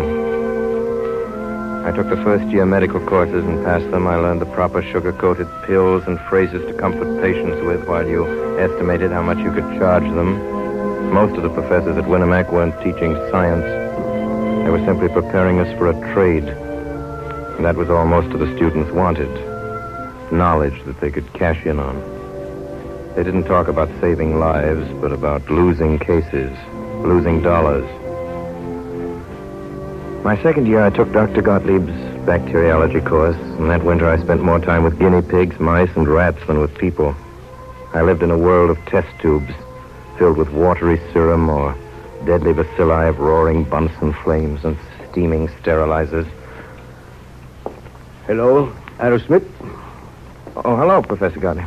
You were working late tonight. Let me see your slide. Sure. Aerosmith, you have craftsmanship. Thank you, sir. Oh, there is an art in science for a few. I see you already. And I watched you in the lab before. Let me see your notes. Yes, Doctor. Perhaps next thing you would like to try trypanosomes of sleeping sickness. Oh, yes, sir. I've been They're very, very interesting and very ticklish to handle. It's quite a nice disease. In some villages in Africa, 50% of the people have it, and it is invariably fatal. Notes are not bad, but they can still be more complete. Aerosmith, the most important part of living is not the living, but pondering upon it. And the most important part of experimentation is not doing the experiment, but making notes. Very accurate notes. Well, I'll try to do better with my notes, Professor. I want to do research like you, Professor Gottlieb. You've accomplished so much. The whole world knows what you've done. No, I have done nothing except be unpleasant to people that claim too much. But I have dreams of real discovery someday, and for that I need help. You see, Aerosmith, not 5 times in 5 years do I have a student who understands craftsmanship and precision and maybe some peak imagination in hypotheses. I think perhaps you may one day be such a student, and perhaps we can help each other, you and I. So, now it's midnight. I would be pleased if you should come to my room and have a little sandwich, Aerosmith, and we can talk some more. Dr. Gottlieb appointed me as student laboratory assistant. I felt very important. One day, in April, I went over to the Zenith Hospital for a strain of bacillus what from is a it? patient. Can I help you? I'm Dr. Gottlieb's assistant. I'm looking for Dr. Swenson's patient, Ward D, number 17. The second floor, third door to the right. In the passage, there was a young probationer on her knees on the floor. Her yellow hair had fallen over her eyes, and her green and white uniform was as grubby as her pail of scrub water. Hey, would you walk over on this side, please? I'm still scrubbing over there. Nurse, I want to find Ward D. Do you? I do. I'm sorry to interrupt your work. It looks awfully important. Well, it isn't. The superintendent of nurses put me at scrubbing. We aren't ever supposed to scrub floors, you know, because she caught me smoking a cigarette. She's an old terror. If she found a child like you wandering around here, she'd drag you out by the ear. It's my impression that even probationers learn that the first duty of a nurse is to stand when addressing a doctor. I'd like to find Ward D to take a strain of a very dangerous microbe, and if you'll kindly direct me to... I'm sorry. I've been getting fresh again. I didn't mean to be rude. I was just... Scrubbing makes me bad-tempered. I'm sorry I hurt your feelings, but you do seem so young for a doctor. I'm not. I'm a medical student. I was showing off. So was I. Ouch, I'm so stiff. Yeah, let me help you. Thanks. Pretty hard, this training for nursing, I guess. Not so awful. But it's about as romantic as being a hired girl. That's what we call them in Dakota. I come from Dakota? I come from the most enterprising town in the entire state of North Dakota. Wheatsylvania, it's called. It has 362 inhabitants. Are you in the U Medical School? Yeah, I'm a junior in Mohalis. I'll bet you're good. I don't know. I'm not much of a medic, really. I like the lab side. I think I'll be a bacteriologist. I'm not much for the bedside manner. I'm glad you're not. You get it in here plenty. You ought to hear some of the doctors. That are the sweetest old pussies with their patients, the way they bawl out the nurses. But lads, now they seem sort of real, what I've seen of them. I don't suppose you can bluff a bacteria. What is it, bacterium? No, they're... Say, what do they call you? Me? Oh, it's an idiotic name. Leora Tozer. What's the matter with Leora? It's fine. Do you really think so? Say, when you get away from the hospital for dinner, would you go out with me? Say, tonight? What? Please. All right. We'll go to the Grand. Oh, no, that's terribly expensive unless you're awfully rich. You aren't, are you? I'm not. I just enough money to get through medical school, but I'd awfully like to show you... Let's go to the Bijou. It's a nice place, and it isn't expensive, and they got a funny machine there. When you drop nickels in, it plays brassy kind of tunes like a merry-go-round. See, I'm glad you're so crazy about your lab work, because, well, everybody was perfectly sane where I came from. I got awful tired of being crazy all alone.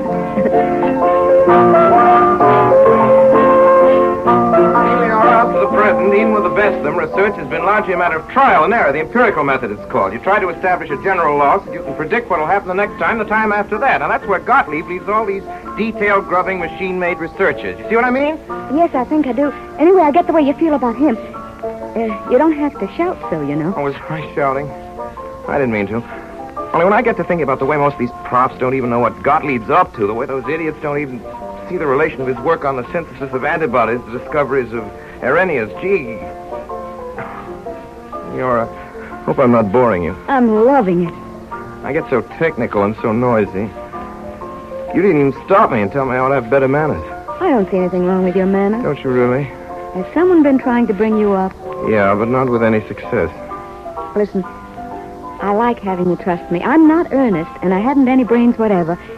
But I do love it when my men think I'm intelligent enough to hear what they really think. You don't have to tell me about yourself. I've always known you, Leora. I'm not going to let you go no matter what.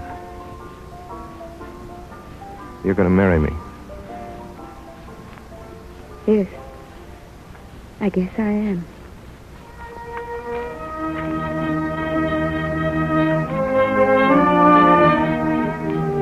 At the end of my medical course, Leora and I were married at the City Hall, Zenith. You're mine now, darling. I warn you, it isn't going to be a bit of use of you ever looking at any other woman again. I'd tear her eyes out. Oh, you needn't think so well of yourself. I don't, Leora. You'll be happy with me because you can bully me. Because I'll tag after you the way no one else ever would. I'm stupid and ordinary. Oh, Leora. Oh, yes, I am. But I worship you. I know your work's more important than I am. Maybe more important than you are. More... Oh, Martin, I do love you so. We lived at Zenith Hospital. Or I did. She lived out of town. I saw her as often as I could, but I didn't go near Dr. Gottlieb. The old man never said anything, but I remember the way he shook his head when he looked over the notes on my last half-hearted experiment. And my duties as an intern kept me too busy to do much regretting.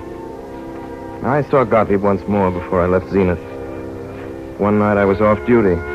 Leora and I were walking home from the movies, and ahead of us the tall, stooped figure of a man appeared coming towards us slowly down the street, under the street lamp. Suddenly saw his face. Martin! Martin, you still remember me? Oh, Dr. Gottlieb. Of course I remember you. How is everything, Martin? Everything's fine. I mean, I'm getting along, I guess. Dr. Gottlieb, I want you to meet my wife. Mrs. Arrowsmith? Dr. Gottlieb, I'm glad to know you. Thank you. Your husband, he was a good chaser of little bugs. Sometime, Mrs. Arrowsmith, make him remember. Yes, Doctor, I will. Good night. Good night. Good night, Dr. Gottlieb. So that's your Dr. Gottlieb. Yeah. Say, Leora, how's he strike you? I think he's the greatest man I've ever seen. I don't know how I know, but he is. I wish we were going to see him again. He's the first man I ever laid eyes on that I'd leave you for, Martin, if he wanted me. He's like a sword. No, he's like a brain walking. Oh, and he looked so wretched. I wanted to cry. I'd black his shoes, Martin. Yeah. So would I, Leora. But we didn't see Dr. Gottlieb again before we left Zenith. Leora's family wanted us to come to their town in Dakota. When I'd finished my training, they offered to finance me while I started my practice. So soon after we arrived, they held a family council with Mrs. Tozer presiding. I have such a nice idea, Martin. Why can't we fix you up an office out in the barn? It'd be so handy to the house for you to get to meals on time. You could keep an eye on the house. A barn? I don't think you understand, Mother Tozer. Why, yes, the old harness room. It's partly sealed, and we could put in some nice tar paper or even beaver Mother Tozer, board. what the dickens do you think I'm planning to do? I'm not a hired man in a livery stable or a kid looking for a place to put his bird's eggs. I was thinking of opening an office as a physician. Yeah, but you aren't much of a physician yet. You're just getting your toes in. Darn good physician, Bert. Now, look here, Marv. As we're putting up the money, I don't want to be a tightwad, but after all, a dollar is a dollar. If we furnish the dough, we've got to decide the best way to spend it. Isn't that so, Pop? Look, Father, I want you to lend us $1,000 outright to use as we see fit. $1,000? We'll pay you 6%. No, we won't. We'll pay 5%. That's enough. And mortgage is bringing 6, 7, and 8? 5's enough. And we want our own say, absolute, as to how we use it, to fix up an office or anything else. Now, Leo... Sorry, you're crazy. I suppose we'll have to lend you some money, but you'll blame well come to us for it from time to time. And you'll blame well take our advice. Bertie. And the barn's plenty good enough. Bertie, I know what we'll do. You seem to have the barn on your brain. You move your old bank there, and Martin will take the bank building for his office. Now, there's no different. sense to you two showing off and trying to be smart. Either you do what I say, just exactly what I say, or Martin and I take the first train back to Zenith, and I mean it. Plenty of places open from there with a big salary, so we won't have to be dependent on anybody. Well, now, Ori, don't take it that way. Well, do we get our $1,000, or do we go back to Zenith? Leora won out. I got my office. It was in a rickety building near the station. We nailed a new sign on the door. On it were gold letters. Martin Arrowsmith, Smith, M.D. Gee, Martin, it looks grand. And it's fun having a place all your own, isn't it? Yeah. I wish the patients would start coming in, though. I kind of expected a few of them today. You don't know this town. The farmers will watch that sign until the shine's all off, and then one of them will maybe have the courage to try the new doctor. Yeah, well, what am I going to do, just sit here and wait? Come over here, Martin. I'll show you what you're going to do. See this old box? Yeah. Well, here's an auger I swiped from home. You're going to bore holes in that box just big enough to hold test tubes, and I'm rigging up an oven contraption for a sterilizer. You figured all that out for me? No, not for you.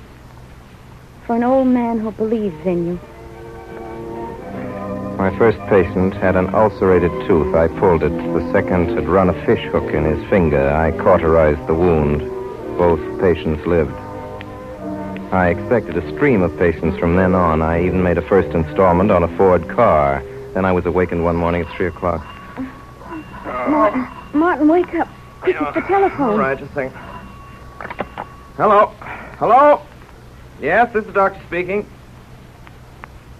Henry Novak? Leopolis Road. Yeah. Let's see. Since last night? All right, I'll drive right over.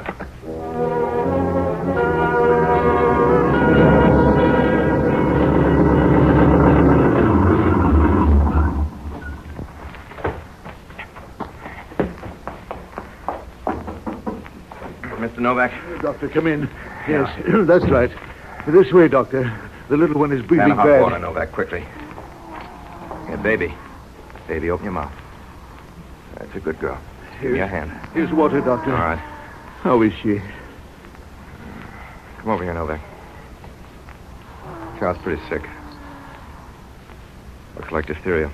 Brought some antitoxin. We'll inject it. It's only chance. Yes, Doctor. She very sick? I'm afraid so. I'll give her some hot clothes, towels, napkins, anything. This room ought to be moist to keep water boiling on that stove. All right, Doctor. I do everything you say, just so you save her. There now. We'll inject. Towel. Towel. Here's some towels, Doctor. We'll wrap her up. Lift that side. This way. Doctor. Yep. Yes, what? Doctor. What's wrong?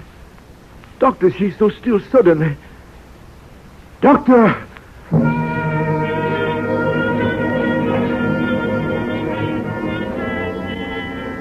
Leora. Leora, it was my fault. Martin, don't. I should have operated. I should have operated. She'd be all right now. Operate. You did the wrong thing. You did all you could, Martin. Probably all anyone could do. They called you too late that time. I'll never practice medicine again. I'll never... Stop saying those things. It'll be different in the No, morning. it's no use. I'm through. I'm no good. I can't face people in this town when they know about it. Through. Martin. I'm through. Martin, listen to me. Do you really think you're the only doctor that ever lost a patient? You did your best. Now get some sleep, Martin. Well, I did get over it. In a couple of years, I built up a pretty fair practice at Wheat, Sylvania. I became a director of Bert Tozer's bank. It was a good life in a way. In the summer, Leora and I drove over to Pony River for picnic suppers and for swimming. In autumn, there was duck hunting. The winter sleigh rides and socials. Then one day, my 4th year there, Sundelius, the great scientist and plague fighter, came to Minneapolis to lecture, and I made the 60-mile trip to hear him. After the lecture, I waited to talk to him. There were things I wanted to ask him. He invited me to a beer garden. How did they like my lecture? Well, they liked it fine, Dr. Sundelius. Oh, it's so hot tonight. I've been lecturing 9 times a week. Des Moines, Fort George, La Crosse, Algernon, and... I forget. Was it all right, really? Oh, honestly, I've never enjoyed anything so much in my life. Aerosmith, they hated my lecture, but you make me feel like a prophet. Come, have another drink. All right. As a hygienist, I warn on alcohol. In excessive quantities, it's almost as bad as ice cream soda. But as one who's fond of talking, I find a nice long glass of lager a great solvent for human idiocy. I remember that. Now then, my friend, what do you wish to know? I'll tell you, Doctor, I'd like you to tell me, they have city health bureaus in Europe? They do. They are only less ineffectual than our own. See that girl at the table over there? Yes. What about it? What ankles? What shoulders? And... this is good beer, Aerosmith. Have some more. Lecturing. Such nonsense. I would give it up. I'm wearing dress clothes on a night like this, too. Doctor, do you know Dr. Gottlieb? Gottlieb? I should say I know him. He is now at the Institute of McGurk. Gottlieb has done some great experiments. Great. Gottlieb would not sit here bawling like me, no. Gottlieb sits home and works. Makes me look like a circus clown. He shows me what a fool I am. He is the spirit of science. He is the leader in our fight to push diseases off the earth. He wanted me to work with him once. Yeah, I guess that's what I should have done.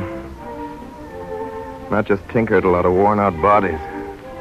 Someday, my dear young fellow, instead of peddling pills, maybe you will follow me or Gottlieb. It is one and the same. We scientists, we must work together to make a new world. Good world for men to live in. Hey, waiter! Bring another beer. That winter, I did some experiments on the relation of the Mollison production to the age of culture. My findings were published in the Journal of Infectious Diseases, and then things began to change for me in Wheatsylvania. An epidemic of blackleg broke out among the cattle in Crimson County, and the state veterinarian had been called, but the disease was spreading. With Leora's help, I made a new vaccine in my homemade lab. I injected cattle without charge, and the disease stopped. The veterinaries sent in a complaint to the State Board of Health reporting my interference, and then I discovered that a farmer's wife was a typhoid carrier in a section where the disease was prevalent. I demanded that she be quarantined, and the community rose up in arms about it. A meeting was held demanding my removal, but the quarantine was enforced, and the typhoid, of course, disappeared. Then I made the mistake that finished me in Wheatsylvania. 2 farmers' children fell ill. I diagnosed their cases as smallpox and demanded several vaccinations throughout the county. Cases turned out to be chicken pox. After that, life became impossible. In August, Leora and I went to the county fair, I remember. On the fairgrounds, I seemed to cause more interest among the farmers than any of the exhibits. Hey, Doc, come on over and see my melons. They grow fast with your smallpox. Hello, Mr. Darren Smith. How are you today? Got a pimple on my chin, Doc. What is it, smallpox? Now, take it without plaguing the doctor. Yeah, I expect he's got plague enough. Ain't had more smallpox cases lately, have you, Doc? Yeah, what's the latest figures on that smallpox epidemic you discovered, huh? Here, Mr. Darren Smith, the embroidery work. Well, you sure go in for fancy diseases, Doc. You ain't found any cholera, have you?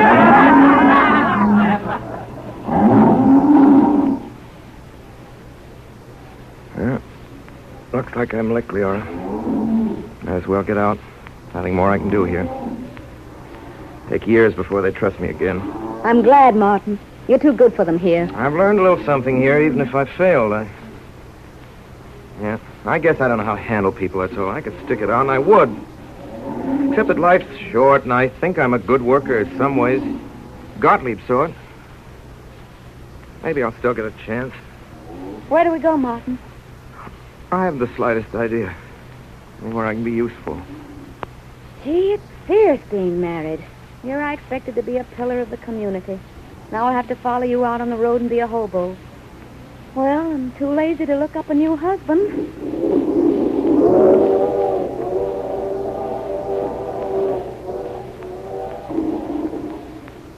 Martin. Yeah? Remember that oath Dr. Gottlieb gave you? The first night we were together, you told it to me. Say it again, Martin. No. All right, I'll try. I don't know if I can remember it. Tina. God give me unclouded eyes and freedom from hate. God give me quiet and relentless anger against all pretense and all pretentious work and all work left slack and unfinished.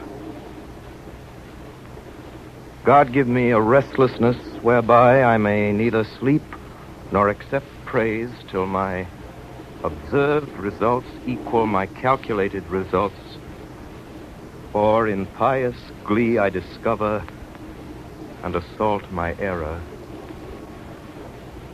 God give me strength not to trust in God.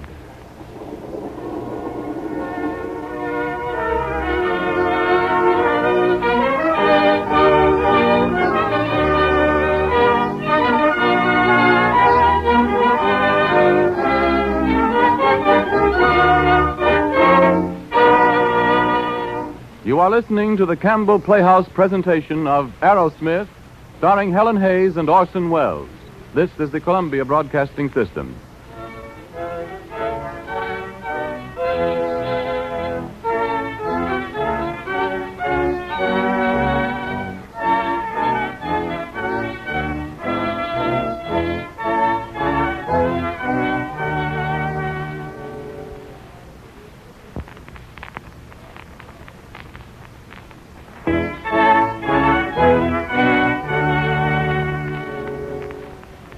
This is Ernest Chappell welcoming you back to the Campbell Playhouse. In a moment or two, we will resume our presentation of Aerosmith by Sinclair Lewis, starring Helen Hayes and Orson Welles. This is a play about doctors, and the doctor is one servant of humanity we all know and respect, and in our varying ways, appreciate.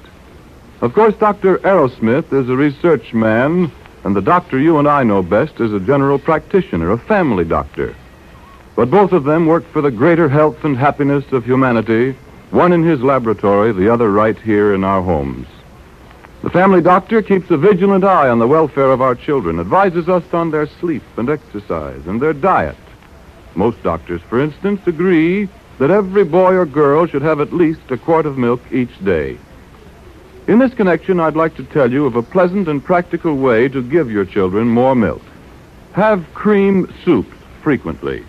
Nearly every youngster is fond of soup, especially such favorites as Campbell's tomato, or pea, or celery, or asparagus. Simply make them extra nourishing by adding good, wholesome milk instead of water. I'm sure it'll do your heart good to see how children go for any of them, because you know they are getting the good food value of soup and the high nutritional benefits of milk. Let me repeat the soups I mentioned before. Campbell's tomato soup, Campbell's pea soup, Campbell's celery soup, Campbell's asparagus soup. I wish I had the time to describe each of them to you, but I urge you to serve them and find out for yourself how good they are. And remember, when combined with milk, each of them becomes still more nourishing. And now we resume our Campbell Playhouse presentation of Aerosmith, starring Helen Hayes and Orson Welles.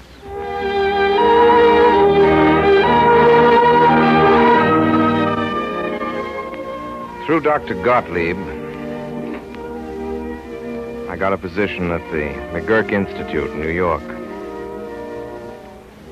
My laboratory there was the finest I'd ever seen. I had a trained assistant. I had all the apparatus known to research. And in the midst of all this white tile, scientific splendor, Dr. Gottlieb was waiting for me. Martin.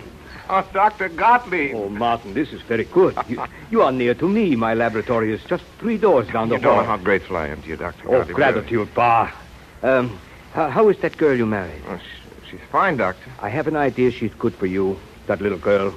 Yeah, she make you work. Look here, Dr. Gottlieb. Do you really think I know enough to work here? I want terribly to succeed. Succeed? I have heard that word. It is English? Oh, yeah. It is a word that little schoolboys use at the University of Winnemac. It means passing examinations. But, Martin, let us be clear. You know something of laboratory technique. You have heard about these bacilli. You are not a good chemist, and mathematics, pooh, most terrible. But you have curiosity, and you are stubborn. Therefore, I think you will either make a very good scientist or a very bad one. This is your chance to find out, Aerosmith.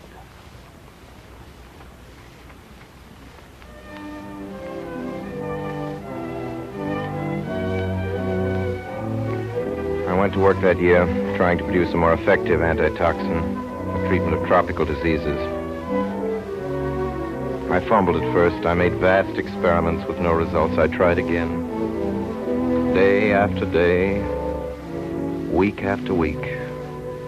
Once, for a few hours, I thought I'd found something. Martin, you're home early. Yeah, guess I am. I haven't your supper ready, but I'll make it right away. You'll probably want to get back in a hurry, huh? No, I'm not going back to lab. Not tonight, Leora. Tell you what, let's go out to dinner and the movies or something, huh? Martin, what's the matter? Do you suddenly feel that you had to entertain me? I don't want to go back to the lab. I don't know if I ever want to go back. But, Martin, your experiment. Today I thought I'd made some progress. I took my notes to Dr. Gottlieb. He showed me my mistake. Leora, I'm tired out. In 8 months here at McGurk, I've done nothing. I haven't been worth my keep. Has the director said anything to you? No. Has Dr. Gottlieb? No, they're all kind and patient, but Leora, they expect me to accomplish something. But you have, Martin. Your antitoxin. You've almost got it. Yes, almost. But you can't inoculate people with a serum that's almost right. I can't just go on forever experimenting and failing every time. I'm beginning to think I've got the habit of failing. Martin, listen to me. You put that coat back on. What? I'm not cooking supper tonight, and I'm not going out to eat with you. You'll go right back to that lab and keep trailing after those little bugs. And you're going to forget about me like you usually do. And when you come home at midnight, there'll be a plate of sandwiches on the table here. And then if you've been real good, you can go to bed. Now go on. Put on your coat. It was that night I noticed a curious thing. Almost under my eyes, a flask of cloudy bacteria suddenly cleared. Some unknown organism had destroyed the germs in my culture. So I spent 5 days and 5 nights in the lab, and Leora slipped in with sandwiches and coffee, and then slipped out again unnoticed. And on the evening of the 5th day, I isolated the germ killers. I called it the X principle. I went out, got drunk. Then I slept for 2 days. The 3rd day, I went back to the McGurk Institute. There was a message from Dr. Gottlieb to go and see him. Well, Martin, I have something I must say to you. Mr. McGurk has talked to me. He has heard of this discovery of yours, this X principle. He's very happy. He wishes to establish you here for you a new department of pathology with you as head. What shall I do, Dr. Gottlieb? Shall I accept? No, Martin, I don't think you will. Why not? Shouldn't I? Something sort of bad, well, perhaps not altogether bad, has happened. Bad? Well, what is it? Oh, in a way, it is a pity, Martin, what I have to tell you. You are not the discoverer of the X principle. What? Someone else has done it. They have not. I've searched all literature, and except for Bernstein, not one person has even... Good Lord, Dr. Gottlieb, mean that all I've done all these months has just been wasted. And I'm a fool. Well, anyway, Dubois of the Pasteur Institute has just now published in the Compte Rendu this report. It is your X principle absolute. Only he calls it bacteriophage. Lord, maybe I oughtn't to care, but... Of course, you could claim to be co-discoverer and spend the rest of your life fighting to get recognized, or you could forget it and write a nice letter congratulating Dubois and go back to work. I'll go back to work. Nothing else to do. I guess McGurk will chuck the new department now. Oh, yeah, there's no doubt. I'll have time to finish my research. Maybe I'll get some points that Dubois hasn't hit on, and I'll publish it to corroborate him. Confound him. Give me the report, Doctor. I suppose now you're glad that I'm saved from being a success. Well, I ought to be. It is a sin against my religion that I am not. But I am getting old, and you are my friend. I am sorry that you are not to have the fun of being pretentious and successful for a while. Martin, it is nice that you will cooperate, Dubois. That is science. To work and not to care too much if somebody else gets the credit. So now I threw myself into the task of making a serum to combat all kinds of diseases. I immunized rabbits against pneumonia and found that the immunity spread to other rabbits. Then I injected rats with deadly bubonic germs and produced an immunity to the plague. And my lab became known as the pest house. I practically lived in it. Then one day, a visitor came to the institute. Martin! Sundelius! How are you, my boy? I haven't seen you since... Oh, that night we drank so much lager, huh? I remember. I had to carry you to the hotel. Well, Doctor, I had a notion it was the other way around. Yeah? No matter. We help each other, huh? Well, what did I tell you, Alice Smith?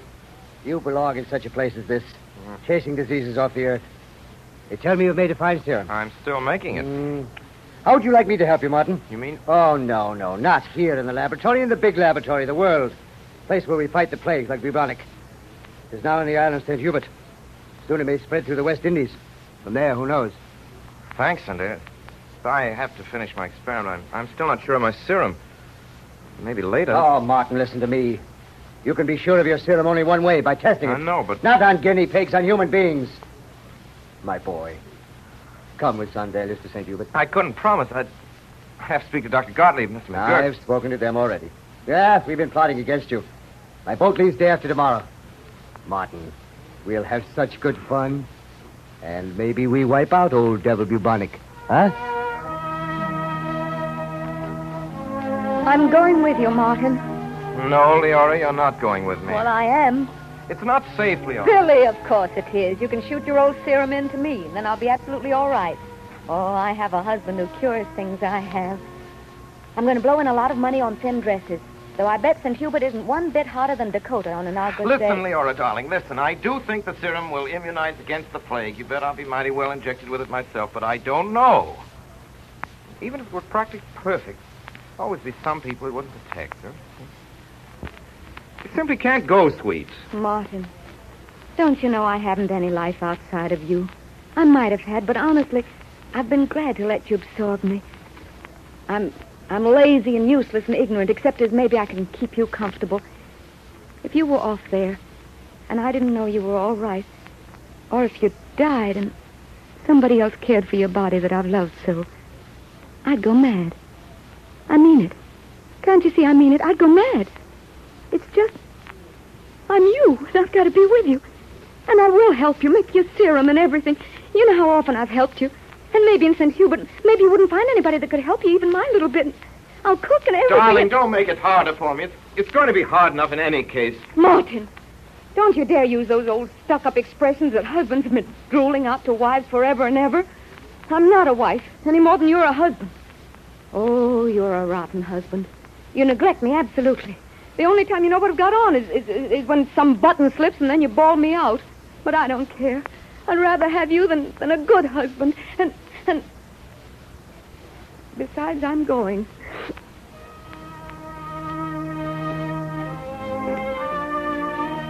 Dr. Gottlieb. Yeah? Who is it? It's me, Dr. Gottlieb. I've come to say goodbye. Goodbye? Yeah. Oh, that has such a final sound. But perhaps you're right. Perhaps we don't see each other again. Aerosmith, I am growing old and I have my worries. You are a man and you are a genuine worker now. But don't mind if I give you some advice. Dr. Gottlieb, you know I don't. Be sure you don't let anything, not even your own kind heart, spoil your experiment at St. Hubert. Remember to use the serum with only half your patients and keep the others as controls under normal hygienic conditions, but without the serum. Pay no attention to what Sandelia says. He is a great man, but he is not a scientist. So many men, Martin, are kind and neighborly. So few have added to knowledge. You have the chance. You may be the man that ends all plague. You must have pity, but not for those you see dying. You must have pity for generation after generation yet to come. That is your work, Martin.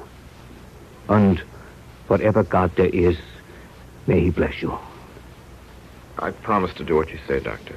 Yeah, maybe old Gottlieb will have help too, maybe.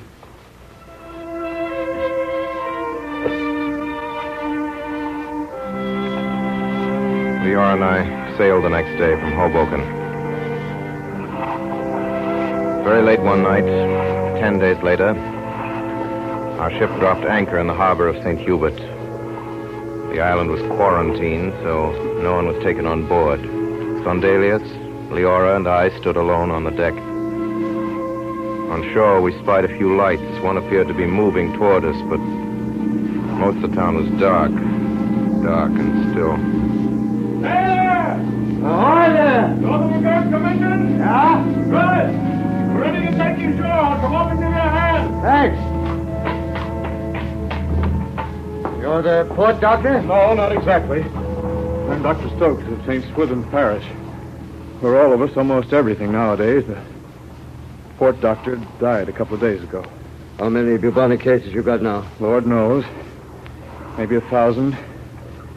10 million rats. So sleepy. Well, we better be going ashore. Here, I'll help you with your bags. Listen, Leora. You better stay on the ship. You better not come, see? Please don't. Not come? And me, the secretary and technical assistant of the McGurk Commission? Oh. Martin. Yes, darling. Oh, gosh, I'm scared blue. The next morning, we awoke in a bungalow at the edge of the town. The port doctor had lived there, but he went out one morning and never came back. After breakfast, we walked down a silent street. House shutters were closed. There was a crying woman and a bewildered child. I remember following an open wagon on which were heaped a dozen stiff bodies. That afternoon, I started to inject, as Gottlieb had instructed me, every other man. Sandelius strapped his wrists, put on high boots, and made ready for his rat crusade. Today, my friends, I'm Sandelius, Captain General of Rat Killers. If there were no rats, there'd be no bugs carrying bubonic. But I fix them. Good. I just walk into a place and the rats say, here's that old Uncle Gustav.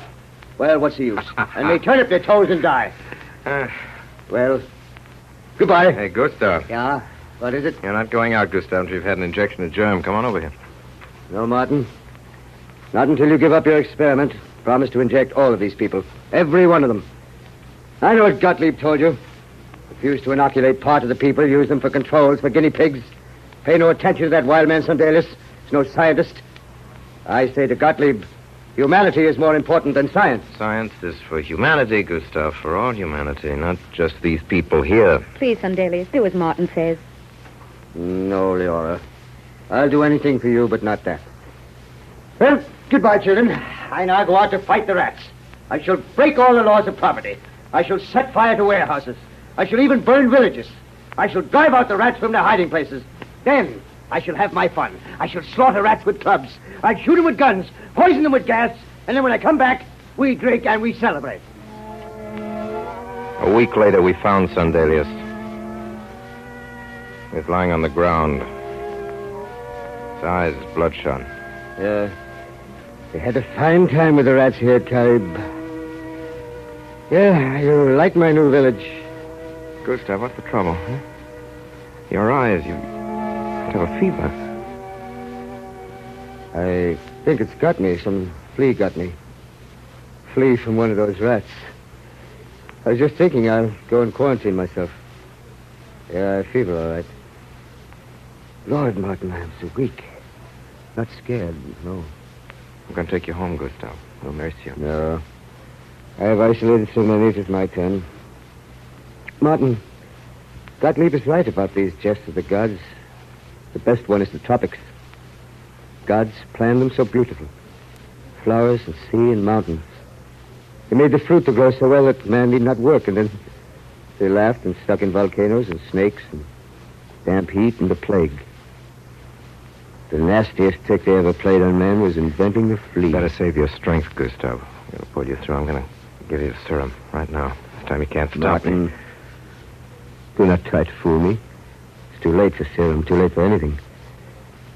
I'm not afraid to die, Martin, but once more I'd like to see Stockholm and Fifth Avenue on the day the first snow falls. And Holy Week at Severe, and one good last drunk, huh? I'm very peaceful, Martin. It hurts some, but life was a good game. Martin. Yeah. Give these poor people a serum. Save all of them. Come on, Martin. Do as I say. Sandelius became delirious. Early next morning, he died. From that day, I injected everybody who wanted my serum. I threw away my notes. I injected as fast as I could, day and night. The plague gradually diminished, and the first boat was scheduled to clear quarantine in a few days. My work was almost over. We watched the ship dock from the porch of our bungalow. Martin, Dr. Stokes was here today. Was he? Yes, there are some new cases at St. Swithin's. He believes it's spreading up there. I'll leave him a supply of serum before we go. Go? When are we going? Leora, done all we could in St. Hubert. Yes. We've done everything but what we came down here to do. Oh, please, dear, don't bring that up again. Please, You know I couldn't after. You know why? And what are you going to tell Dr. Gottlieb? That you failed him? That's true, isn't it? The fact that the plague diminished as soon as I began injecting the serum proves... Proves nothing, Martin. You know that. Perhaps the epidemic stopped of its own accord. You don't know. And you'll never know until you go through with the experiment. And your last chance is St. Swithin's. Darling, let me go with you. Let me help with the injection and keeping your notes. Please, Martin. Let's finish our job.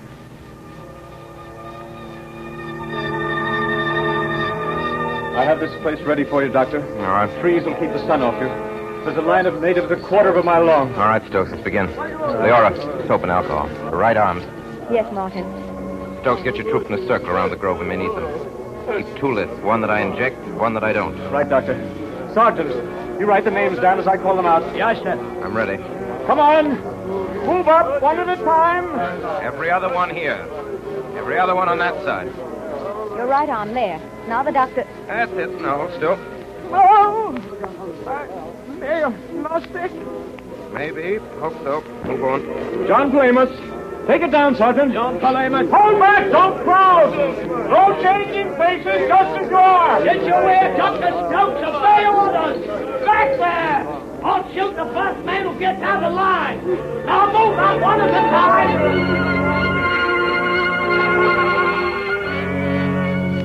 All right. That's all for now. Come back in an hour after lunch. Leora. Leora, what's the matter? Nothing, darling. Just a little tired, I guess. No wonder, you poor kid. I'm going to take you home, put you to bed. You'll do no such thing. You're going to finish your experiment. One more day and your work's safe. Nothing's going to stop you now. Well, I'll have Stokes take you down the bungalow. Nonsense. You'll need him here. I know my way. What's there to be afraid of? Darling, you're not afraid of anything. Yes, one thing, Martin. Yep. I'd be afraid if anything happened to this experiment. It's so near. And it's our big chance, darling. It's everything we've been working towards. It's our whole lives. Well, I'll be going now. I'll come down to the house as soon as I finish. Just one thing, Martin. I forgot my second shot of serum yesterday. Get out your needle, Doctor. All right. Darling, give me your arm. I love your arm. There. I love you, Martin. And thanks for bringing me here. Thanks for... well, for everything. You're thanking me. Oh, darling. But you don't know what it means for someone like me who doesn't amount to so much, getting a chance to be with somebody who does. Oh, Martin, I'm so proud of you and what you've done. Darling, if there's anything we've accomplished here or anywhere, it's not mine or yours. It's ours together. Say, why are we talking this way to each other? Leora, nothing wrong. Of course not. It was silly talk, wasn't it? But I wouldn't have missed it. I wouldn't have missed anything, Martin. Not anything in our whole life.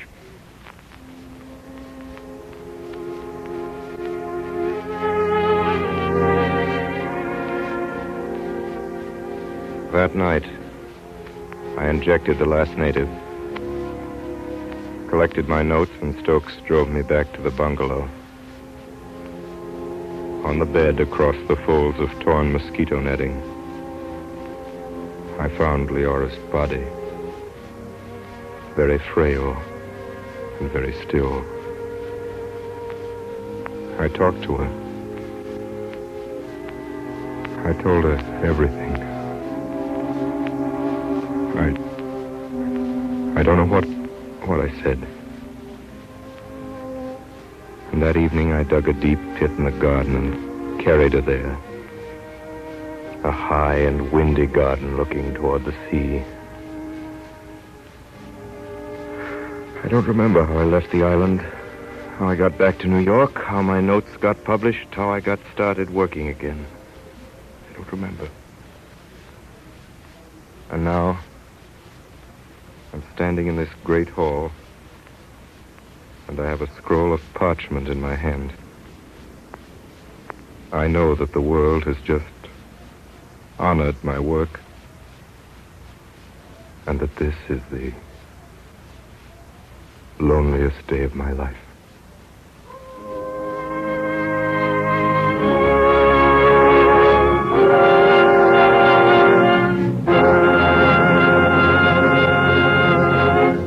You have just been listening to the Campbell Playhouse production of Aerosmith, starring Helen Hayes and Orson Welles. And here he is, Orson Welles. Ladies and gentlemen, the road. The road, which is what actors call the theater outside of New York, has had its ups and downs, as you know.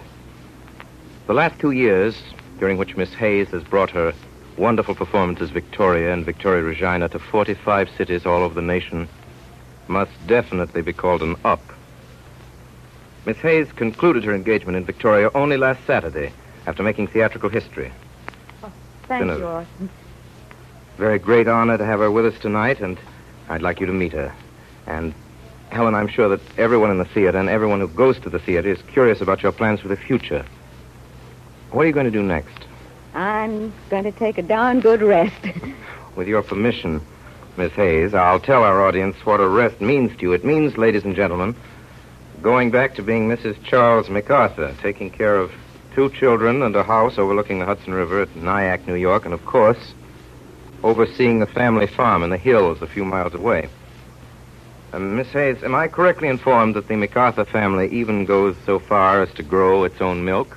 Mm-hmm. We do have 4 jerseys, and we hope that by economy and careful management, we can eventually get the cost of our milk down to $1 a quart. I hope you do, Mrs. MacArthur.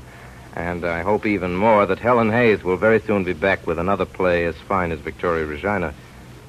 And in behalf of my sponsors, the makers of Campbell Soups, and all of us in the Campbell Playhouse, I want to thank you for coming here tonight. And now, here's Ernest Chappell.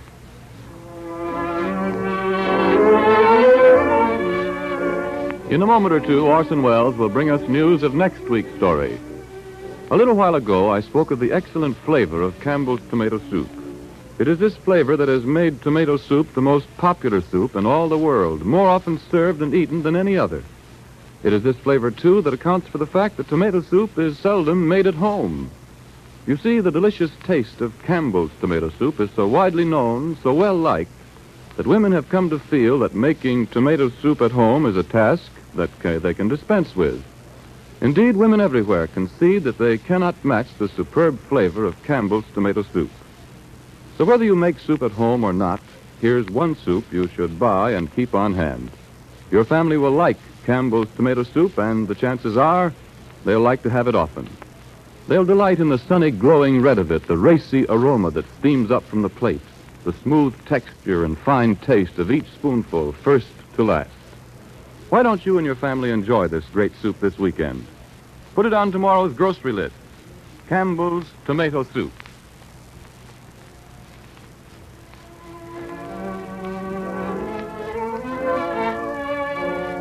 In tonight's presentation in the Campbell Playhouse, Orson Welles and our guest, Helen Hayes, was heard in the roles of Martin Arrowsmith and Leora. Professor Gottlieb was played by Ray Collins, Thundelius was played by Frank Reddick, Mr. Tozer by Everett Sloan. Al Swenson played Henry Novak, Effie Palmer played Mrs. Tozer, and Carl Frank was Dr. Stokes. Music for the Campbell Playhouse was arranged and conducted by Bernard Herrmann. And now, Orson Welles, will you tell us about next week's show? Well, next week, our story is the classic shocker. The saga of an aeroplane that crashed into the private mountains of a well-mannered Rajah whose wickedest word was law, somewhere east of the sun and west of the moon. The Green Goddess, starring Madeline Carroll, who will be saved from my clutches in the nick of time. Until that fateful hour, on this same station, my sponsor, makers of Campbell Soups, and all of us in the Campbell Playhouse remain obediently yours. The makers of Campbell Soups join Orson Welles in inviting you to be with us at the Campbell Playhouse next Friday evening to hear The Green Goddess, starring Madeline Carroll. Meanwhile, if you've enjoyed tonight's Campbell Playhouse presentation, won't you tell your grocer so tomorrow when you order Campbell's tomato soup? This is Ernest Chappell saying thank you and good night. This is the Columbia Broadcasting System.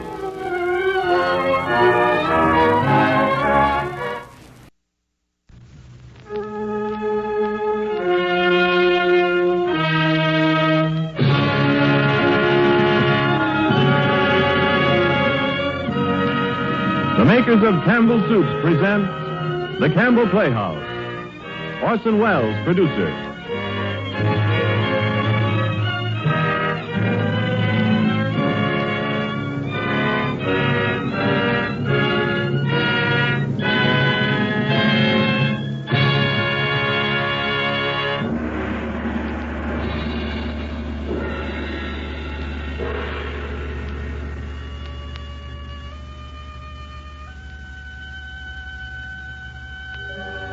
Good evening. This is Orson Welles. Tonight we take you to Shangri-La in the Valley of the Blue Moon. You may not believe this story, but ladies and gentlemen, remember please that ever since the human race was articulate, men have returned with tales of such a place as Shangri-La. Usually they've been laughed at. Always they've been doubted, but it's never yet been proved that their stories were untrue.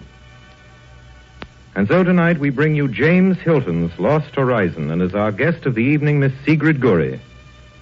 But before our story begins, before we move on into the future, as embodied in the earthly paradise of Shangri-La, Ernest Chappell invited us to hark back for just a moment to an occasion or two, and here he is. An occasion or two, ladies and gentlemen, when dinner and the choice of a main dinner dish were especially important. Perhaps it was a birthday celebration or a wedding anniversary, and you were eating out. Together, you consulted the menu, looked up, and... Well, dear, this is your occasion. What looks good to you? Let's have chicken, shall we? Sounds good to me. Oh, here's our waiter now. And then when important company was coming to dinner at your house... But what shall we have for dinner, darling? I say let's have chicken. That's something everybody likes. Let's have chicken. Haven't you said those very words yourself many and many a time when you wanted to enjoy or to serve an especially fine dinner? I'll wager you have, because there's no disputing the fact that just about all of us do have an exceptional liking for chicken in one form or another. And I think it must be this general liking for chicken that accounts for the constantly growing popularity of Campbell's chicken soup. Every golden drop of this chicken soup brims with rich chicken flavor. Steeped in the taste of chicken, too, is the fluffy white rice Campbell's measure into this homey, old-fashioned chicken soup. And you'll enjoy pieces of tender chicken meat in every fragrant plateful. Have it soon, won't you? Perhaps tomorrow. I promise you, just as sure as you like chicken, you like Campbell's chicken soup.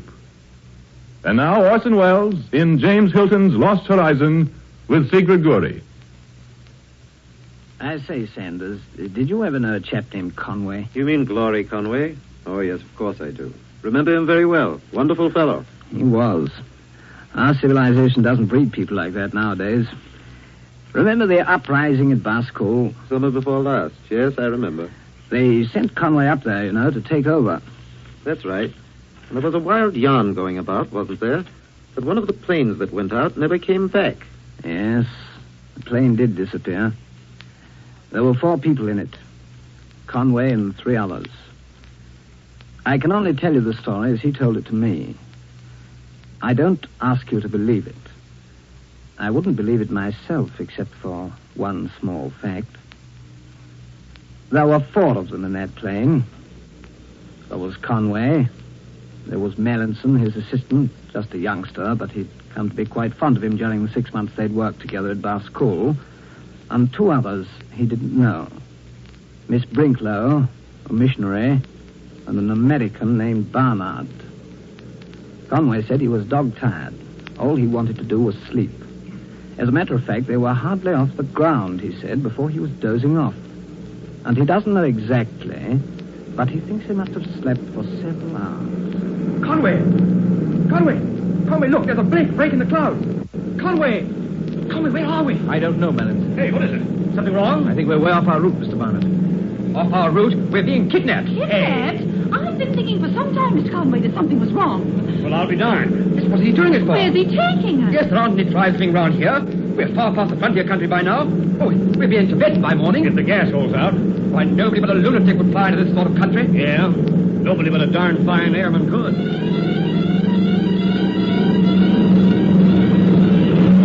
What's wrong? What's happening? Motors are lighting up. Have to land. How the fellow can see to land in pitch blackness, I don't know. Well, at any rate, I'm glad it's over. Conway! He's going to crack up! Well, here we go. Rotten landing, rotten. Oh. Cracked up his left wing. Well, we're at the stable we are now, that's certain. Come on, Conway. I'm going forward. Melanson. I'm not scared of this fellow on land, wherever he is. I'm going to tackle him right away. Go after him from the outside. Now here. There's someone about. Looks like the end of the world. Better stop him, Conway, before he does something foolish. Yes. Melanson, come back. Melanson!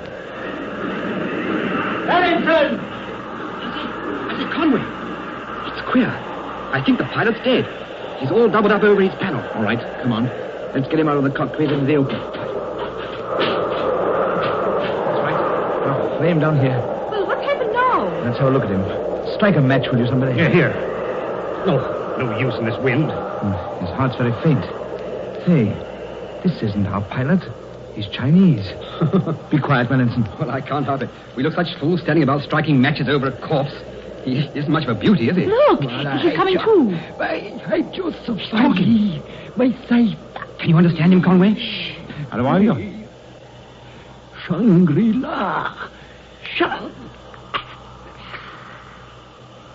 Well, what's the matter, Conway? He's dead. Could you understand anything he said? Very little.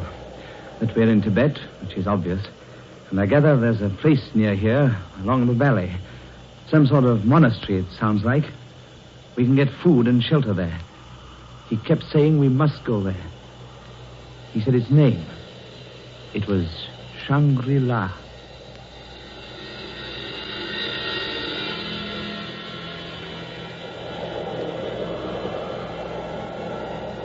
I shall never forget Conway's vivid description of that lonely place. It was like a vast emptiness, he said, with mountains on every side. Mountains rising on top of mountains. There was a range of them gleaming on the far horizon like a row of dog teeth.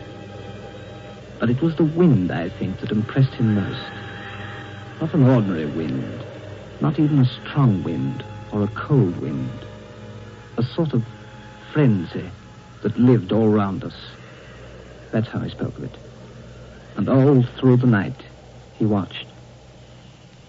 At dawn, the wind dropped, and in the lessening gloom, the valley took shape. A floor of rock and shingle sloping upwards. And then, suddenly in the distance, he saw climbing down the steep incline of the mountain, coming towards him, a party of men. Tibetans, they looked like. There were a dozen or more, carrying with them a hooded chair. In this sat a figure, an elderly Chinese, grey-haired, clean-shaven, robed in an embroidered gown of rich blue silk. My name is Xiang. We have with us food and wine, if you will honor me by accepting our slight hospitality. After that, we can start, as our journey is long and somewhat difficult. Well, if we could borrow a couple of your men for guides and some stores, I think we can get along all right by ourselves. I'm afraid that would be quite impossible. I regret that it will be necessary for you to return with me to the lamasery. The lamasery? Yes. I shall try to arrange for guides for you there. I'm sorry, we must intrude on your hospitality this way. We are always delighted to receive guests from the outside. Well, we won't be there long, I promise you that. And we'll pay for everything we have. We'll pay for our journey and our guides back. We want to return to civilization as soon as possible. My dear sir, are you so very certain that you are away from it?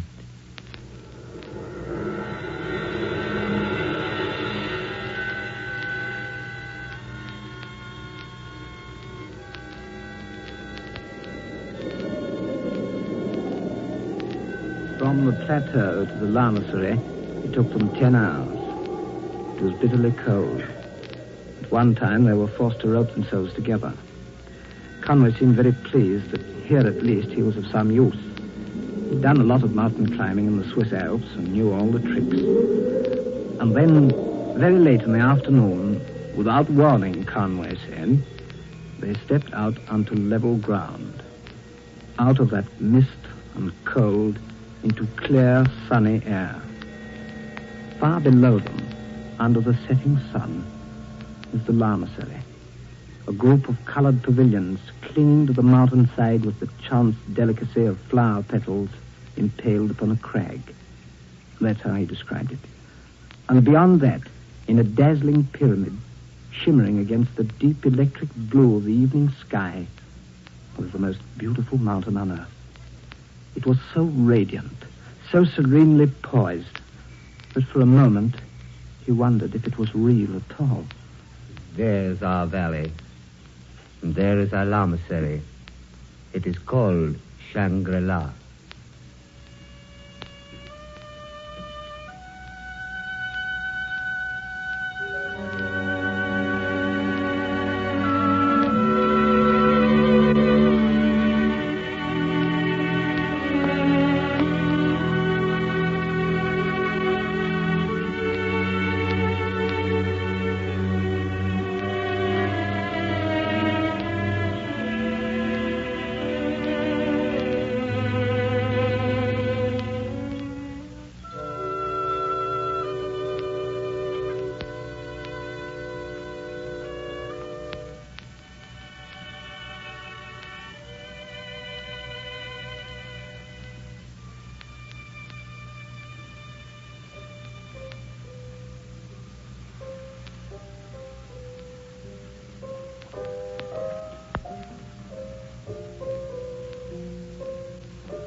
hope our simple dinner has pleased you, Mr. Barnard. Well, I've been around a lot, Mr. Chang, but I've never tasted food like this.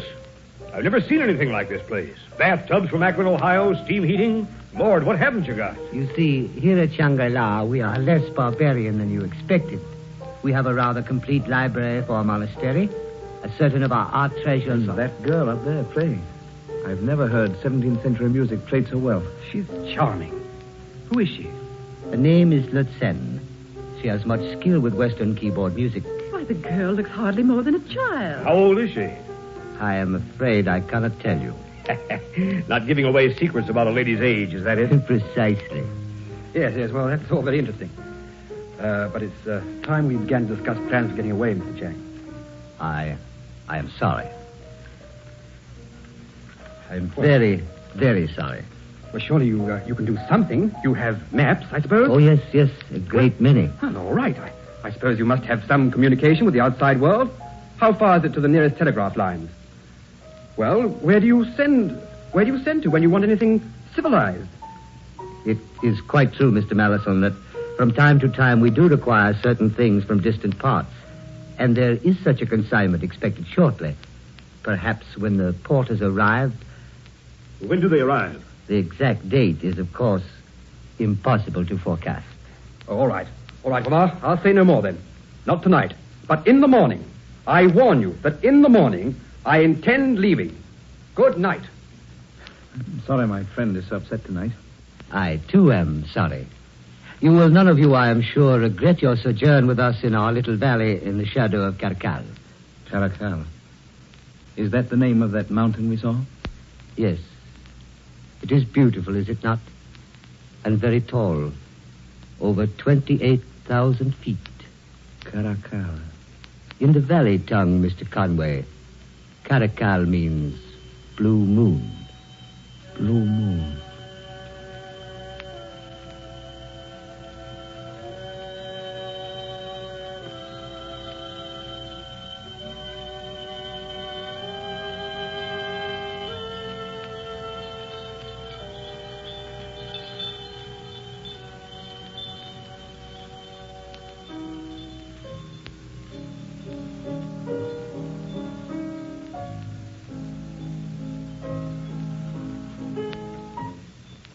Please, don't stop, Mr. Conway. Oh, I'm sorry. I didn't hear you come in, Lutsen. You play very well. Oh, no, not really. I lead a pretty busy life, and I don't get near a piano very often. Please go on playing. If you don't, I shall have to go away. Oh, but why? It is not usual in the beginning that we talk with the guests. But it's not forbidden. No, but I'm not sure that John would approve. There are subjects we do not discuss, Mr. Conway, either with you or amongst ourselves. Oh, I'm sorry. Your friend, Mr. Mallinson, is not so polite. He tries to make me talk. Oh, you mustn't mind Mallinson. He means all right, but he's rather an excitable young man.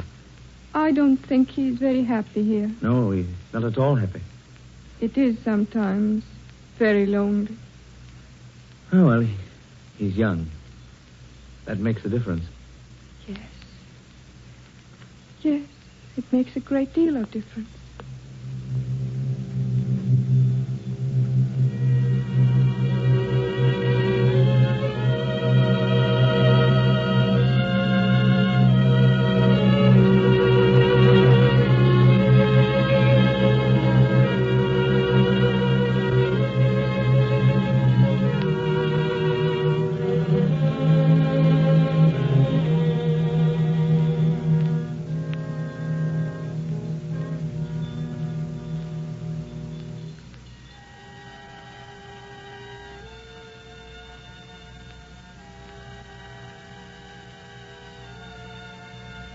Conway said that in that place it was difficult to estimate the passage of time. He said it must have been about a fortnight after they got to Shangri-La that Zhang came to him one day with a message. The message was a summons from the High Lama. Together they went across the empty courtyards, then up a steep spiral staircase, and as they climbed, Conway said he was aware of a strange sensation. A dry, tingling warmth, as if all the windows were tightly closed and some kind of steam heating plant was working at full pressure. Then, finally, they were standing before a door which opened and closed again, and Conway found he was alone. He said he stood there for a moment, hesitant, breathing an atmosphere that was not only sultry, but full of dusk, so that it was several seconds before he could accustom himself to the gloom.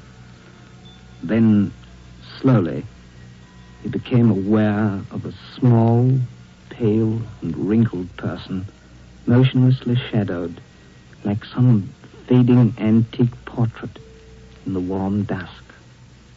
He felt dizzy under the gaze of those ancient eyes. So, you are Mr. Conway. I am.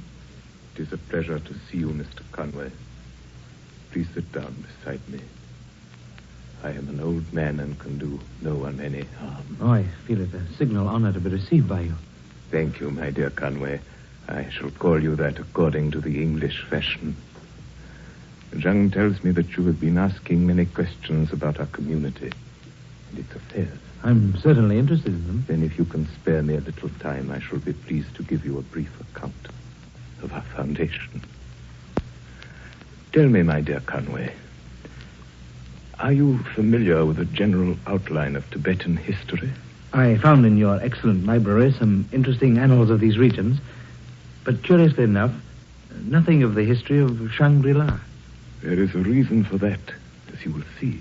And in all the maps of this area, both ancient and modern, there's no mention of Karakal or the Valley of the Blue Moon. That, too, is for a reason you will soon understand. The ancient history of Shangri-La is the history of a Catholic priest named Father Perrault. Before devoting himself to Far Eastern missions, Perrault had studied at Paris, Bologna, and other universities. He was something of a scholar. But he was not an ascetic. He enjoyed the good things of the world and was careful to teach his converts cooking as well as catechism. In the year 1719, Perrault set out from Pekin with 3 other Capuchin friars. They traveled southwest for many months, by Langchao and the Coconor, facing terrible hardships.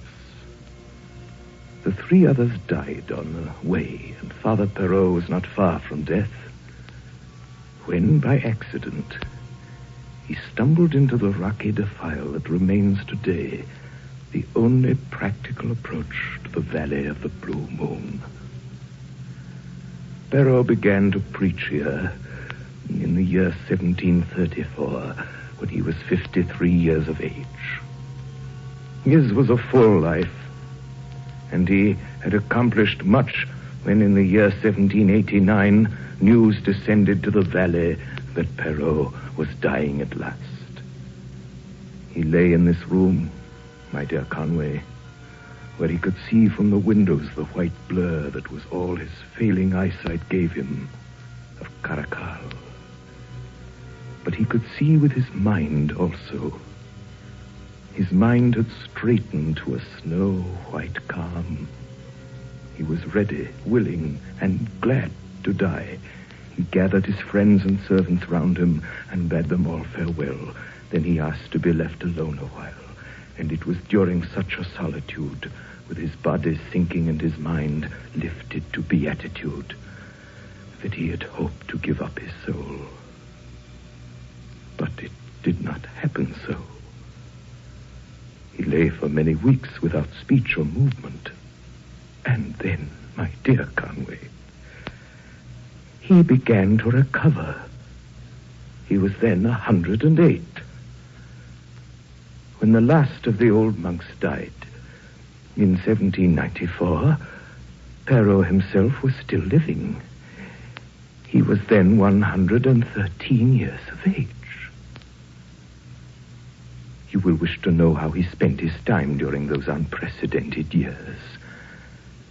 You see, Father Perrault's attitude may be summed up by saying that as he had not died at a normal age, he began to feel that there was no discoverable reason why he either should or should not do so at any definite time in the future. Having already proved himself abnormal, it was as easy to believe that the abnormality might continue as to expect it to end at any moment. I think I understand, Father. Can you indeed? And can you understand anything else after this long and curious story of mine?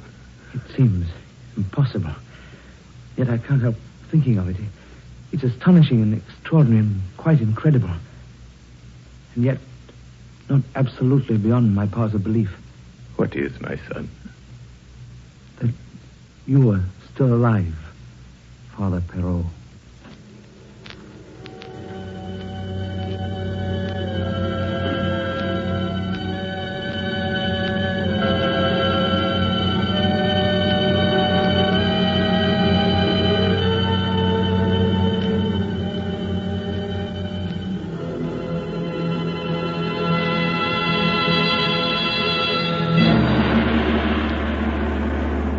You are listening to Orson Welles in the Campbell Playhouse presentation of Lost Horizon with Sigrid Guri. This is the Columbia Broadcasting System.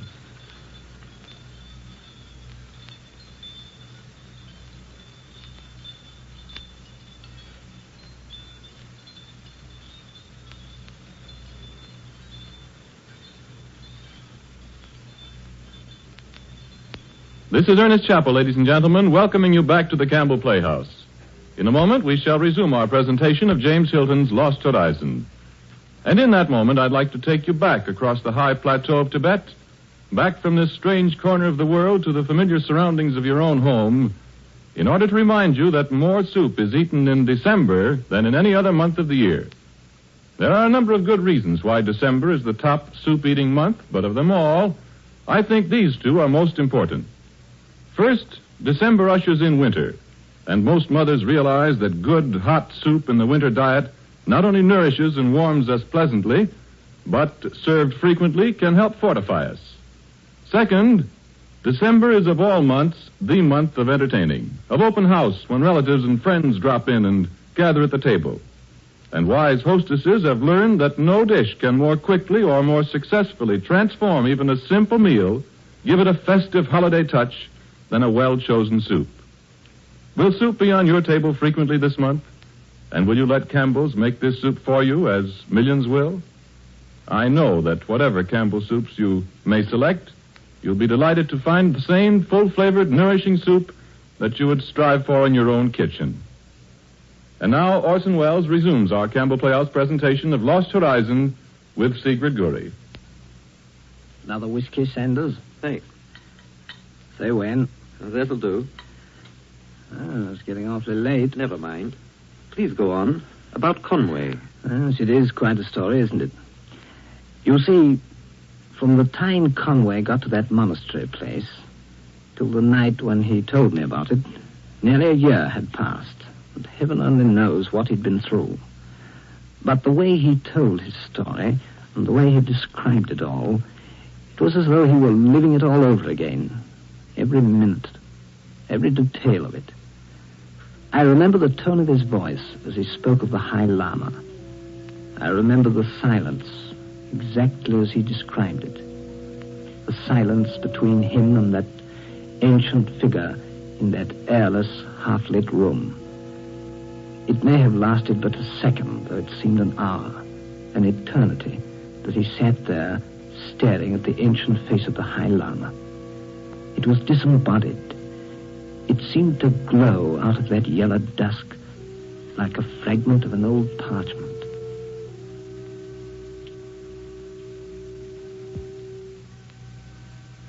In the course of those next years, a few rare strangers found their way to the valley and were welcomed. A Chinese merchant found his way here in 1822. A Greek trader in 1830, and in 1845 a French musician, a pupil of Chopin's. Later an Englishman, 2 Russians and a German. And night and day sentries kept constant watch on the entrance to the defile. And more than one party of explorers, glorying in their first distant glimpse of Karakal, encountered messengers bearing a cordial invitation. one that was rarely declined. Just as we were greeted and welcomed? Yes, my dear Conway. Of course, our invitation is subject to one very important and invariable proviso. And that is? Oh, you intend to keep us here? That, I take it, is the important and invariable proviso. You have guessed correctly, my son. In other words, we are to stay at Shangri-La forever? I should greatly prefer to employ your excellent English idiom and say that we are all here for good. For good. Yeah. What puzzles me is why, out of all the rest of the world's inhabitants, we four should have been chosen. In recent years, our number has been shrinking. Even in Shangri-La, we are mortals, and a serious problem was beginning to arise. What, you mean that pilot was sent out deliberately to bring someone back by air? My son, you are still, I should say, a youngish man by the world's standards. Your life, as people say, lies ahead of you. Yes, in the normal course, you might expect only 20 or 30 years of gradually diminishing activity. Youth and old age, between those two clouds, what small and narrow sunlight illumines a man's lifetime. But you, it may be, are destined to be more fortunate, since by the standards of Shangri-La, your sunlit years have scarcely yet begun. You will have time. Time, that rare and lovely gift that your Western countries have lost the more they have pursued it. You make no comment, my dear Conway. I've been deeply impressed, Father Perrault, by the things you've told me. I still don't entirely comprehend their significance. Here in Shangri-La, my son, we have a dream and a vision. It is a vision that first appeared to me when I lay dying in this room in the year 1789. I looked back then on my long life, as I have already told you, and it seemed to me that all the loveliest things were transient and perishable, and that war, lust, and brutality might someday crush them until there were no more left in the world. I saw the nations strengthening, not in wisdom, but in vulgar passions and the will to destroy. And I perceived that when they had filled the land and sea with ruin, they would take to the air. I foresaw a time when men, exultant in the technique of homicide, would rage so hotly over the world that every precious thing would be in danger. Every book and picture and harmony, every treasure garnered through 2 millenniums, the small, the delicate, the defenseless, all would be lost like the lost books of Livy, or wrecked as the English wrecked the summer palace in Peking. I share your opinion of that. And that, my son, is why I am here, and why you are here, and why we may pray to outlive the doom that gathers around us on every side. You think that when that time comes, that Shangri-La will escape? Perhaps. We may expect no mercy, but we may faintly hope for neglect. Here we shall stay with our books and our music and our meditation, conserving the frail elegancies of a dying age and seeking such wisdom as men will need when their passions are all spent. We have a heritage to cherish and bequeath. Let us take what pleasure we may until that time comes. Yes. And then? Then, my son, when the strong have devoured each other, the Christian ethic may at last be fulfilled, and the meek shall inherit the earth.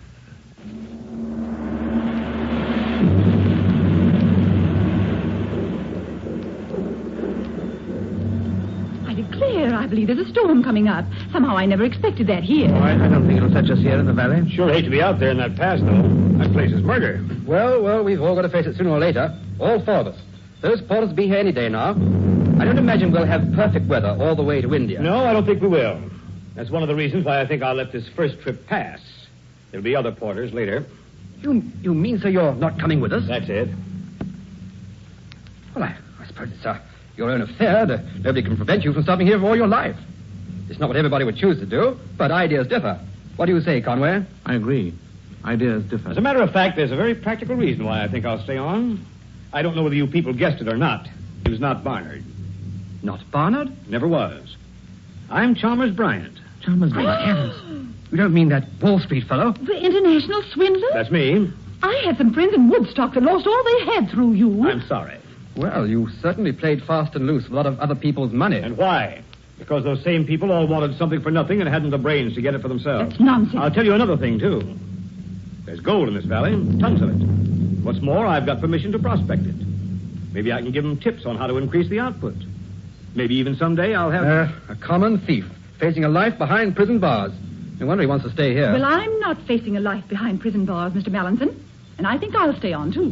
What? You, Miss Brinklow? Yes. I've done a lot of thinking the last few weeks, and my mind's made up. It's quite obvious that I have a call. This place is in urgent need of a mission. I'm strongly opposed to this doctrine of moderation. In my opinion, it's nothing but slackness and laxity. It's plain to me now that I've a lot of work to do here. A lot of work.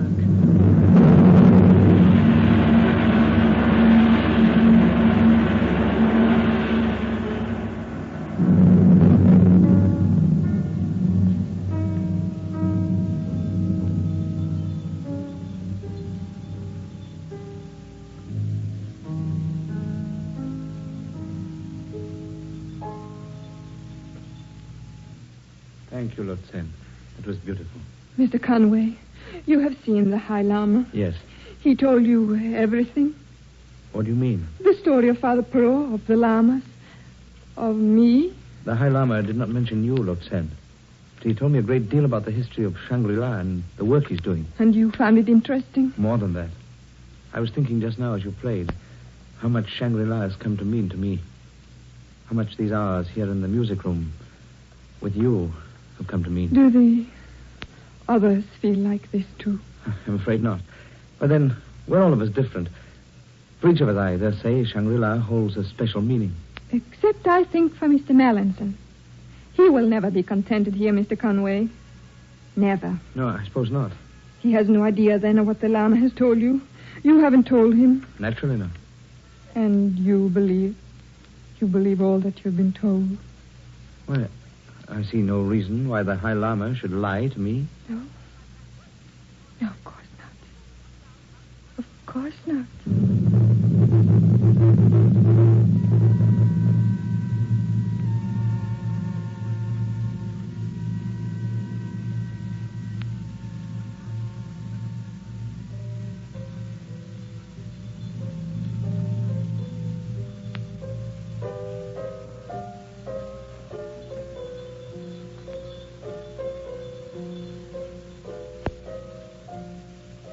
Tell me, John, have there been many who've tried to escape from Shangri-La? Escape, Mr. Conway. Is that really the word that should be used? After all, the pass is open to anyone at any time. Yes. I can only hope none of your friends would be so rash as to attempt so difficult a journey. There's Mr. Marison. He's young, of course. But others, too. Lutzen, for instance, was young when she first came to us. Was young? Her carriers lost their way in the mountains. She was betrothed to a prince of Turkestan and was traveling to Kashgar to meet him. The whole party would doubtless have perished but for the customary meeting with our emissaries. When did this happen? 1884. She was 18. 18? In 1884? Yes. If you will forgive me a personal question, Mr. Conway, is it possible that you are falling in love with Lutzen? What makes you ask that? Because if it is so, it would be quite suitable. Always, of course, in moderation. Even love, then, fits into your scheme of things. The hospitality of Shangri-La is of a most comprehensive kind, Mr. Conway. Yes, I think I quite realize that by now. Tell me, Mr. Jang, How old were you when you first came to Shangri-La? I was quite young, only 22. I am now 104. When did you first begin to grow old in appearance? I was over 70. That is often the case, though I think I may still claim to look younger than my years. Oh, decidedly. Thank you. And suppose you were to leave the valley now, what would happen? Death. If I remained away for more than a very few days. But even if I were fortunate enough not to die, I would immediately acquire the full appearance of my actual age. The atmosphere, then, is essential? Mr. Conway, in the whole world there is only one Valley of the Blue Moon.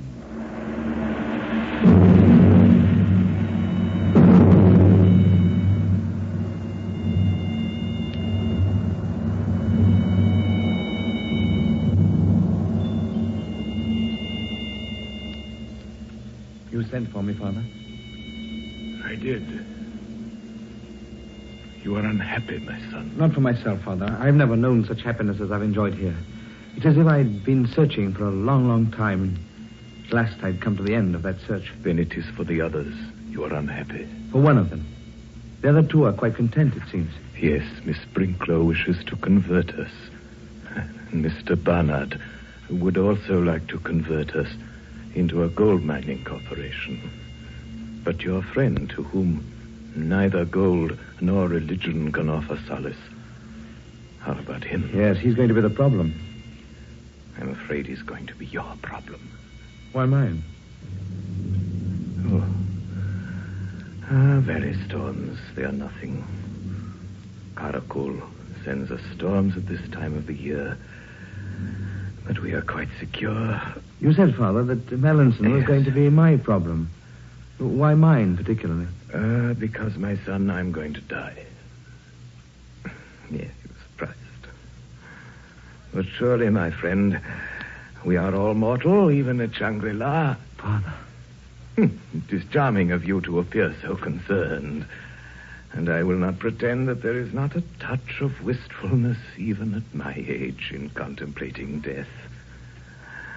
Fortunately, little is left of me that can die physically. And as for the rest, all our religions display a pleasant unanimity of optimism. There remains to me, before I go, one final duty. Concerns you, my son. You do me a great honor. I have in mind to do much more than that. I am about to place in your hands, my son, the heritage and destiny of Shangri-La. Father. I have waited for you, my son, for quite a long time. I have sat in this room and seen the faces of newcomers. I have looked into their eyes and heard their voices, always in hope that someday I might find you. My friend, it is not an arduous task that I bequeath, for our order knows only silken bonds. To be gentle and patient, to care for the riches of the mind, to preside in wisdom and secrecy, while the storm rages without. The storm?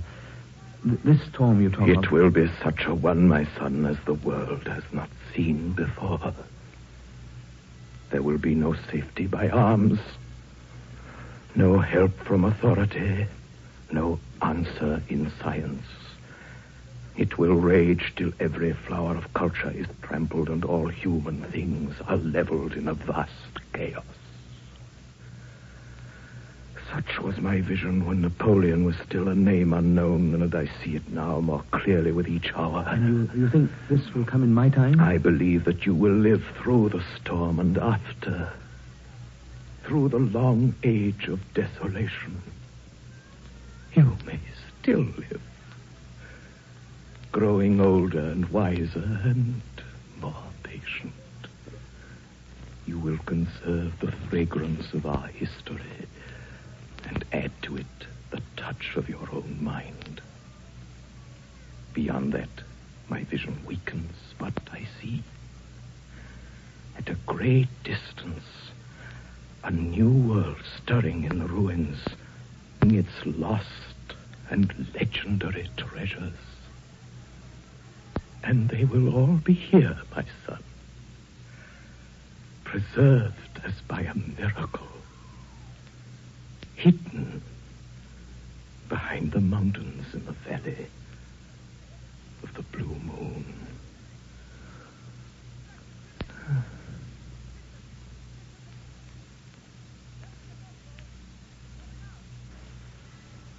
The speaking had finished. The voice was silent. Conway stood there, looking at that face before him, full of a remote and drenching beauty. Then the glow faded, and there was nothing left but a mask, dark-shadowed and crumbling like old wood. And Conway told me that it was only after a long time that it came to him as part of a dream that the High Lama was dead. Conway! Conway! I've got the porters. The porters? Yes, they're about 5 miles down the path. They came yesterday loaded with books and things. You're thinking of going out to them? Oh, naturally. Oh, Mallinson, suppose you do get beyond the pass and find the porters waiting there. How do you know they'll take you with them? It all needs arrangement, negotiations beforehand. Well, they have been arranged. They have been paid in advance. And they've agreed to take us. Who's been making all these plans? Lord Sen. Who? Lord Sen. She's with the porters now, down below the pass. She's, waiting. Waiting? Yes. She's coming with us. I assume you've no objection. Lord Sen, that's nonsense. It's impossible. It's not impossible. You think you know a great deal more about her than I do, I dare say. But it seems you don't. Oh, just think of it, Conway. A kid of her age shut up here with a lot of old men. Naturally she'd get away if she had a chance. She said she'd come. She wanted to come. Oh, hang it all, Conway. Don't stare at me like that. Mallinson, I've got to tell you the truth. I hope when you've heard it, you'll realize at least why Lord Sen can't possibly go back with you. Well, there isn't anything that would make me believe that. But go ahead. There's something about this valley, Mallinson. Something that makes it different from other places. From any other place on Earth. There are men living here. You've seen them. Who were young when your grandparents were already old. Oh, and you think that Lord Sen is no different from the others. Lord Sen is not young. Not young? I suppose you'll tell me that she came here in 1884. 1884? And she was 18 then. What? That makes her... She was 18 then. Conway, you're raving. You're raving! Her beauty, Mallinson, like all other beauty in the world, lies at the mercy of those who do not know how to value it. It is a fragile thing that can live only where fragile things are loved. Take it away from this valley, and you will see it fade like an echo. You will see her for what she is. An old woman. Conway, I don't believe you. I never will. I think you're off your head. I'm sorry if you think that, Mallinson. They warned me about that in India. I thought they were wrong. What did they warn you of? Well, they said that you'd been blown up in the war and that you'd be queer at times ever since. Mallinson. Well, that settles it. I'll go now alone. I don't know how I'll manage to climb without you. And those tricks with a rope. It's almost certain death. But I must go. I gave my word. To Lord Sen? Yes. Oh, won't you come with us, Conway? I hate imploring you for my own sake, but I'm young and we've been friends. And Lord Sen, too. She's young. Doesn't she count at all? Mallinson, there's just one question I'd like to ask. Yes? Are you in love with Lord Sen? I dare say I am. Oh, Conway, it's that stupid nonsense about her being old. Conway, you can't believe that. You just How can't. can you really know she's young? Because I do know she's young. Because you'll think less of me for it. Because I do know. Oh, I'm afraid you'll never properly understand her, Conway. And you do. And she's young. And you're sure of that? Just a girl, Conway. I was terribly sorry for her, and we were both attracted. I don't see there's anything to be ashamed of. She's young. I know. I understand. Mallinson, I don't know whether I've been mad and am now sane or whether I've been sane for a time and I'm now mad again. Well, Conway. Do you think you could manage that tricky bit on the pass with the rope if I were with you? see, I think at the last moment, the thing happened to Conway that so often happens to the dreamers of the world. His dream had dissolved, like all too lovely things, at the first touch of reality. I think he realized, too, that his mind dwelt in a world of its own Shangri-La, and that with their going, Mallinson and Lode Sen, that world was in peril. He saw the corridors of his imagination twist and strain under the impact. The pavilions were toppling, and all about was ruin. But good heavens, man, you talk as though... You don't mean you really believe this story, do you? I wouldn't believe it, except for one very small fact. And that is? 2 weeks ago, I went back to the hospital at Zhongyang and looked up the young Chinese doctor who'd had charge of Conway's case. He remembered him perfectly. The Englishman who'd lost his memory. Was it true he'd been brought to the mission hospital by a woman, I asked. Oh, yes, certainly by a woman. A Chinese woman. She said something about a companion, a young Englishman who'd died on the way. Did he remember anything about her? Nothing, he answered, except that she'd been ill of fever herself and had died almost immediately. Then I asked him one final question, and I dare say you can guess what it was. About that Chinese woman, I said. Was she young? Yes, and what did he say? He looked at me solemnly for a moment, and then he answered, "Oh, no. She was most old. Most old of anyone I have ever seen." The last you heard of Conway was 3 months ago from Bangkok, eh? Yes. And he was going northwest. Could many places lie northwest of Bangkok? Including the Valley of the Blue Moon. Do you think he'll ever find it again?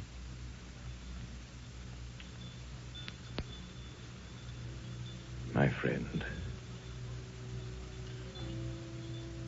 it is not an arduous task that I bequeath, for our order knows only silken bonds.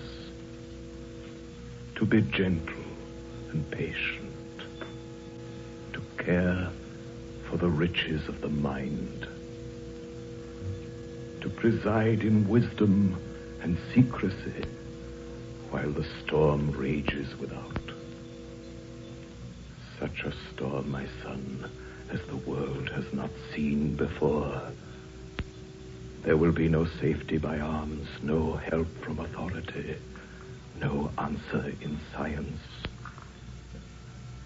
But I see, at a great distance, a new world, stirring in the ruins, seeking its lost and legendary treasures. And they will all be here, my son, preserved, as by a miracle, hidden behind the mountains in the Valley of the Blue Moon.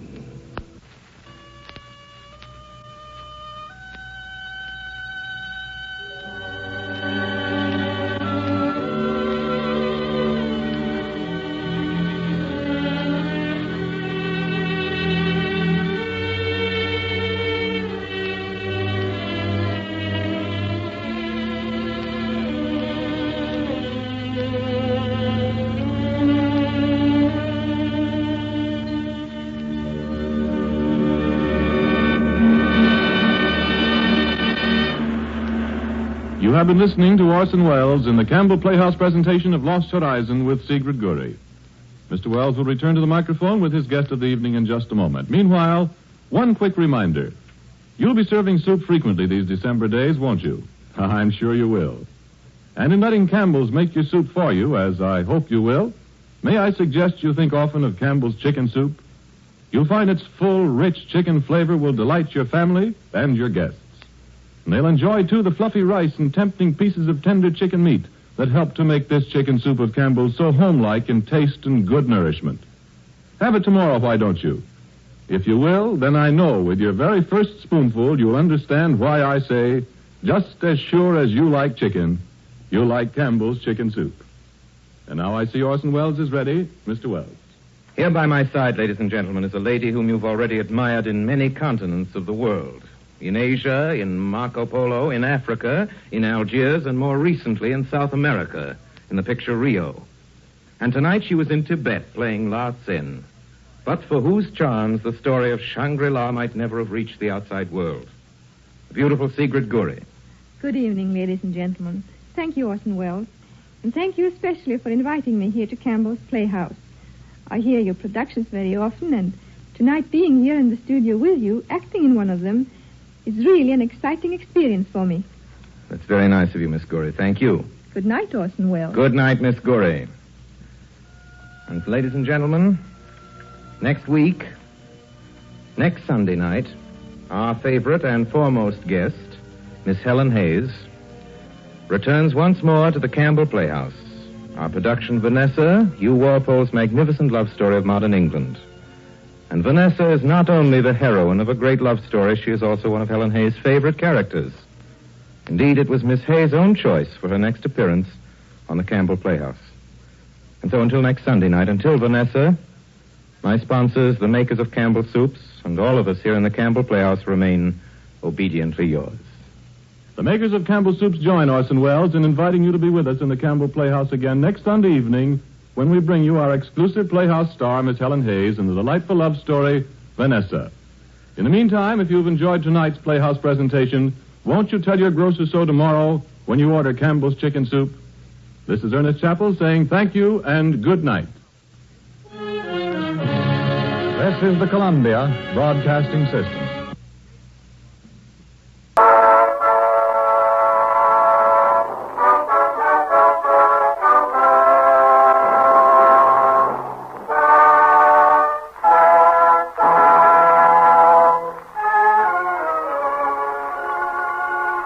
The makers of Campbell Soup present The Campbell Playhouse. Orson Welles, producer.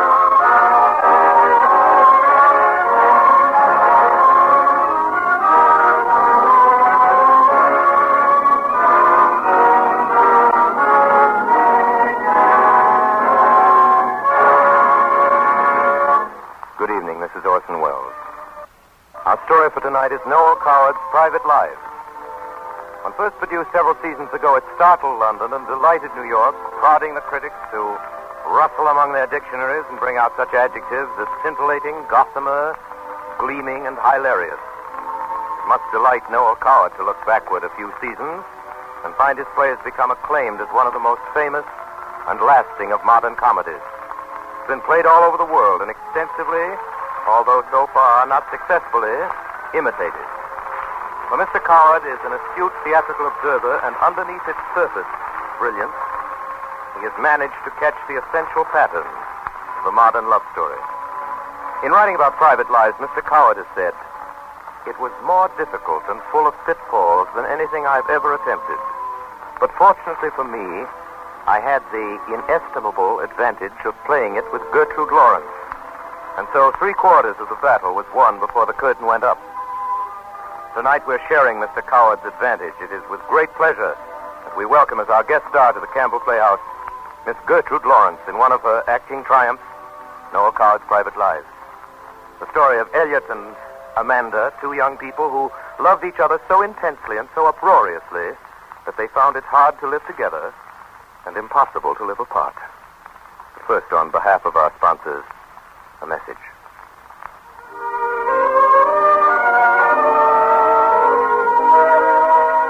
At this very moment, if you could peek into thousands of ice boxes all over America, you would see cans bearing the familiar red and white label of Campbell's. But these cans would be Campbell's tomato juice. Yes, Campbell's tomato juice, made by the makers of Campbell's tomato soup, and made with the same care and pride. In spite of the fact that Campbell's has become the largest selling tomato juice of all within a few short years, there must be many of you who have not yet tried it. If you are one of these, may I suggest that you get acquainted at the first opportunity. What a perk-up drink it is, especially at breakfast. It has a tang and liveliness all its own to open your day with a smile. Your first sip of Campbell's tomato juice confirms the bright promise of its glorious red color.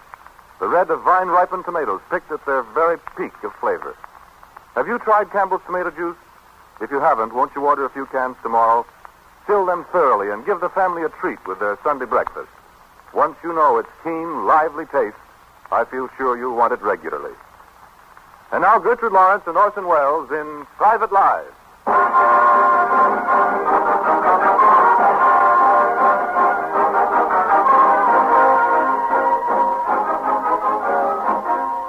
My name is Dupont, Jean-Paul Casimir Dupont. I am a hotel manager. 26 years in the hotel business. Cannes, Menton, Saint-Maurice, and now the Hotel Normandie Deauville. Ladies and gentlemen, in this time I have made a most sensational discovery. It is very confidential. I wouldn't not have one person except you hear it. Ladies and gentlemen, Miss Lawrence, Mr. Wells, the English people are crazy. How do I know this? I give you just one little example. Last year, it is June. Wait a minute, please. I have it here in my little book. June 14th at 2:25.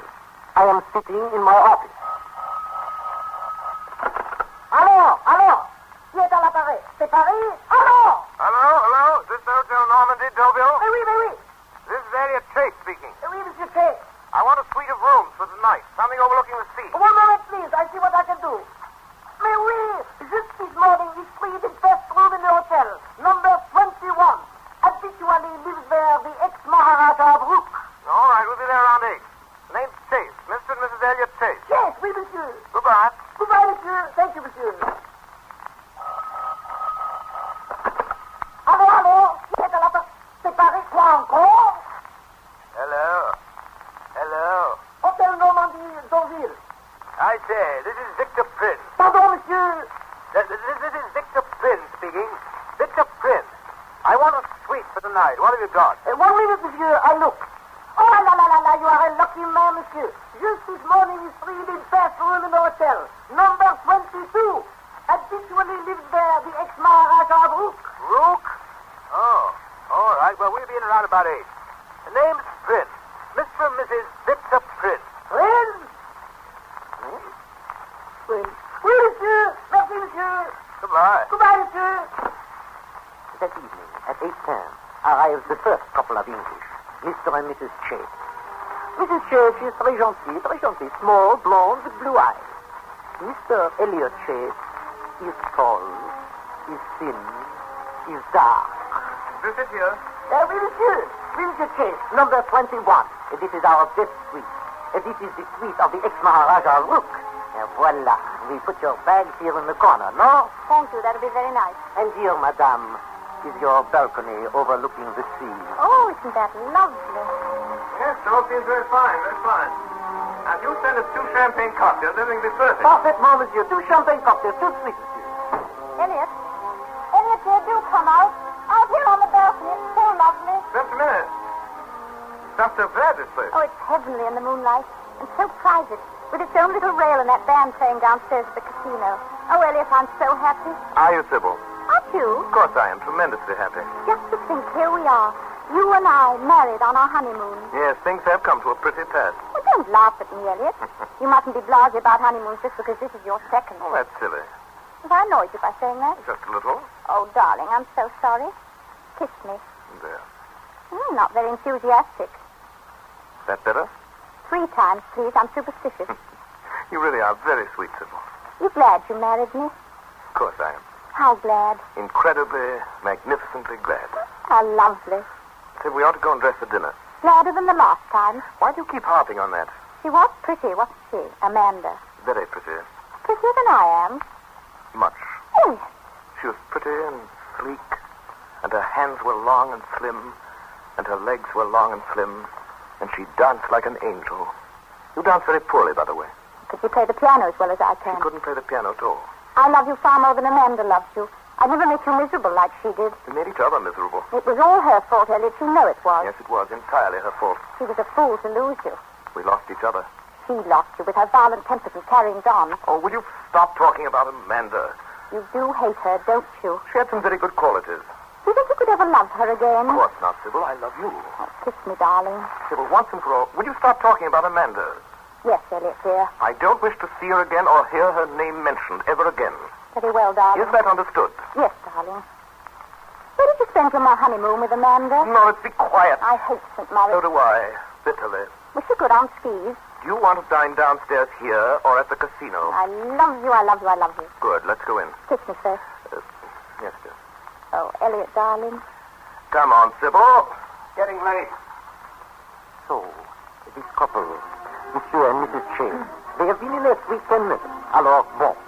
At 8:21 arrives the other English, the second couple, Mr. and Mrs. Victor Prince. Mr. Victor Prince is big and strong, Anglo-Saxon, what you call athlete, the football, huh? Mrs. Victor Prince, my friend, Mrs. Victor Prince.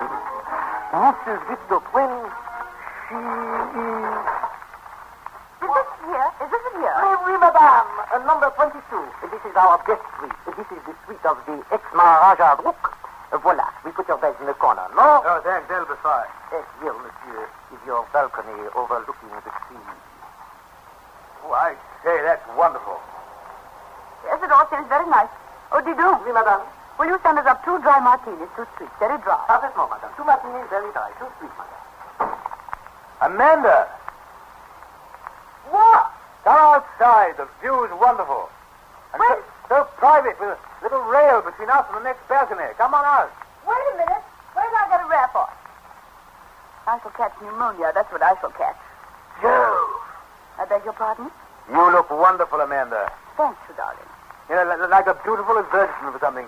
Nothing peculiar, I hope. And I can hardly believe it's true. You and I here alone together, married.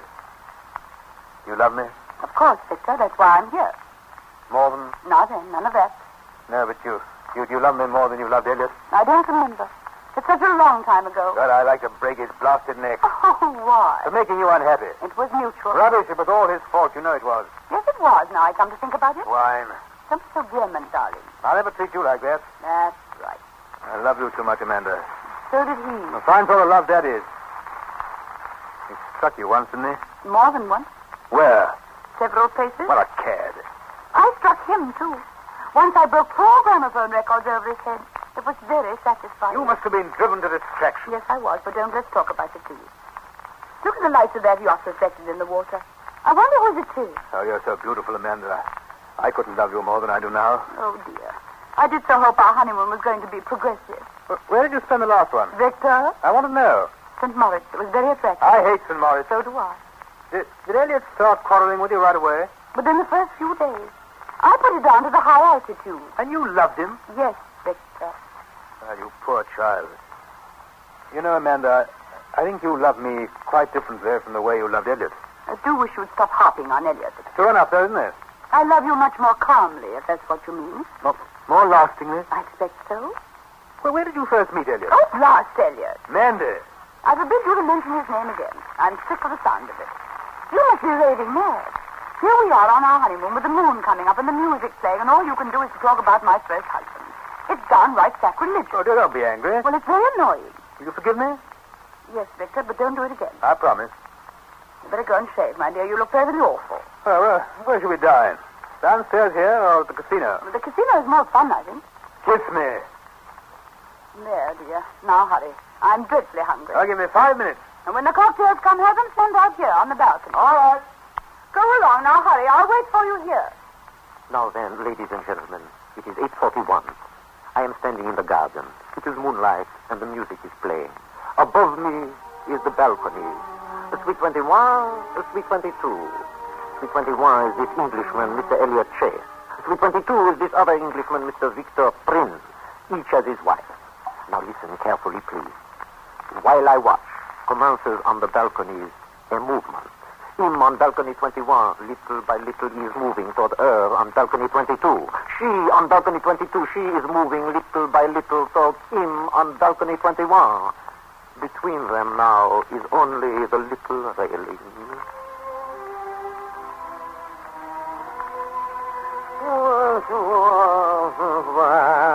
I am small in the moonlight, my friend.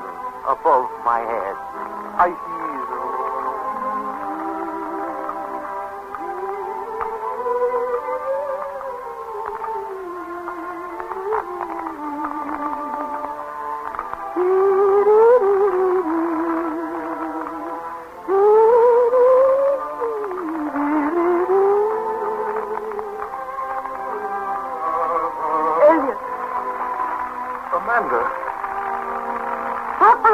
played that tune, wasn't it? Amanda, what are you doing here? I'm on my honeymoon. Oh, interesting. So am I. Are you happy, Amanda? Perfectly. Good. That's all right then, isn't it? Are you? Ecstatically. I'm delighted to hear it. We shall probably meet you again sometime. Au revoir, Elliot. Goodbye, Amanda.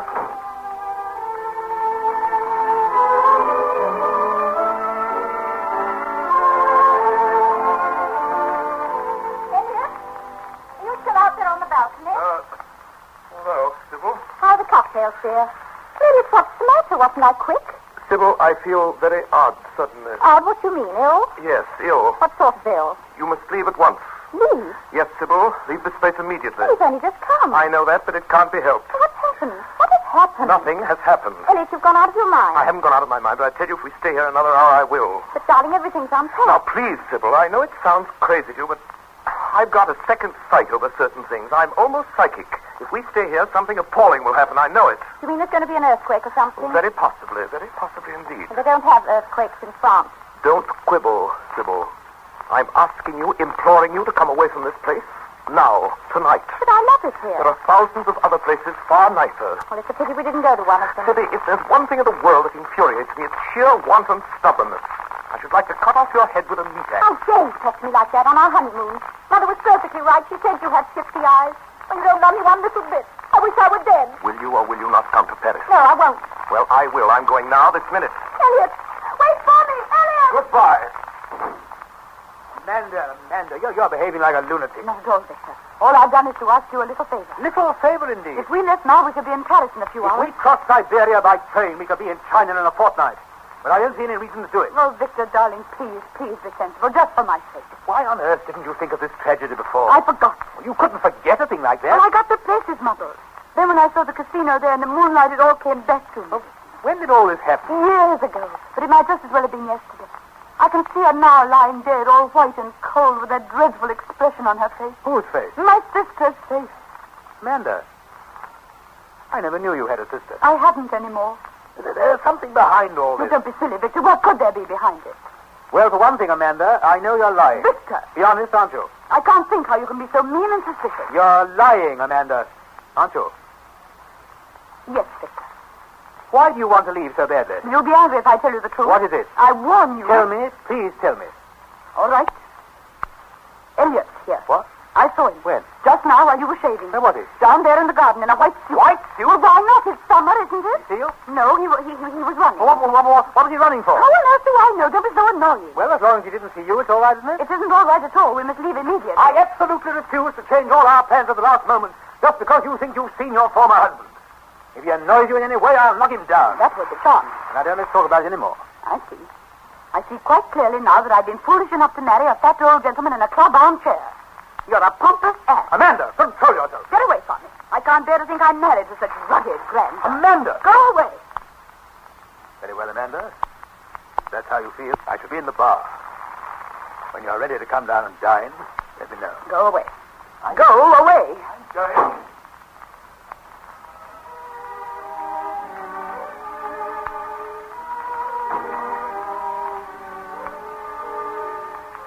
Hello, Elliot. Hello, Amanda. I'm in such a rage.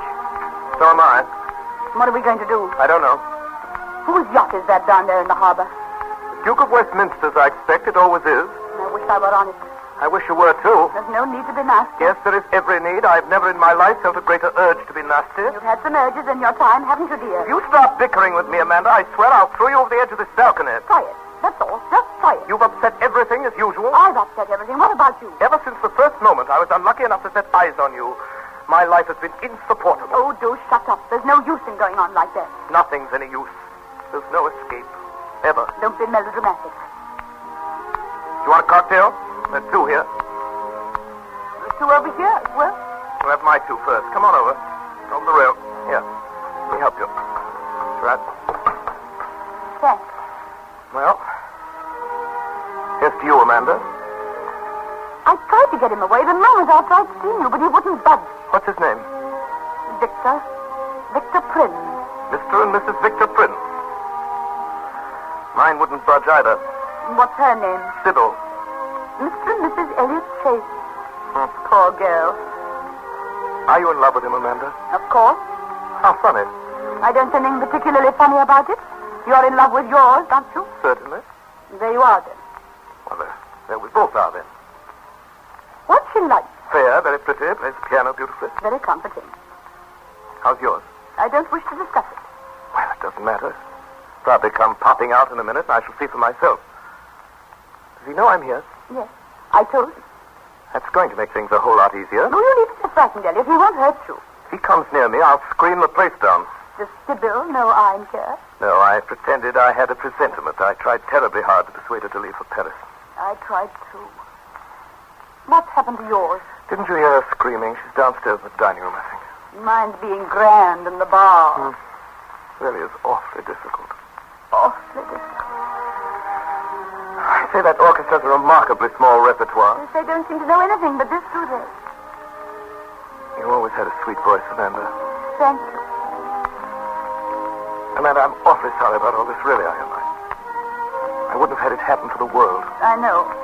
I'm sorry, too. It's just rotten luck. I'll go away tomorrow, whatever happens, so don't you worry. That's nice of you. I hope everything turns out splendid for you. I hope you'll be very happy, Amanda. I hope the same for you, too. Nasty, insistent little June. Extraordinary how potent cheap music is. What exactly were you remembering at that moment? St. Maurice. The Palace Hotel skating rink in the morning. Bright, strong sunlight. Everybody whirling round in vivid colors. And you kneeling down to put my skates on for me. You'd fallen on your face a few minutes before. It was beastly of you to laugh at me like that. I felt so humiliated. Poor darling. Do you remember waking up in the morning, standing out on the balcony looking across the valley? Blue shadows on white snow. Clean relief. High above everything in the world. How beautiful it was. It's nice to think we had a few marvelous moments. A few? We had heaps, really. Only they slip away into the background, and one only remembers the bad ones. Yes. What fools we were to ruin it all. What utter fools. You feel like that, too, do you? Of course. Why did we? The whole business was too much for us. We were so ridiculously over in love. Funny, wasn't it? Horribly funny. Selfishness, cruelty, hatred, possessiveness, and petty jealousy. All those qualities came out in us just because we loved each other. Perhaps they were there anyhow. No, it's love that does it. Love's no good. Down with love. And yet, here we are starting afresh with two quite different people. In love all over again, aren't we? Aren't we? No. Elliot. We're not in love all over again. And you know it. Good night, Amanda. Elliot, don't be silly. Come back. I must go and find Sybil. I must go and find Victor. Well, why don't you? I don't want to. Oh, it's shameful.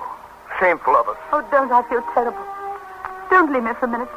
I shall go mad if you do. Now, listen. We won't talk about ourselves anymore. We'll just talk about outside things. Anything you like, only just don't leave me until I pull myself together. Very well. What have you been doing lately during these last years? Traveling about.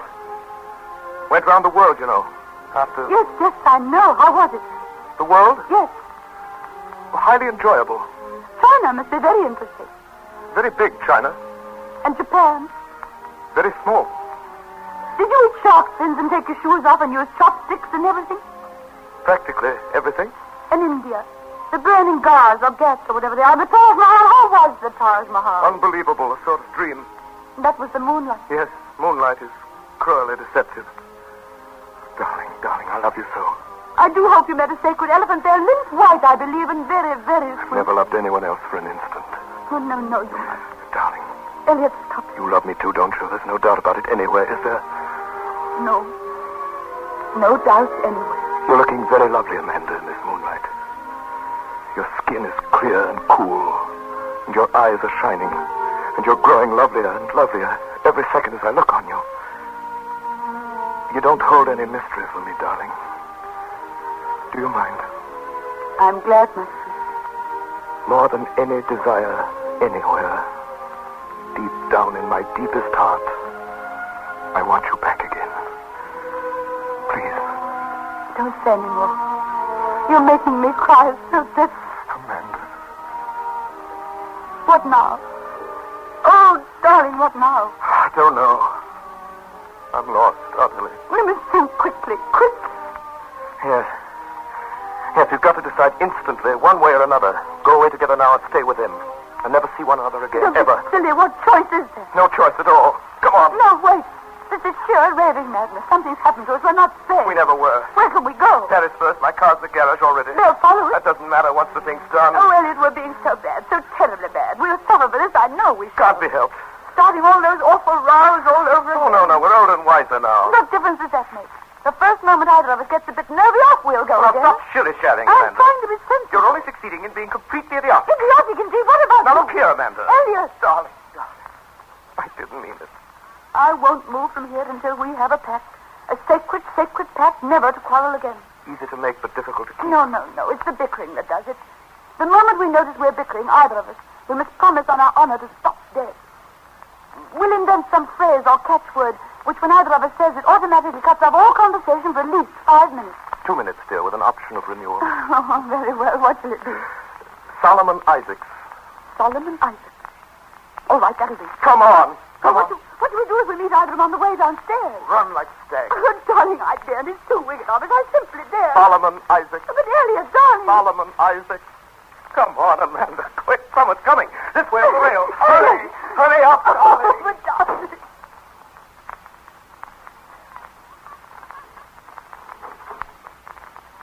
Oh. Hi. Evening. Oh, good evening. I was looking for my husband. Yes, that's funny. I was looking for my wife. Quite a coincidence. Yes. My name's Prince. Victor Prince. My name's Sybil Chase. How do you do? How do you do? Very nice here, isn't it? Lovely. Been here long? No, we only arrived this evening. Another coincidence. So did we. How awfully funny. You care for a cocktail? Oh, no, thank you, really. There's 2 here on the table, on my side. Oh, thanks very much. I'd love one. Good. Here you are. Thank you.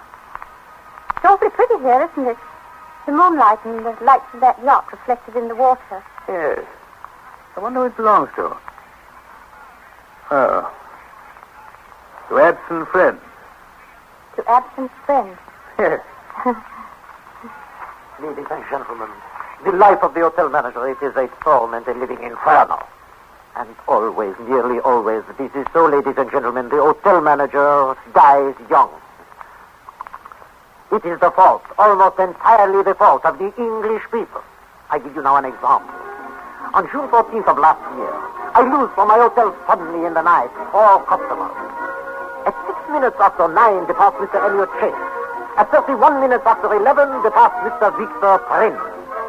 But this is the strange thing. Mr. Victor Prince does not depart with Mrs. Victor Prince. Why does he not depart with his wife, Mrs. Victor Prince? Because Mrs. Victor Prince is not here anymore. And why is Mrs. Victor Prince not here anymore? Because Mrs. Victor Prince is on the way to Paris. And with whom is she on the way to Paris? With Mr. Elliot Chase. It is as I have said. You see what I tell you. These people are crazy.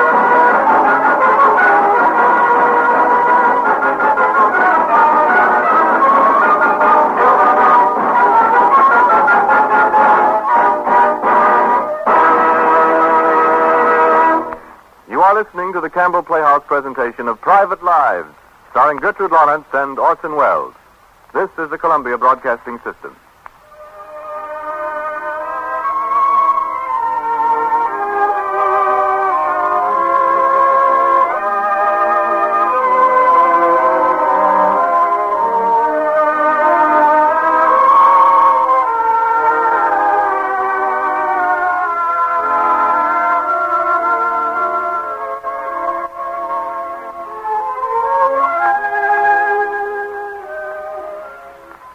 This is Ernest Chappell, ladies and gentlemen, welcoming you back to the Campbell Playhouse. In a moment or two, we will resume our presentation of Noah Coward's Private Lives, but first a message. I imagine that Campbell's soups are used in your home just as they are in millions of homes across the country. But tonight I want to ask you about something else which Campbell's make. Campbell's tomato juice. Have you tried it? A great many people have, because Campbell's is the largest selling tomato juice in America. Shortly after Campbell started making it, just a few years ago, women saw it in their grocery stores. Being acquainted with the goodness of Campbell's soups, many of them decided to try Campbell's tomato juice. At first taste, they must have liked it and then told their friends and neighbors about it, for its popularity has spread from coast to coast. There are those who have orange juice every morning for breakfast. Still others have tomato juice every morning. Perhaps the largest group of all have orange juice one morning and tomato juice the next. On your tomato juice mornings, I'd like to urge you to drink Campbell's tomato juice. Now we resume our Campbell Playhouse presentation of Noel Coward's Private Lives, starring Gertrude Lawrence and Orson Welles.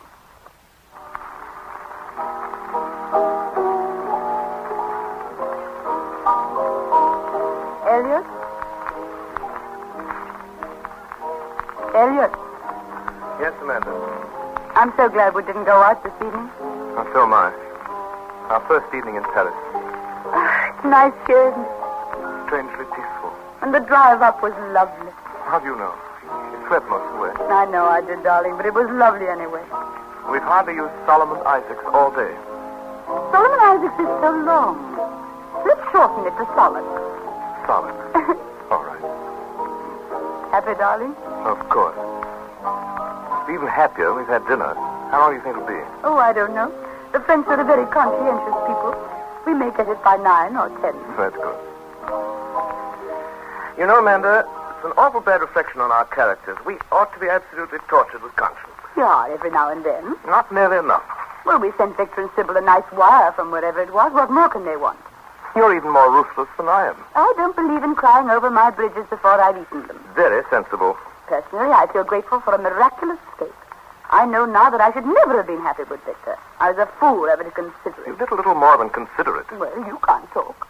I wonder whether Victor and Sybil met each other, whether they've been suffering alone. Oh, dear, don't let's go on about it. It really does make one feel rather awful. I know, but I suppose one or the other, both of them will turn up eventually. Bound to. Won't be very nice, will it? Perfectly horrible. Darling, you do look awfully sweet in your little smoking jacket. Yes, it is pretty ravishing, isn't it? Do you mind if I come round and kiss you? A pleasure, Lady Agatha. What fools we were to subject ourselves to 5 years unnecessary suffering. But perhaps it wasn't unnecessary. Perhaps it mellowed and perfected us like beautiful, ripe fruit. Elliot, when we were together, did you really think I ever looked at anyone else? Yes, practically all the time. I thought you did, too. I used to torture myself with visions of you dancing apart with awful widows. Well, why widows? Well, I was thinking of Claire Lavenham, really. Oh, Claire. What do you say, oh, Claire, like that for? Sounded far too careless to me. What a lovely creature she was. Oh, lovely, lovely. Lovely, darling. Trifle over-vivacious, I always thought. But that was probably because she was fundamentalist. Oh, now, darling. Your taste always is. Solix? Sorry, darling. What are you thinking about? Nothing in particular. Come on, I know that face.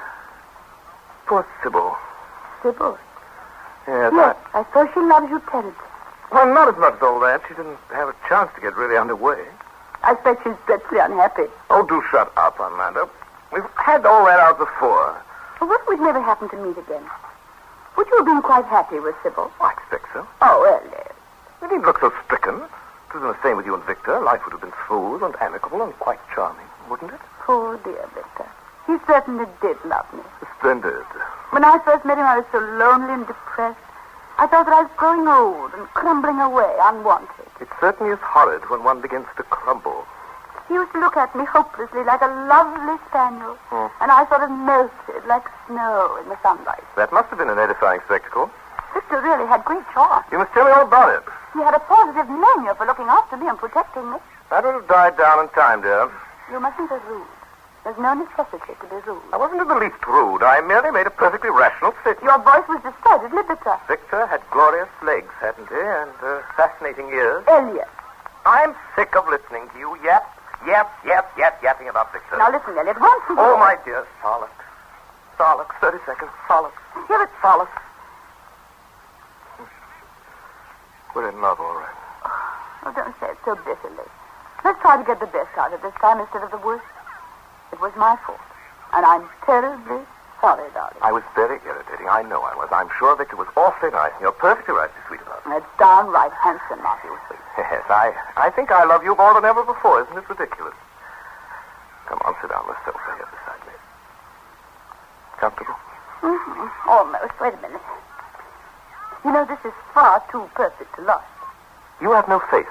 That's what's wrong with you. Absolutely none. I do love you so.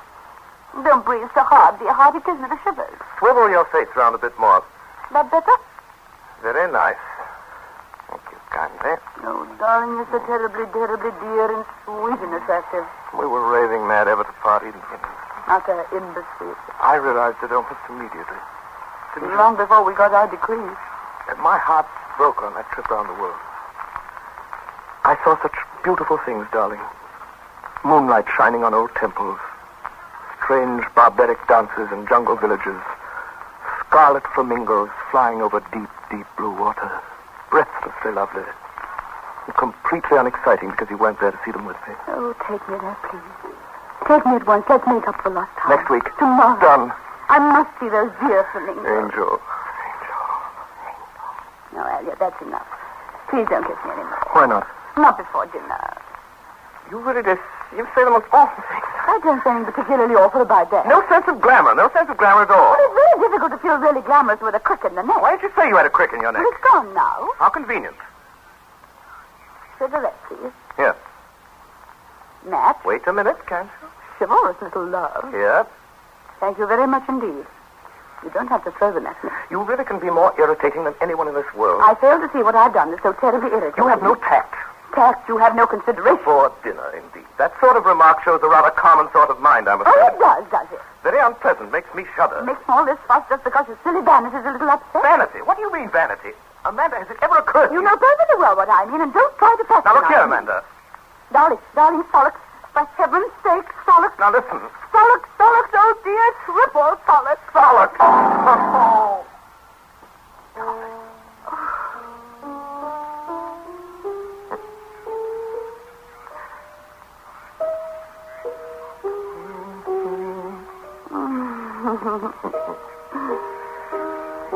Big romantic stuff, this, darling? Yes, big romantic stuff. You're the most thrilling, exciting woman that was ever born. Dearest heart. Oh, good heavens. Do you think it's them?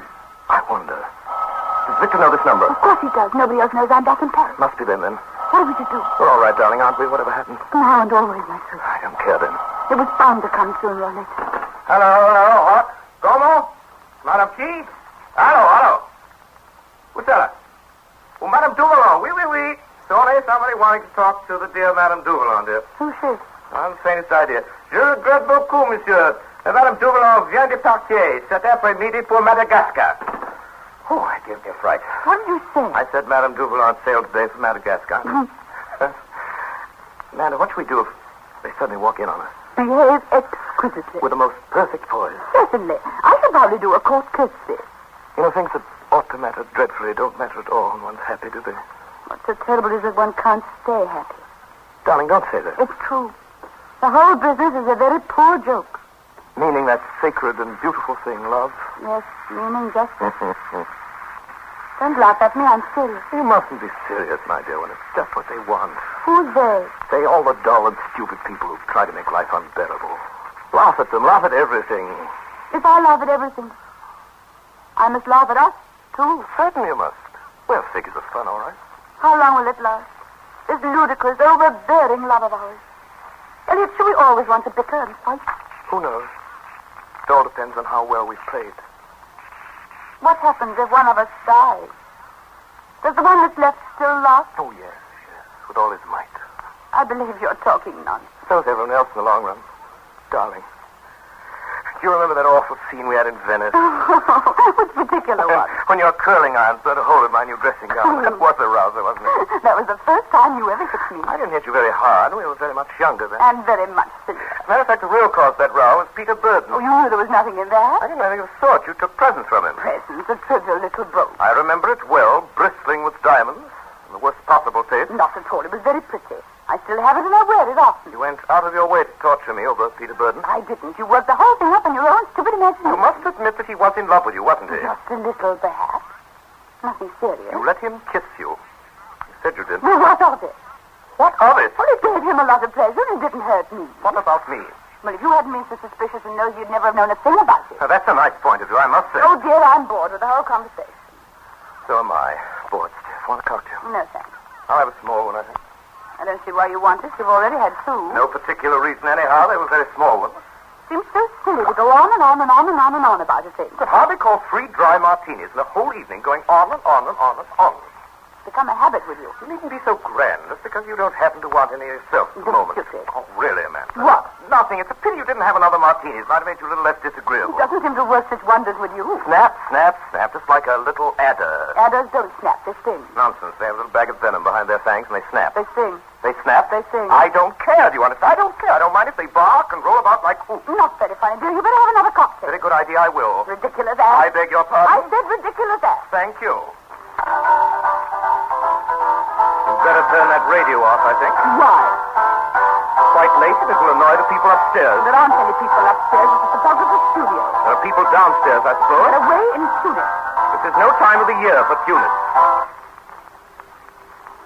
Turn it on again, please. I'll do no such thing. Very well, if you insist on being boorish and idiotic. Turn it off. It's driving me mad. You're far too temperamental. Try to control yourself. Turn it off. I won't. There. Now you've turned it out of the wall. Good job, too. Disagreeable pig. Amanda, put that radio down. Amanda, darling. Solace. Oh, solace yourself. You spiteful little beast. Oh, you struck me. This is the end, you understand? The end. Finally and forever, I'm leaving. You're not going away like this. Oh, yes, I am. Oh, no, you're not. Oh, yes, I am. Oh, no, Let go of me. Shut up. You cruel Shut up. thing. I wouldn't let you again. You thank heaven I realized in time what you're really like. You mean evil little vampire. I hope I never set eyes on you again so long as I live. You beast. You brute. You cad. You cad. You beast. You break every bone in your body.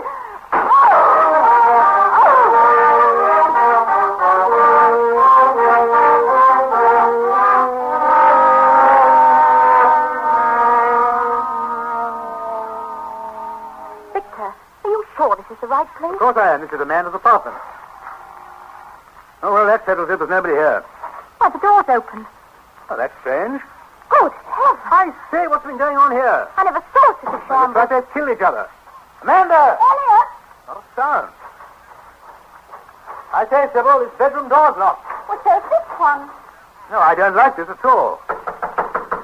Amanda! Amanda! Elliot! Amanda!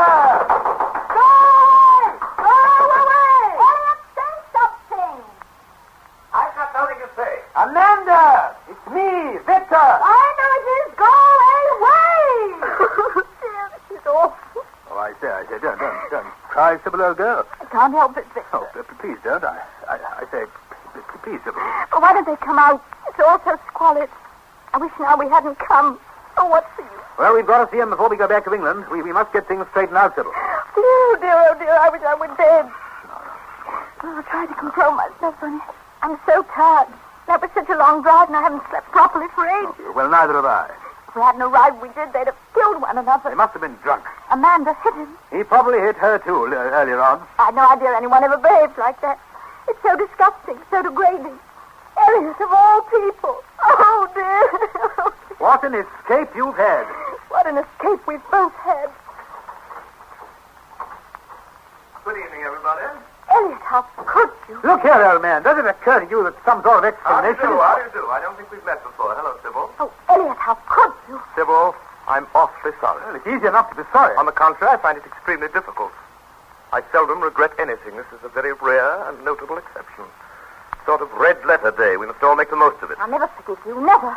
I wouldn't have believed anyone could be so careless and so cruel. Sybil, I absolutely see your point. I am sorry, but I simply cannot discuss this any further before dinner. I don't want any dinner. Oh, yes, you do. You must be famished after that long drive from Deauville. Now then, where's Amanda? I'm sure she's simply dying to see you both. Where'd she go to? She's in there. In here? Amanda! Amanda!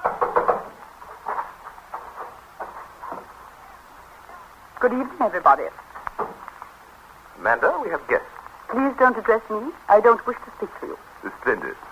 And what's more, I never shall again as long as I live. He shall endeavor to rise above it. I've been brought up to believe that it's beyond the pale for a man to strike a woman. A very poor tradition. Certain women should be struck regularly, like gongs. Hey, how could I told you what he was. He's an unmitigated cad and a bully. And you're an ill-mannered, bad-tempered slattern. Slattern?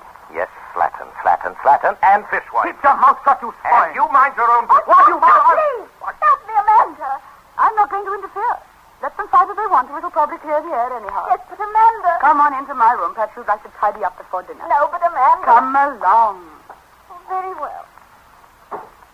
Now then, what? Are you going to take back those things you said to Amanda? Certainly, I'll take back anything if only you stop bellowing at me. You're a coward, too. They want us to fight, don't you see? No, I don't. Why should they? Primitive feminine instincts, warring males, very enjoyable. You think you're very clever, don't you? I think I'm a bit cleverer than you, but apparently that's not saying much. What? Oh, do sit down. I will not. Well, if you'll excuse me, Victor, I will. I'm extremely tired. Oh, for heaven's sake, behave like a man. Listen a minute. All this belligerency is very right and proper. It's highly traditional, but if only you'll think for a moment, you'll see that it won't get us very far. Devil with all that. I should like to explain that if you hit me, I shall certainly hit you, probably equally hard, if not harder. I'm just as strong as you. And you'd hit me again, and I'd hit you again. We'd go on until one of the others knocked out. Now, if you'll explain to me satisfactorily how all that can possibly improve the situation, I'll tear off my coat and we'll go at it hammer and tongs immediately. But ease my mind. Only if you won. I should win all right. Want to try? Yes. Oh, go then. Just a moment. Well? What did you mean about them wanting us to fight? It would be a balm to their vanity. Do you love Amanda? Is this a battle or a discussion? If it's the latter, I shall put on my coat again. I don't want to catch a chill. Answer my question, please. Have a cigarette? Answer my question. If you analyze it, it's rather a silly question. Do you love Amanda? Not very much at the moment, to be perfectly frank. I'd like to wring her neck. You're apparently even more of a cad than I thought you were. You are completely in the right over the whole business. Don't imagine I'm not perfectly conscious of that. I'm bad. Oh, very unfortunate. Unfortunate? Might have been worse. I'm glad you think so. I do wish you'd stop being so glad about everything. What do you intend to do? That's what I want to know. What do you intend to do? I don't know. I don't care. I suppose you realize you've broken that poor little woman's heart? Which poor little woman? Sybil, of course. Oh, come on, honest. That's that. She'll get over it. Forget all about me. I intend to divorce Amanda. Very well. And Sybil will divorce you. Quiet. And the sooner you marry Amanda again, the better. Who said I was going to marry Amanda? What? She's a vile-tempered, wicked woman. I used to have thought of that before. I did think of it before. Good heavens, man, you've got to marry her. I'd rather marry a ravening leopard. Now, look here, old man, I'm sick of all this shilly-shallying. You're getting off a good deal more lightly than you deserve.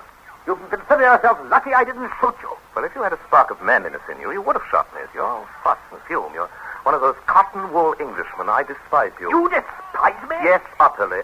You're nothing but a rampaging gas bag. Goodbye. Hey there! Come back here! Come back, you hear me? You open the door! Oh, hello. Oh, Amanda. What's happening, Victor? Nothing's happening. No, you ought to be ashamed to admit it. Where's Elliot? He locked himself here. How did you and Elliot get on? I told him what I thought of him. That's good. What did you say? I told him he was beneath contempt. Good. That's just what he is. Amanda, I think you must have been mad to go off with him. I've often thought that myself. Well, I feel completely lost, completely bewildered. I don't blame you. I don't feel any too close in myself. Amanda, all this tonight. Have you been drinking? Certainly not. Had Elliot been drinking? Yes. Gallons. You seen him drink before when you were married to yes, him? Yes, terribly. Night after night he'd come home roaring and hiccuping. Disgusting. Yes, wasn't it? Amanda. Yes, Victor? Did he really strike you this evening? Repeatedly. I'm bruised beyond recognition. Amanda! Oh, Victor. I'm most awfully sorry to have given you so much trouble. Really, I am. You know, I can't understand it at all. I've tried to, but I can't. It all seems so unlike you. No. It isn't really unlike me. That's the trouble. I ought never to have married you, Victor. I'm a bad lot. Amanda! Don't contradict me. I know I'm a bad lot. I wasn't going to contradict you. Victor! Why did you come here? Find out what you want me to do. Divorce me, I suppose, as soon as possible. I shan't make any difficulty. I shall go away. Far, far away. Morocco or Tunis or somewhere. I'll probably catch some dreadful fever and die out there all alone. Oh, dear. Well, it's no use pitying yourself. I seem to be the only one who does. I might just as well enjoy it. Amanda, do you love this man? I hate him. You want to marry him? I'd rather marry a boa constrictor. Amanda, I can't go away and leave you with a man who drinks and knocks you about. Oh, you needn't worry about leaving me as though I'm a sort of parcel. I can take care of myself. You said just now you were going away to Tunis to die. Well, I've changed my mind. It's the wrong time of the year for Tunis. I should go somewhere quite different. I believe Alaska's very nice in the summer. Oh, Victor, I'm thoroughly unprincipled. Sybil was right. Sybil's an ass. Yes, she is rather, isn't she? I can't think why Elliot ever married her. Oh, you can't, Counsel. Well, I must say. I beg your pardon. Oh, Sybil, you haven't met, have you? This is Sybil Chase, and this is Amanda. Amanda. How do you do? How do you do? I heard every word you said. It's all right, my dear. You're young and inexperienced, so I forgive you freely. Seeing the depths of degradation to which age and experience have brought you, I'm glad I am as I am. That was exceedingly rude.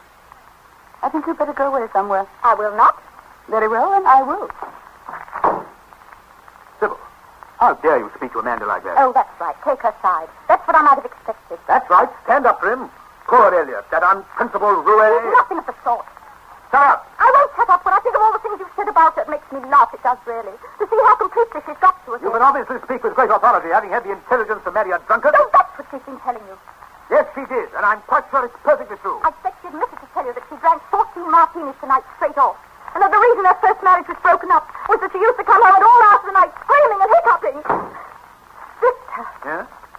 You hear that? What? The door. Yes, that was the door. Victor, I've a strange feeling. So do I. You don't suppose... Sure of it. You mean... I do. They've gone. Gone! Elliot! Elliot, come back! Amanda! Amanda! Amanda!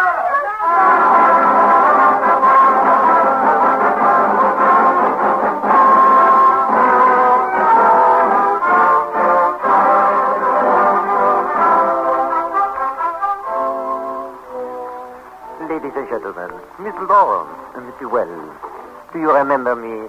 I am Jean-Paul Casimir Dupont, the manager of the Hotel Normandie Deauville.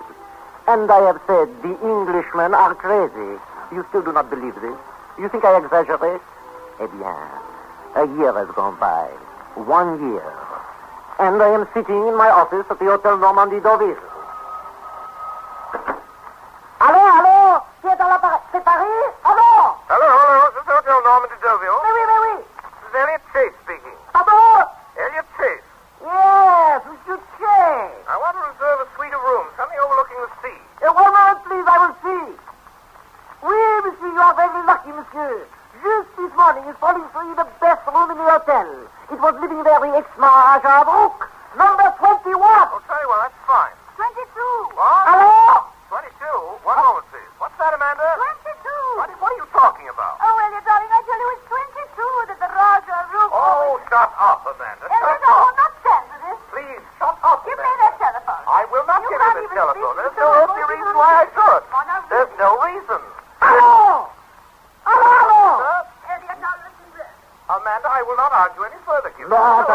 Give me Get back the back. back the telephone. What do I tell you? Amanda. People are crazy.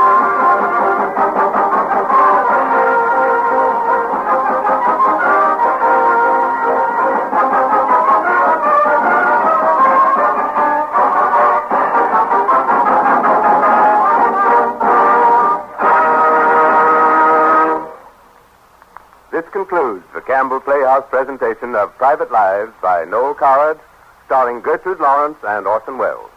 In just a moment, Miss Lawrence will return to the microphone with Mr. Welles. But in the meantime, a word on behalf of our sponsors. Earlier this evening, I suggested that you serve Campbell's tomato juice this coming Sunday for breakfast. For a great many Americans, Sunday breakfast is a bright spot in the week. Leisure adds to the joy of eating. And Campbell's tomato juice brightens any breakfast, weekday or Sunday. It is the deep red of a very special type of tomato, grown especially for Campbell's. A drink to cheer you by its bright appearance, as well as by its true fresh tomato taste. A drink, too, that by its keen, lively flavor makes a pleasant change from other breakfast drinks. Campbell's own method of canning retains the August fresh flavor of Campbell's tomato juice and brings you the needed vitamins of the fresh tomatoes. Here's a drink that's worth tumbling out of bed for Sunday or any other day. The flavor is always the same, delightfully refreshing. And yet, with all these important advantages, Campbell's tomato juice costs you only a trifle more than the ordinary kind. Is it a date for Sunday breakfast? That's fine. Let's all have Campbell's tomato juice.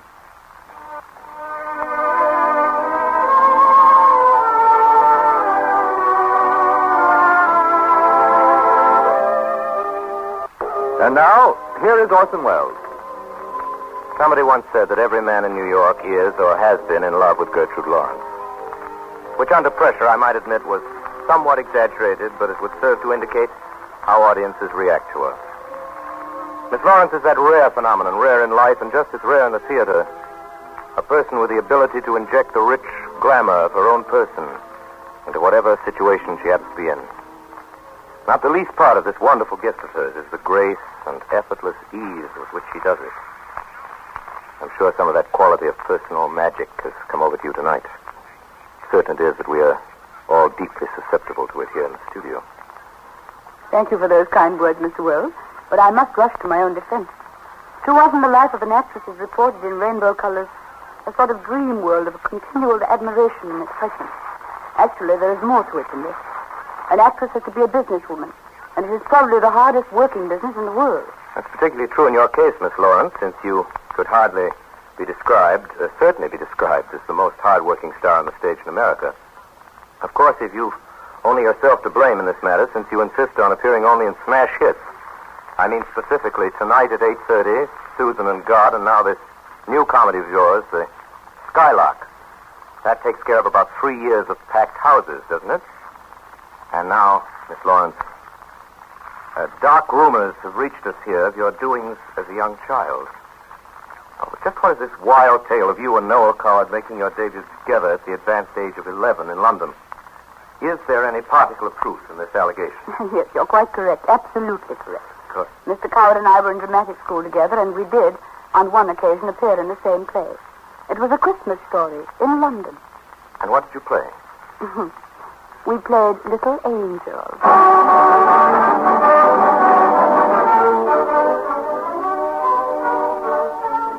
In tonight's Campbell Playhouse production of Private Lives, Miss Gertrude Lawrence was heard in the role of Amanda.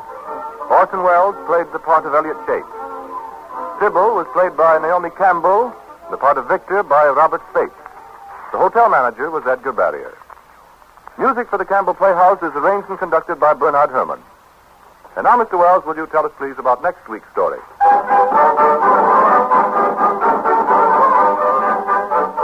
Next week, ladies and gentlemen, we go back 100 years to the early days of the American Union, when the first paddle steamers puffed their sooty way up the Hudson River, and ox teams were busy pulling senators' carriages out of the deep mud of the Washington streets. Next week, we bring you Black Daniel, from the book by that distinguished novelist, Honore Wilson Morrow. The story of the great Daniel Webster and of his love for the beautiful Carolyn Leroy, which brought him from his New England farm to the service of his country and the defense of the Union. Our guest this evening will be that lovely motion picture star, Miss Joan Bennett. And now, until next Friday, until Black Daniel, our sponsors, the makers of Campbell Soups, and all of us in the Campbell Playhouse, remain obediently yours.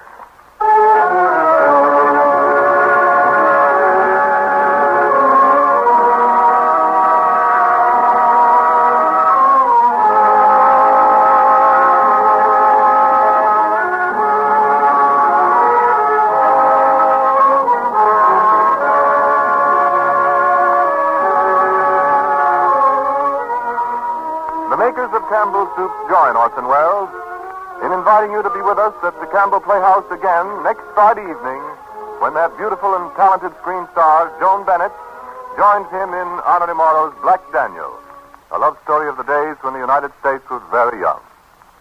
Meanwhile, if you have enjoyed tonight's Campbell Playhouse presentation, won't you tell your grocer so tomorrow when you order Campbell's tomato juice? This is Ernest Chappell saying thank you and good night.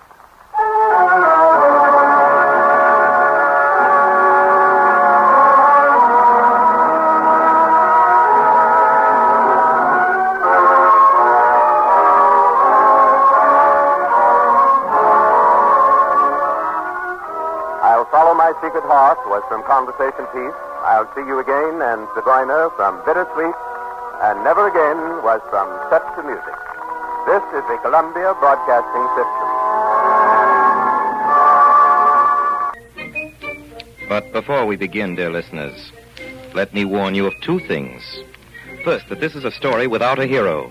Second, that Vanity Fair is, its name indicates, a very vain, wicked, foolish place, full of all sorts of humbug and falseness and pretensions, as you will soon see for yourselves.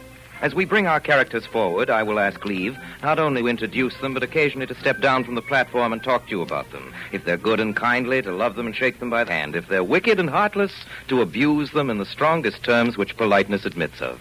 And also to laugh at them confidentially in the listener's sleeve.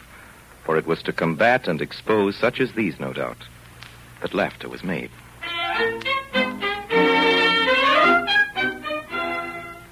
The Mall, Chinook, June 15, 1813. Madam, after her 6 years' residence at the Pinkerton Academy for Young Ladies, I have the honor and happiness of presenting Miss Amelia Sedley to her parents as a young lady not unworthy to occupy a fitting position in their polished and refined circle.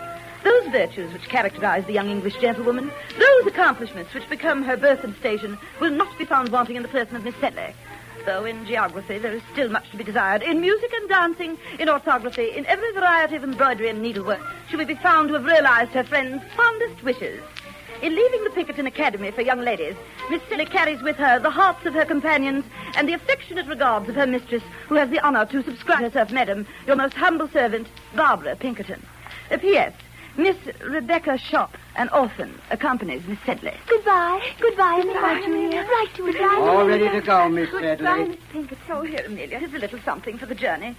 It's some sandwiches. Oh, you may be hungry, you know. Oh, thank you. Thank you, Miss Pinkerton. Heaven bless you, my child. May you have all the happiness in life you deserve. Oh, thank you, Miss Pinkerton. And you too, Becky Sharp. May you... Don't you bless me, you old viper.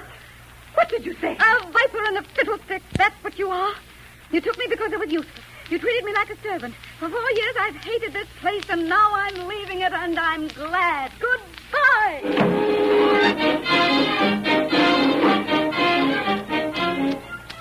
Rebecca, how could you say such things? Oh, I hate that place. I've never had a friend there or a kind word except from you, Amelia.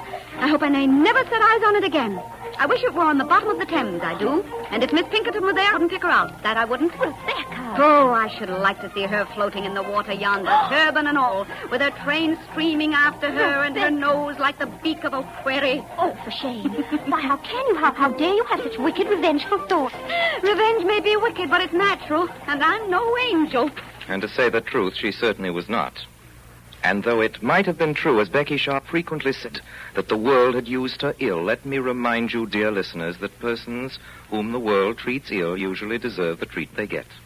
The world's a looking glass, gives back to every man the reflection of his own face. Frown at it, it looks sourly upon you. Laugh at it and with it, and it's a jolly kind companion. And so let all young persons take their choice. Now, to return to our heroine. Since Becky Sharp is, I'm ashamed to say, the heroine of this story, it must be admitted that she had not been fortunate in the choice of her parents. Her father was an artist with a great propensity for running into debt and a partiality for the tavern. It was from him, I believe, that she inherited her green eyes and her sandy hair. Her mother, a young woman of the French nation, was by profession an opera girl. From her, no doubt, she had her white hands and her delicate figure. The humble condition of her parents, Miss Sharp, never alluded to. Indeed, as she advanced in life, her ancestors actually seemed to increase in rank and splendor. But we're running far ahead of our story. I shall see him, Becky, this afternoon. His name is George. George Osborne. He's the handsomest man you ever saw. Tall and slender, with a pale face and curly hair. Why, Becky, what's the matter? Becky, there are tears in your eyes. Oh, I'm sorry, Amelia. I hoped you wouldn't notice. Well, what is it, Rebecca? I was thinking of your happiness, Amelia, and then of poor little me, all alone in the world, an orphan without friends or kindred. Not alone, Rebecca. I shall always be your friend and love you as a sister. Indeed, I will. Ah, but to have a beautiful home, Amelia, as you have, and parents, kind, rich, affectionate parents, who give you everything you ask for, and their love, which is more precious than all. I have no one, and I have but 2 frocks in the world. And then to have a brother, a dear brother. Oh, how you must love him. Oh, I do. I do indeed. Tell me about your brother, Amelia. He's been away so long I don't know him very well. He lives in India, you know. India? Oh, then he must be very rich. They say that all Indian nabobs are enormously rich. Well, I believe he has a very large income. And is your sister-in-law a nice, pretty woman, dear Amelia? My sister-in-law? I have no sister-in-law. No sister-in-law? My brother Joseph is not married. Oh, indeed, your brother Joseph is not married. Tell me about him, Amelia. Tell me how he looks. Tell me what his tastes are. Tell me the things he likes to... Joe, see the way he gapes at her, like a fish. Dear brother Joe. Looks to me as though she had him hooked. Amelia, your little friend is wasting no time. George, dear, don't talk like that about poor Becky. Bravo, bravo. Thank you, Becky. That was charming. Congratulations, Miss Shaw. Beautiful, beautiful. Made me cry almost. Upon the honor it did. Because you have a kind heart, Mr. Joseph. All the Sedleys have, I think. Wouldn't be surprised if it kept me awake all night trying to hum it in bed. Oh, Mr. Joseph. Oh, my dear Miss Sharp, allow me one little teaspoonful of jelly to recruit you after your immense, your delightful exertions. Thank you, Mr. Joseph. Is that jelly from India? It is. Brought it myself from Bogley-Walla. Then it must be good, Mr. Joseph. I'm sure everything must be good that comes from India. Dear listeners, and more especially dear ladies, I know what you were thinking about Becky Sharp, and you were right. But before you blame her, remember that Miss Sharp had no kind parent to arrange these delicate matters for her, and if she didn't get a husband for herself, there was no one else in the wide world who'd take that trouble off her hands. So, ladies, be charitable. And now we come to a great evening in the history of our heroine. The evening when Mr. Joseph Sedley was to pop the question. Present were Miss Rebecca Sharp, Miss Amelia Sedley, her fiancé, Lieutenant George Osborne, her brother, Mr. Joseph Sedley, and a tall, silent gentleman of no particular importance called Captain William Dobbin. Everything seemed to smile that evening upon Becky's fortunes. She took Joseph's arm as a matter of course on going to dinner. She sat with Joseph in the box of his open carriage as they drew across Westminster Bridge towards Vauxhall Gardens, and it was with Joseph that she walked through the lamplit squares and heard the fiddlers play and watched the lady acrobats mount skyward on a slack rope ascending to the stars. Indeed, had it not been for a certain bowl of rack punch that was served that night for supper, and of which Joseph partook immoderately.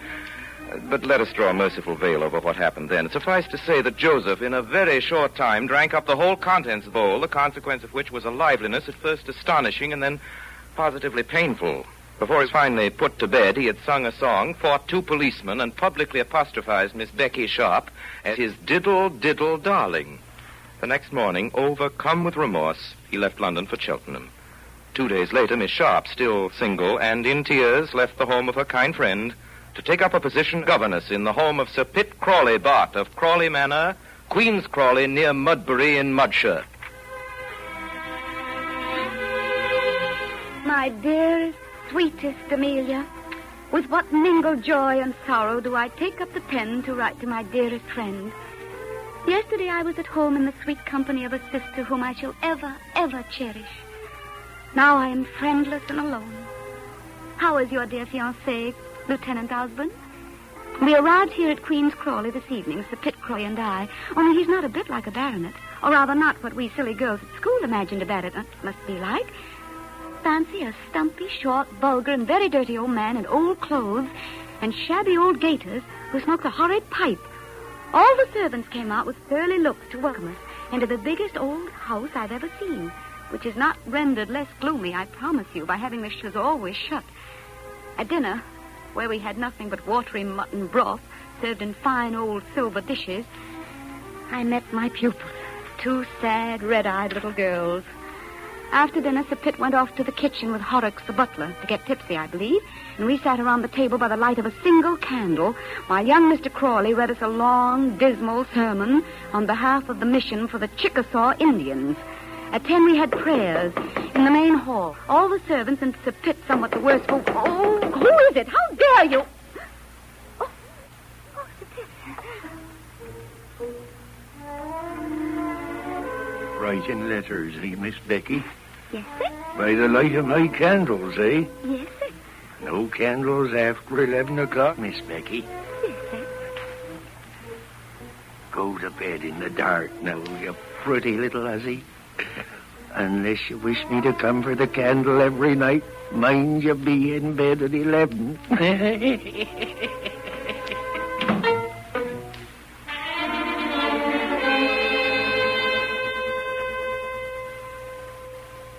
Miss Amelia Sedley, Russell Square, London. I have not written to my beloved Amelia these many weeks past. For what interest could there be for her in the sayings and doings of Humdrum Hall, as I have christened Queen's Crawley? The pit is becoming more attentive every day, but what do you care about that? You who are so soon to become the bride of your loving, brilliant young soldier, Lieutenant Osborne. And now for the past week, dearest Amelia, it is Humdrum Hall no longer. Miss Crawley has arrived, the pit sister. Miss Crawley with her fat horses, fat servants, fat spaniel. The great Miss Crawley, rich, with 70,000 pounds in the 5%, whom, or I had better say which, her brother adores. She looks very apoplectic to the dear soul. No wonder her brother is anxious about her. Becky Sharp? Yes, Miss Crawley? Come, you, my child, and sit by me and amuse me while my hair is being curled. Yes, Miss Crawley. You know, Becky, if you have more brains than you have than the Shire now, I tell you. Oh, Miss Crawley. Oh, yes, if merit had its reward, you ought to be a kiss. I wish you could come to see me in London. To London? Why, my dear, in London we might even find you some law for a husband. Oh, Lord, Miss Crawley. Why not? I adore all imprudent marriages. What I like best is for a nobleman to marry a milliner's daughter, as Lord Flowerdale did. It makes all the women so angry. That's what I'm always telling Rawdon. Rawdon? Who's he? He's my favorite nephew. You'll see him. Captain Rawdon Crawley of the King's Dragoons. He'll be here tomorrow. You know, I have quite set my heart on Rawdon running away with someone. A rich someone or a poor someone? Why, you goose, Rawdon is not a shilling but what I give him and what he'll get in my will. He's riddled with debts and the bailiffs after like dogs after a hare. When he marries, he must repair his fortune. Is he very clever, Miss Crawley? Clever, my love? Not an idea in the world, beyond horses and his regiment and his hunting and his play. But he must succeed. He's so delightfully wicked. He's adored in his regiment, and the young men at the cocoa tree simply swear by him. You just wait till you see him, my dear. 6'2" and a pair of mustachios. Oh, those stars, Captain Crawley. I feel myself almost a spirit when I gaze upon them. Oh, gad, yes. So do I, exactly, Miss Sharp. Oh, that's a beautiful waltz they're playing. Gad, yes. First rate. Oh, it's beautiful out here in the garden, isn't it, Captain? By gad, it is. Capital. Don't mind my guard, do you, Miss Sharp? Oh, no, Captain, no. I love the smell of a cigar out of doors beyond everything in the world. Oh, it must be wonderful to be a man. Might I take a puff? A tiniest puff? Gad, you've got spirit, Miss Sharp. More spirit than any woman I've ever met. And I've known some clippers. There you are. Steady now. Oh, no, you must hold it for me. Oh, that's not the way, my dear. Breathe in, not out, like this. Look. Oh, that's wonderful, Captain Crawley. Joe, Gad, it's the finest cigar I ever smoked in the world. Oh. Captain Crawley, how dare you? I have eyes, Miss Sharp. I've watched my father gaping at you, the old Shaw Bacon. Well, suppose he is fond of me. I know he is, and others, too. You don't think I'm afraid of him, Captain Crawley. You don't suppose I can't defend my own honor. Oh, of course. I'm giving you fair warning, that's all. Look out, you know. You hinted something not honorable, then? Oh, Gad, really, Miss Rebecca. Do you suppose I have no feeling of self-respect, Captain Crawley, because I'm poor and friendless, and because rich people have none? Oh, I say now, really, I Do you think because I'm a governess I have not as much sense and feeling and good breeding as you gentlefolks in Hampshire? Oh, Gad, Becky, I didn't. I can endure poverty, but not shame. Neglect, but not insult. And from you, Rawdon. Oh, hang it, Miss Sharp. Let me go. Rebecca. Oh, please let me go. Rebecca. By Jove. I'm sorry, Sir Pitt. Miss Crawley can't see you today. So much the better. I don't want to see her, no. How it's you I want to see, Miss Becky. Me, Sir Pitt? Miss Becky, I've heard my sister say she wanted you in London with her. Well, I won't have it. I want you here at Queen's Crawley, miss. I want you here to stay. Poor humble me, Sir Pitt. How could it matter to you whether I stay or go? I tell you it does. You must stay, dear Becky. Will you stay, Becky? Yes or no? Stay as what, sir?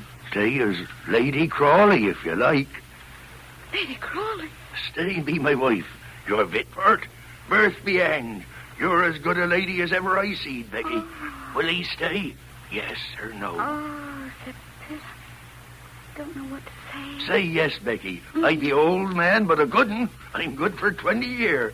I'll make you happy, see if I don't. Oh, you shall do what you like, spend what you like, and have it all your own way. I'll make you a settlement. I'll do everything regular. Oh, Sir Pitt, it's impossible. Look here. Down on me knees, I ask. But I can't, Sir Pitt. What you mean you can't? I lost. I can't. I'm already... What's this? What's going on? On your knees, Sir Pitt? What are you doing there? Don't tell me you're proposing to Becky. Yes, I be. And? I've thanked Sir Pitt, madam, and told him You that... refuse him? Yes. And am I to credit my ears that you absolutely proposed to her, Sir Pitt? Yes, I did. And she refused you, as she says? Yes, her did. Pray, Miss Sharp, are you waiting for the Prince Regent's divorce that you don't think our family good enough for you? Oh, Miss Crawley, how can you speak to me that way? Oh, my friend. Oh, it's too much. My heart is too full. Brother, let me speak to her alone. All right, I'll go. Now, my dear. Yes, Miss Crawley? Now, tell me the truth. You'd never have refused him had there not been someone else in the case. Come on now, tell me the reasons. What are the private reasons? Why did you refuse him? I refused him because... Yes, go on, because? Because I am married already. Married? Oh, you sly little wretch. How dared you not tell me? Goodness gracious, what a thing to do. And who's to make my chocolate in the morning? Who are you married to? I'm married to... Oh, how can you ever forgive me? Oh, stop blubbering, you foolish thing. I'm not going to eat you. Now then, tell me. Speak at once. Don't drive me mad. Madam, I am married to your nephew. To Captain Rawdon Crawley. Rawdon Crawley? Yes, last week, madam, by the rector at Modbury. Rawdon, that's you? Oh, a governess, a nobody? Why, you scheming, treacherous, ungrateful, deceitful hussy. Thought you'd get my money, eh? Well, you won't. I'll check my will tomorrow. Not one penny do you hear? Not one penny for either of you. And you tell him this for me, my precious nephew, your husband. Then I wash my hands of him, do you hear? I never want to see him again as long as I live. And when you starve, the two of you, which you will, and the bailiff stand at the door, don't come to me because I won't raise a finger to help you, do you hear? Not a thing. Now get out! Get out! Get out! Thus far, dear listener, our chronicle has been a milk and water one dealing with the fate of modest people. Now, suddenly, our surprise story finds itself for a moment among very famous events and personages and hanging on to the skirts of history. Napoleon has escaped from Elba. Once again, his eagles are perched on the towers of Notre Dame. And so, for a while, with your permission, we take you traveling across the English Channel from Dover to Ostend and from Ostend to Brussels. Never since the days of Darius the Mede was there such a brilliant train of camp followers as hung around the Duke of Wellington's army in the Low Countries that summer, and led it, dancing and feasting, as it were, up to the very brink of battle. A certain ball, which a noble duchess gave at Brussels on the 15th of June, is historical. Among the much-coveted invitations that went out on that occasion, there are three that are of special interest to us. They bear the names of Lieutenant and Mrs. George Osborne. You know them, of course. Captain and Mrs. Rawdon Crawley. You know them, too. And Captain William Dobbin. A tall, silent gentleman with large feet whom you've met before, if you remember, in Vauxhall Gardens, and whom I described to you then and describe to you now again as a gentleman of no particular importance. Since that night in Vauxhall, a year has passed, many things have happened, and much has changed. So now, dear listeners, we're in Brussels, at the Duchess of Richmond's ball, where Amelia, knowing nobody, was an utter failure, while Mrs. Rawdon Crawley's debut was, on the contrary, very brilliant. Miss Crawley, may I have the pleasure? Our dance, I believe, Miss Crawley. Yes, Mrs. Crawley. Mrs. Crawley, if you remember, you promised Oh, me... you dear, dear men, you're spoiling me, every one of you. And I'm going to disappoint you all. Mrs. Crawley, you did Later, my dears, later, perhaps. Just now, I must go and sit over there with my poor little Amelia Osborne. Amelia, my darling. Good evening, Rebecca. My dear Amelia, what is the matter? Aren't you ashamed sitting here all by yourself? Such a delightful ball, too, don't you think? Everybody's here. Everybody knows, I mean. Indeed, there are only a few nobodies in the whole room. Amelia, dear, where is your husband? What a wretch he is, leaving you all alone like this. I really must talk to him about it. No, please don't. Oh, and that reminds me, Amelia, darling, there is something you really must talk to him about. I? Yes, my dear, for heaven's sake, stop him from gambling or he'll ruin himself. He and Ron are playing at cards every night, and you know how poor George plays. I didn't know George. Indeed, it's your fault as much as anybody. But how could it be my Why don't fault? you prevent him, you silly, careless creature? Why don't you go out with George of an evening when he comes to us instead of moping at home? Aren't you lonely? Why, yes. Oh, I hear that friend of your husband's, Captain William Dobbin, keeps you company while George is out. Oh, here he comes now. George, you wretch, where have you been? Here's Emmy crying her eyes out for you. I'm sorry, Amelia. Oh, I know, George. You've come to fetch me for the quadrille. George, I'm not feeling very well. I'd like to go home soon. Right after this dance, Amelia. Poor darling Amelia, you sit here quietly and feel better after a time. We won't be long, will we, George? George Osborne danced with Rebecca 4 or 5 times that evening. How many times Amelia scarcely knew. She sat quite unnoticed in her corner until Captain William Dobbin made so bold as to bring her refreshments and sit beside her for a time. He did not know what to say to her because of the tears which he saw filling her eyes. At last, George came back for Rebecca's shawl and flowers, and Amelia let him come and go without saying a word.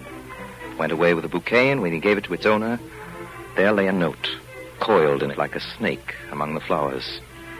As Rebecca took it, she gave George a quick glance, and then she made a curtsy and walked away on her husband's arm. After she'd gone, George looked around for Amelia, could not see her, and then at that moment... Gentlemen! Word's just reached us from the Duke of Wellington's headquarters, Waterloo. The enemy is advancing. Our left wing is already engaged. All regiments march in one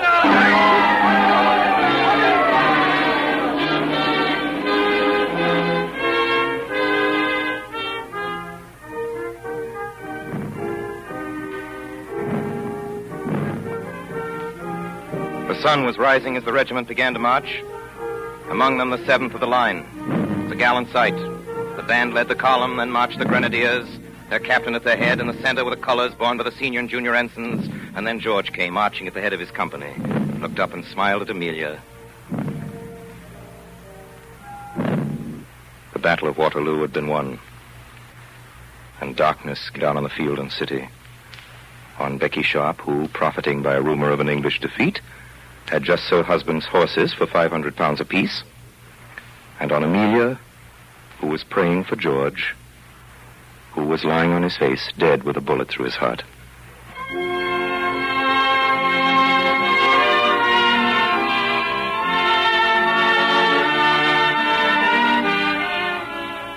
You are listening to Orson Welles in the Campbell Playhouse presentation of Vanity Fair, starring Helen Hayes in the role of Becky Sharp.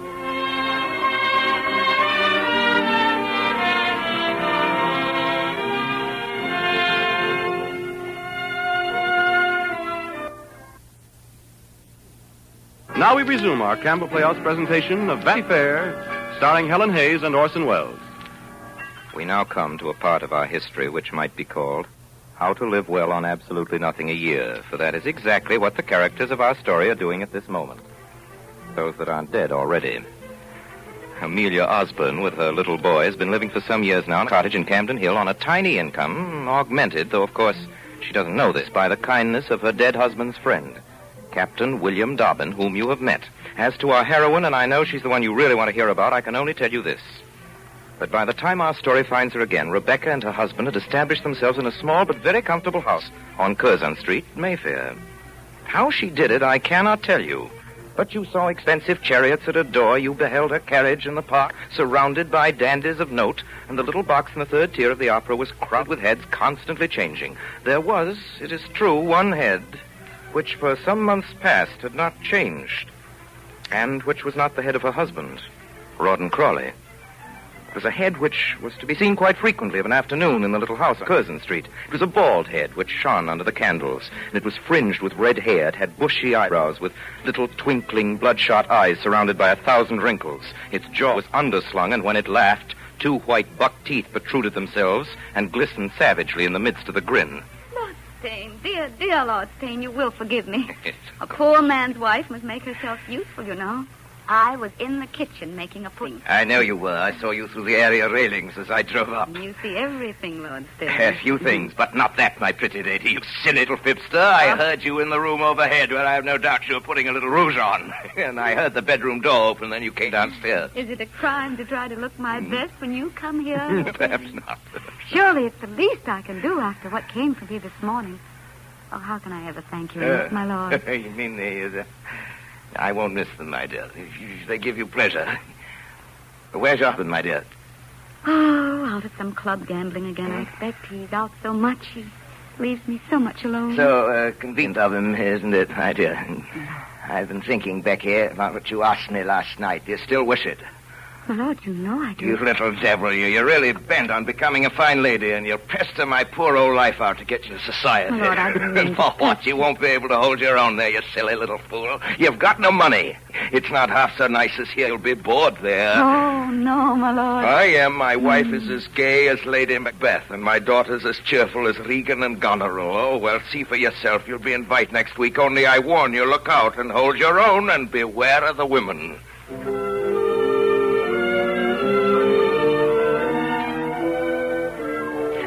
Refuse to have that woman in the house. My Lady Stain, I ask you once more, will you have the goodness to go to that desk and write an invitation to Mr. and Mrs. Rawdon Crawley? Oh, Lord, I will not be present.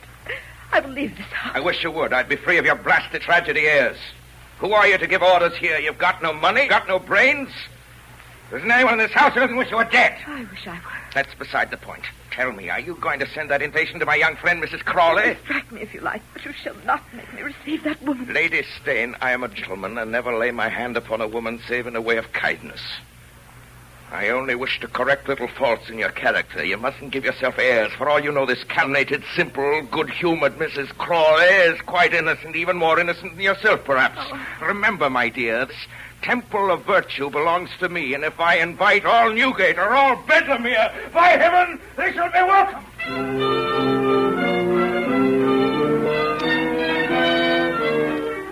By Jove, Beck, you're fit to be Commander-in-Chief or Archbishop of Canterbury. By Jove. What are you talking about, Rawdon? You've done it, Beck. How do you feel now? The daughter of a painting master and an opera girl invited out to one of the greatest houses in England. Gad, Becky, you're a wonder. Oh, I say, Beck, you're looking wonderful tonight. Oh, thank you. Pink always was your color. And I say, Beck, where'd you get those? Gad, they look like diamonds. What? Yes, they're diamonds. Well, I'm dashed if I can see where... Where do you suppose I got them, you old goose? I hired them. From Mr. Polonius on Carpenter Square. You don't suppose that all the diamonds that go to the court belong to the wearers, do you? Rawdon, do you have to smoke that filthy cigar in here? Oh, filthy, eh? I remember when you liked them well enough. That was when I was on my promotion, Goosey. Now go on, get dressed, hurry. Ah, Gad, Beck, you're wonderful. I'll make our fortune yet, you old booby. By Jove, I believe you will.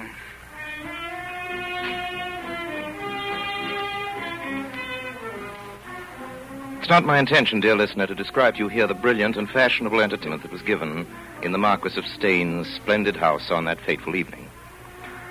Further details, if you wish them, may be found in the society gazettes of the period. What famous persons were present, what they wore, what they ate, and what they did to amuse themselves. This I promise you.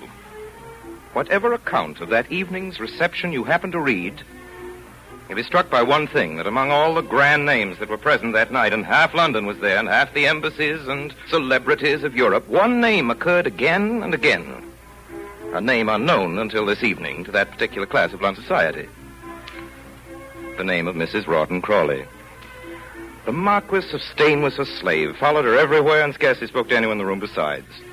She passed by Lady Stunnington with a look of scorn.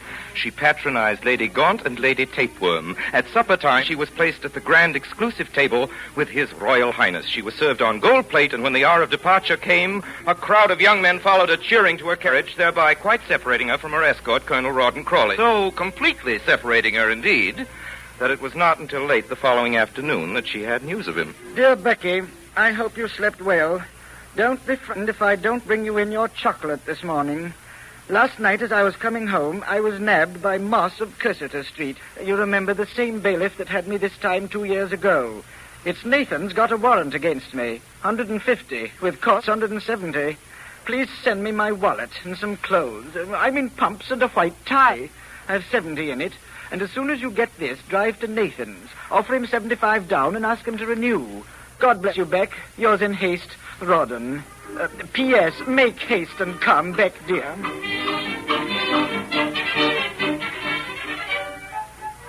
Rawdon, my poor darling monster.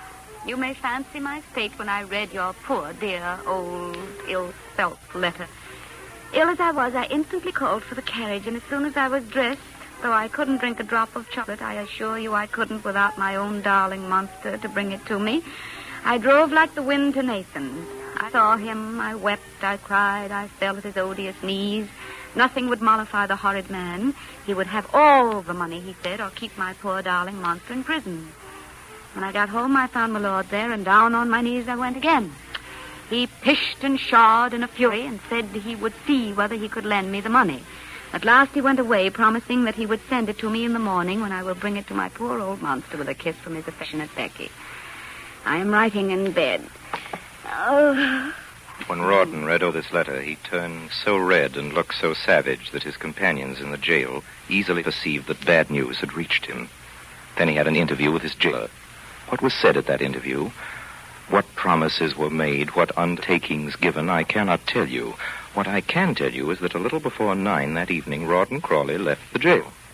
He ran across the streets and the great squares of Vanity Fair, and at length came up breathless in front of his own house. The drawing-room windows were ablaze with light. He stood there for some time, the light from the rooms on his pale face. He took out his door key and let himself into the house. Went silently up the stairs. Nobody was stirring. All the servants had been sent away.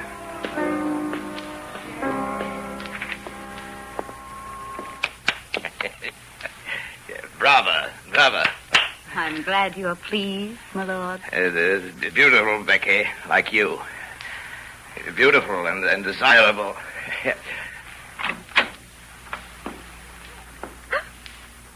Rawdon! Hey, come back. How do you do, Crawley? What is this man doing here? Rawdon, I'm innocent. Before God, I'm innocent. My lord, say I'm innocent. You? Innocent? Blast you. There's a trap set by the two of you, fine pair. My lord! You innocent, why? Every trinket you have on your body is paid for by me. I've given you thousands of pounds, which this fella has spent, and for which he sold you. You lie! Innocent, by gad. Don't think you can frighten me as you have the others. You lie, you coward! Make way, sir, and let me pass. Get out!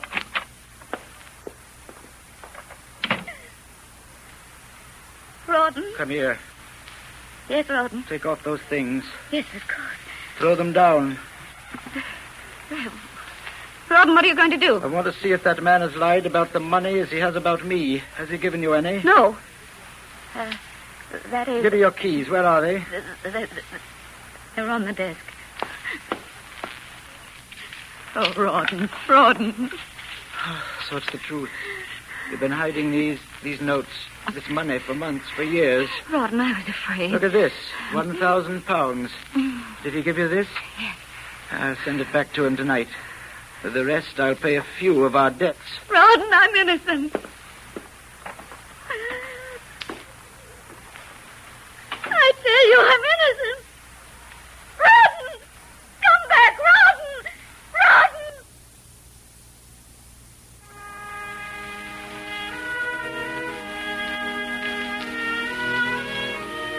1 month to a day following the Marquis of Steyne's party, Colonel Rawdon Crawley left London to take a post in the colonies.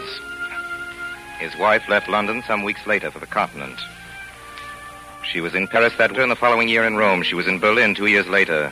She received the news of her husband's death and the last of the modest allowance which he had regularly sent her from his colonial appointment. That summer she was seen in Vienna, and after that she was heard of no more. And now, dear listeners, we near the end of our chronicle. One more sight of our friends and we're done. A happy ending and our story is over. But before that, We must go traveling once more together, this time with Colonel William Dobbin and his party to the little, comfortable, ducal town of Pumpernickel in southern Germany. We have arrived with carriage and courier at the El Prince Hotel, the best in town, and the whole party is dining downstairs.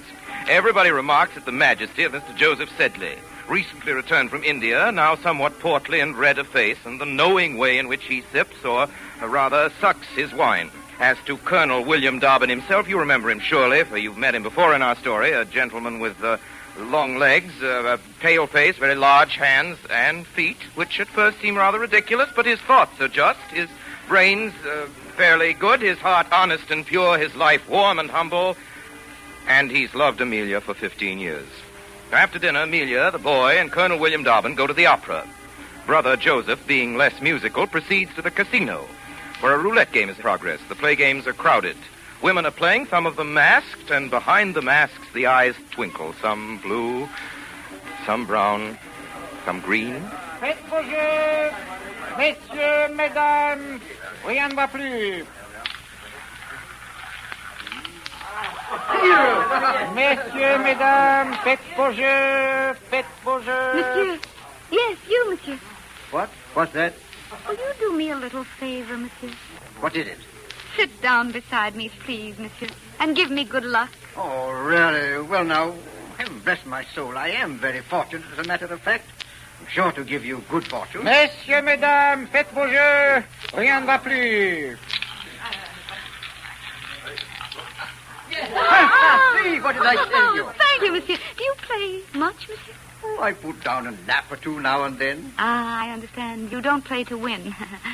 No more do I. I play to forget, but I cannot. I cannot forget old times. Everybody changes. Everybody forgets. Nobody has any heart. But you have not changed much, Joseph Sedley. Good heavens, what are you talking about? I should have known you anywhere. There are things a woman never forgets. I say, who is it? Who are you? Can't you guess? Without my mask, perhaps? Have you forgotten me, Joseph? Good heavens, Miss Sharp. Rebecca.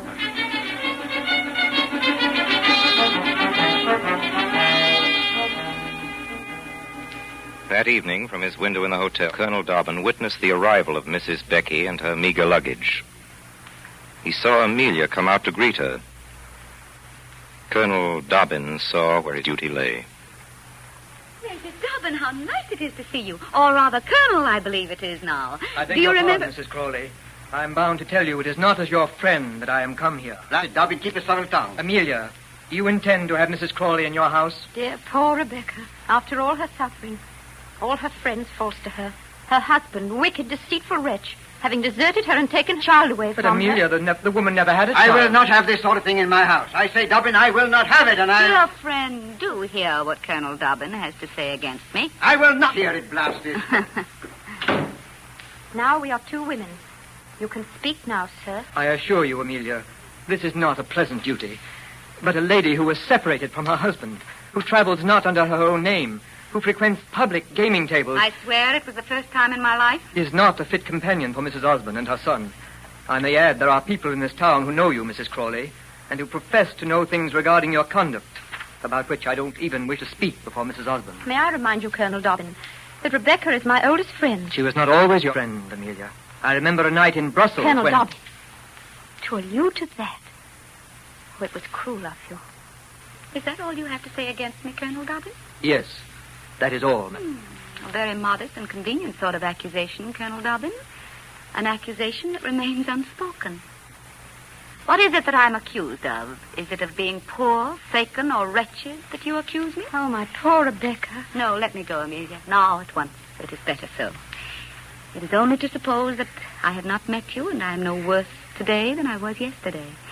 It is only to suppose that the night is over and the poor wanderer is on her way, scorned for being miserable and insulted because I am alone. Let me go. I see my stay here interferes with the plans of this gentleman. Indeed it does, madam. If I have any authority in this house. Authority? None. Rebecca, you stay with me. I won't desert you because you've been persecuted or insulted or because Colonel Dobbin chooses to do so. Come away, dear. If he will not go, we will. Amelia, will you stay a moment and speak to me? He wishes to speak to you away from me, Amelia. On my oath, madam, it is not about you that I'm going to speak. Oh, come back, Amelia. I guess you'd better, Amelia. Well? I was confused when I spoke just now, and I misused the word authority. You did? At least, Amelia, I have claims to be heard. It's very generous, isn't it, to remind me of our obligations to you? The claims I mean are those left to me by George's father. Yes, and you insulted his memory. You did just now. You know you did. And I'll never forgive you. Never. Do you mean that, Amelia? Yes, I do. Amelia, I have loved you and watched over you for 15 years. For 15 years in vain.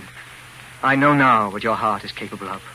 It can cling faithfully to a recollection and cherish a fancy, but it can't feel such an attachment as mine deserves to mate with. Goodbye, Amelia. I have watched your struggle. Let it end. We are both weary of it. Am I to understand, then, that you're going away? Away, William? Yes, Amelia, I am going away. Forever? Yes, Amelia, forever. Oh, no, you're not. Becky, you haven't been listening at keyholes? Oh, yes, indeed, I have all my life. Now then, Amelia, you come here and listen to me while I tell you the truth for a change. It's time somebody did, you little idiot. You're no more fit to live in the world by yourself than a baby in arms. You must marry, or you and your precious boy will go to ruin. You must have a husband, you fool. And one of the best gentlemen I've ever seen has offered you his hand and you've rejected him. And tonight you've lost him. You silly, heartless, ungrateful little creature. Oh, but I've tried, Rebecca. I've tried to love him. Indeed, I have. But I couldn't. I couldn't forget. Forget? Forget whom? Him, Rebecca. My darling, my poor dead George. You couldn't forget him? Oh, don't make me laugh. That selfish humbug. That low-bred cockney dandy. That padded booby who had neither faith nor manners nor heart and was no more to be compared with your friend with the big feet than you are to Queen Elizabeth. Becky! Why, the man was weary of you and would have jilted you, but the Dobbin forced him to keep his word. He told me so. He never cared for you. He used to sneer about you to me time after time, and he made love to me the week after he married you. It's false. It's false, Rebecca. False, is it? Look here. Look at this note. You've seen it before, or you should have. It was in that bouquet he gave me at the Duchess of Richmond's ball. Go on, read it. Open it. You know his handwriting. He wrote that to me. Wanted me to run away with him. Gave it to me right under your nose, you little fool. That night before he went out to get shot. And it served him right.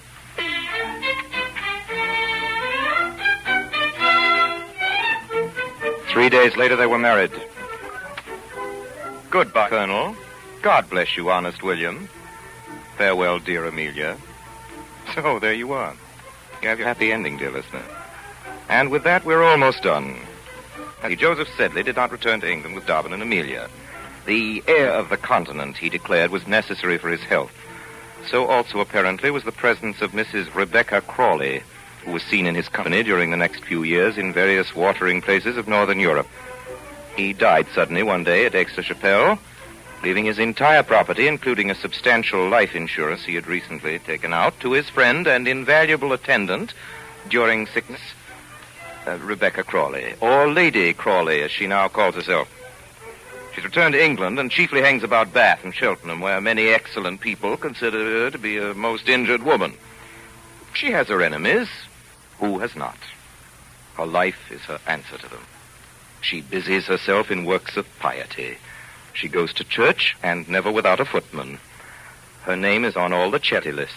The destitute orange girl, the neglected washerwoman, the distressed muffin man, find in her a fast and generous friend. And so, farewell, dear listener. Vanitas vanitatum. Who of us is happy in this world? Which of us has his desire, or having it is satisfied? Come. Let's shut up the box and the puppets, for our play is played out.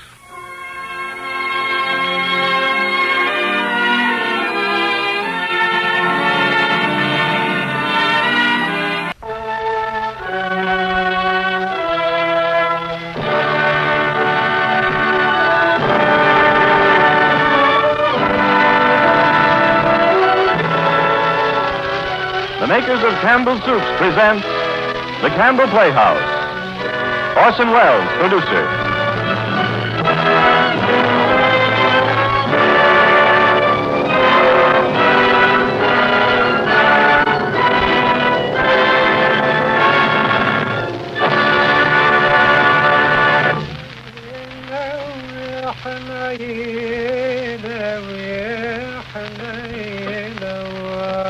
Good evening. This is Orson Welles. Our broadcast tonight is The Garden of Allah.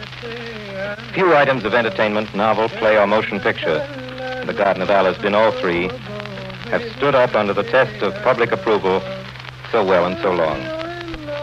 We regret that Claudette Colbert could not be with us. But we regard ourselves as very fortunate in having tonight for the role of Dominie a very lovely lady who has been with us before, and whom you have recently had a chance to admire in that delightful and highly successful picture, Honeymoon in Bali, Miss Madeleine Carroll. And now, before The Garden of Allah and Miss Carroll, Mr. Chappell has an interesting word for us. Thank you, Orson Welles. The next time you're having a meal in a fine hotel or restaurant, take just a moment, if you will, to ask your waiter what one dish, in all his experience, he has most often written down on his order pad. See if he doesn't say, with scarcely a moment's hesitation, why, chicken in one form or another. Because there's no denying that for most of us, any dish that includes chicken does hold a special appeal, whether we're eating out or eating at home. And I think it must be because our liking for chicken almost, well, it amounts to a national taste, that Campbell's chicken soup continues to grow in popularity so steadily. People who remember the chicken soup their grandmothers fondly ladle out of home soup kettles when they've tasted Campbell's say it equals the best chicken soup they ever had. It has the deep flavor of chicken clear through. Every golden drop gleams with chicken richness, and even the fluffy white rice holds the good taste of chicken, and there are pieces of tender chicken meat in the soup to add still more to your enjoyment of every fragrant plateful.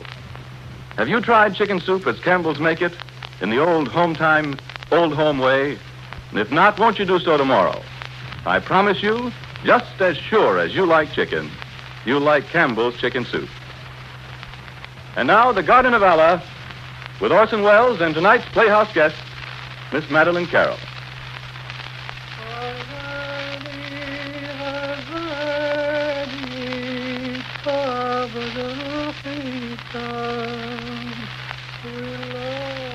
It is the greatest love, the love of God. This knowledge comes to all. I myself have had it since my first breath.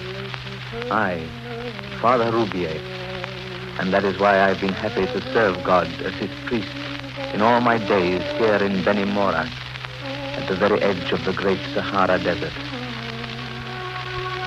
This is the story of Dominie, who came here in search of peace and found it, and of Boris, who finally regained here what he had almost forever lost. It would be untrue to say that when I first laid eyes on those two, Dominie and Boris, I had even the faintest idea of what was to come. I first saw them on the very day of their arrival among us, at the Hotel du Désert. She was by herself at one of the tables. He was alone at another. She returned my greeting as I passed, in a direct and friendly fashion. She had a strange, unusual beauty, through which I could sense, even in that first moment, the sincerity and earnestness whose enormous depth I was to learn in the days to come. I did not see his face.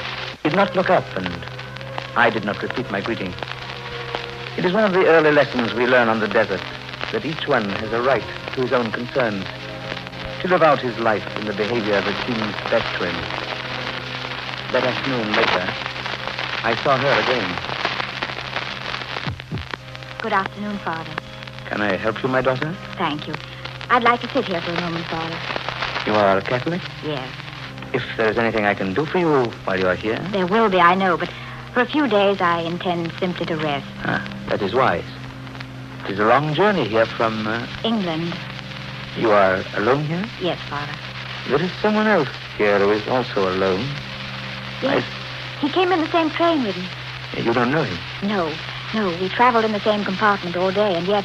Oh, perhaps I'm making a lot of nothing. It was a feeling he gave me rather than what he did. What was it that he did? Oh, nothing really, I suppose, and yet As I was getting on the train, he was standing in the doorway of the carriage. He paid no more attention when I tried to get past him than if I had not existed at all. He simply stood there and blocked my way. He almost made me miss the train. And then all the way to Bennymora, he never said a word. He just turned his head away whenever I happened to look at him. It was as if he didn't want me to, as if he didn't want anybody to be with him, to be near him, to make it necessary for him to know that there were other people. That is not uncommon in this part of the world. Perhaps he has something to hide. He has, Father. I could tell that. Sitting there in that railway carriage, he looked like a criminal, bracing himself to escape detection. He was afraid, I almost thought, of himself. That, too, is not unusual. We have many here who try to hide from others, my child. Just as many who try to hide from themselves. I think I know myself what it is to suffer. But I have never seen such a tortured face as his. Peace will come to him, my child, as it does to all in this desert.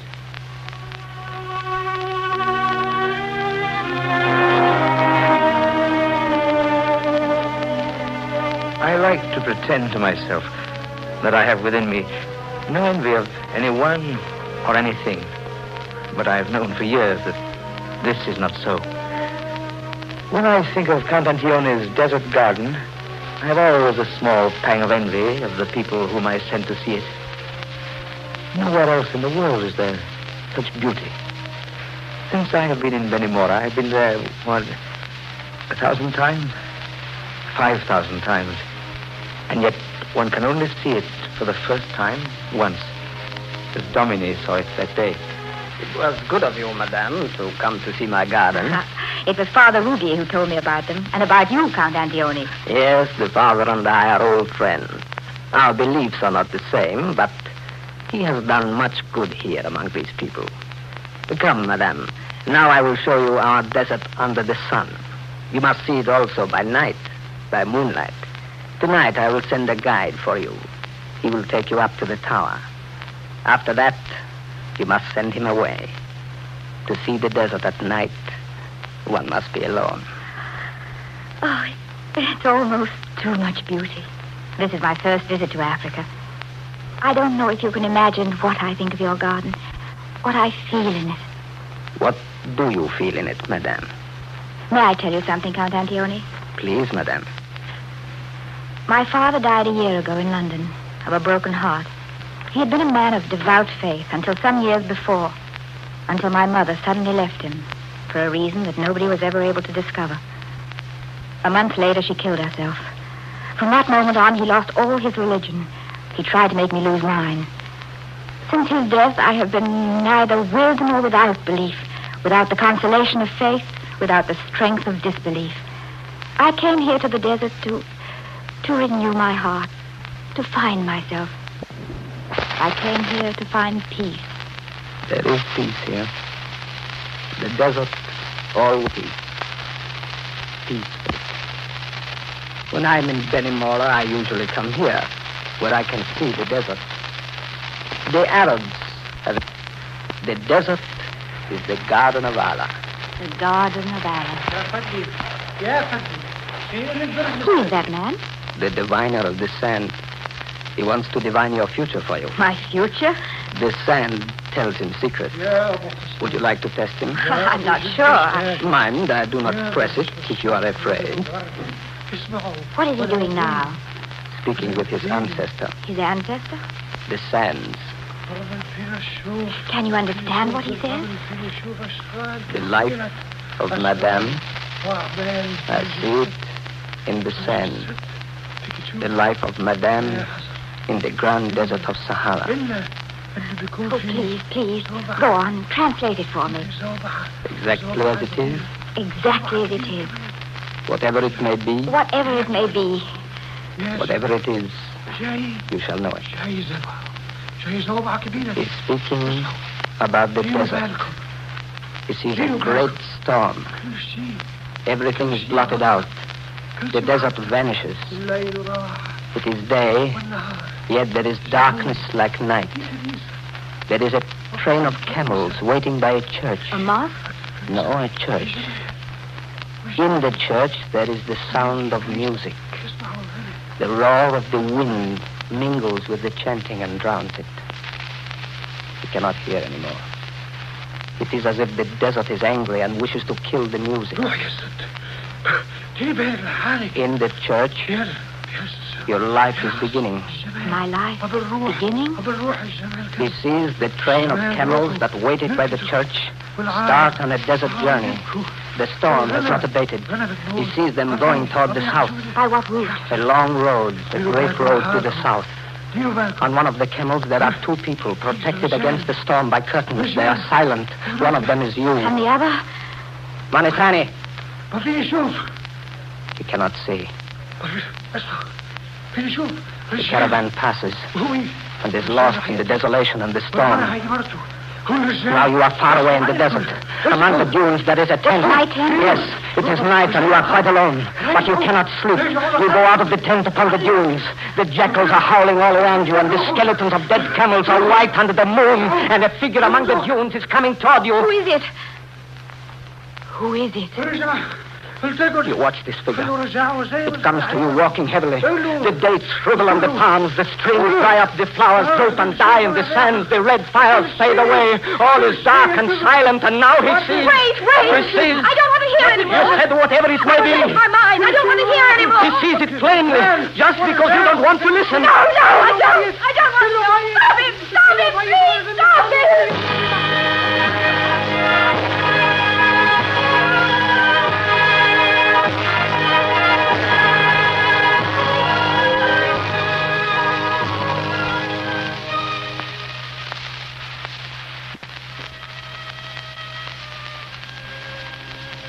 See, madame.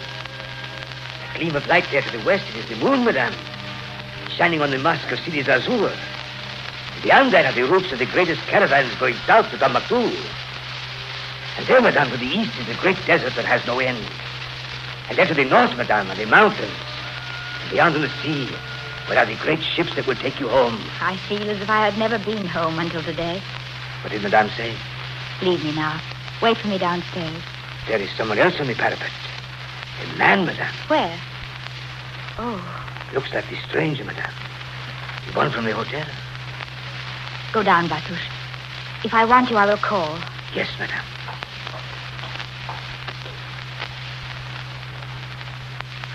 Have you been here before? It's wonderful here, isn't it? Very wonderful, madame. We seem to be the only travelers here.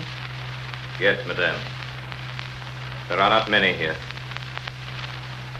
Madame. Yes? I have something to say to you. Not much. Yet it is much to me.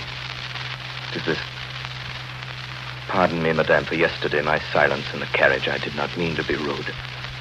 I was unknowing. Unknowing, that's all I can say. But it is the truth. I simply do not know. I have forgotten how... You must forgive me, madame. I do forgive you. Don't think of it anymore. Thank you. Those Arabs down there, they look almost like one of our own religious orders when they wear their hoods. One forgets their religion. All men are alike, with or without their hoods. With or without their religions. Oh, I do not believe that, monsieur. But I know that, madame. Each one of us has his happiness to find. With or without what other people need for theirs. That should be easy in the desert, then. One ought to find happiness here. Why? Why should you suppose so? Oh, it's so beautiful and so calm. Calm? Where? In the depths of the desert, there must be peace. Far away from modern men and modern women. Far away from all the things to which we are accustomed, and in which there is no peace. You think it lies out there, far away in the desert? I think it must. The very face of nature. There is peace. I will go down now, madame. You wish to be alone, I know. And I'm still ashamed. Of what? Of my conduct, of my awkwardness. And I'm with you. I'm not accustomed to the society of women. Anything I've done to displease you. Oh, I have already forgotten. Thank you. Good night. Good night.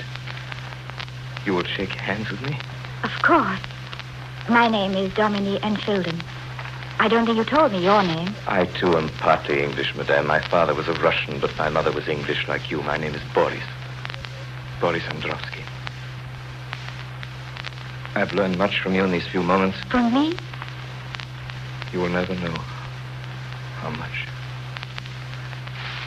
Good night.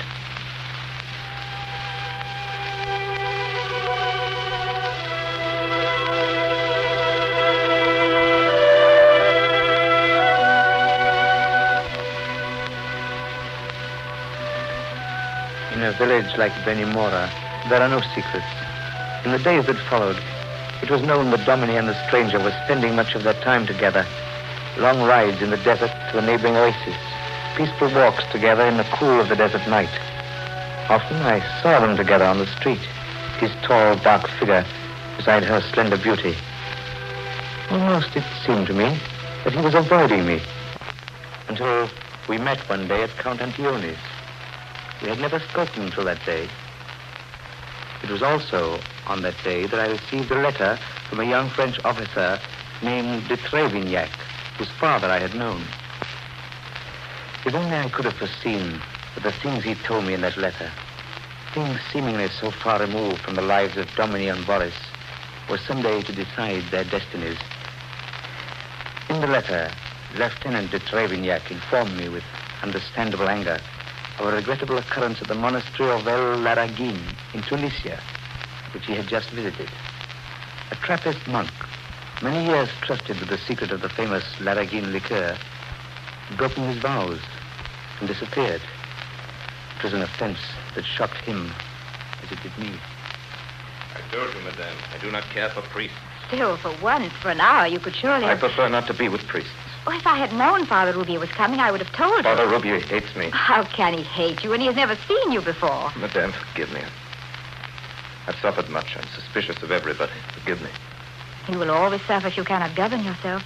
You will make people dislike you, be suspicious of you. Suspicious? Who's suspicious of me? Who has any right to be suspicious of me? I'm a free man. I'll do as I will. No one has any right. I'll do as I will. I am not suspicious of you.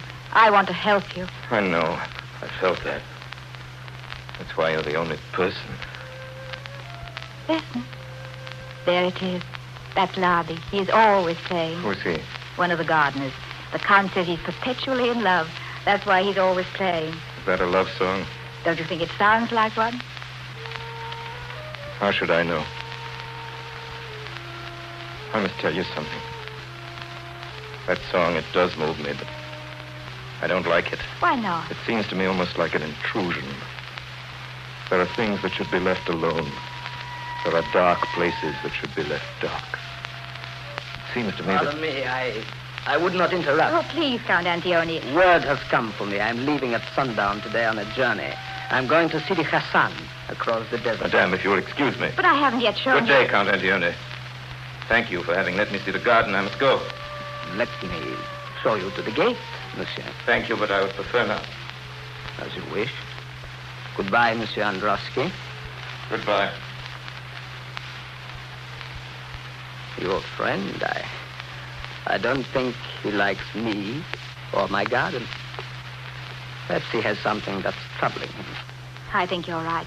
If you'd only let other people help him a little, No one can help you with something that is really important. Where is Sidi Hassan, where you are going? To get there, one takes the caravan route to the south. My road. Yours? The one I shall travel on one day. If it is the will of Allah. But if one does not believe in Allah? It will still be his will. And now I must go. My companions are waiting for me. Goodbye, and thank you for all your kindness. This garden is yours day and night. May Allah have you in his keeping, and when your summons comes, obey it. And when, if you ever make your long journey on that road, the road to the south, I wish you Allah's blessing in the garden of Allah.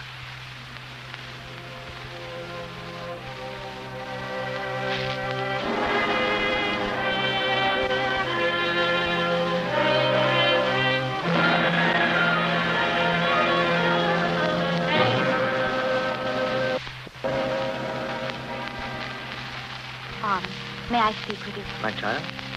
Father, do you think it is right to try and avoid what life seems to be bringing, to seek shelter from the storms? Is it not our duty to help others who cannot help themselves? I have known people, my daughter, who seemed almost to think it was their mission to convert the fallen angels. They confuse their powers with the powers that belong to God alone. Yes, but if a friend, someone for whom you had great sympathy, were possessed by torture, by the devil perhaps, will you not try? Friend, this person of whom you speak, it is Boris Androvsky, is it not? As a friend, I warn you most solemnly not to make friends with this man. Will you give me your reason for this warning? I cannot. I have no reason to give. My reason is my instinct. Do you think he is evil? I don't know if he is evil. I don't know what he is. I know that he is not evil. My daughter, you know your own strength best. Only this, I beg of you. I beg you to pause and to think before it is too late. Thank you, Father. I know what you mean. And I think I know now what I want.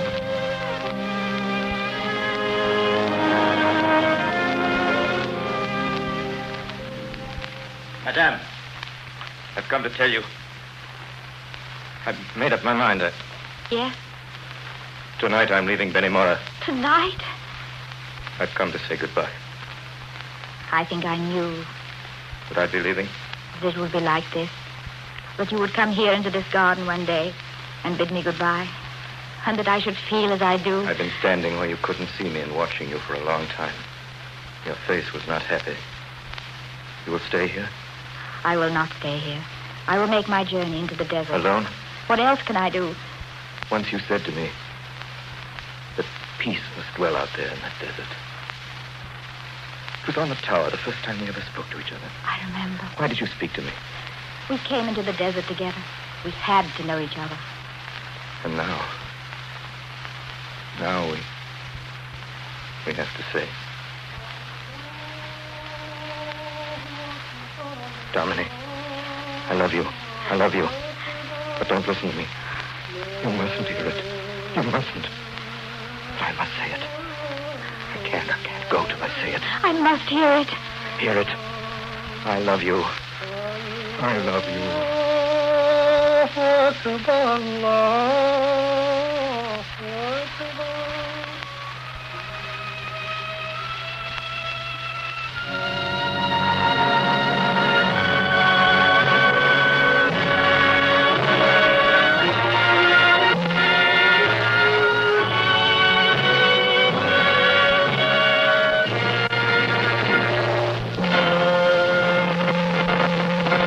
You are listening to the Campbell Playhouse presentation of The Garden of Allah, starring Madeline Carroll and Orson Welles.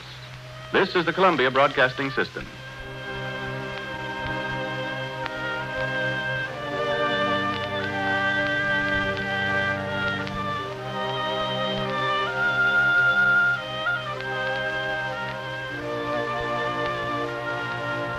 This is Ernest Chappell, ladies and gentlemen, welcoming you back to the Campbell Playhouse. In a moment, we shall resume our presentation of The Garden of Allah. But first, a reminder. Some of us will be observing Thanksgiving Day this week, others next week. But whichever date we may be keeping, the fact remains that on this day, our thoughts naturally go back to the hardy pioneers who first established it.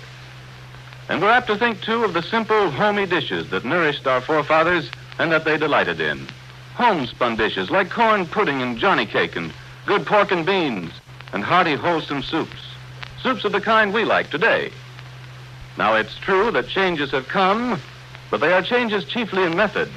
The tractor, for example, has replaced the ox-drawn plow of the pioneers, but the same corn grows in the fields.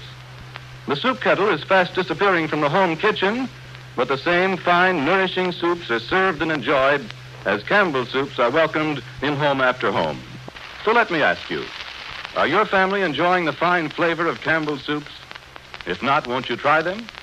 I know that you and your family will find them the good home kitchen kind. And now Orson Welles continues our Campbell Playhouse presentation of The Garden of Allah, starring Madeline Carroll.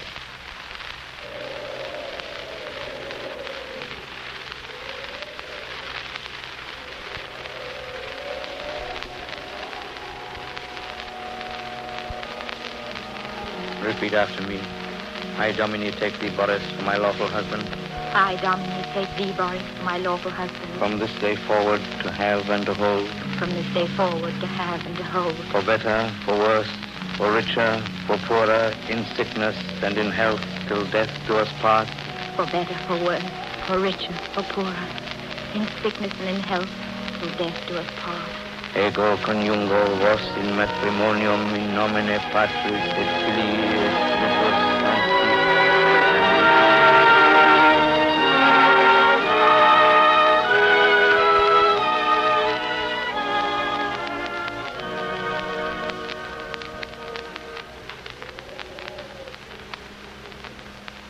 I had done what I could. I did not appeal to Domine again. It was her right to do what she pleased with her heart. And so, on the morning of a day still memorable for one of the worst sandstorms that has ever come to Benimora, with a heavy heart, I married them in my little church at the edge of the desert. Boris and Domine, those two whom the desert had brought together. Even as I spoke the holy words and placed her hand in his, there came over me once again the feeling that here before me was a man with a nameless fear. A man haunted by an agony too great to be borne alone. There, madame. I have fastened the tent. Now, even if the wind rises again, you are safe. Thank you, Batush. Boris, our tent, yours and mine, our home. Stay here beside me, Domine, by the fire. Oh, Boris, are you happy? For me, there will never be another hour like this. All my life is tonight. I've had no life yet, but tonight I'm alive. Flesh and blood, heart and soul. There's nothing here. There can be nothing here to take my life from me now. The life of our love tonight. It frightens me to receive so much from you. You make everything I have and am seem small and yet great. No one is small who loves. No one is poor. No one is bad who loves. Love burns up evil. Only the beautiful remains. You know what is in my heart, don't you, Boris? Do I? All that is in your heart. My heart is full of one thing, quite full. Then I know. And yours? Mine, too. I have never felt the presence of God in his world as I feel it tonight. Even in the church this morning, he seemed farther away than now. I think I have always known the deeper I would go into the desert, the nearer I should come to God. Why should you think that? Because there is love in the desert. That's why the Arabs call it the Garden of Allah. The desert shall be your garden tonight. There will be nothing in it. Only you and I. You and I. The fire is going out. It's dying. Look how small the circle of flame. How the darkness is creeping up about it. The desert is sending us its darkness. Sending darkness for you and for me. Because of our love. The fire has gone out. It's dark. Tell me, Domine. Tell me that you love the darkness.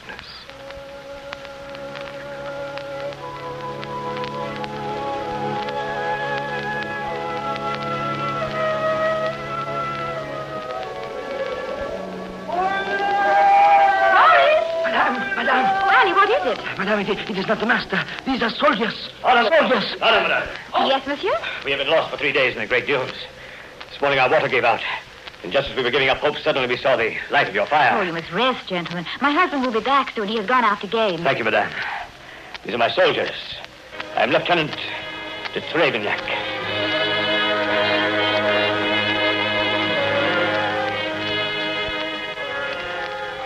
Domine, are there lights down there by the well? Yes. Tonight we have comrades in the desert. Comrades? Arabs? No, French. An officer and his soldiers who had lost their way in the dunes. He is eating with us. You asked him? Why, yes, of course I did. I'm sure that if you'd been here when Monsieur de Trevignac arrived... De Trevignac? Yes, the officer. That's his name. What is it, Boris? Nothing. Nothing.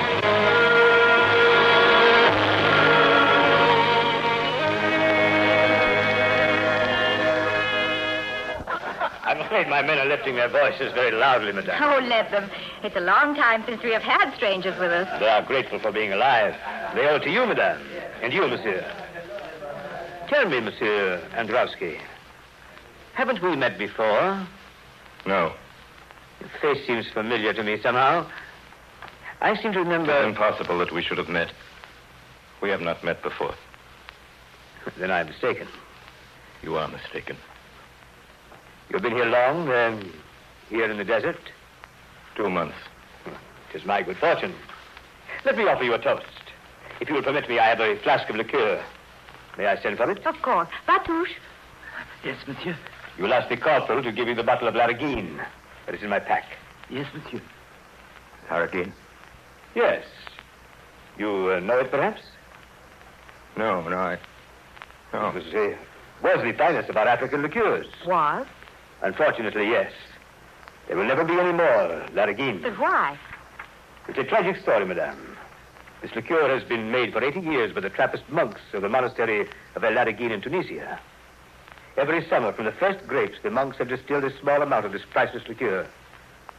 The revenue going to the free hospital in Tunis. The formula was never written. Always it was known to one single monk in the order who, on his deathbed, would deliver the secret to his successor. Well, monsieur? The last keeper of the secret broke his vows. A monk? Yes. Early this year, he disappeared. Oh, perhaps he was a very young man. Perhaps the hard life, the rule of silence must have been... He had been a monk for 20 years. A servant of God for 20 years, and then to... Oh, how terrible. How could a man? What reason? He may have had a very good reason. There can be no reason for a man to desert his God. Here it is, monsieur, the flask you sent me for. Thank you. A glass, madame? Thank you. If you don't mind, will you excuse me? I should go down and see if your men need anything. You are very kind, madame. Your glass? It won't be long, Dominique. I won't, my dear. Lariguine!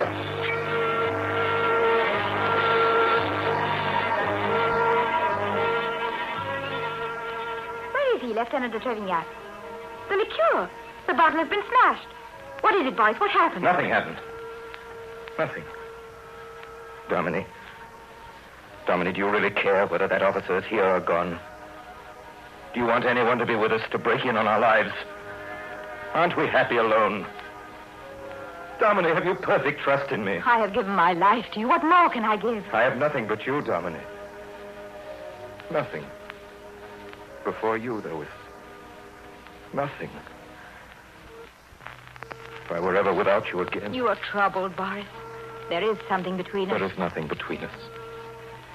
You have all my love. I had hoped by becoming one, you and I, we could bear your burden of misery together. Give me your sorrow, Boris. I cannot.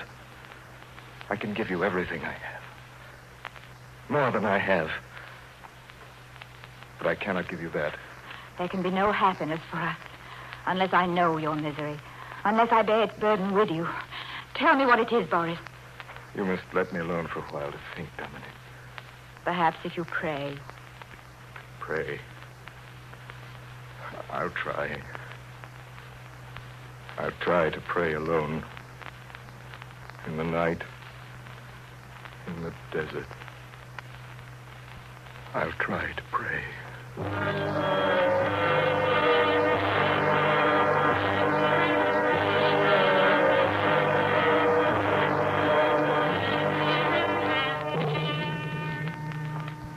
Boris. I have returned to you, Dominique. I've waited for you all night. I have prayed all night for you. I was on my knees, alone in the desert. I tried to make my confession to it, as if it were a priest. But I couldn't. I could only make it to you, Dominique. Only to you.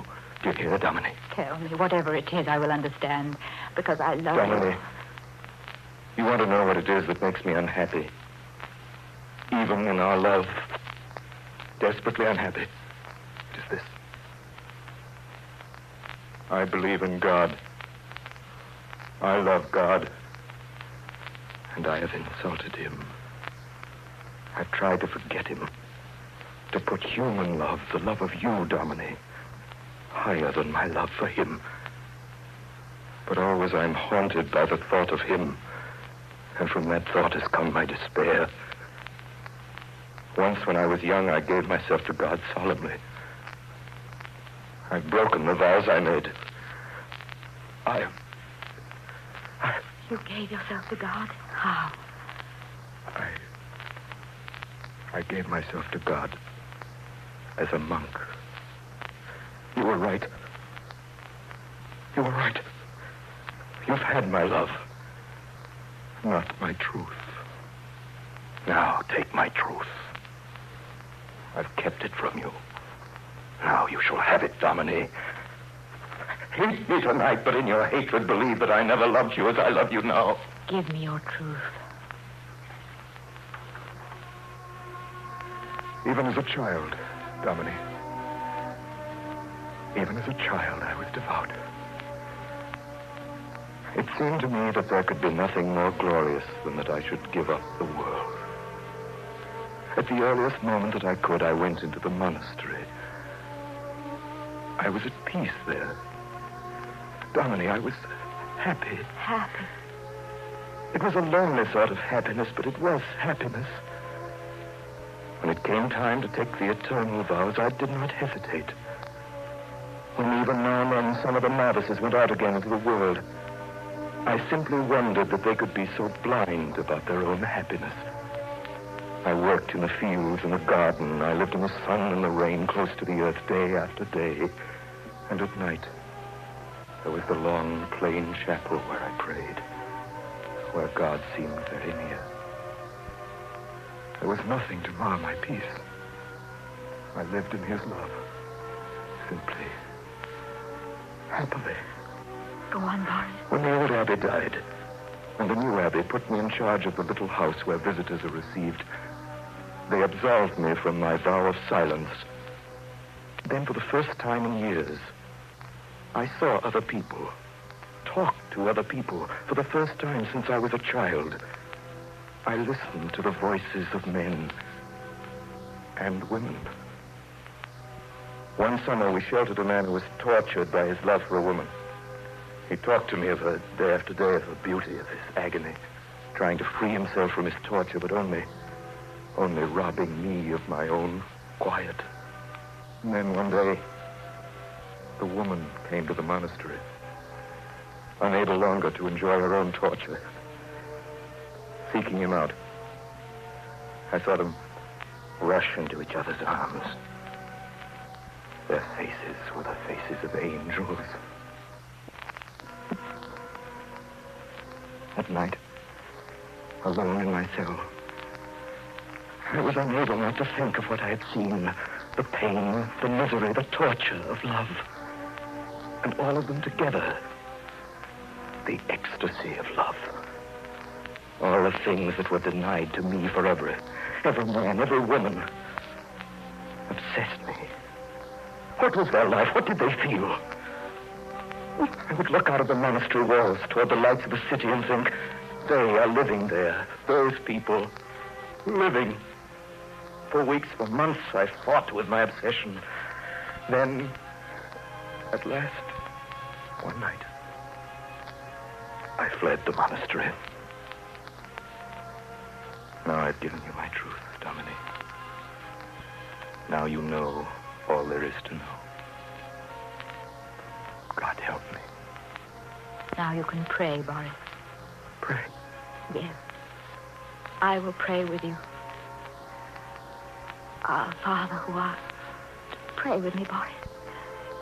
Our Father. Our Father. Our Father who art in heaven. Our Father who art in heaven. Hallowed be thy name. Hallowed be thy name. Thy kingdom Thy come. kingdom come. Thy will be done. On earth as it is in heaven.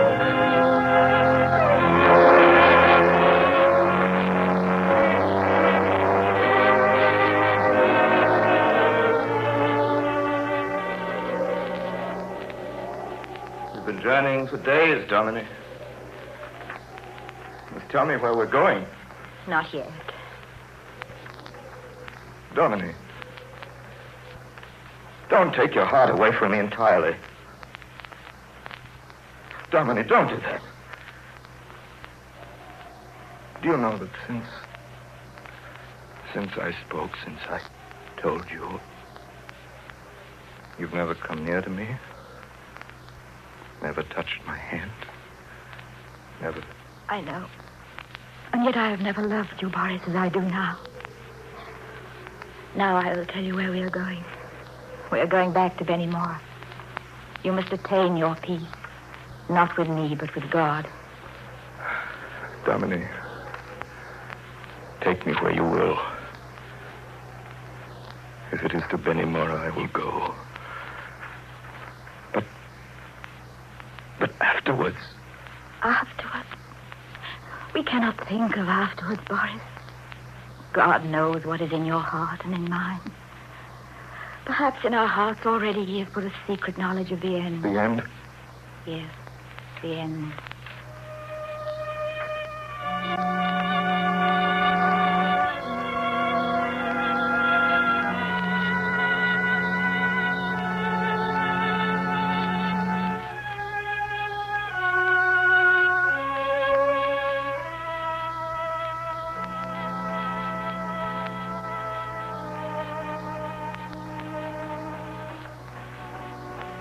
Where shall I drive to, monsieur?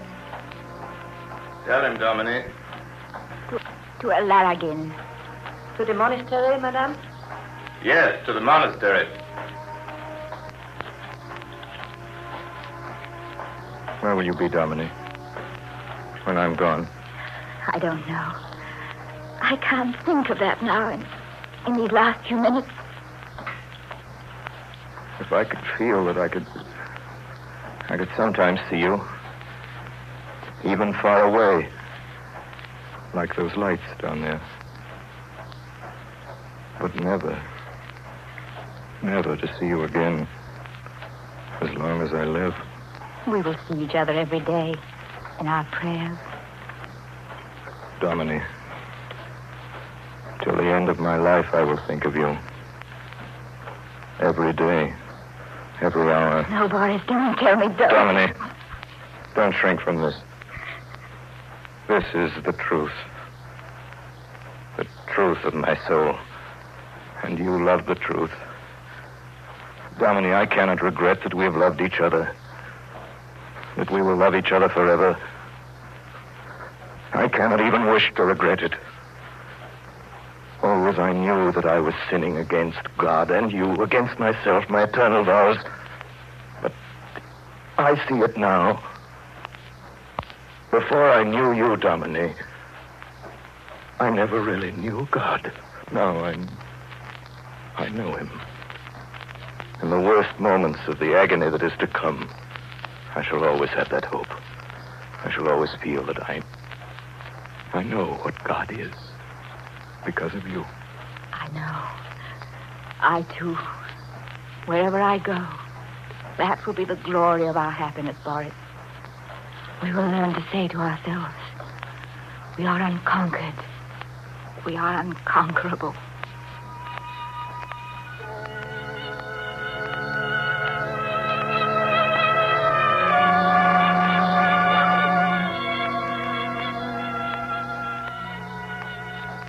Here we are, Monsieur Madame.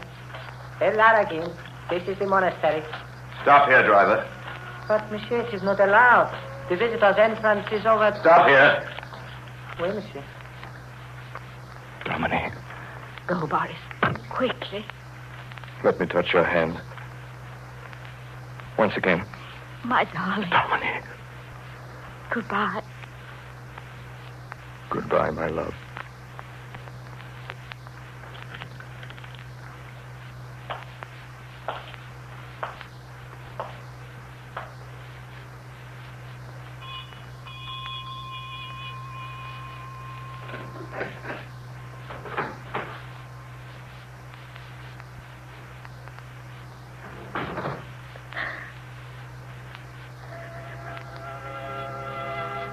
Go on, driver.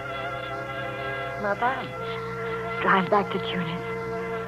Madame does not wish to wait? Monsieur? Drive back to Tunis.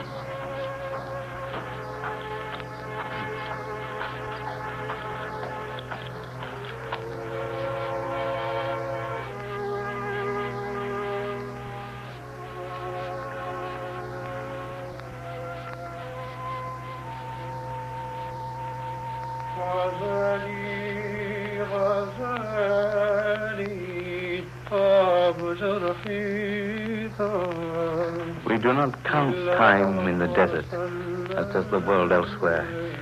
And so, in truth, I could not say now how many years it has been since Dominique came back to us here at Benimora, where she and Boris first met. I know that she is a gentle and gracious lady, and that I spend my afternoons sitting quietly with her in the garden on the edge of the desert, while her child and his, the child that Boris can never know, plays happily at our feet. I know that her eyes are turned almost always in the direction of that hill where, many, many miles away across the Tunisian desert, lies the Trappist monastery of El Laragin, to which Boris returned. And I know, because I see her so often, because I hear every now and then from the abbot of the monastery, that the two of them, Boris and Dominique, have found their happiness, firm and enduring, in that to which in the end all men must return, the greatest love, which is the love of God. Amen.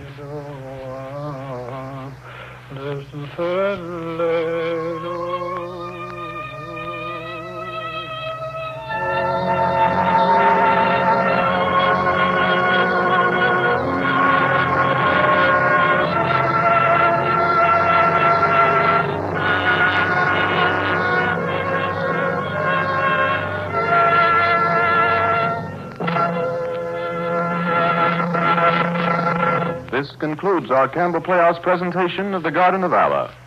In just a moment, Orson Welles will return to the microphone with tonight's Playhouse guest, Madeleine Carroll. Meanwhile, I'd like to leave just a thought with the mothers listening, and it's this.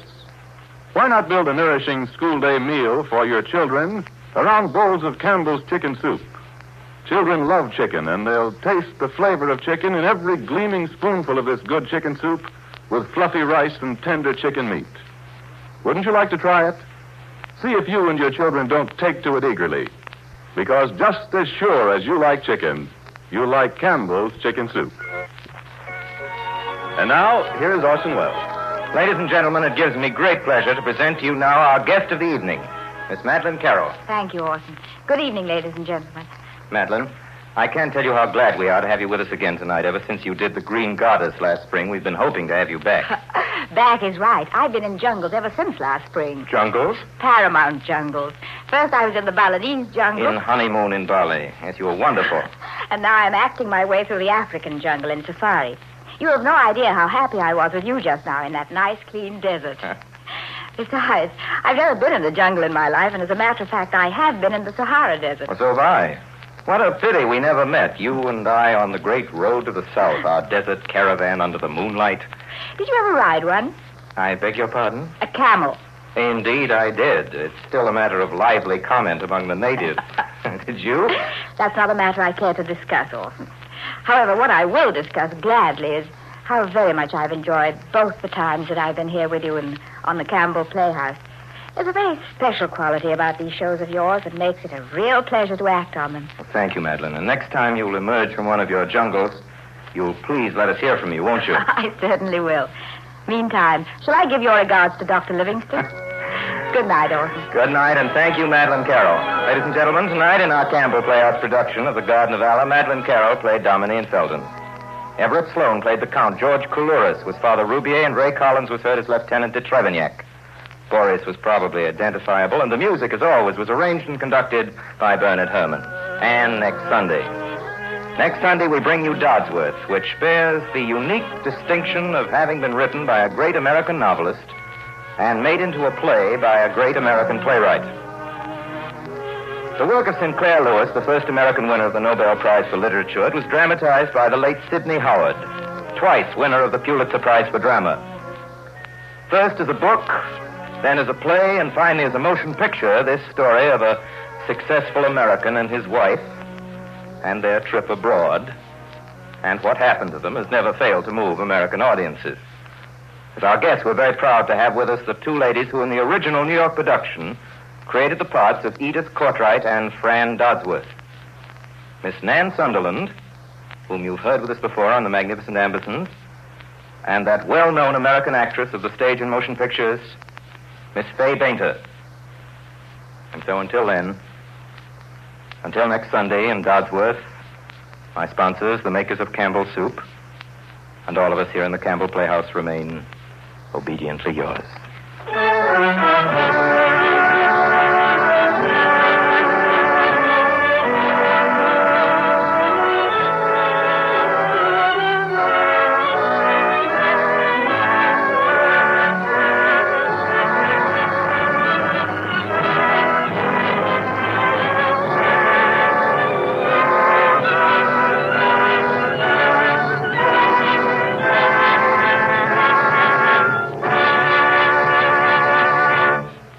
The makers of Campbell Soups join Orson Welles in inviting you to be with us in the Campbell Playhouse again next Sunday evening when we bring you that great American story, Dodsworth, with Fay Bainter and Nan Sunderland as our guests. Meanwhile, if you have enjoyed tonight's presentation, won't you tell your grocer so tomorrow when you order Campbell's Chicken Soup? This is Ernest Chappell saying thank you and good night.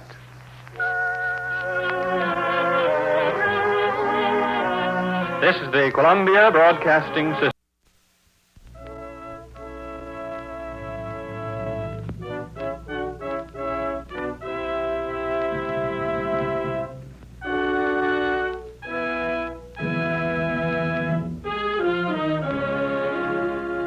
The makers of Campbell Soup present the Campbell Playhouse. Orson Welles, producer.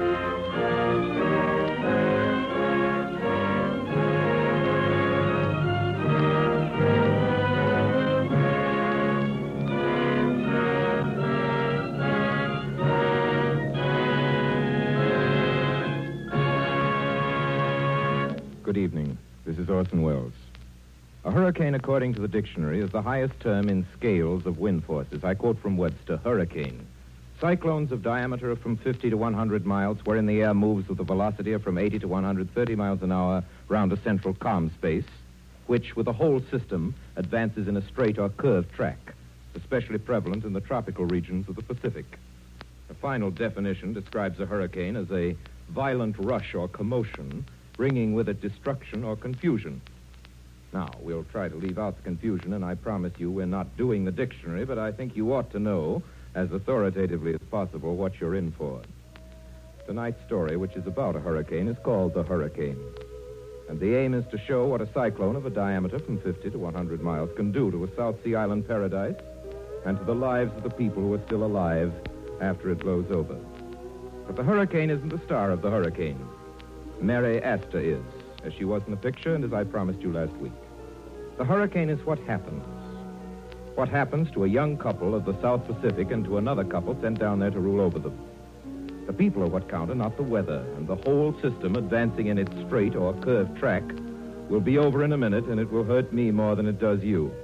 Anyway, it doesn't come for some time, and there'll be lots of soft music and laughing, dark-eyed maidens to keep your mind off the falling barometer.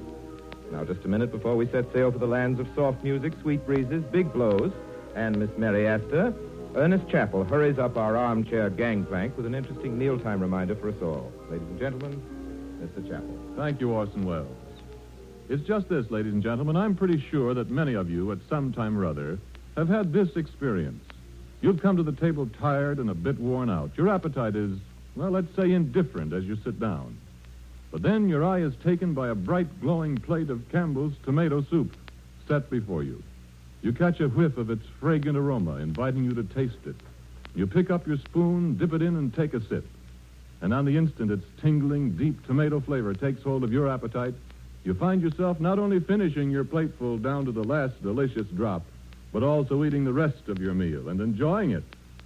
Now, of course, it is true that Campbell's tomato soup, perhaps more than any other soup, has a way of coaxing on a tired appetite. And yet at the same time, this smooth blend of luscious, ripe tomatoes with its delicate seasoning and golden table butter also appeals to and helps satisfy the very liveliest appetite at any meal. No wonder it's the favorite soup of most people, served often and enjoyed always. And now we bring you The Hurricane with Orson Welles and our guest of the evening, Miss Mary Astor. How far is Tahiti from here, Captain Nagle? 600 miles, madame. Are we really in the South Seas now?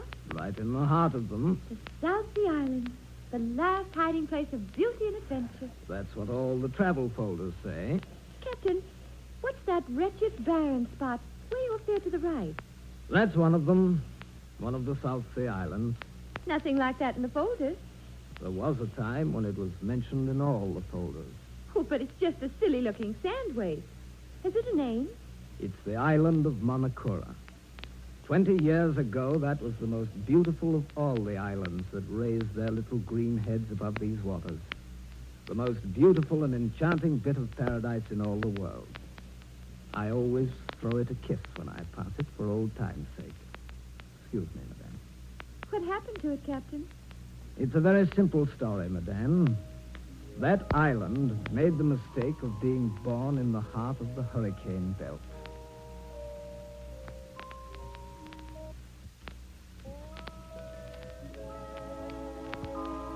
It begins quite a while back. I ran a boat between here and Tahiti in those days, before I got old and sober.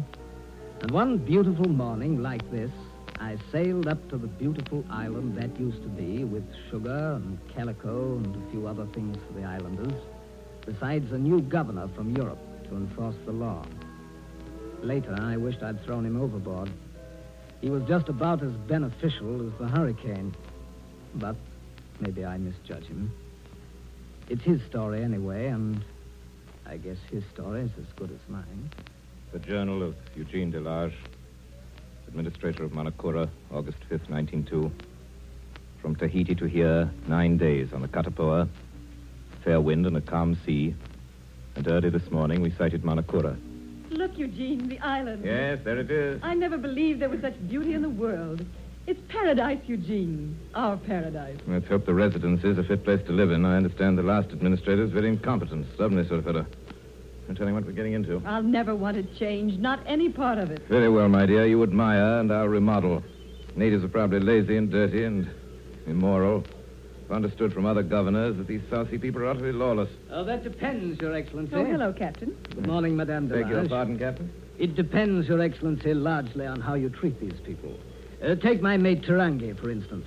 I'll match him against any sailor in the Pacific. How's the wind, Tarangi? Holding? Holding, Captain. It has to hold if I say so. I'd as soon sail without canvas as I would without Tarangi. Captain, canoes coming aboard. Oh, what's that? Canoes. They're coming out to meet us. Chief Mehavy and his family. Lower the ladders there!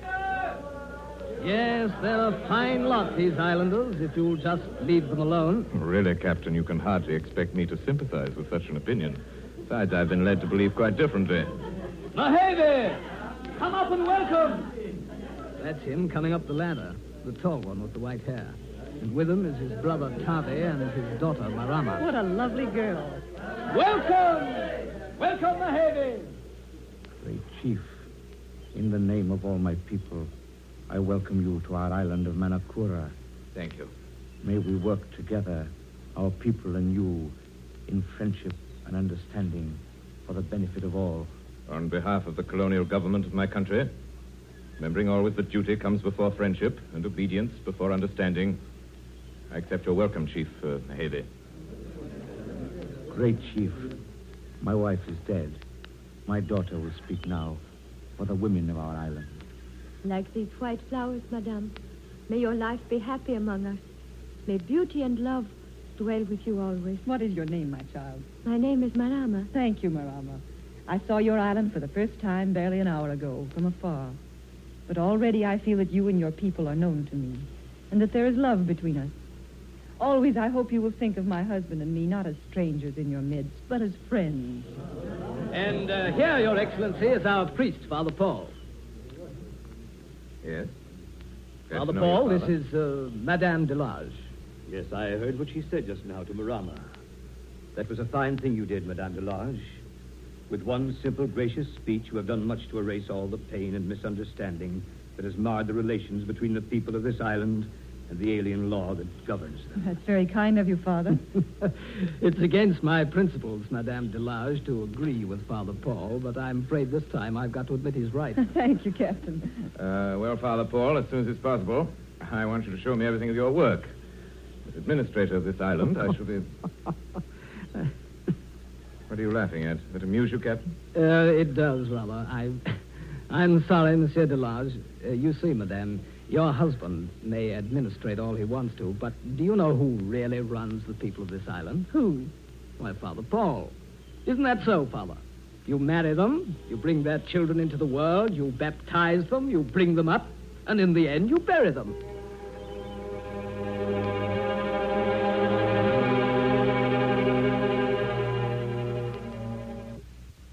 This boy has stolen a canoe. Stealing is against the law. There's a penalty for breaking the law. He's therefore sentenced to 30 days' punishment. Finished with those 30 days, he'll know better than to break the law again. But, great Chief... You've heard the sentence, Chief Mayhew. That's a harsh sentence, Your Excellency. My concern, Father Paul. But after all, Your Excellency... No use your pleading for this fellow, Father. I don't interfere with your work, which is religion. Please don't interfere with mine, which is justice. Chief Mayhew, this man is sentenced to 30 days' hard labor on the coral reef. See that sentence is executed. March 17th. Over the length and breadth of the island this week, all thought of work is forgotten. Captain Nagel's mate Tarangi and Mahev's daughter, Marama, are to be married. A great feast has been spread in the clearing in front of the residency. There's laughter and music everywhere. Men and women both are decorated with great wreaths of white flowers, and there is dancing every night, March 19th. Incident occurred today which has disturbed me profoundly. For my wife's sake, I've ignored it. I'm not sure, however, that I've acted wisely in doing so.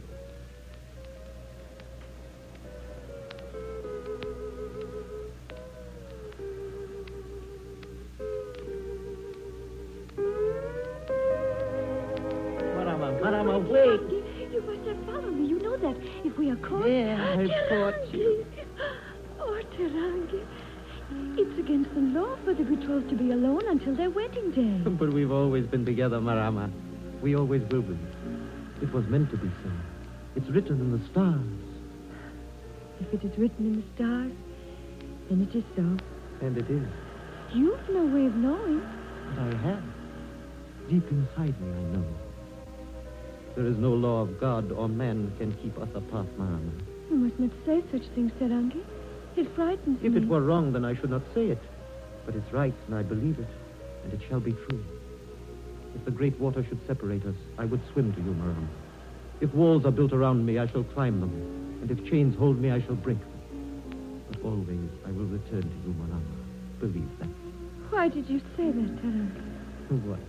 About the great water. It is as if you had some portent. Oh, I'm only making love to you, and yet you read a portent in it. Marama. Tarangi. Oh, stop. This is the hour Monsieur Delage comes for his walk along the beach. He might see us. Ah, what if he does? We'll be married tomorrow. He'd not be pleased. What does that matter? He's never pleased. All the same, I don't want him to see us. I'm afraid of him, Tarangi.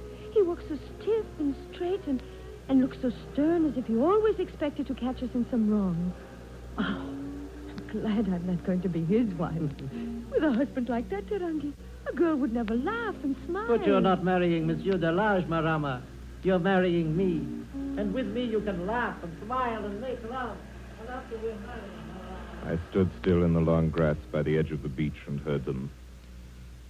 I heard every word they said about me until they moved away. After they had gone, I stood there quietly for a long time, looking out over the lagoon. Why do these people feel about me as they do? I've tried to be just and honest and fair. I've been as friendly with them as my position and my responsibility will permit. I've done my work here well. I've upheld the law to the letter. That's what I was sent here to do. And I've done it. What more could I do?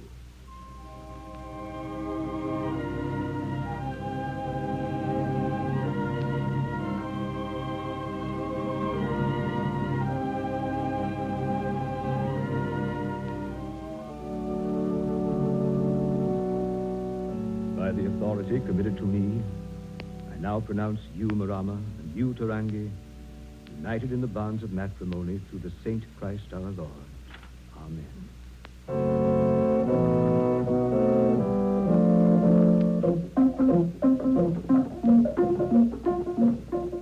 Listen to that, Delage. That's music.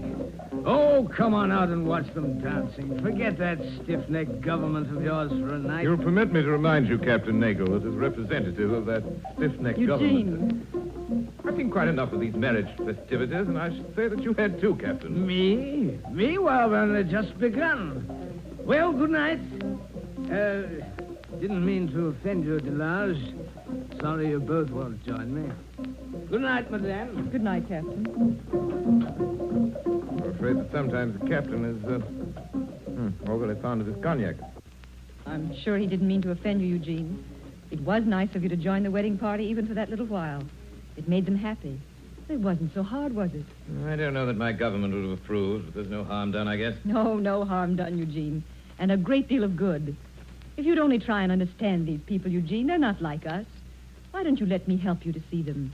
Not through the eyes of your bureaus and your official reports. How else should I see them? Through my eyes, as you did for a little while this afternoon, during that marriage. So you were pleased with me this afternoon? I felt nearer to you then, Eugene, than I've been for many months. Thank you, my dear.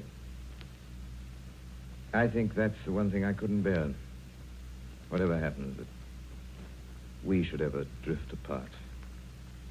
Either in our minds or in our hearts.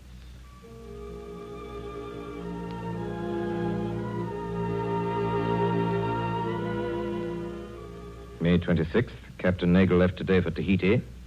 All night they were loading. When they sailed, the Catapora carried the biggest shipment in the history of the island. There were 100 tons of copra. I think I may be permitted a not unreasonable pride in the reports I sent in with him. Colonial government.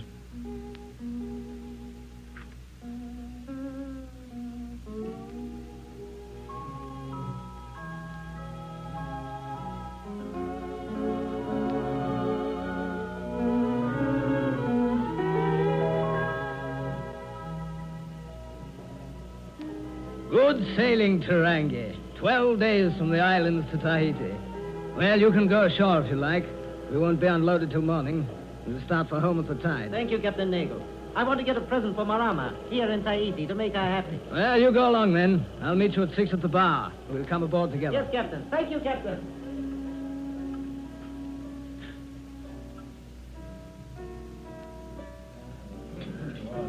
Hello, Tarangi.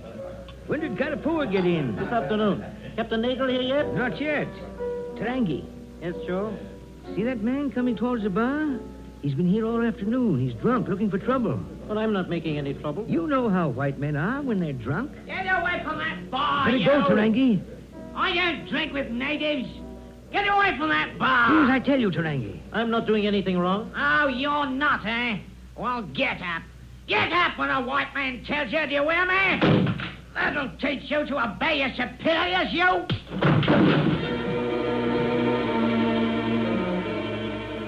But, Your Honor, 6 months. Captain Nagel, you heard the verdict of the court. A native hit a white man and hit him too hard. Not hard enough, sir. The man was molesting him. The sentence is unjust, Your Honor, and you know it. This court has passed sentence, Captain Nagel. 6 months. The sentence will stand. But I sail in the morning. Is there nothing you can do? There is nothing I can do. You mean there's nothing you will do? That's right. Good day, Captain Nagel.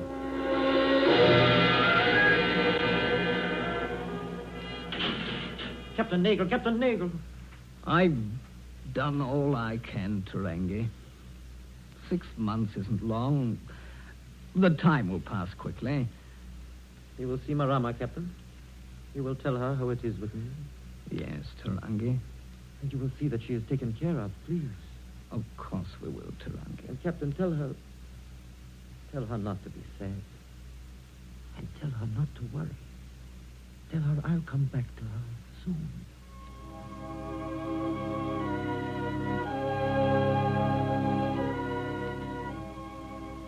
But, Eugene, it sounds so unjust. Politics and red tape, that's all it is.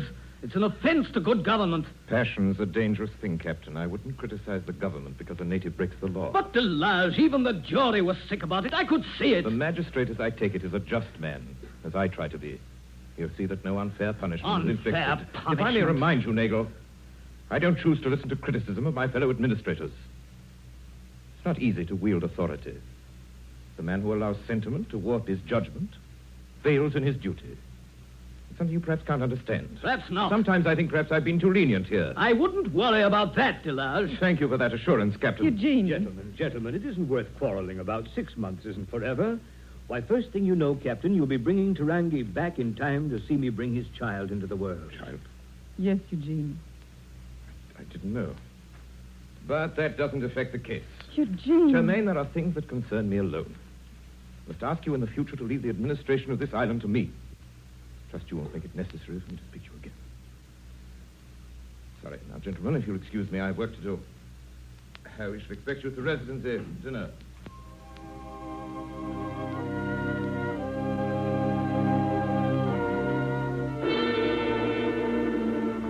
Tarangi. Yes, Your Honor. For assaulting a white man, you were condemned by the High Court of the island of Tahiti to 6 months imprisonment. You tried to escape. For that offense, your sentence was doubled. 4 times you have attempted to escape. 4 times you have been recaptured. And now, again, you appear before this court. And again, this court must sentence you according to the law. You know the law. You know the punishment. Double your previous sentence. 16 years. Captain Nagel? Yes, Delage? You had this information 2 months ago when you were here on your last voyage. Why wasn't I told?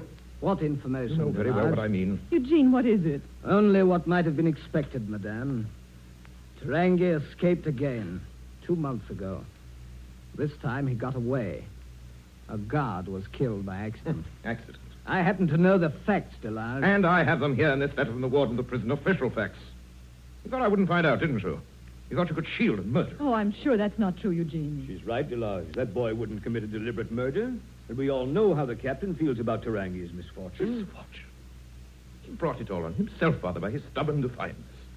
Now, by escaping, he's made a laughingstock of the police, of the law. Above all, of me. Oh, Eugene. He must be retaken. The government's prestige will suffer if he goes unpunished now. I think it suffers more when a boy can get 16 years for striking a man who molests him. I know very well what you think. What you all think. Cease to be of any interest to me. The authorities believe he will attempt to make his way to this island. They warned me to watch your ship, Captain Nagel. My ship was searched before I sailed, from truck to keelson.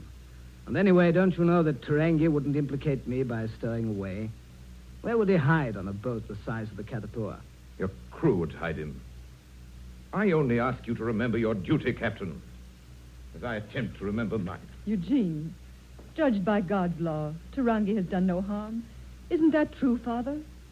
I may be a sentimental old man, madame, and a very bad priest, but I believe God would judge somewhat differently from the colonial government.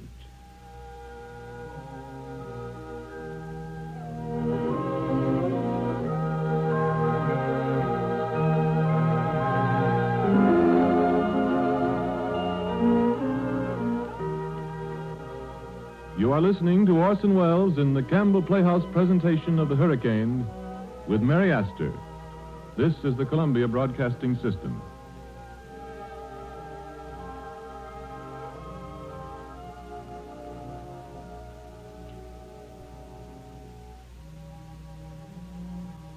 This is Ernest Chappell, ladies and gentlemen, welcoming you back to the Campbell Playhouse. In a moment, we shall resume our presentation of The Hurricane. As we offer these presentations in the Campbell Playhouse on Sunday evenings for your entertainment, so on the other 6 days of the week, your grocer offers you Campbell soups for your enjoyment. And, of course, by your purchases of our soups, you tell us 2 things. One is that you like the Campbell Playhouse. And the other is that you and your family like the fine flavor of Campbell soups. Now, undoubtedly, there are many Campbell soups that you and your family have enjoyed for a long time, but we know, too, that there are 1 or 2 soups that some of you may still make at home. Now, if this is the case at your house, for whatever reason, won't you take this as an invitation to try these soups as Campbell's make them?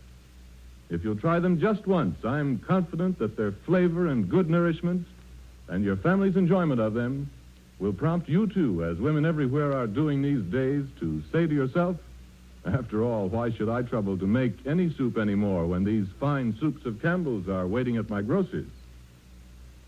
And now Orson Welles resumes our Campbell Playhouse presentation of The Hurricane with Mary Astor.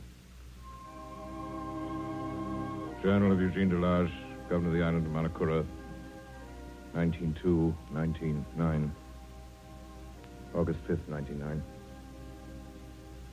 Today is the 7th anniversary of our arrival, Manakura. Little to celebrate. Still no news of Tarangi. But over the island there hangs a strange gloom. Grows with the months.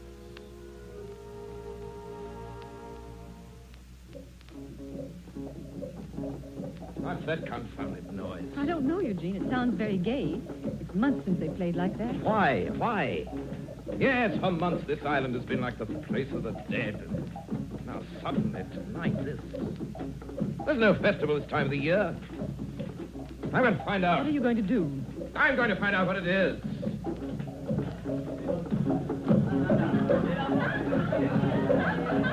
Davy! Davy! Silence! What's going on here? What's happening? The people are celebrating, Your Excellency. Celebrating what? Their happiness, Excellency. What are they happy about? Well? Tarangi, Your Excellency. What did you say, Davy? He's coming home,